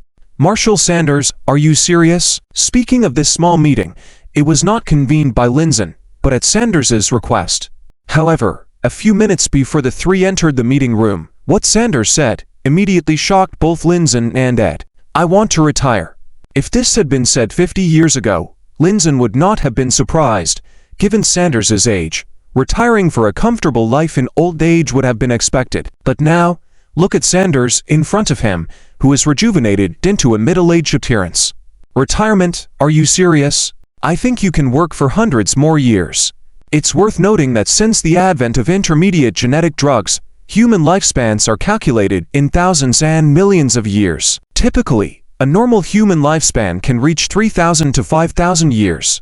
However, no matter the individual differences, at Sanders's age of over 100 years, he is now basically a young man, even borderline underage. It's just that when he was using gene drugs, he was already an old man, so he has only restored his appearance to middle-aged. But in terms of physical function, Sanders is undeniably a young man, right? Yes, I'm serious. When it comes to leading troops into battle, I'm no match for those two young guys Liang Xingchen and Lin Fan. It's no longer suitable for me to stay in my current position. Looking at the shocked faces of the two, Sanders nodded and confirmed. All right, if you insist. So, who do you plan to appoint as the new Federal Fleet commander? Seeing Sanders's expression, Lindsay knew that the old marshal had made up his mind, and after a sigh, he asked, Lin Fan. This was not a sudden idea, but a planned decision. However, at that time Lin Fan was too young, and Sanders was afraid that others in the military would not accept it. Plus, over these decades, the Federation has been constantly at war, and it wasn't a good time to cause too much disruption in the military. That's why it had been delayed until now. Now that the galaxy is unified and Lin Fan's military achievements and prestige far exceeded Sanders's initial expectations, it was the right time to change the leadership of the Federal Fleet. Although the outcome was somewhat expected, hearing Sanders's response was still breathtaking, especially for Ed. All right, the most powerful family in the Federation has emerged. The father is the Federation president, wielding great administrative power, while the son has now become the Federal Fleet commander, holding the military authority of the Federation. Can you believe how formidable this family is? The entire power of the Federation's military and politics is held by this father-son duo. Shouldn't we switch to a monarchy in the Federation? Ed joked as he looked at Lindsay. As longtime partners for decades, Lindsay naturally understood what Ed was thinking at that moment and gave him a stern look. All right, Marshal Sanders, but I want to add a special advisor position within the Federal Fleet. I can't find any suitable candidates at the moment, so I hope you can work a bit harder and act as an interim until we find the right person. Mr. President, Sanders widened his eyes. He really didn't expect Lindsay to come up with this idea. As someone who had been in the Federal Fleet for a lifetime, Sanders really didn't want to step down. However, no matter how reluctant he was, he couldn't become an obstacle to Lin Fan or to the Federation. Lindsay understood Sanders's thoughts and reluctance, which was why he proposed to add this position. No need to say more. Just tell me, can you do it or not? Watching Sanders being a bit dramatic, Lindsay interrupted him, asking directly, Yes.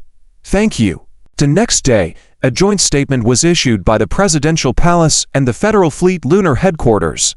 Former Federal Fleet Commander Marshal Sanders retired early due to health reasons. Meanwhile, former 5-star General Lin Fan will be officially promoted to Marshal and take over as the Federal Fleet Commander. This news instantly sparked the entire Federation, yet there wasn't much opposition. After all, Lin Fan's reputation within the Federation was extremely high. For the past few decades, he had been involved in all major battles of the Federation, always in a leading position. He had made great military achievements, far surpassing Liang Xingchen, becoming a legend in the Federation. Embarking as a living legend, Marshal Lin Fan took over the command of the Federal Fleet, and everyone believed it was the right choice. However, when the order reached Lin Fan, he was somewhat dumbfounded. What the heck? Promoted to Marshal, appointed as Federal Fleet Commander, and also concurrently appointed as the Governor of the Greater Magellanic Administrative District.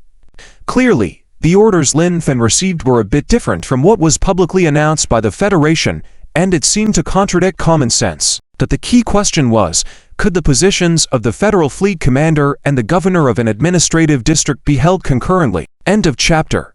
Chapter 412. Although the command for the hyperspace engine was somewhat strange, it was actually quite reasonable. After all, there were too many secrets within the Magellan District, making it impossible to hand over the position of governor to anyone else. Therefore, regardless of Lin Fan's position, he must also hold the position of Magellan District Governor. Well, if he has to hold both positions, then so be it. However, Lin Fan was not without a solution. He immediately wrote a plan and submitted it to Linzhen. The plan involved canceling the status of the Magellan Galaxy District and transferring all civilizations to other galaxies, following the same standards as the Galactic Civilization Relocation Program. Furthermore, the Federal Fleet headquarters would be relocated to the Magellan Galaxy. Moving just one Federal Fleet headquarters was not enough for Lin Fan's bold idea. In this plan, Lin Fan also mentioned transforming the Magellan Galaxy into a comprehensive military galaxy. 113 years of the Federation. The entire galaxy was in a frenzy of production, exchanging points for various military equipment, mainly battleships. If someone unaware were to hear this, they would undoubtedly think that a new round of galactic warfare was about to begin. However, there was no war in the already unified galaxy. The reason was quite simple. The Federation had announced a message prior. The Federation has mastered interstellar space teleportation technology and will launch a civilization migration plan in half a year. This was the true reason for the frantic militarization of all civilizations. Despite allocating many galaxies to all civilizations within the galaxy, the treaty clearly stated that the Federation only provided free space teleportation services. After that, colonization issues were left to the civilizations themselves. Those galaxies were not just star systems, were they? If I told you that there were no civilizations in those galaxies, would you believe it?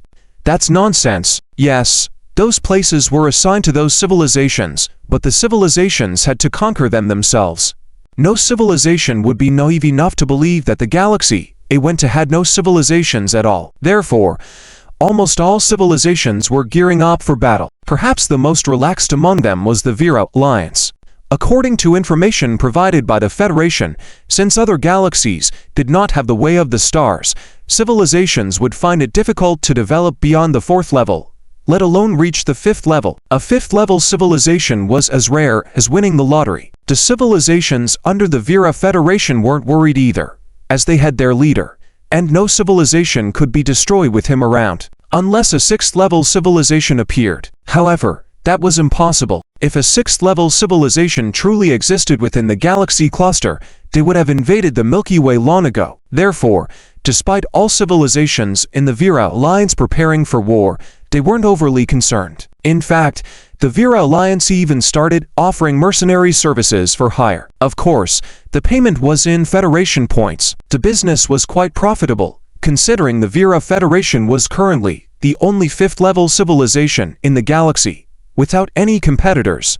Other civilizations indeed needed such assistance, especially those in star systems without 4th or 5th level civilizations. The Magellan Galaxy, the Silos Zone, the Blue Maple Star System. This was a top-secret research base under the jurisdiction of the Department of Technology. In the void, a new Titan-class battleship was docked, filled with researchers in white lab coats.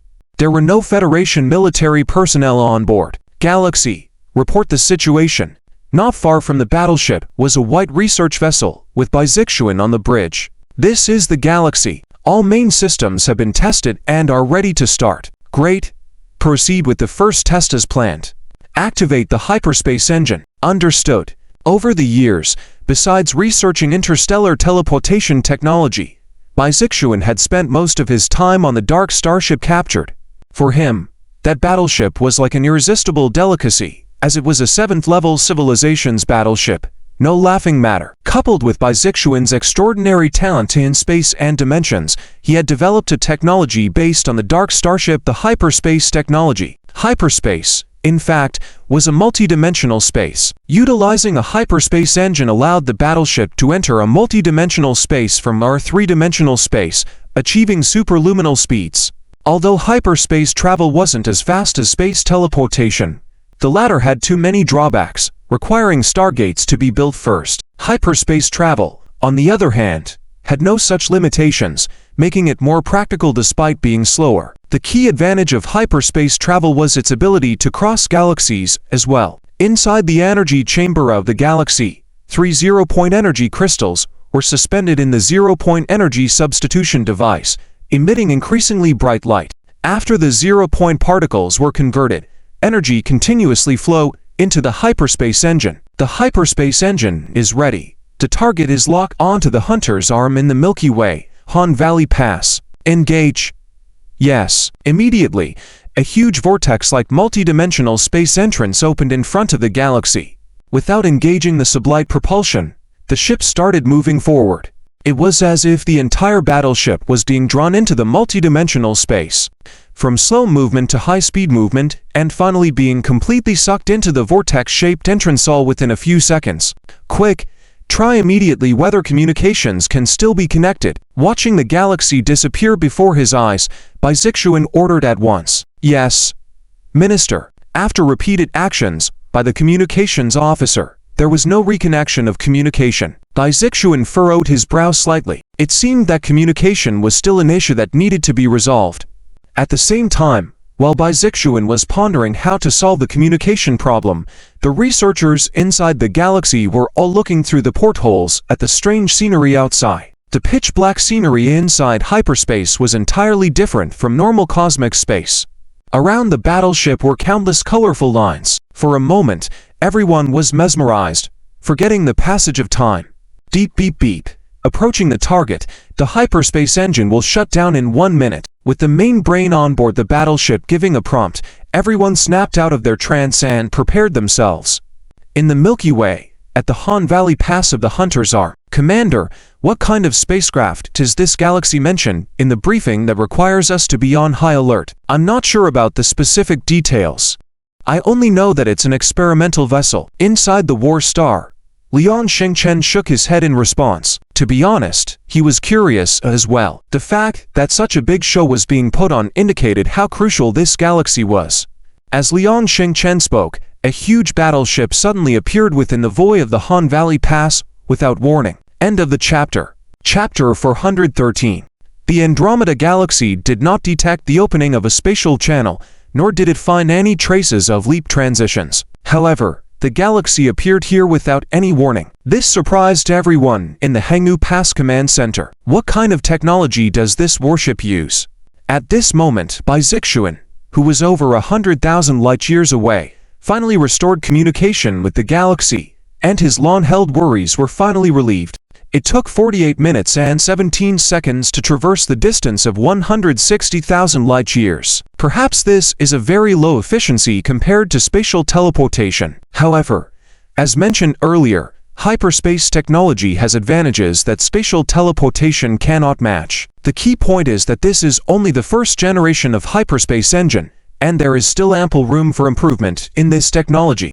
Not long after, the first test report on hyperspace engine was placed in front of Lin Fan. Originally, Lin Fan planned to start the intergalactic colonization project as soon as Bai Zixuan developed the intergalactic level spatial teleportation technology. However, to his surprise, Bai Zixuan, with the Dark Starship, disdainfully left the intergalactic spatial teleportation technology Lin Fan provided to his subordinates for research. Bai Zixuan himself only checked the progress and provided guidance on technical difficulties from time to time, spending most of his time on the Dark Starship. Another unexpected development for Lin Fan was that within a few years, Bai Zixuan managed to develop this technology. Although there is still a considerable gap compared to the hyperspace engine on the Dark Starship, at least there is progress, right? Further research can lead to the development of second and third generations. As the current Supreme Commander of the Federal Fleet, Lin Fan could not overlook the military applications of the hyperspace engine. Although spatial teleportation is fast, one needs specific devices for it. After all, warships cannot teleport themselves, right? Another issue is operational efficiency. In large-scale combat, using spatial teleportation to transport an entire fleet to the front line would take a significant amount of time. Even with a super Stargate, sending 100 million warships would still take at least an hour, considering the limited capacity of the Stargate. However, the hyperspace engine does not have such limitations, as it can be installed in each warship. Therefore, no matter how large the fleet, it would not be impacted in the slightest. Of course, this does not render spatial teleportation technology useless or obsolete. In fact, it still has certain advantages in rapid deployment of small forces and plays an irreplaceable role in civilian use, such as the widespread Stargate network in the Federal Alliance. Previously, when traveling from one planet to another, one had to board a shuttle to space, then transfer to a spacecraft using leap transitions to reach the target planet's orbit, and finally use another shuttle to reach the planet's surface. However, after the Federal Alliance established the Stargate network using small stargates, people could directly reach the target planet within their own star system through the Stargate without the need for a spacecraft. Convenient and efficient. Each method has its own advantages. From a military perspective, the hyperspace engine undoubtedly has the upper hand. Another year passed by quickly, and it was now the 114th year of the Federation. The galaxy teleportation arrays created using intergalactic spatial teleportation technology had been established on each main spiral arm, and civilizations from each arm had begun their ambitious intergalactic migration plans. It was as humans had predicted. Without the presence of star roads in other galaxies, civilizations evolved extremely slowly, seemingly blocked by an invisible barrier, unable to advance beyond the fourth level of civilization. Without star roads, it was challenging for third-level civilizations to expand. Typically, a third-level civilization that could control 3 to 5 star systems was considered quite powerful. Without star roads and the leap transition technology of fourth-level civilizations, third-level civilizations could only travel at sublight speeds through space. Distances between two star systems were calculated in light years, and traveling to another star system solely at sublight speed would take several decades, making effective management nearly impossible. Even for civilizations that had existed for tens of thousands of years, their territories would not usually exceed 5 star systems. Otherwise, managing voyages that span decades would be unfeasible. It was only some highly talented civilizations that could overcome this obstacle and achieve fourth-level civilization status. Based on reports from affiliated civilizations, out of over 10 visited star systems, only 5 had fourth-level civilizations, and they were relatively weak in the early stages of the fourth level. Not to mention the Vela Alliance, even some third-level civilizations that had imploded fleets from other fourth-level civilizations for protection could not easily contend with those barely elevated to the fourth level. Hence, the entire migration plan proceeded smoothly. Following this pace, within a maximum of 10 years, all civilizations in the galaxy would complete their migration plan as scheduled. However, Lin Fan's main focus was not on this aspect since this outcome was long anticipated. 220 million light-years away from the Milky Way, at the edge of the Andromeda Galaxy. Is this the Andromeda Galaxy? Lin Tia stood on the bridge, looking out through the windows at the stars, muttering to himself. The Andromeda Galaxy has a diameter of approximately 1.6 times that of the Milky Way and has over 10 times the number of stars, exceeding 100 billion stars. In this galaxy group, the combined number of stars in the remaining 49 star systems does not match that of the Andromeda Galaxy alone. This shows how rich the Andromeda Galaxy is. A barred spiral galaxy, it differs from the Milky Way's spiral structure and has a more straightforward design with only 2 arms extending from both sides of its spar end. Lin Yu's fleet was currently stationed at the end of the front arm of the Andromeda Galaxy, also on the edge of the galaxy. Even at the edge of the galaxy, according to the onboard astronomers, the stellar density here was comparable to some of the more prosperous regions in the Milky Way's for major arms. Just how rich is the Andromeda Galaxy? Lin Yu couldn't help but sigh after hearing the reports from the onboard astronomers. End of this chapter. The exploration fleet led by Lin Yu has been in the Andromeda Galaxy for 3 days. During these 3 days, the first thing Lin Yu confirmed was that there was no existence of the star row in Andromeda. At the same time, whether it was because they were on the edge of the galaxy, after exploring thousands of star systems, they only found a few first- and second-tier civilizations. In response to this, Lin Yu decided to temporarily suspend the exploration plan for the outskirts and lead the fleet directly to the middle of the spiral arm. After all, if they couldn't even find a third-tier civilization, what was the point of obtaining galaxy information? Did they still expect these first- and second-tier civilizations to tell them anything meaningful? As the first fleet equipped with a hyperspace engine, Crossing light years to reach the middle of the spiral arm was a breeze and didn't take even an hour. Hey, have you identified the target that meets our requirements? Inside the bridge, Lin Yu looked at the astronomer, who was frantically operating the equipment, and asked once he finally paused. Commander, I have selected the target area. It's right here. He replied, as he opened a virtual star map of the Andromeda Galaxy and kept zooming in on a specific region located at the end of the front spiral arm. Here? Yes, Commander. This is the star domain labeled as M37 in our database. According to our observations, the star density here is extremely high, and it is speculated that there are a large number of natural life planets, possibly with third or even fourth-tier civilizations. He operated the virtual star map and explained. It was obvious from the map that the star density in this area was significantly higher than in surrounding regions, and distances between most star systems did not exceed 1 light-year. This meant that even without the star road, third-tier civilizations could reach other star systems faster, providing great convenience for their development. This also indicated a high probability of third or even fourth-tier civilizations emerging here. Good. Let's head there. Fleet, depart in 3 minutes. Looking at the star map and listening to Heechion's explanation, Lin Yu didn't hesitate much and immediately turned to his deputy to issue the command. Yes, Commander. 3 minutes later, a swirling entrance appeared in front of all the warships, and the scene of the entire fleet activating the hyperspace engines at the same time was truly spectacular.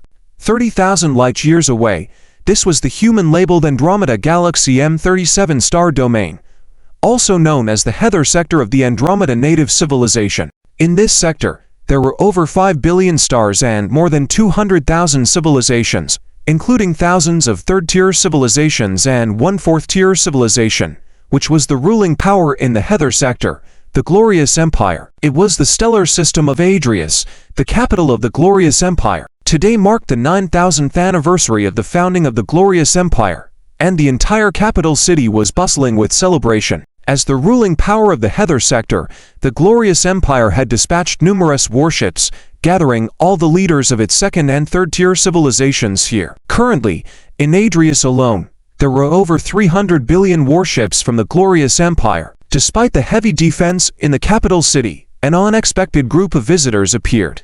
A harsh alarm sounded, and a military fortress near the capital star erupted in chaos within its command center. No one knew how this group of unexpected visitors had entered the capital city or who they were. All that was known was that the number of unknown ships inside the capital city was sparse, totaling only about 10 million warships. However, the warships appeared to be very powerful, especially the massive one at the center of their fleet. At least, the Glorious Empire had never seen such a colossal warship. As the highest commander of the Glorious Empire, Ebony did not immediately order an attack but instead ordered the fleet to intercept without initiating hostilities. Unlike the Glorious Empire, the Pangu Titan-class battleship was quite relaxed despite being surrounded by 200 billion warships. This is like hitting the jackpot.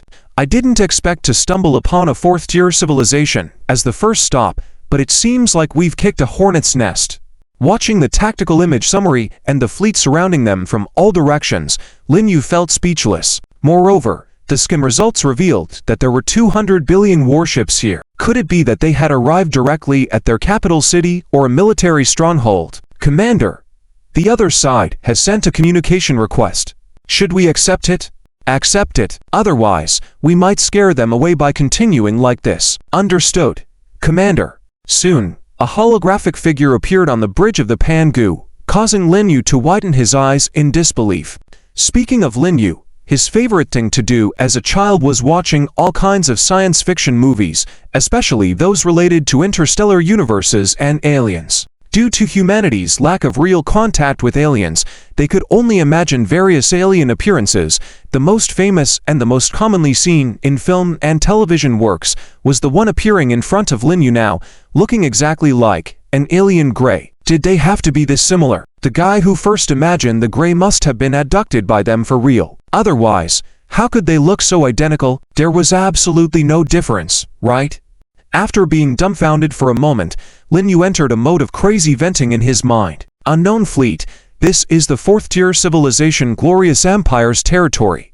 Immediately report your origins and intentions. Otherwise, it will be considered an act of war, and we will completely destroy you. As soon as the communication was established, Ebony issued a direct warning, carrying a hint of threat. However, he did not know how powerless and laughable his warning sounded to Lin Yu and his crew. Alright then, this is the 6th-tier civilization Human Federation. Are you sure you want to regard our arrival as an act of war and completely destroy us? As 6th-tier civilization? Just like that, Ebony was tongue-tied. Throughout his long career, let alone a 6th-tier civilization, he had only encountered a suspected 5th-tier civilization on a remote spiral arm. But now, what in the world was this 6th-tier civilization? Chapter 415. Amini's astonishing decision. In the Virgo Galaxy, there has never been a recorded history of a 6th-level civilization, and even 5th-level civilizations are few and far between.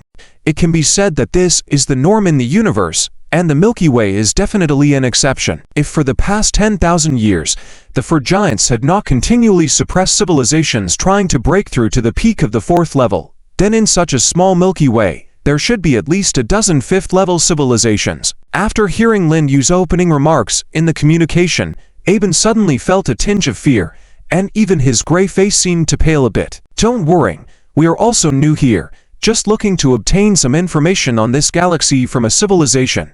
Lin Yu smiled and reassured Aben, who had a slightly frightened gray face. Phew. Turns out they just wanted to get some information and not invade us. Thank goodness. Wait a minute, did I hear correctly just now? Did they say they just arrived here and wanted to gather some information on this galaxy? What? Does this mean they're from outside the galaxy? Aben, who had just relaxed, was immediately shocked once again. Outside the galaxy? Even the suspected 5th-level civilization wouldn't be able to cross over, right? In addition, with the means the opponent's fleet appeared here, not a single trace of leap advancement was detected. This made Aben completely believe Lin Yu's words. This was a powerful 6th-level civilization, one that must not be offended in any way. May I ask, sir, which galaxy are you from? After a simple analysis based on a few key words in the conversation, Aben's expression suddenly became more respectful as he directly addressed the individual as Sir. We are from the Milky Way galaxy, 2.2 million light-years away from you. 2.2 million light-years. Upon hearing this distance, Aben nearly bit his own tongue off. It was truly astonishing for a 4th-level civilization's leap technology at the early stages, not to mention 2.2 million light-years. Even for a distance of 22,000 light-years, they would need several tens of leaps, and each leap would take at least 2 to 3 months.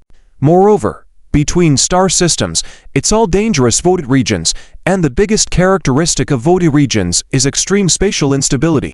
Even if you have enough time, trying to safely cross 2.2 million light-years of void region by leaping is virtually close to zero in terms of possibility. We hope to obtain star maps and information on civilizations in this galaxy. Would that be okay? Looking at the respectful expression of Aben, Lin Yu nodded in satisfaction and then asked, Absolutely no problem, I will arrange that. However, there is quite a bit of related information, so it will take some time to organize. During this time, I wonder if the Sir would honor us by attending the 9,000th anniversary celebration of the glorious empire's founding. Just providing some public star maps and information on the civilizations within the system, Aben naturally had no problem with it. Besides, this was a 6th-level civilization.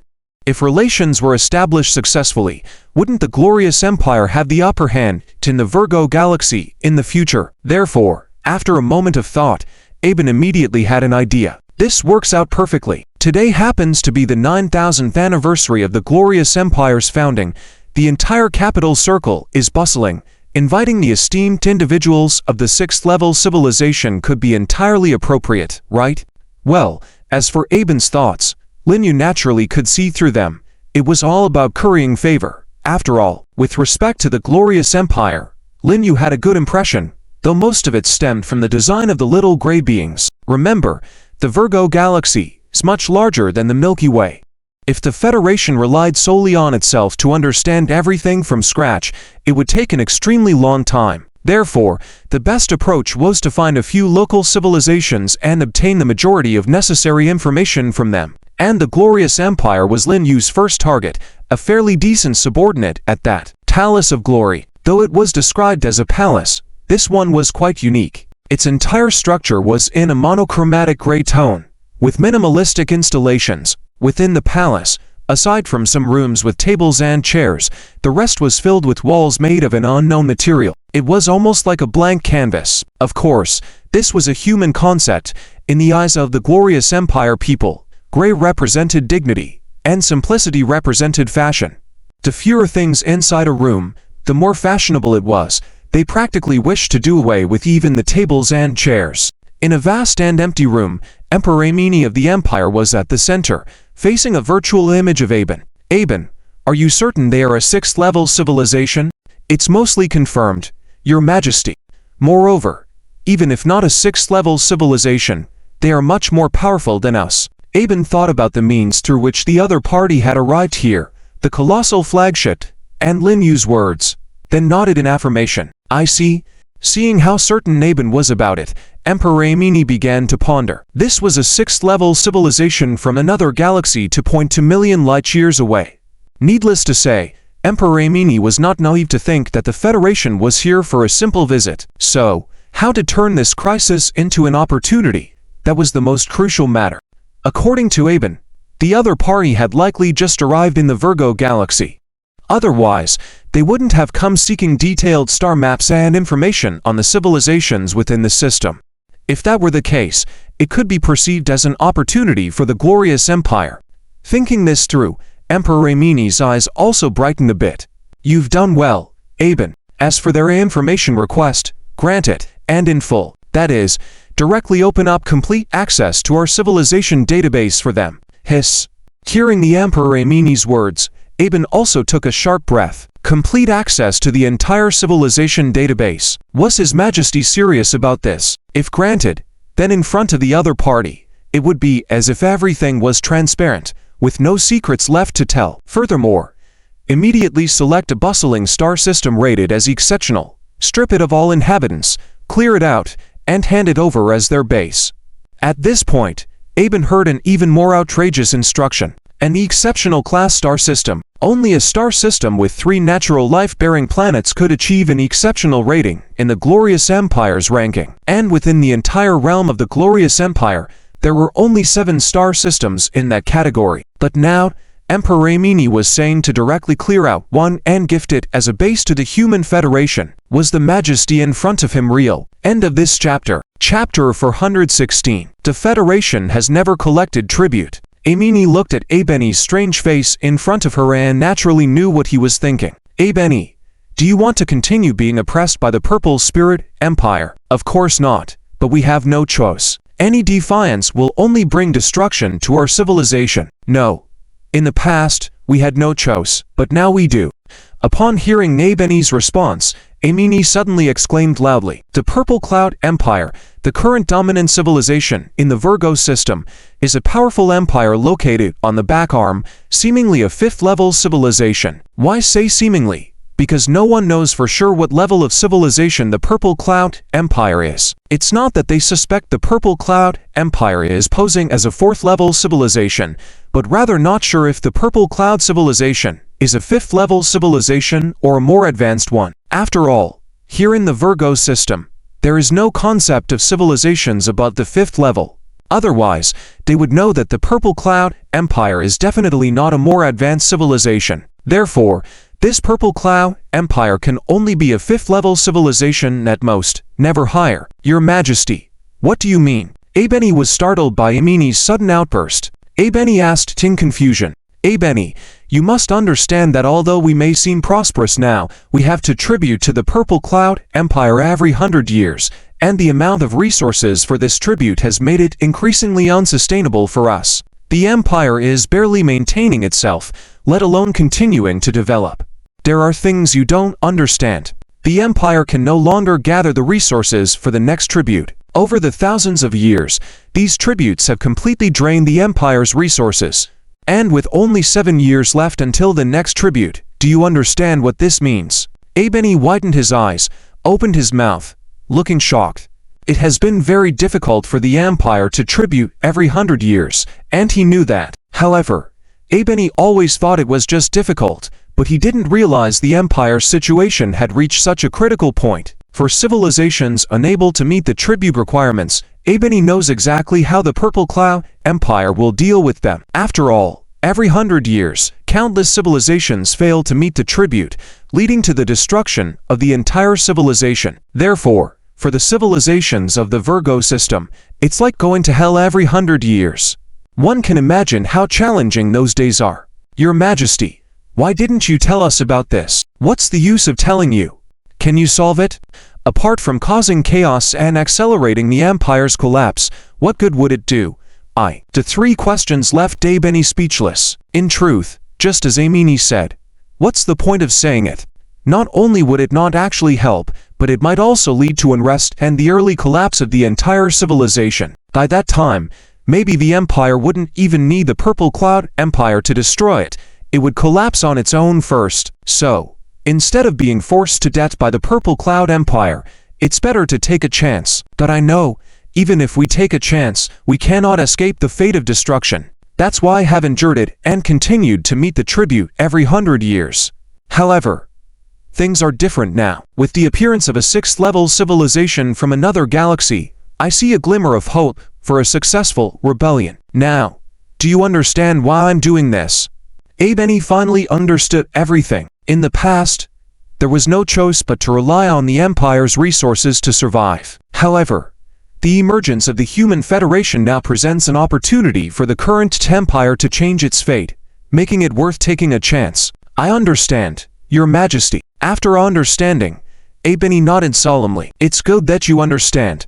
I can make more contact with them, even subtly understand what the Human Federation's policy towards subordinate civilizations is like. If the situation is right, we may even propose to become their subordinate civilization. As long as they can protect us and allow our civilization to continue, that's all that matters. 3 hours later, Lin Yu and his party had arrived at the capital star of the Brilliant Empire, accompanied by the highest commander of the Empire, Ebony. Speaking of which, the customs of the Brilliant Empire are vastly different from those of the Federation. Their so-called celebration is just everyone walking in the streets and greeting each other, without any special programs. This left Lin Yu speechless. You call this a celebration? In fact, it's not surprising for the Brilliant Empire. Just as the brilliance of the Empire is simplicity as fashion, for thousands of years, dozens of emperors have solely adjusted the values of all citizens to the current state. And their goal is very simple: to instill in people,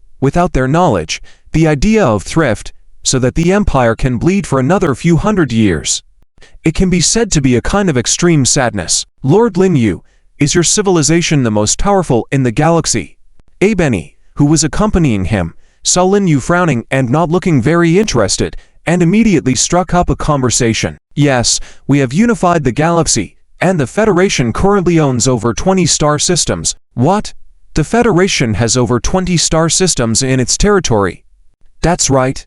Lin Yu confirmed with a slight smile at the corner of his mouth. The more you are shocked, the easier things will be later. And even the subordinate civilizations of the Federation have 22 star systems. So, today, the Federation rules nearly 40 star systems. This completely dumbfounded Ebony. As a 4th-level civilization, the Brilliant Empire had long observed the entire star system group they were in and naturally knew that there were a total of 50 star systems in this group. So, does Lin Yu mean that within this star system group, apart from the Virgo system where the Brilliant Empire it is located and a few satellite star systems, all other star systems are already under the control of the Human Federation? This is truly shocking. So the Federation is so powerful, and with so many subordinate civilizations, the amount of tribute they receive must be substantial, right? Tribute? Did I say something wrong, Lord Lin Yu? Looking at Lin Yu's strange expression, Ebony's heart skipped a beat. He only wanted to ask a question to understand the Federation's policy towards subordinate civilizations. Could it be that he accidentally said the wrong thing? However, just as Ebony was feeling a little anxious, Lin Yu's next words turned him into ice. The Federation has never collected tribute. End of chapter. Chapter 417 made people question the meaning of life. Assessment: the Federation indeed never collects tributes, because the Federation has better ways than collecting tributes. So, in this regard, Lin Yu was not talking nonsense at all. However, to Ebony, this was simply unbelievable. Are you sure the affiliated civilizations we're talking about have the same meaning? If tributes are not collected, what use do affiliated civilizations have? Lord Lin Yu, you really do not collect tributes from affiliated civilizations? After finally recovering from his icy state, Ebony asked incredulously once again. It's not that he didn't hear Lin Yu's words clearly, it's just that, rather than believing this content is true, Ebony preferred to think he was hallucinating. But hallucinations don't exist for sure. Yes, the Federation never collects tributes from its subordinate civilizations. Not only that, the Federation also provides necessary assistance for the advancement of affiliated civilizations. Hiss. Is your Federation specifically for charity? However, if all this is true, it's tempting. I must say, the allure is truly great. Originally, the task that Imani assigned to Ebony was to understand the Federation's policies toward affiliated civilizations and to directly request to become an affiliated civilization, if appropriate. The core idea was that as long as the tributes collected were not as excessive as those of the Purple Cloud Empire, it would be acceptable. However, now hearing this, it wasn't just that the Federation's tributes weren't excessive like the Purple Cloud Empire, they simply didn't collect tributes. And not only that, but listening to what they meant, they would also support the development of their subordinate civilizations. This is simply, Lord Lin Yu, can you please talk about your Federation's policies towards affiliated civilizations? I'm really curious.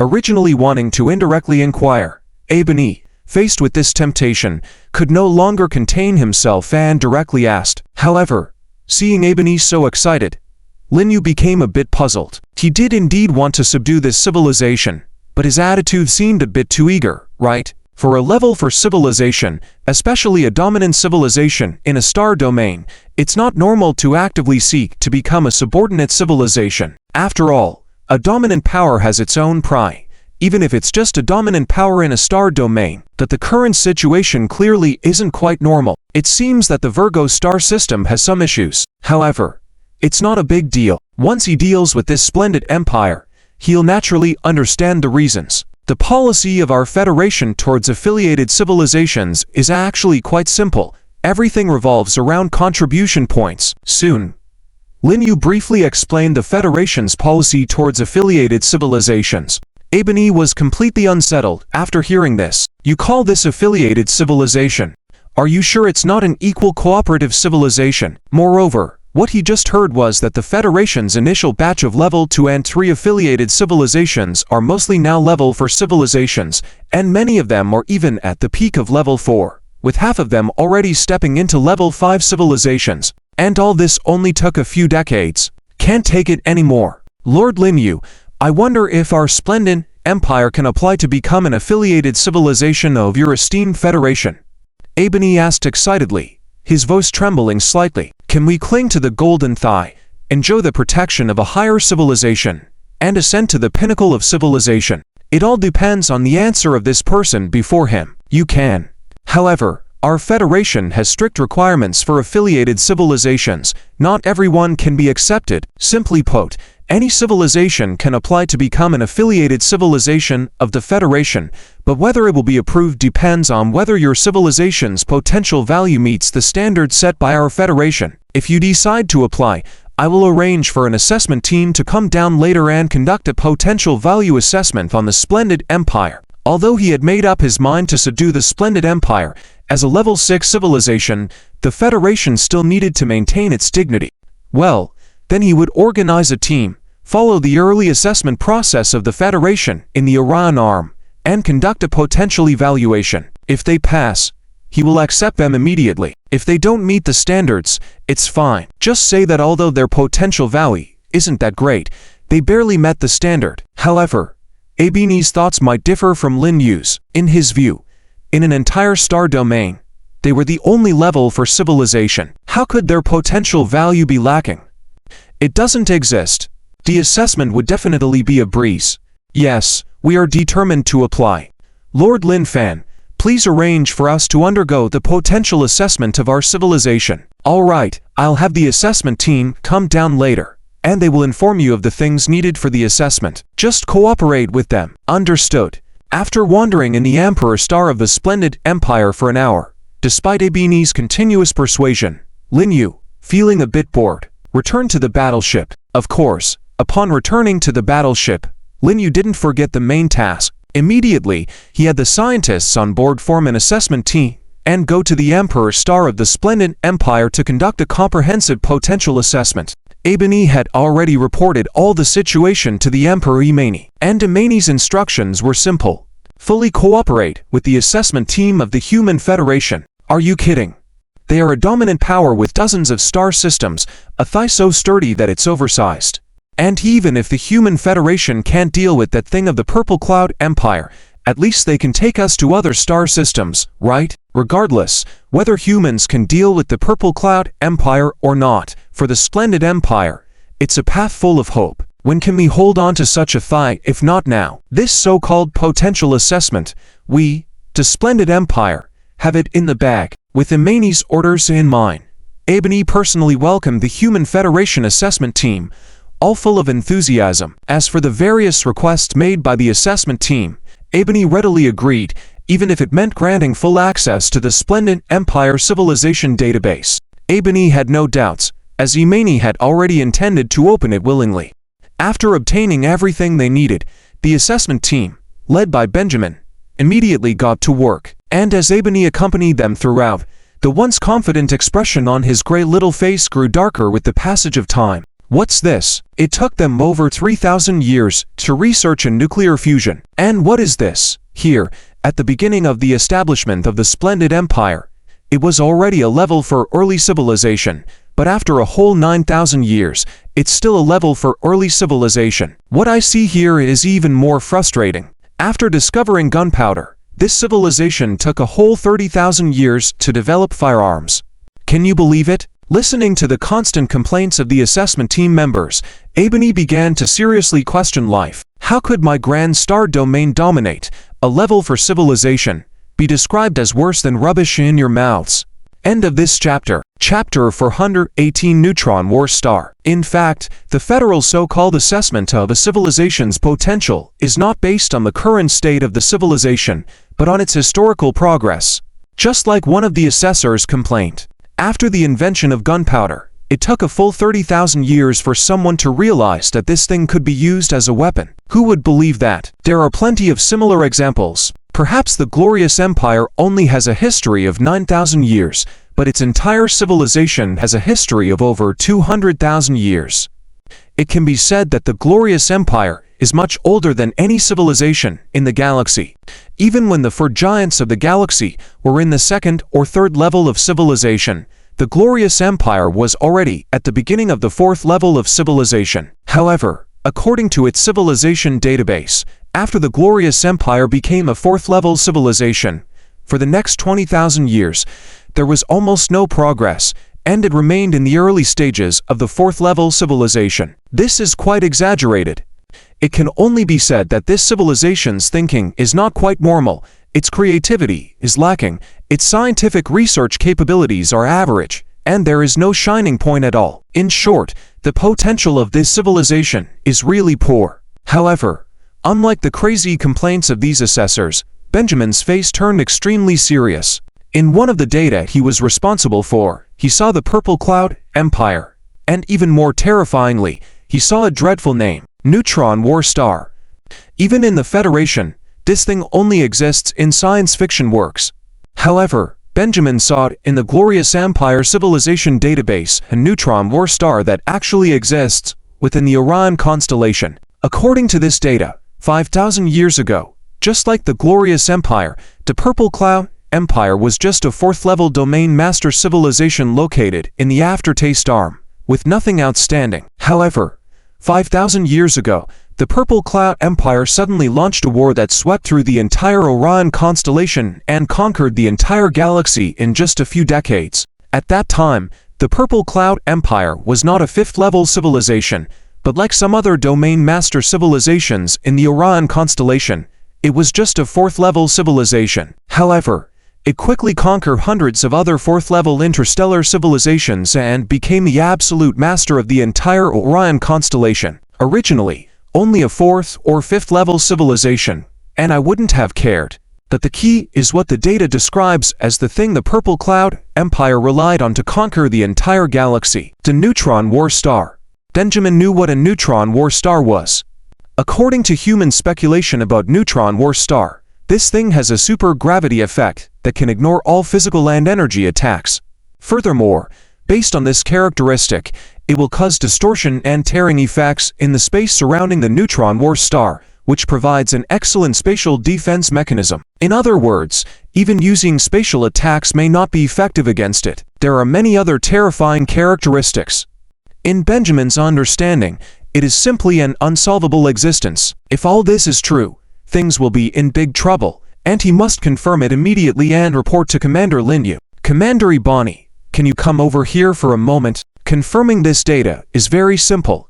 Just ask Ebony beside him. So Benjamin turned directly to him and said, Commander Ebony, it's the Supreme Commander. Ebony, who was doubting his life, suddenly heard someone call him Commander and immediately shouted back reflexively. You see, the thing he hated most was being called Commander by someone. He's clearly the Supreme Commander. The word Supreme is the key. It must be included, and he should be called Supreme Commander Ebony. After shouting, Ebony suddenly realized he had messed up. At this moment, he regained his senses, and realizing that he had just shouted at the head of the assessment team, he was done for. No. Lord Benjamin, you can just call me Little Ebony, Commander or Supreme or anything. You don't have to say that, really. Seeing that Benjamin's expression was not right, Ebony thought it was because of his earlier shouting, so he quickly put on a strange smile to please him. Okay, stop fooling around. Come over here quickly. Yes. Little Ebony, I'll come right away. Seeing that Benjamin didn't get angry, Ebony immediately hurried over. Lord Benjamin, what can I do for you? Let me ask you, is all the information in this data true? Benjamin asked seriously. Following Benjamin's gaze, Ebony suddenly shuddered all over. Truly, to make Lord Benjamin show such an expression, it must be because he saw this data. Yes, Lord Benjamin, all the information is true. Well, according to the data, when the former Purple Cloud Empire attacked the Heather domain, you had a direct confrontation with them, right? Yes. Hearing Benjamin's question, Ebony nodded in confirmation. In fact, Ebony not only knew about it, but also participated in that battle, and to this day, he still shudders at the thought and fear of that terrifying war. Perhaps the glorious Empire civilization talents are indeed not that great, but their racial talents are off the charts, enviable to the extreme. Lifespan. Yes, the average lifespan of their race is around 10,000 years, and this is purely natural, not adjusted after birth like humans with genetic enhancement potions. Therefore, even though it was 5,000 years ago, Ebony did indeed participate in that horrific war. Well, then tell me in detail about the war back then, as the database only briefly records the Purple Cloud Empire deploying the neutron war star, and then you were defeated, with no detailed content. Benjamin searched again for data about that war, but as he said, there was only a brief description and no detailed process. Seeing the data that Benjamin retrieved, a look of fear appeared on Ebony's face. After a moment, he adjusted his emotion slightly and began to speak. Lord Benjamin, in fact, I was one of the participants in that war 5,000 years ago. Oh, that's right. I just saw it in the data. Your race has a remarkably long lifespan. 5,000 years ago, indeed. Okay, continue. Surprised for a moment, Benjamin immediately realized that he had indeed read about their race in some data before. A 5,000-year war. Given Ebony's age, it was normal for him to have participated. Yes, 5,000 years ago. At that time, I was just a commander of a medium-sized fleet. End of this chapter. Chapter 419.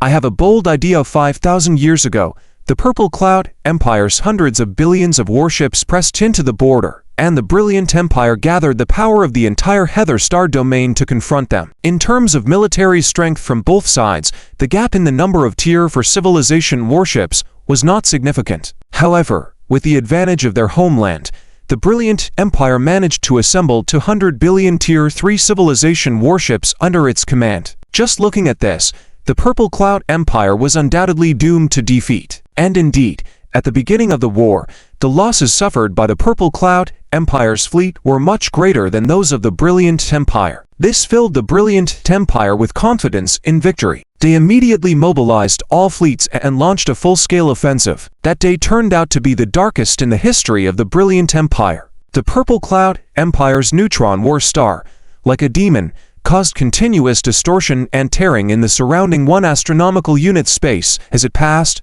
making it impossible for any warship to survive within it.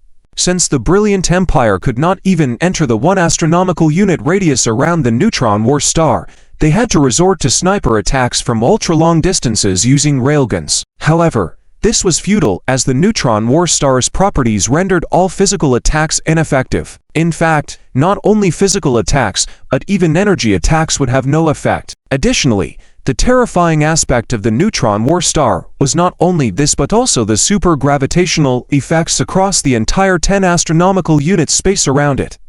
Even though the influence weakened at this range and was not enough to cause space distortion and tearing, it still existed. The most immediate effect was that warships could not jump, and even sublight engines could not be used. In other words, once Tier 4 civilization warships entered within 10 astronomical units of the neutron war star, they were doomed.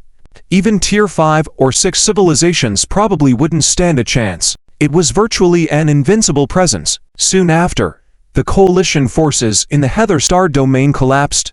In just one day, over 200 billion warships were lost, and the Purple Cloud Empire suffered no losses. How could they not collapse?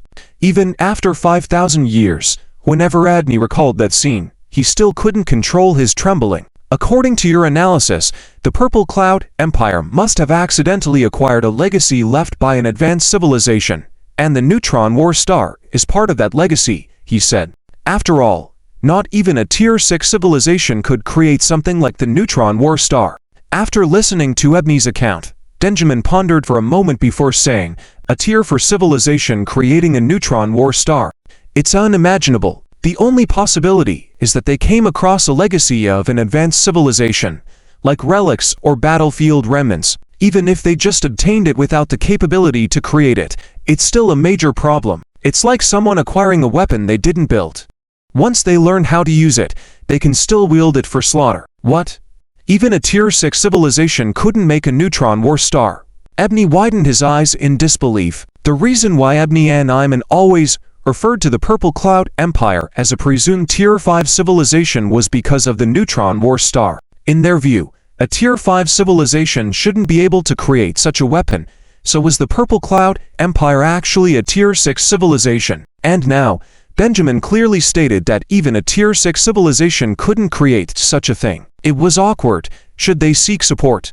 From Benjamin's words, Ebony understood that the civilization able to create a neutron war star had to be more advanced than a Tier 6 civilization. So, even if the Purple Cloud Empire had only found it, could the Human Federation resist when they could control it? No. They had to seek support. As the Emperor said, if they didn't grasp the Federation's support, when the Purple Cloud Empire came to collect tributes in a few years and the Brilliant Empire couldn't meet their demands, the demise of the civilization was inevitable. Only by seizing the opportunity, holding on to the Federation's support, was there a glimmer of hope for survival. Besides, even if the Federation couldn't deal with the neutron war star, at least they could assist the Brilliant Empire in escaping to other star systems, right? After a brief contemplation, Ebony abandoned his previous doubt, becoming resolute again. Our Brilliant Empire must become a subsidiary civilization of the Federation. Watching Ebony's determined expression, Benjamin nodded in satisfaction. After a few minutes, on board the Pangu battleship, Lin Yu received Benjamin's report and wore a serious expression as well. That was the neutron war star. Lin Yu, who loved science fiction works, had read countless science fiction novels and watched sci-fi films since childhood. How could he not know about such a deadly weapon as the neutron war star? He not only knew about it but was very interested in it, even researching related information and studying it. Notify all heads of the ship's scientific teams to convene on the Pangu for a meeting. Lin Yu knew that before strategizing against such a thing, you needed to understand it. And the best way to understand it was through scientists, so he immediately called for the heads of the various scientific teams. Half an hour later, in a meeting room on the Pangu, along with Lin Yu, hundreds of researchers in white coats, each responsible for their scientific team, were present. The millions of researchers who had come with the fleet to the Virgo star system were divided into hundreds of groups based on their research directions. Now, this large group of research team leaders, looking at the data on their screens, had unsatisfactory expressions. How could such an unreasonable thing as the neutron war star appear? How do we even handle this? It seems impossible. Observing the group of troubled research team leaders below, Lin Yu frowned. Was it really like this? Although he had anticipated it, he didn't expect it to be so tricky that they couldn't even propose a hypothetical idea. Was the current Federation really unable to deal with this? Wouldn't their journey to the Virgo star system end in complete failure? Commander Lin Yu, I have a bold idea. At that moment, a crisp female voice came from below. End of the chapter. Chapter 420. Li Lizzie wants to create a black hole. I have a bold idea. Just as all the research group leaders were deeply troubled by this, Lin Yu felt somewhat disappointed. A crisp and pleasant female voice suddenly sounded from the audience below. Good. Having ideas is good. Being bold doesn't matter. We just fear you're not bold enough. The sudden voice made Lin Yu somewhat excited. Compared to everyone being silent just now, he preferred to hear various solutions, even if they were daring and impractical. Wait a minute, this voice sounds familiar. Could it be her? Tis. It really is her. Lin Yu immediately locked onto the source of the voice, giving a glance in that direction, and suddenly his heart skipped a beat. This crazy woman, the one speaking, was none other than Li Lizzie. Regarding Li Lizzie, Lin Yu was quite familiar. 5 years younger than himself, she had been following him around since she was a child. The key point was that this girl perfectly inherited the characteristics of her father and mother. Li Kangqian's intelligence and Sophia's madness. Yes, Li Lizzie was indeed crazy, but different from her mother. Her mother Sophia was crazy on the battlefield, while she was absolutely crazy in the field of research. If there was a ranking of research accidents, perhaps when facing Li Lizzie, all the scientists in the federal system would have to admit defeat. In her series of research projects, because of research accidents leading to the destruction of the laboratory that was already considered light, not to mention the laboratory, even planets and star systems had been destroyed by her. A living, breathing crazy researcher. However, if you didn't know this was Li Lizzie, even if she stood right in front of you, you would never be able to equate the two. In appearance, Li Lizzie could definitely be considered an extraordinary mixed-race beauty, inheriting her mother's all beauty and her father's handsomeness perfectly. But this extraordinary beauty was the nightmare of the entire research community in the Federation. It's just that Li Lizzie had a good mentor, surnamed Bai. So no matter how big a research accident she caused, Li Lizzie could still continue to stay in the research field. After all, her mentor was too powerful. Who dared not to give him face? To put it bluntly, even Lin Fen would tremble if he encountered her mentor. All right, speak up. What's your bold idea? Lin Yu had his own understanding of Li Lizzie. Generally speaking, when this girl said she had an idea, most of the time it meant the laboratory would be destroyed. If this girl said she had a very good idea, then disaster was imminent, and basically the planet wouldn't be saved. And when this girl said she had a bold idea, well, she had said that before, and then the entire star system disappeared into oblivion. Thankfully, it was just an uninhabited star system. And now, this girl says she has a bold idea again. How could Lin Yu not have his heart skip a beat? In fact, solving the neutron battle star is not difficult. Wow. The moment these words fell, the entire meeting room was instantly in turmoil. Solving the neutron battle star is not difficult. What kind of interstellar joke is this? Indeed, it's not difficult. Just keep increasing the mass of the neutron battle star until it exceeds the critical point, and eventually, it will turn into a black hole. Looking at the slightly nosy crowd around her, Li Lizzie showed a disdainful expression and said, "Turn into a black hole, turn into a black hole." Destroying a star system is no longer enough for this girl. Is she on her way to destroying a galaxy now? However, Lin Yu and the many researchers present couldn't help but admit, although this idea was indeed bold enough, it was undeniably feasible. If you're so massive, then I'll keep increasing your mass until you burst. And what happens when a neutron battle star bursts? Everyone in the room knew very well. Once the mass of a neutron battle star exceeds its critical point, this neutron battle star will become a black hole. Is this the rhythm to create a black hole by hand? Underneath the meeting room, hundreds of people kept gasping in shock, completely startled by Li Lizzie's bold idea. However, It must be said that perhaps this is the only way humans can deal with neutron battle stars at the moment. But even if you know the method, implementing it is not easy at all. First, you have to prepare enough materials to burst the neutron battle star, and the mass of these materials would likely have to be at least the mass of tens of thousands of Earths. Secondly, you also have to find a way to make these materials collide with the neutron battle star, and how to let these materials pass through the layers of defense of the neutron battle star and ultimately collide with it. This is simply an impossible task. Therefore, everyone present immediately came to a conclusion, that is, the idea is fine, but with the current human technology, achieving it is simply not realistic. Ignoring the people shaking their heads and sighing on the side, Li Lizzie stared dead into Lin Yu's eyes, as if saying, "Believe me, submit a detailed plan to me later. I will send it to your master's hands. If Sir Bai says it's okay, then I'll agree. It's no problem." Watching Li Lizzie staring at him, Lin Yu sighed and said, "Don't say I didn't give you a chance, but you have to pass through your master, that is, Bai Zixuan. If Master Bai says no, then don't blame me." At first, the people who heard Lin Yu asking Li Lizzie to submit a detailed plan were a bit angry. How could the commander mess around with that crazy girl Li Lizzie? Isn't this just nonsense? However, following that, everyone heard Lin Yu say that he would send the plan to Bai Zixuan to determine its feasibility. They all breathed a sigh of relief. It seems our commander is planning to retreat in order to advance. Although Li Lizzie is crazy enough, there is one person whose words she absolutely dare not challenge.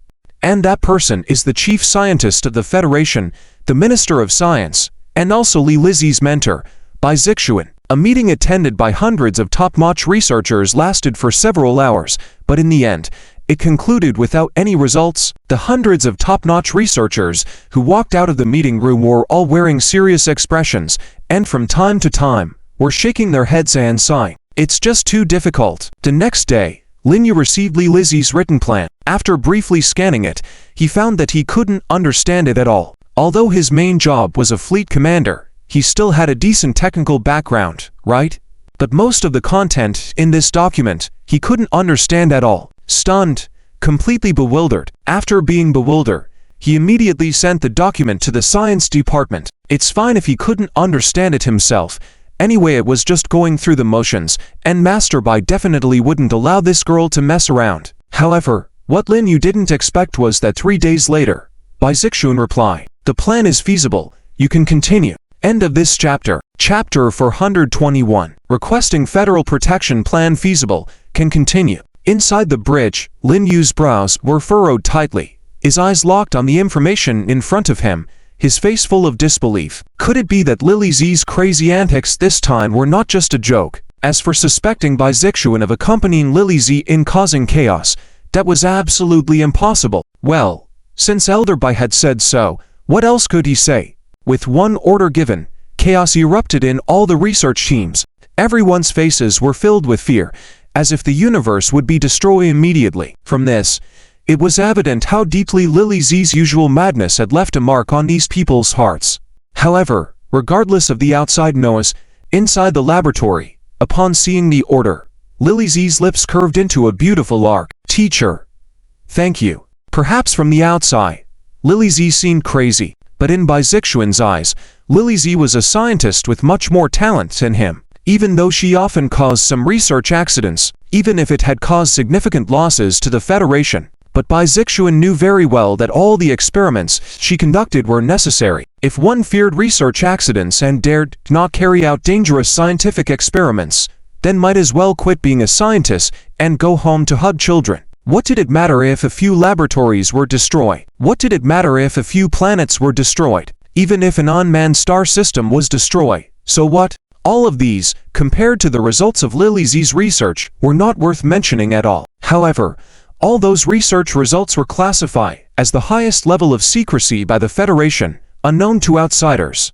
This was why everyone thought that Li Lizzie had not been punished because Bai Zixuan was backing her up behind the scenes. In reality, everyone was wrong, and they were wrong to a considerable extent. The reason Li Lizzie was still here now was that she had the qualifications, even more so than anyone else here. Several days later, in the asterism of Heather, the star system of Wharton. This was one of the 7 top-grade star systems within the Brilliant Empire's territory. At the same time, Horton ranked second within these 7 star systems, only behind the capital region of the Brilliant Empire. Moreover, like the capital region of the Brilliant Empire, Horton also had 4 naturally life-bearing planets. And now, according to Amy's orders, Horton had been handed over to the Federation, becoming the Federation's first base in the Cassiopeia galaxy.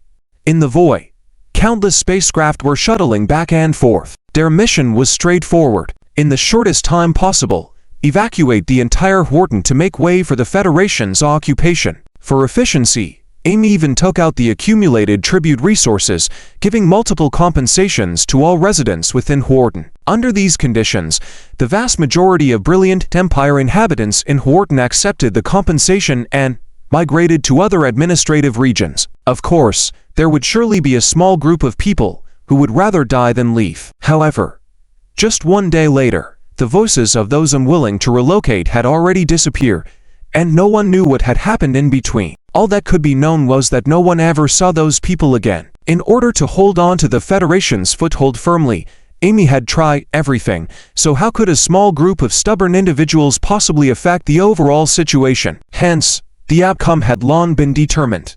Planet Horton 2. This was the largest naturally life-bearing planet in Horton and the first one cleared of life. Tens of thousands of transport fleets that had arrived here from the Magellan star system a few days earlier, following Lin Fan's orders, were now stationed in orbit around Horton 2, continuously transporting their cargo to the surface via aerial carriers. This included countless industrial and construction robots. The entire Horton 2 was a scene of bustling activity, with the original structures being cleared directly, and new buildings rising according to plans, one after another. In the vast region, one could even make out the outline of some cities. For the current Federation, constructing an entire city from scratch was as simple as pie. As long as there were enough construction robots and materials, it might not even take a month. It was that easy. Meanwhile, in space, in a void on the edge of Horton, there was similarly a bustling scene. But what was being built here was not space cities or airports, but according to Lily Z's request and design, a space laboratory.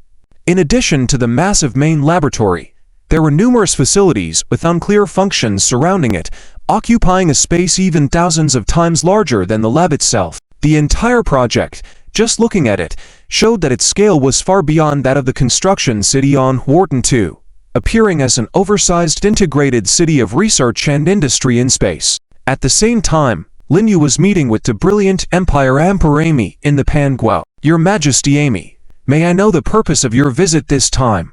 After both of them sat down in a small meeting room, Lin Yu asked, Lord Lin Yu, I know that our Brilliant Empire barely passed the Federal Civilization Potential Assessment, and we should not make too many requests. However, this matter concerns the survival of our Brilliant Empire, so I have no choice but to ask for help from the Federation. Well, although the Grey Race's Civilization Potential Assessment score was very low, even to a certain extent, following what Lin Yu had agreed on in advance, they had still given the Brilliant Empire a just passing score, making it a subsidiary civilization of the Federation and the first civilization in the Cassiopeia galaxy.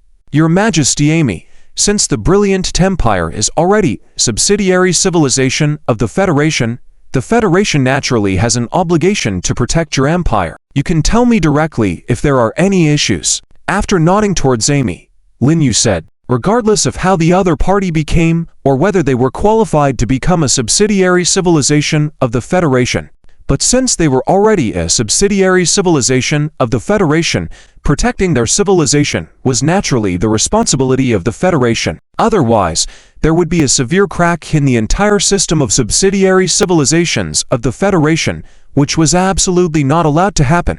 Furthermore, whatever had caused the Brilliant Empire to face a crisis, without saying, Lin Yu had known roughly what the situation was. It boiled down to the fact that they couldn't produce the tribute last time had already been known to Benjamin and others when they checked the Brilliant Empire Civilization database. And the next tribute time should be 7 years later. Lord Lin Yu, please save our Brilliant Empire, otherwise 7 years from now, it will be the day of extinction of the entire civilization of the Brilliant Empire. End of chapter.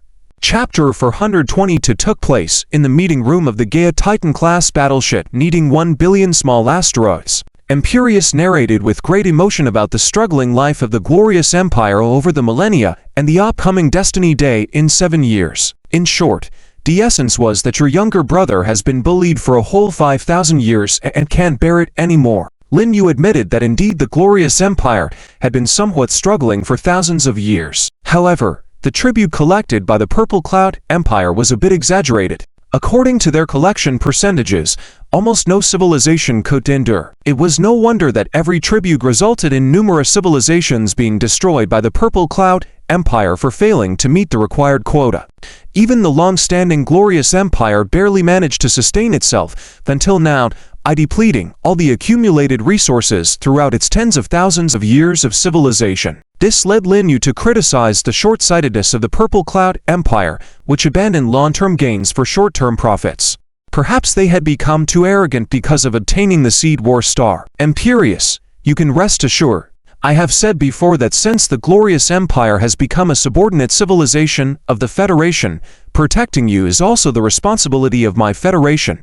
Moreover, although the Neutron War Star is powerful, the Federation has ways to deal with it. Furthermore, this Neutron War Star was only accidentally obtained by the Purple Cloud Empire, not something they created, so it may not have reached its full combat potential yet. However, dealing with the Neutron War Star requires a lot of preparation, so we need Imperius to cooperate more in this aspect. Originally, Lin Yu had not planned to say this last sentence, but he suddenly remembered a requisition form submitted by Li Lizzie yesterday. One of the requirements on that list alone, which involved collecting at least 1 billion small asteroids, made Lin Yu's head explode. Since that was the case, let the glorious empire bear this responsibility together. Imperius would be willing to cooperate, even if it required more manpower and resources.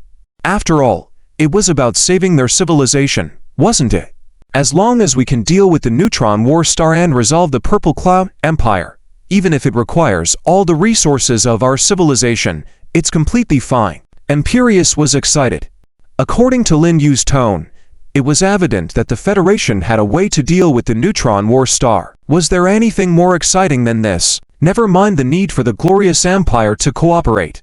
Even if Lin Yu told Imperius that to deal with the Neutron War Star, the glorious empire had to sacrifice 90% of its people, Imperius would likely agree. Observing Imperius's excited expression, Lin Yu nodded in satisfaction. To deal with the Neutron War Star, we need to collect at least 10 billion small asteroids. After all, our Federation's manpower in the Virgo constellation is limited, making it difficult to achieve this goal in 7 years. Therefore, we need the glorious empire to cooperate. Collecting small asteroids, 10 billion, that was no problem at all. For the Federation, unless they mobilized a large number of resources locally, it would be challenging to accomplish this goal within 7 years. However, for the glorious empire with local advantages, it would be a breeze. Once the entire empire and all the subordinate civilizations within the Heza star domain were mobilized, handling 10 billion small asteroids was probably achievable within 2 years. With a long history and longevity, the little gray people had no other advantages, but their immense population advantage was exceptional. Moreover, they had a vast labor force from the thousands of subordinate civilizations. After a quick calculation, Imperius confidently said, "Lin Yu, this is no problem. The glorious empire will definitely complete this task within 2 years. Excellent, that's settled then. Your empire will directly transport all captured planets to Walton. Understood. I will arrange it immediately." More than 10 minutes later, after returning from the Gaia, parked on the capital's orbit, Imperius immediately summoned all ministers and announced this command. The entire empire was requested to enter a special state, dedicate all efforts to capture small asteroids, and send them to Walton. Not only was this requirement imposed on the empire, but Imperius also issued the same order to all subordinate civilizations. Within 2 years, at least 10 billion small asteroids must be delivered to Walton. This command became the empire's top priority, and everything had to make way for it. Naturally, the ministers, who were unaware of the empire's truth, were taken aback and seemed inclined to shout at the emperor. After observing their reactions, Imperius sighed and carefully explained the situation the empire was facing. Quietness enveloped the entire audience chamber. Surprisingly still, the empire had reached such a critical stage. Number wonder the emperor issued such unreasonable orders. Was this preparing for a desperate attempt? Although the little gray people's civilization had extremely poor research talents, that didn't mean the race was stupid. In fact, they were not only intelligent but also very clever. However, intelligence does not equate to scientific talent. After Imperius explained the scenario, the ministers in the room already understood his intentions and nodded in agreement. Yes, although this command would have a significant impact on the entire empire, considering the current situation, this impact could be easily ignored. Rather than requiring the entire empire to cooperate, even if it meant losing 90% of the empire's people, as long as it resolved the Neutron War Star and the Purple Cloud Empire, what did it matter? Your Majesty, I support your decision. I also support it. Agreed. Agreed. All ministers had instantly reached a consensus, staunchly supporting Imperius to continue the glorious empire civilization and striving their utmost effort once. From that day onwards, the entire empire revolved around capturing small asteroids. The shipyards no longer produced battleships, but had all shifted to producing small asteroid capture ships. A large number of military personnel left the fleet and entered one newly constructed small asteroid capture ship after another, setting off to execute the mission of capturing small asteroids. Ordinary citizens, who were already in a strict conservation mode, became even more thrifty. All non-essential resources were completely dedicated to this mission. Even the Empire's numerous subordinate civilizations, under the Empire's requirement, were operating at full capacity. Soon, one small asteroid after another was continuously brought by ships to Walton. Following the Federation's scheduling, once the small asteroids were delivered to the designated location, the ships set sail again. 6 months later, the construction of a vast neutron fusion material production base, built by Lee Lizia on the outskirts of Walton for the purpose of destroying the Neutron War Star's plan, was completed. End of chapter. Chapter 423. The tribute fleet of the Purple Cloud Empire, Andromeda Galaxy, Rear Spiral Arm, Stormwind Star Domain, Crimson Federation Capital Circle. The once bustling Crimson Federation Capital Circle was now silent, with remnants of battleships and space defense platforms scattered throughout the void. The 2 natural life planets and dozens of late-stage modified life planets within the capital circle showed no signs of survivors. The entire Crimson Federation, with trillions of inhabitants, had been slaughtered. The reason being their failure to meet the tribute demands this time. Not far from the Crimson Federation capital star, a large fleet lay in wait. General Hisha, the cleansing of the Crimson Federation capital circle is complete. No survivors found. Inside the flagship bridge, after consolidating reports from all units, the deputy reported to General Hisha, the Crimson Federation, alas, a pity. However, any civilization unable to meet tribute demands must be decisively eradicated. This is the cornerstone of our Purple Cloud Empire's rule over the Andromeda Galaxy, with no exceptions. The Crimson Federation was originally known as a distinguished culinary civilization in the Andromeda Galaxy Rear Spiral Arm. Though lacking in advanced scientific talents and valuable resources within their territory, they had elevated culinary arts to new heights, attracting many civilizations to visit and sample their cuisine each year. Among them was General Hisha himself. In the Andromeda Galaxy, the Purple Cloud Empire had roughly 3 methods of tribute collection. For civilizations with outstanding scientific talents, they could send their best scientists to the Empire, and each year's level, quantity, and achievements of these scientists would be evaluated. Once the score reached the standard, the tribute mission for that century was considered complete. For civilizations with unique resources, the Empire set a 100-year mission goal. When the required quantity of resources was extracted and delivered to the Empire, the tribute mission was completed.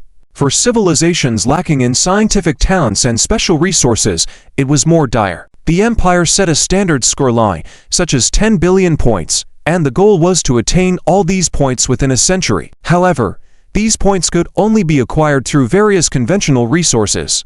Despite being conventional, the pricing was solely determined by the Empire. For instance, taking iron as an example, you could mine vast amounts of iron ore from asteroids and exchange it for points at the Empire. However, according to the Empire's algorithm, even 10 billion tons of iron would only amount to 1 point. Even if the whole civilization did nothing for 100 years, but mine asteroids, they would likely not accumulate the required points. Whether it was the Crimson Federation or the Glorious Empire, they both fell into this third category. Initially, it was feasible to use their civilization's wealth to cover the shortfall, but eventually, with each century's tribute, it was inevitable that their resources would be depleted. As the accumulation of thousands of years was exhausted and unable to meet tribute demands, their fate was sealed. With no exceptions, utilizing this policy, the Purple Cloud Empire had consolidated scientists and resources from nearly all civilizations in the galaxy, achieving a mid-level technology civilization within a short 5,000 years. Where to next? Though regrettable, the destruction of the Crimson Federation meant nothing to General Hisha in the face of Imperial rule. Glancing at the tragic stars outside the battleship, Hisha turned to his deputy. Report, what's the status of the tribute mission in the rear spiral arm? General, the tribute mission in the rear spiral arm has been completed. We should head towards the front spiral arm next. The front spiral arm, check with the intelligence department about which level for civilizations might not meet their tribute this time. There are 3. The Glorious Empire, Black Sea Alliance, and Nayland Federation. After a brief inquiry on the terminal, the deputy reported, very well, the Glorious Empire is a civilization I'll remember. Aside from its long history, it has fallen into obscurity. It should have exited the stage long ago. Then let's go to the Glorious Empire first. By eliminating them early, we can make room for other civilizations. Perhaps in a few hundred years, a civilization with exceptional scientific talents will emerge in the surrounding area, contributing more to our empire's development. General Hisha had no favorable impression of the Glorious Empire, considering it a junk civilization. They claimed valuable stellar territories without merit and should have been extinguished long ago. However, due to the empire's policy, they couldn't act until the specified tribute amount was handed over. With the current opportunity, Hisha decided to visit the Glorious Empire first. Understood.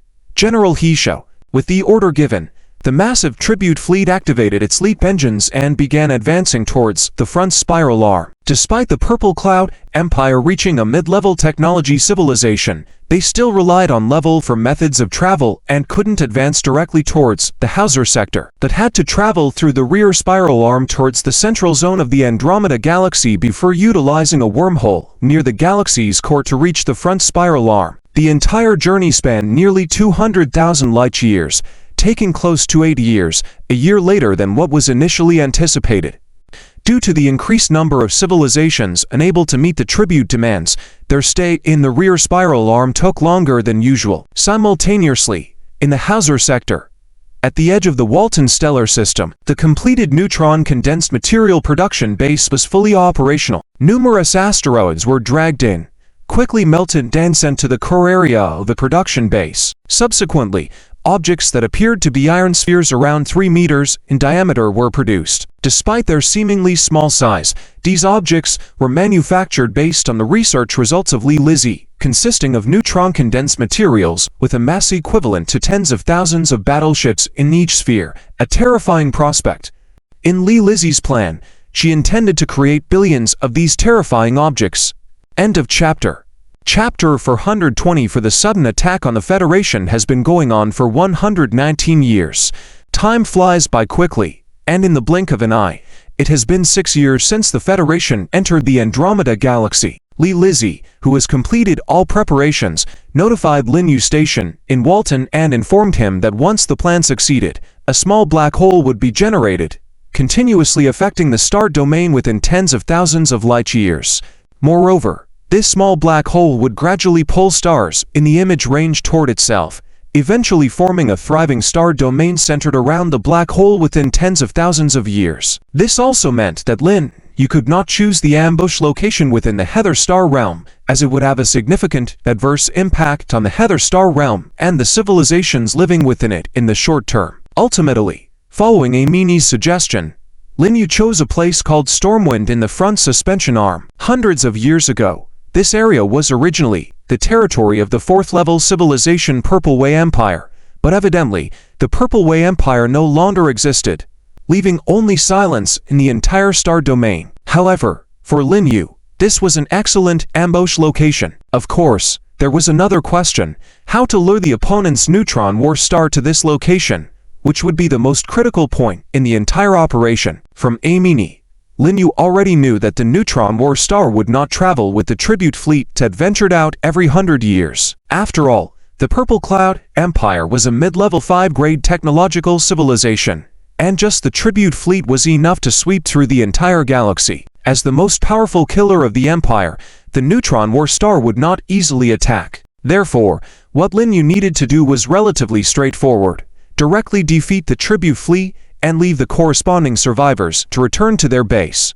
When the Purple Cloud Empire learned of a force that a regular fleet could not handle and knew its headquarters, the only choice was to send out the neutron war star.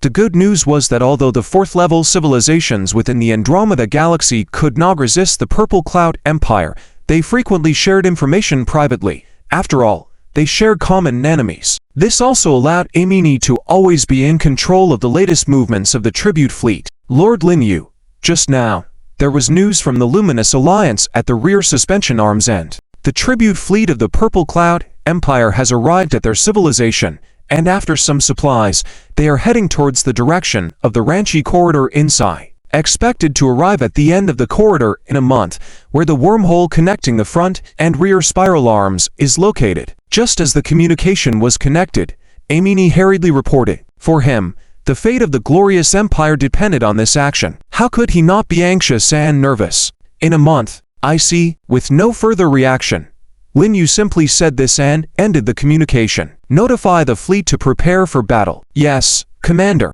In recent days, through various information obtained by Amini, Lin Yu could be said to have a firm grasp on this tribute fleet. It consisted of 1 billion warships and 5 billion super-large transport ships, totaling 6 billion ships. In contrast, Lin Yu only had 1 Titan-class warship and 10 million God Eagle-class universal-grade battleships developed as new warships by the Federation with zero-point energy, as the core and space-based weapons as the main attack method. The difference in military strength seemed obvious, but Lin Yu felt no pressure at all. After all, technology transcending civilization levels could not be compensated by quantity. The current Federation may be a 6th-grade civilization, but in reality, it is a 6th-grade civilization with a 7th-grade civilization heart, referring to the use of zero-point particles. Harsh as it may sound, even if the Pangu-class battleship fought alone, it was not a match for this tribute fleet of the Purple Cloud Empire. A month later, at the end of the Ranchi corridor in the rear spiral arm, Grand General Hisha, the fleet has arrived at the wormhole entrance. Should we send a reconnaissance fleet to cross first? No need. It's a waste of time. Let the fleet set sail immediately. Yes, Grand General. In Hisha's view, sending a reconnaissance fleet to see if there were enemies blocking the other side was simply a waste of time. 1. In the entire Andromeda Galaxy, absolutely no civilization dared to do so. 2.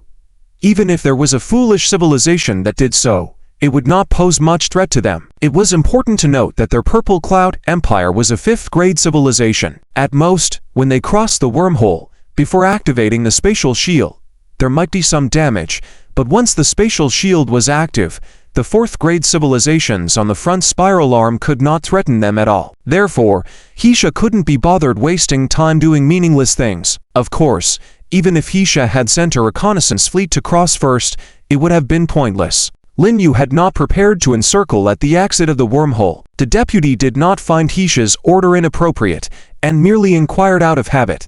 After receiving Hisha's command to attack directly, the deputy immediately relayed the order. The entire fleet began to move towards the direction of the wormhole. At the same time, above the front spiral arm of the Andromeda Galaxy, a fleet of not very large numbers lay at a distance of about 10 astronomical units from the wormhole exit. According to the timing, it should be today. Has the leap disturbance device been fully deployed? It has been fully deployed, Commander, and for safety, 3 sets have been deployed in total. Very good. Now we just need to wait patiently. Understood. Report, detected a large fleet passing through the wormhole to arrive. Currently, there are 380 million ships, and the number is quickly increasing. After half an hour, breaking the silence in the Pangu's bridge, the reconnaissance officer reported loudly. Continue monitoring. When the number stops increasing, inform me immediately. Yes, Commander. Commander, the number of enemy warships has stopped increasing. Currently monitoring shows a quantity of approximately 6 billion ships, with a contrast analysis revealing that among them, 1 billion are warships, and the remaining 5 billion are transport ships. Can you identify the enemy flagship? Yes. Good. Mark it and label it as an untouchable target on the tactical display. Understood. Soon, with the reconnaissance officer's actions, the prominent red dot representing the enemy flagship in the tactical image turned yellow and received an untouchable label. Now, let's begin. Yes, Commander. On the other side, within the flagship of the tribute fleet, Black Keisha watched the silent voy ahead and a subtle smile crept upon his face. Look, how could those scraps have the guts to ambush here? However, just as the slight smile began to curve on Black Keisha's face, it could no longer continue. Before Black Keisha's eyes, there was a sudden disappearance of signals from a vast array of warships on the right side of the fleet on the tactical panel. What was happening? End of this chapter. Chapter 425 Forces, the retreat of the Tribute fleet for a mid-level 5 civilization. Their understanding of space technology is just scratching the surface. Not to mention the means of space attacks possessed by a level 6 civilization, they have no way to comprehend it at all. However, even if they don't understand, the Black Demon knows very clearly that they are under attack, even though he can't decipher the attack methods of the enemy at all. It's one thing not to understand the methods, but the crucial point is that they have no idea where the enemy is. At this moment, a ridiculous thought flashed through the mind of the Black Demon. Could the enemy be launching attacks from beyond several astronomical units towards them? As for the detection technology of the Purple Cloud Empire, it can be divided into close range, mid-range, and long-range detection. Close-range and mid-range scanning detection are the most commonly used, while long-range detection is generally not used unless under special circumstances. This is closely related to energy consumption. Continuous activation of the maximum range of detection incurs terrifying energy consumption. Basically, increasing the scanning range by 1 astronomical unit results in an exponential increase in energy consumption. After all, for a mid-level 5 civilization, their detection technology has not delved deeply into the application of space technology, so both the range and energy consumption are far from ideal. Activate long-range detection immediately and find the enemy. General, what should we set the scanning range to? Set it to the maximum value. 20 astronomical units, yes. In response, the deputy also took a deep breath. Could General Black Demon suspect that the enemy is tens of or even 20 astronomical units away? How is that possible? The deputy racked his brains but couldn't figure out what kind of weapon could attack from such a distance. However, watching the tactical images, with their own targets disappearing and the ships continuously being pierced without any signs of attack from outside, the deputy also swallowed nervously, immediately following Black Demon's command. Could it be true? 1 minute later, standing behind the reconnaissance officer, the deputy stared wide-eyed at the results of the detection and was momentarily stunned. General, a suspicious target has been detected at a distance of 10 astronomical units, with approximately 10 million warships, but there are no signs of firing from these targets. 10 astronomical units, whether it is them or not, immediately dispatch, to fleets of battleships to bring it under control. If there is any resistance, annihilate on the spot. Yes, initially, Black Demon intended to send 1 fleet according to the organization of the Purple Cloud Empire. A fleet of battleships consists of 100 million warships, but considering the enemy's bizarre and terrifying attacks, he immediately changed the command and dispatched 2 fleets. In the eyes of the Black Demon, even if the opponent is powerful, it may not necessarily be a level 6 civilization, and the most likely scenario is that they have developed some kind of special weapon. Therefore, annihilating 2 billion warships with 1 billion warships should be more than enough. However, reality soon poured a bucket of cold water on him. General Black Demon, the 3rd and 4th fleets report that they are unable to leap due to suspected interference from leap-blocking devices. At this moment, the deputy suddenly turned around and shouted loudly at Black Demon, with an anxious look on his face. Can you blame him for being anxious? They can't retaliate while being attacked here, and the suspected enemy fleet is 10 astronomical units away. Now they are being told that they have encountered interference from jump-blocking devices and cannot leap. What does being unable to leap represent? It means they cannot approach the enemy's fleet at all. How is this possible? The leap blocking device is a technology manufactured only by our Purple Cloud Empire within the entire star system, and we have never leaked this equipment or technology. It's unlikely that a level 5 civilization has emerged in the front spiral arm, right? Okay. What Black Demon doesn't know is that there is indeed no level 5 civilization emerging in the front spiral arm, but a level 6 civilization has come from outside the galaxy. General, what should we do now? Black Demon fell silent. This is a good question. What to do? Of course, retreat.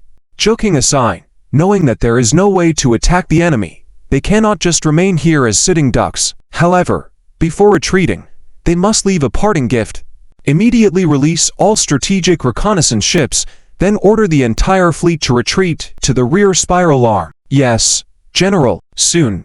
Dozens of small strategic reconnaissance ships flew out of Black Demon's flagship and quickly rushed towards the target's position. Speaking of the strategic reconnaissance ships of the Purple Cloud Empire, they are actually similar to the strategic reconnaissance ships of the Hittite Empire among the 4 giants of the galaxy. It is a type of ship developed specifically for detection technology, capable of effectively blocking scans across all wavelengths and incorporating stealth camouflaging technology, achieving full invisibility in terms of detection and visual appearance. Even a level 5 civilization would find it difficult to detect these reconnaissance ships. Of course, this is of no use against the spatial radar of a level 6 civilization. Commander, the enemy has released more than 20 small reconnaissance ships, likely a type of stealth reconnaissance ship. Mark these reconnaissance ships and also mark them as non-attackable. Yes, Commander. After Black Demon released the strategic reconnaissance ships, they were promptly captured by the Panguno 1. In the face of the spatial radar, these so-called stealth reconnaissance ships were as conspicuous as if they were naked. However, under Lin Yu's command, Black Demon remained unaware of all this. Watching the released strategic reconnaissance ships not being attacked, his tense heart seemed to relax a bit. Order the fleet to immediately enter the wormhole and retreat to the rear spiral arm. Yes, General Black Demon. On the other hand, the Purple Cloud Empire's tribute fleet's retreat could naturally not escape the detection of Lin Yu's fleet. Commander, the enemy has begun to retreat towards the wormhole direction. Shall we use space tearing to attack the fleet? From the beginning of the battle until now, under Lin Yu's command, the fleet has been using a type of attack called space piercing. This attack is powerful, but only targets individual points, lacking an area effect. Therefore, although it leaves the Purple Cloud Empire with no means of resistance, it does not bring enough damage to trigger the collapse of the fleet. After all, Lin Yu's goal is not to completely crush the enemy fleet, but to lead them to discover his ambush and subsequently ram the neutron war star into it. No, there is no need. Continue with the current mode of attack until the enemy has completely retreated into the wormhole. Yes, Commander. End of this chapter. Chapter 426 Imperial High-Level Meeting Part 1 Virgo Galaxy Hinterhub Arm Lancer Corridor Wormhole Exit. Immediately inventory our losses. Yes, General Heisha. At this moment, General Heisha's face was extremely grim. It must be noted that when he was born, the Purple Cloud Empire had already been the hegemon of the entire galaxy, reaching the level of a 5th-grade civilization. It can be said that he had never seen the Purple Cloud Empire suffer the loss of a single warship in his lifetime. And now. Report, General, verification is complete. We have a total of 52 million warships destroyed, 19 million heavily damaged, no light casualties. No light casualties? General Heisha was shocked. With losses and heavily damaged warships reaching a total of 71 million, the lack of any heavily damaged warships under such casualties was extremely strange. Are you sure? Yes, General, because this data is so strange, I verified it 3 times and found no errors. Damn, what kind of weapon is this, causing either death or severe injury with every hit? Speaking of which, the Federation Space Piercing is a type of single-point penetrating attack. Once it hits, the primary space shield has no effect and is directly penetrated, resulting in the entire warship being pierced. Therefore, the result is either direct destruction or severe injury. You must know that from bow to stern, being directly penetrated by a 30-meter diameter hole, there is simply no possibility of minor injuries. Even being heavily injured is considered lucky. Not to mention, The Federation's fleet performs precise strikes only after aiming from the rear, so if your warship doesn't explode after being hit, you can consider yourself lucky. However, the identity of the enemy is no longer General Heesche's biggest concern. For the first time in over 1,000 years, the myth of the Empire fleet remaining undamaged in battle has been broken, and to top it off, they were defeated with a score of 0 against 71 million. When news of this reaches the Empire, the consequences for oneself are already foreseeable. Even in the best-case scenario imagined by General Heesche, it ends with him being stripped of all duties, leaving the Imperial fleet in disgrace, and living out the rest of his life in misery. And the worst-case scenario. 1 hour later, all battle data, along with General Heesche's report, were laid out in front of Emperor Bern of the Purple Cloud Empire. Bring them in. After reviewing the report and all battlefield records, Bern furrowed his brow and shouted loudly, "Your Majesty, what are your orders?"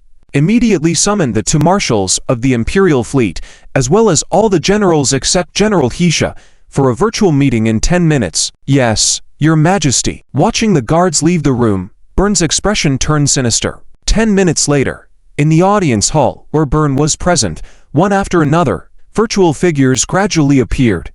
In the end, a total of 10 figures appeared, 2 of them dressing noticeably different from the rest, who were none other than the 2 marshals of the Purple Cloud Empire, Blue River and Red Lion, while the other 8 were the 8 Grand Generals of the Empire excluding General Heesche. "Your Majesty." At ease, watching the 10 individuals bow before him, Bern spoke. "Summoning you all together this time is due to a grave incident that has occurred. You should all know that this tribute fleet was commanded by General Heesche. As General Heesche led the tribute fleet through the wormhole to the Hinterhub arm, they encountered an unknown enemy attack, resulting in the destruction of 52 million warships and 19 million heavily damaged warships. And now, the fleet has retreated to the Lancer corridor in the Hinterhub arm. This is the battle report sent back by General Heesche, along with the battlefield record data. Take a look first, and then we will continue." After speaking, Bern waved his hand, and a virtual interface opened in front of each person, displaying the information sent by General Heesche. At this moment, everyone was shocked. Even if it were an ambush, with the combat power of those 4th-grade civilizations, they should not pose a substantial threat to the tribute fleet. How did this happen? With many questions in mind, everyone immediately began examining the battle reports and battlefield data in front of them. Not looking would merely lead to confusion, but after looking, a hint of fear instantly crept into everyone's hearts. An enemy fleet consisting of only 10 million warships strikes from 10 astronomical units away. The space shields were utterly powerless to resist. There were no signs of attack detection whatsoever. What civilization could this be? Questions upon questions flooded their minds. This was the shared sentiment among the top 10 individuals in the Imperial fleet. All right, you have all seen the report. Now we have an issue to discuss below. First, regarding General Heesche's battle report, which shattered the Empire's centuries-old record of no battle losses, how should we punish him? Second, how should we deal with this unknown force? Lastly, if we enter into conflict, do we need to deploy the neutron battlestar for victory? Watching as Blue River below stayed silent after accepting the proposed solution, Bern nodded and continued speaking. End of chapter. Chapter 427. Empire High-Level Meeting Part 2. How to deal with it. In simple terms, is it to fight or to negotiate? Do we still need to discuss this? When does our Purple Cloud Empire need to negotiate with others? Don't think that just because we have accidentally acquired a new weapon technology, we can really challenge the Empire. You need to understand, the biggest trump card of the Empire has never been conventional fleets, but rather, this is something that can never be compromised for all the generals, as well as Emperor Bern. Any force that resists the Empire's rule must be mercilessly destroyed because this is the cornerstone of the Empire's policy to rule over the entire galaxy. Your Majesty, according to the report sent back by General Black Scourge, the weapon system of this unknown civilization is extremely powerful.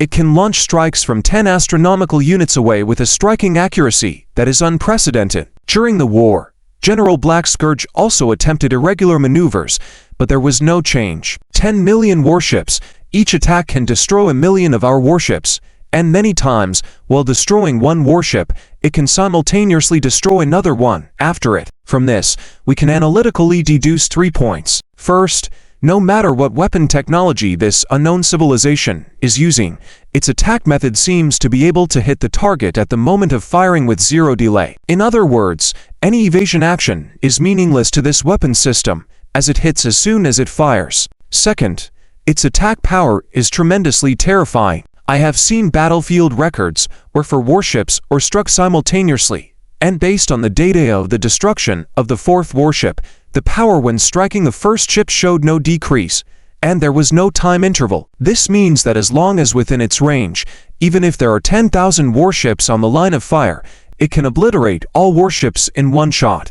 In the face of this attack power, any shield will be completely powerless to resist.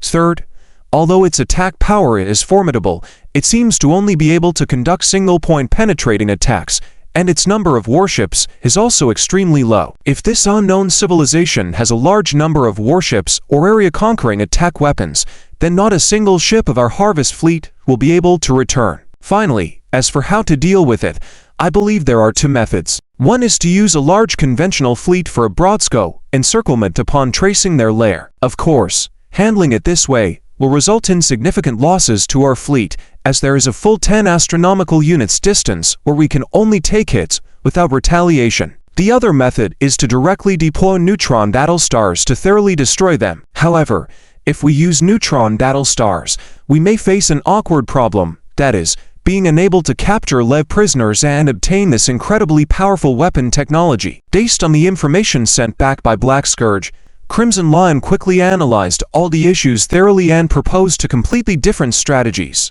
After listening to Crimson Lion's analysis, Emperor Burn nodded and began weighing the pros and cons of the two approaches. Just as Crimson Lion said, the first method has many advantages, but the cost is also substantial, possibly even leading to the destruction of half of the Empire's fleet. As for the second method, it is simple, but it could very likely result in not gaining any captives or technological data. After all, the neutron battle star doesn't have precise means of single-target attacks.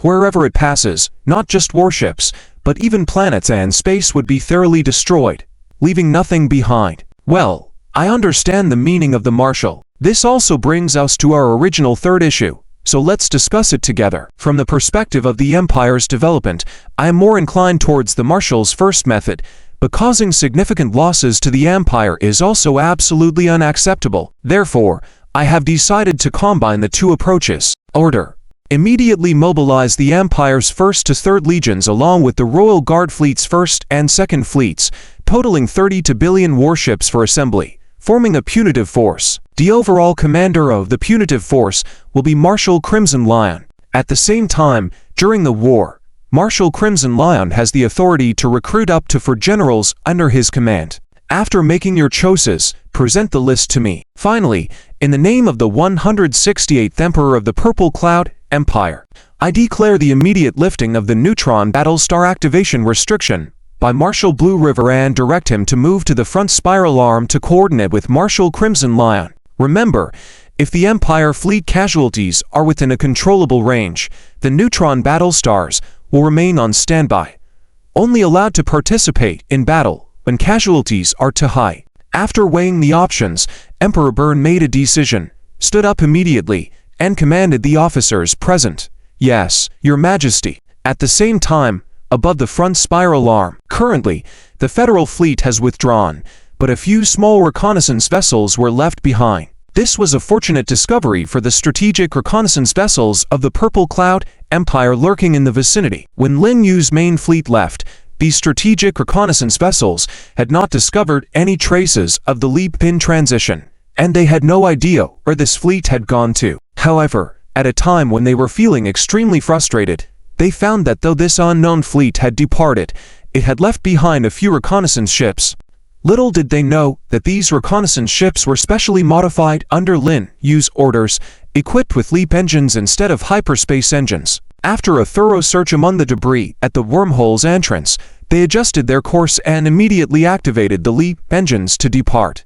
This caught the attention of the strategic reconnaissance vessels of the Purple Cloud Empire, who promptly calculated the most suspicious destination based on the LEAP, and similarly activated the LEAP engines to track them. For Nax Galaxy, Lanfeng Star Domain on the front spiral arm former capital circle of the Red Federation. Commander, the fish has taken the bait and is flying towards us. Good. Is the spatial illusion system ready? It's ready, Commander. All right, activate it immediately. Yes. In an instant, with some strange devices hidden within planets and small asteroids starting up, the entire star system underwent a drastic transformation. The previously desolate area began to bustle with activity. In outer space, a large number of spacecraft shuttled back and forth with space cities, space factories, all shining brightly. Moreover, a massive number of fleets appeared out of nowhere in the vacuum space, with a total of 50 million warships. And the vast expanse that was once filled with neutron-tangled state spheres had all but disappeared. A seemingly bustling star system had now emerged. Unfortunately, everything was just an illusion. Commander, they are here. At that moment, the strategic reconnaissance vessels, aft by Black Scourge, had also arrived at the former Red Federation capital circle. End of this chapter. Chapter 428. The powerful spatial mirage. Speaking of the spatial mirage system, its effect is somewhat similar to virtual projection technology, but the way images are formed is completely different. These two technologies belong to different categories. One is a third-level civilization technology, and the other is a sixth-level civilization technology. In simple terms, the effect of virtual projection can only deceive the visual senses of living beings and cannot deceive cold machines. However, the spatial mirage system is different. It directly uses spatial technology to create illusions. Besides being able to deceive the visual senses of living beings, it can even deceive instruments. Even if you scan, the results will be no different from what the naked eye sees, unless it is a sixth-level civilization with spatial radar that can see through such illusions. Commander, there are a total of 28 targets. Should we attack now? No. Let them scout for 10 minutes first. Understood.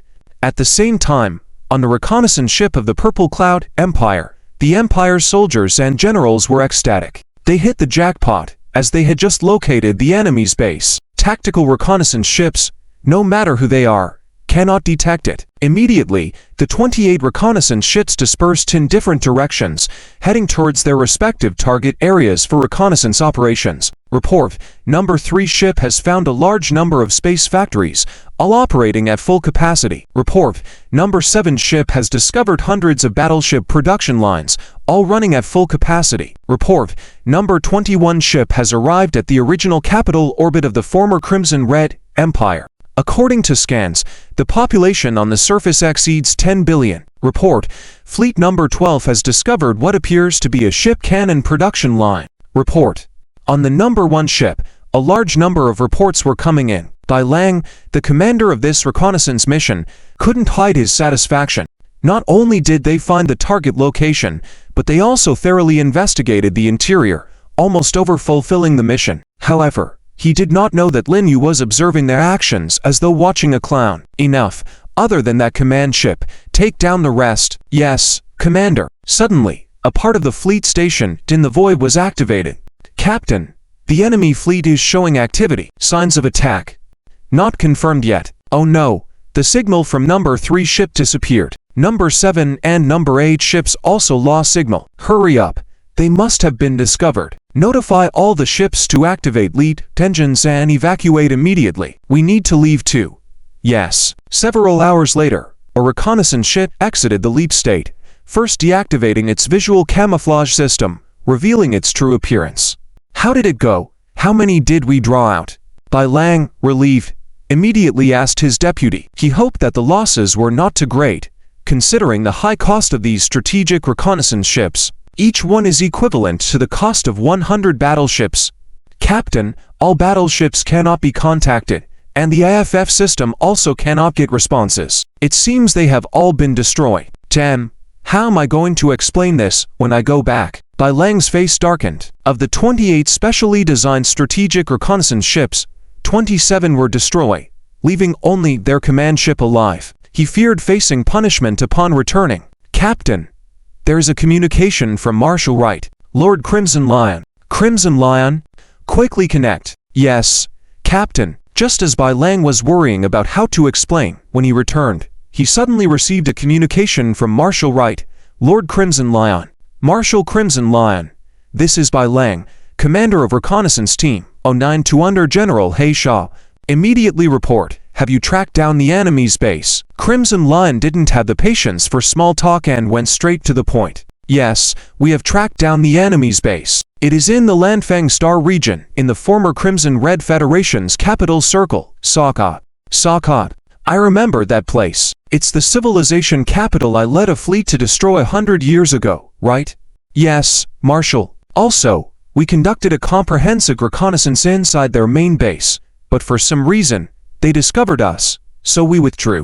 Oh, comprehensive reconnaissance? Immediately send me all the data. Upon hearing Bai Lang's report, Crimson Lion's eyes lit up. It was an unexpected joke. Tracking down the enemy's base and conducting a comprehensive reconnaissance inside it are two different concepts. With the data from inside their main base, Crimson Lion can now plan more targeted operations. Bai Lang had indeed achieved a great success. Watching Bai Lang before him, Crimson Lion suddenly felt that this soldier was remarkable. At your command, Marshal Crimson Lion. Seeing the excitement in Crimson Lion's eyes, Bai Lang felt a glimmer of hope. Could he escape punishment after all? Immediately, he operated to send all the reconnaissance data. Good. Very good. You did well. After roughly reviewing the reconnaissance data, Crimson Lion praised Bai Lang with three goods, full of admiration. There is one more thing I need to report to you, Marshal. Speak. It's like this. During our reconnaissance mission, for some reason, we were suddenly discovered by the enemy halfway through. When retreating, a total of 27 reconnaissance ships were destroyed and did not successfully withdraw.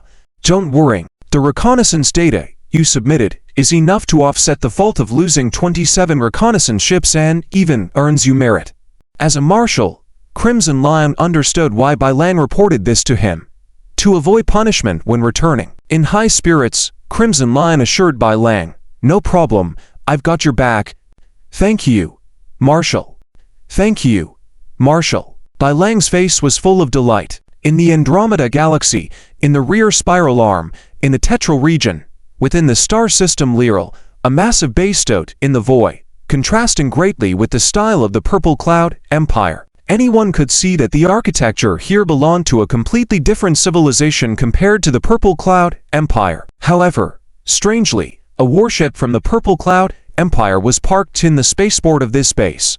"Marshal Lanhe, we have arrived." "Good. Is the Battlestar's launch preparation complete?" "It will take about 1 hour." "All right, let's go take a look first. It's been over 100 years since I've been here." "Yes, Marshal Lanhe." Half an hour later, they arrived at the central location of this outpost base, where a massive void was revealed. Around this void was a deep blue barrier that completely isolated the interior from the outside world. End of this chapter. Chapter 429. On the eve of the war, in the outpost station, Lanhe looked at the area in front of him wrapped in a deep blue barrier with a solemn expression. Perhaps other civilizations believe that the Purple Cloud Empire possesses an invincible ultimate weapon that can be mobilized at any time, the Neutron War Star.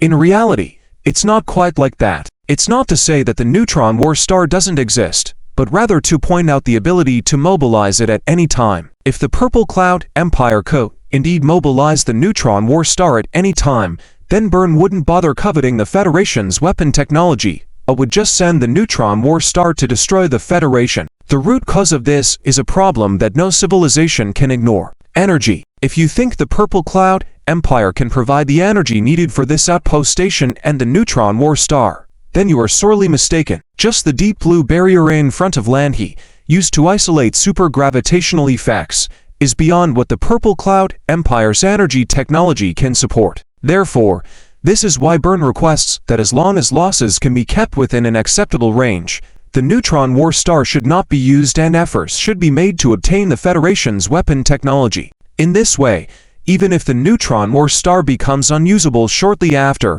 the problem wouldn't be too significant. With the technological advantage of a level 5 vampire and the powerful weapon technology soon to be snatched from the Federation, Byrne is confident that the Empire can still rule the entire Virgo galaxy peacefully. However, the unfolding events may likely deviate far from his expectations. "Is this the last inventory in the outpost station?" Lanhe asked the person in charge of the outpost station, looking at a pedestal with 3 crystal-like objects in front of him. "Yes, Marshal Lanhe, apart from the 3 inside the Neutron War Star and these 3 here. There are no other supplies left.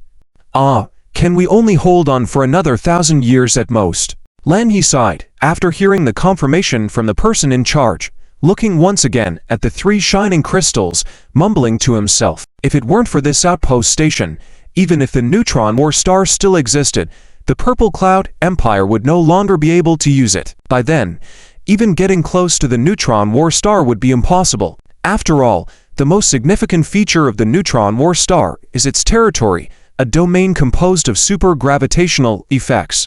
Without the massive deep blue barrier in front of him, isolating its gravity, the position Lan He was currently in would have long been torn to shreds by it, not to mention that not just he but even this massive outpost station would be completely shredded. Once the Neutron War Star is ready to be launched, notify me immediately. Yes, Marshal Lan He. Federal Calendar Year 120, Silver Female Zodiac, Lance Corridor in the trailing arm of the galaxy. The Empire's fleet participating in the operation has all gathered here. The reason it only took a year is that the territory of the Purple Cloud Empire was originally located at the forefront of the trailing arm, while the previous fleet led by the Black Demon's general ran all the way to the end. Hence it took several years to arrive at the Lance Corridor. Marshal Jishi, the 1st and 2nd Legions of the Empire as well as the Royal Guard's 1st and 2nd fleets have all been assembled. Understood.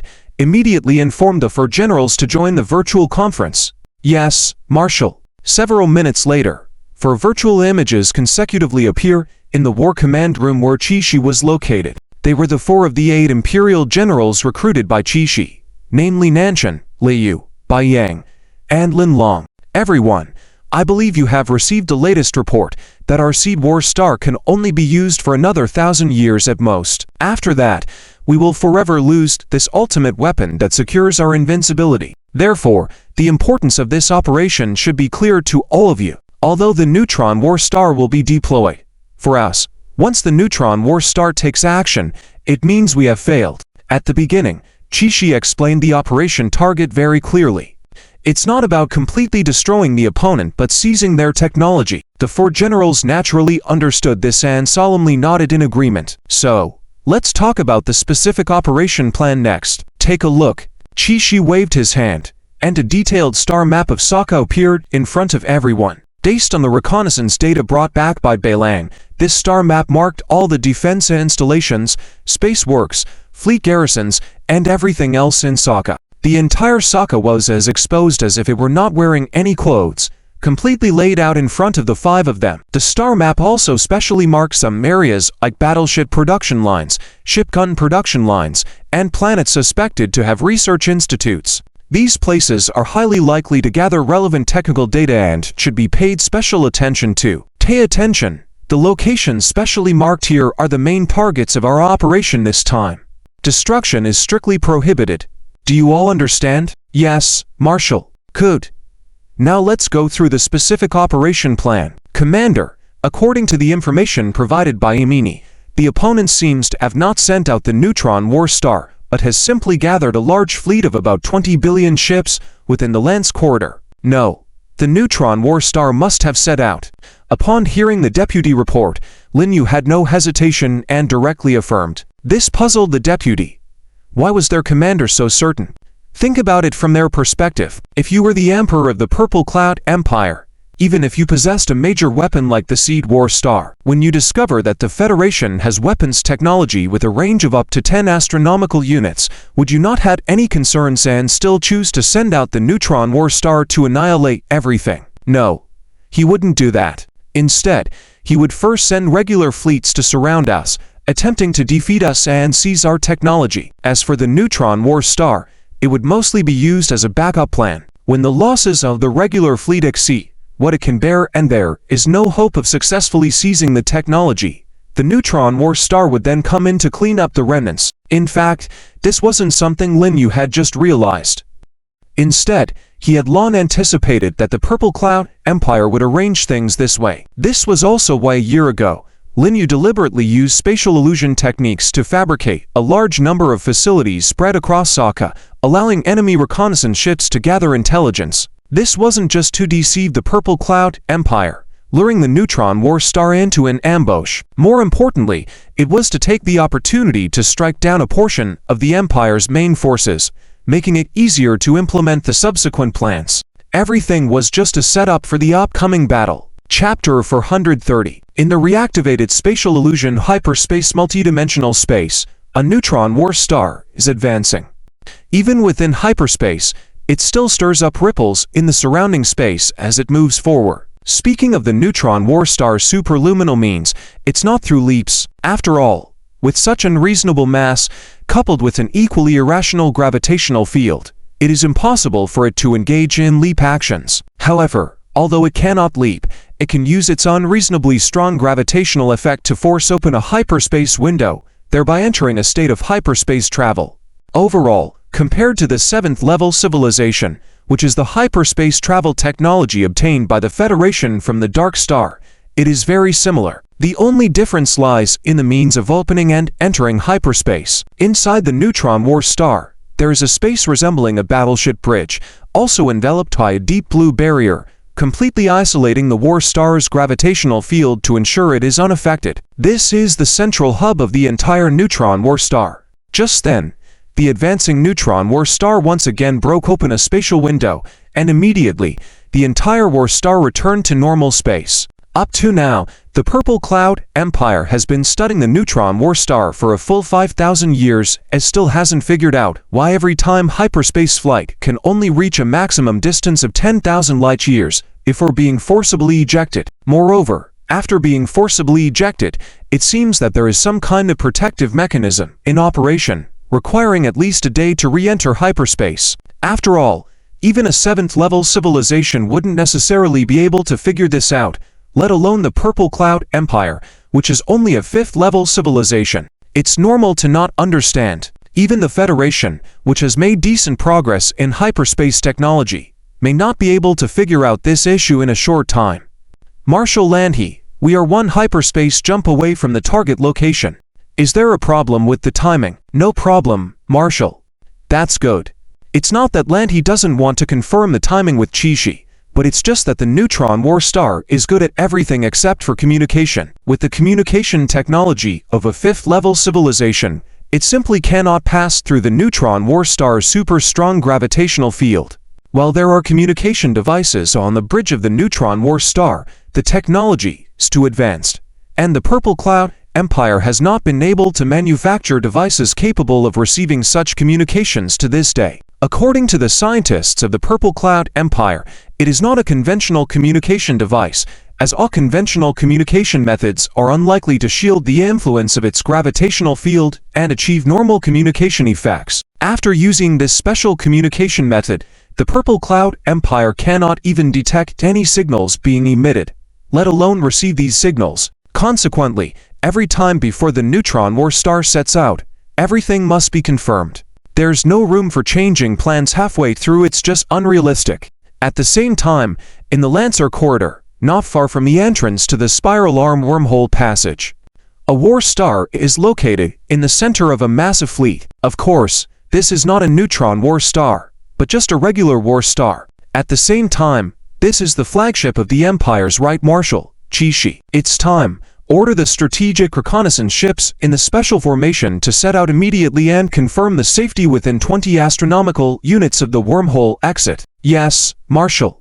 According to previous intelligence, until Beilang conducted a close-range reconnaissance of the enemy's lair, they were not detected. Thus, although the other party had means to detect the Empire's strategic reconnaissance ships, their detection range was not far. Therefore, before the fleet sets out, it's safest for the reconnaissance ships to go first and confirm if there are any ambushes. After all, leading only a regular fleet of the Empire, it can't perform hyperspace flights like the Neutron War Star and can only cross the 2 spiral arms through wormholes, making it prone to ambushes.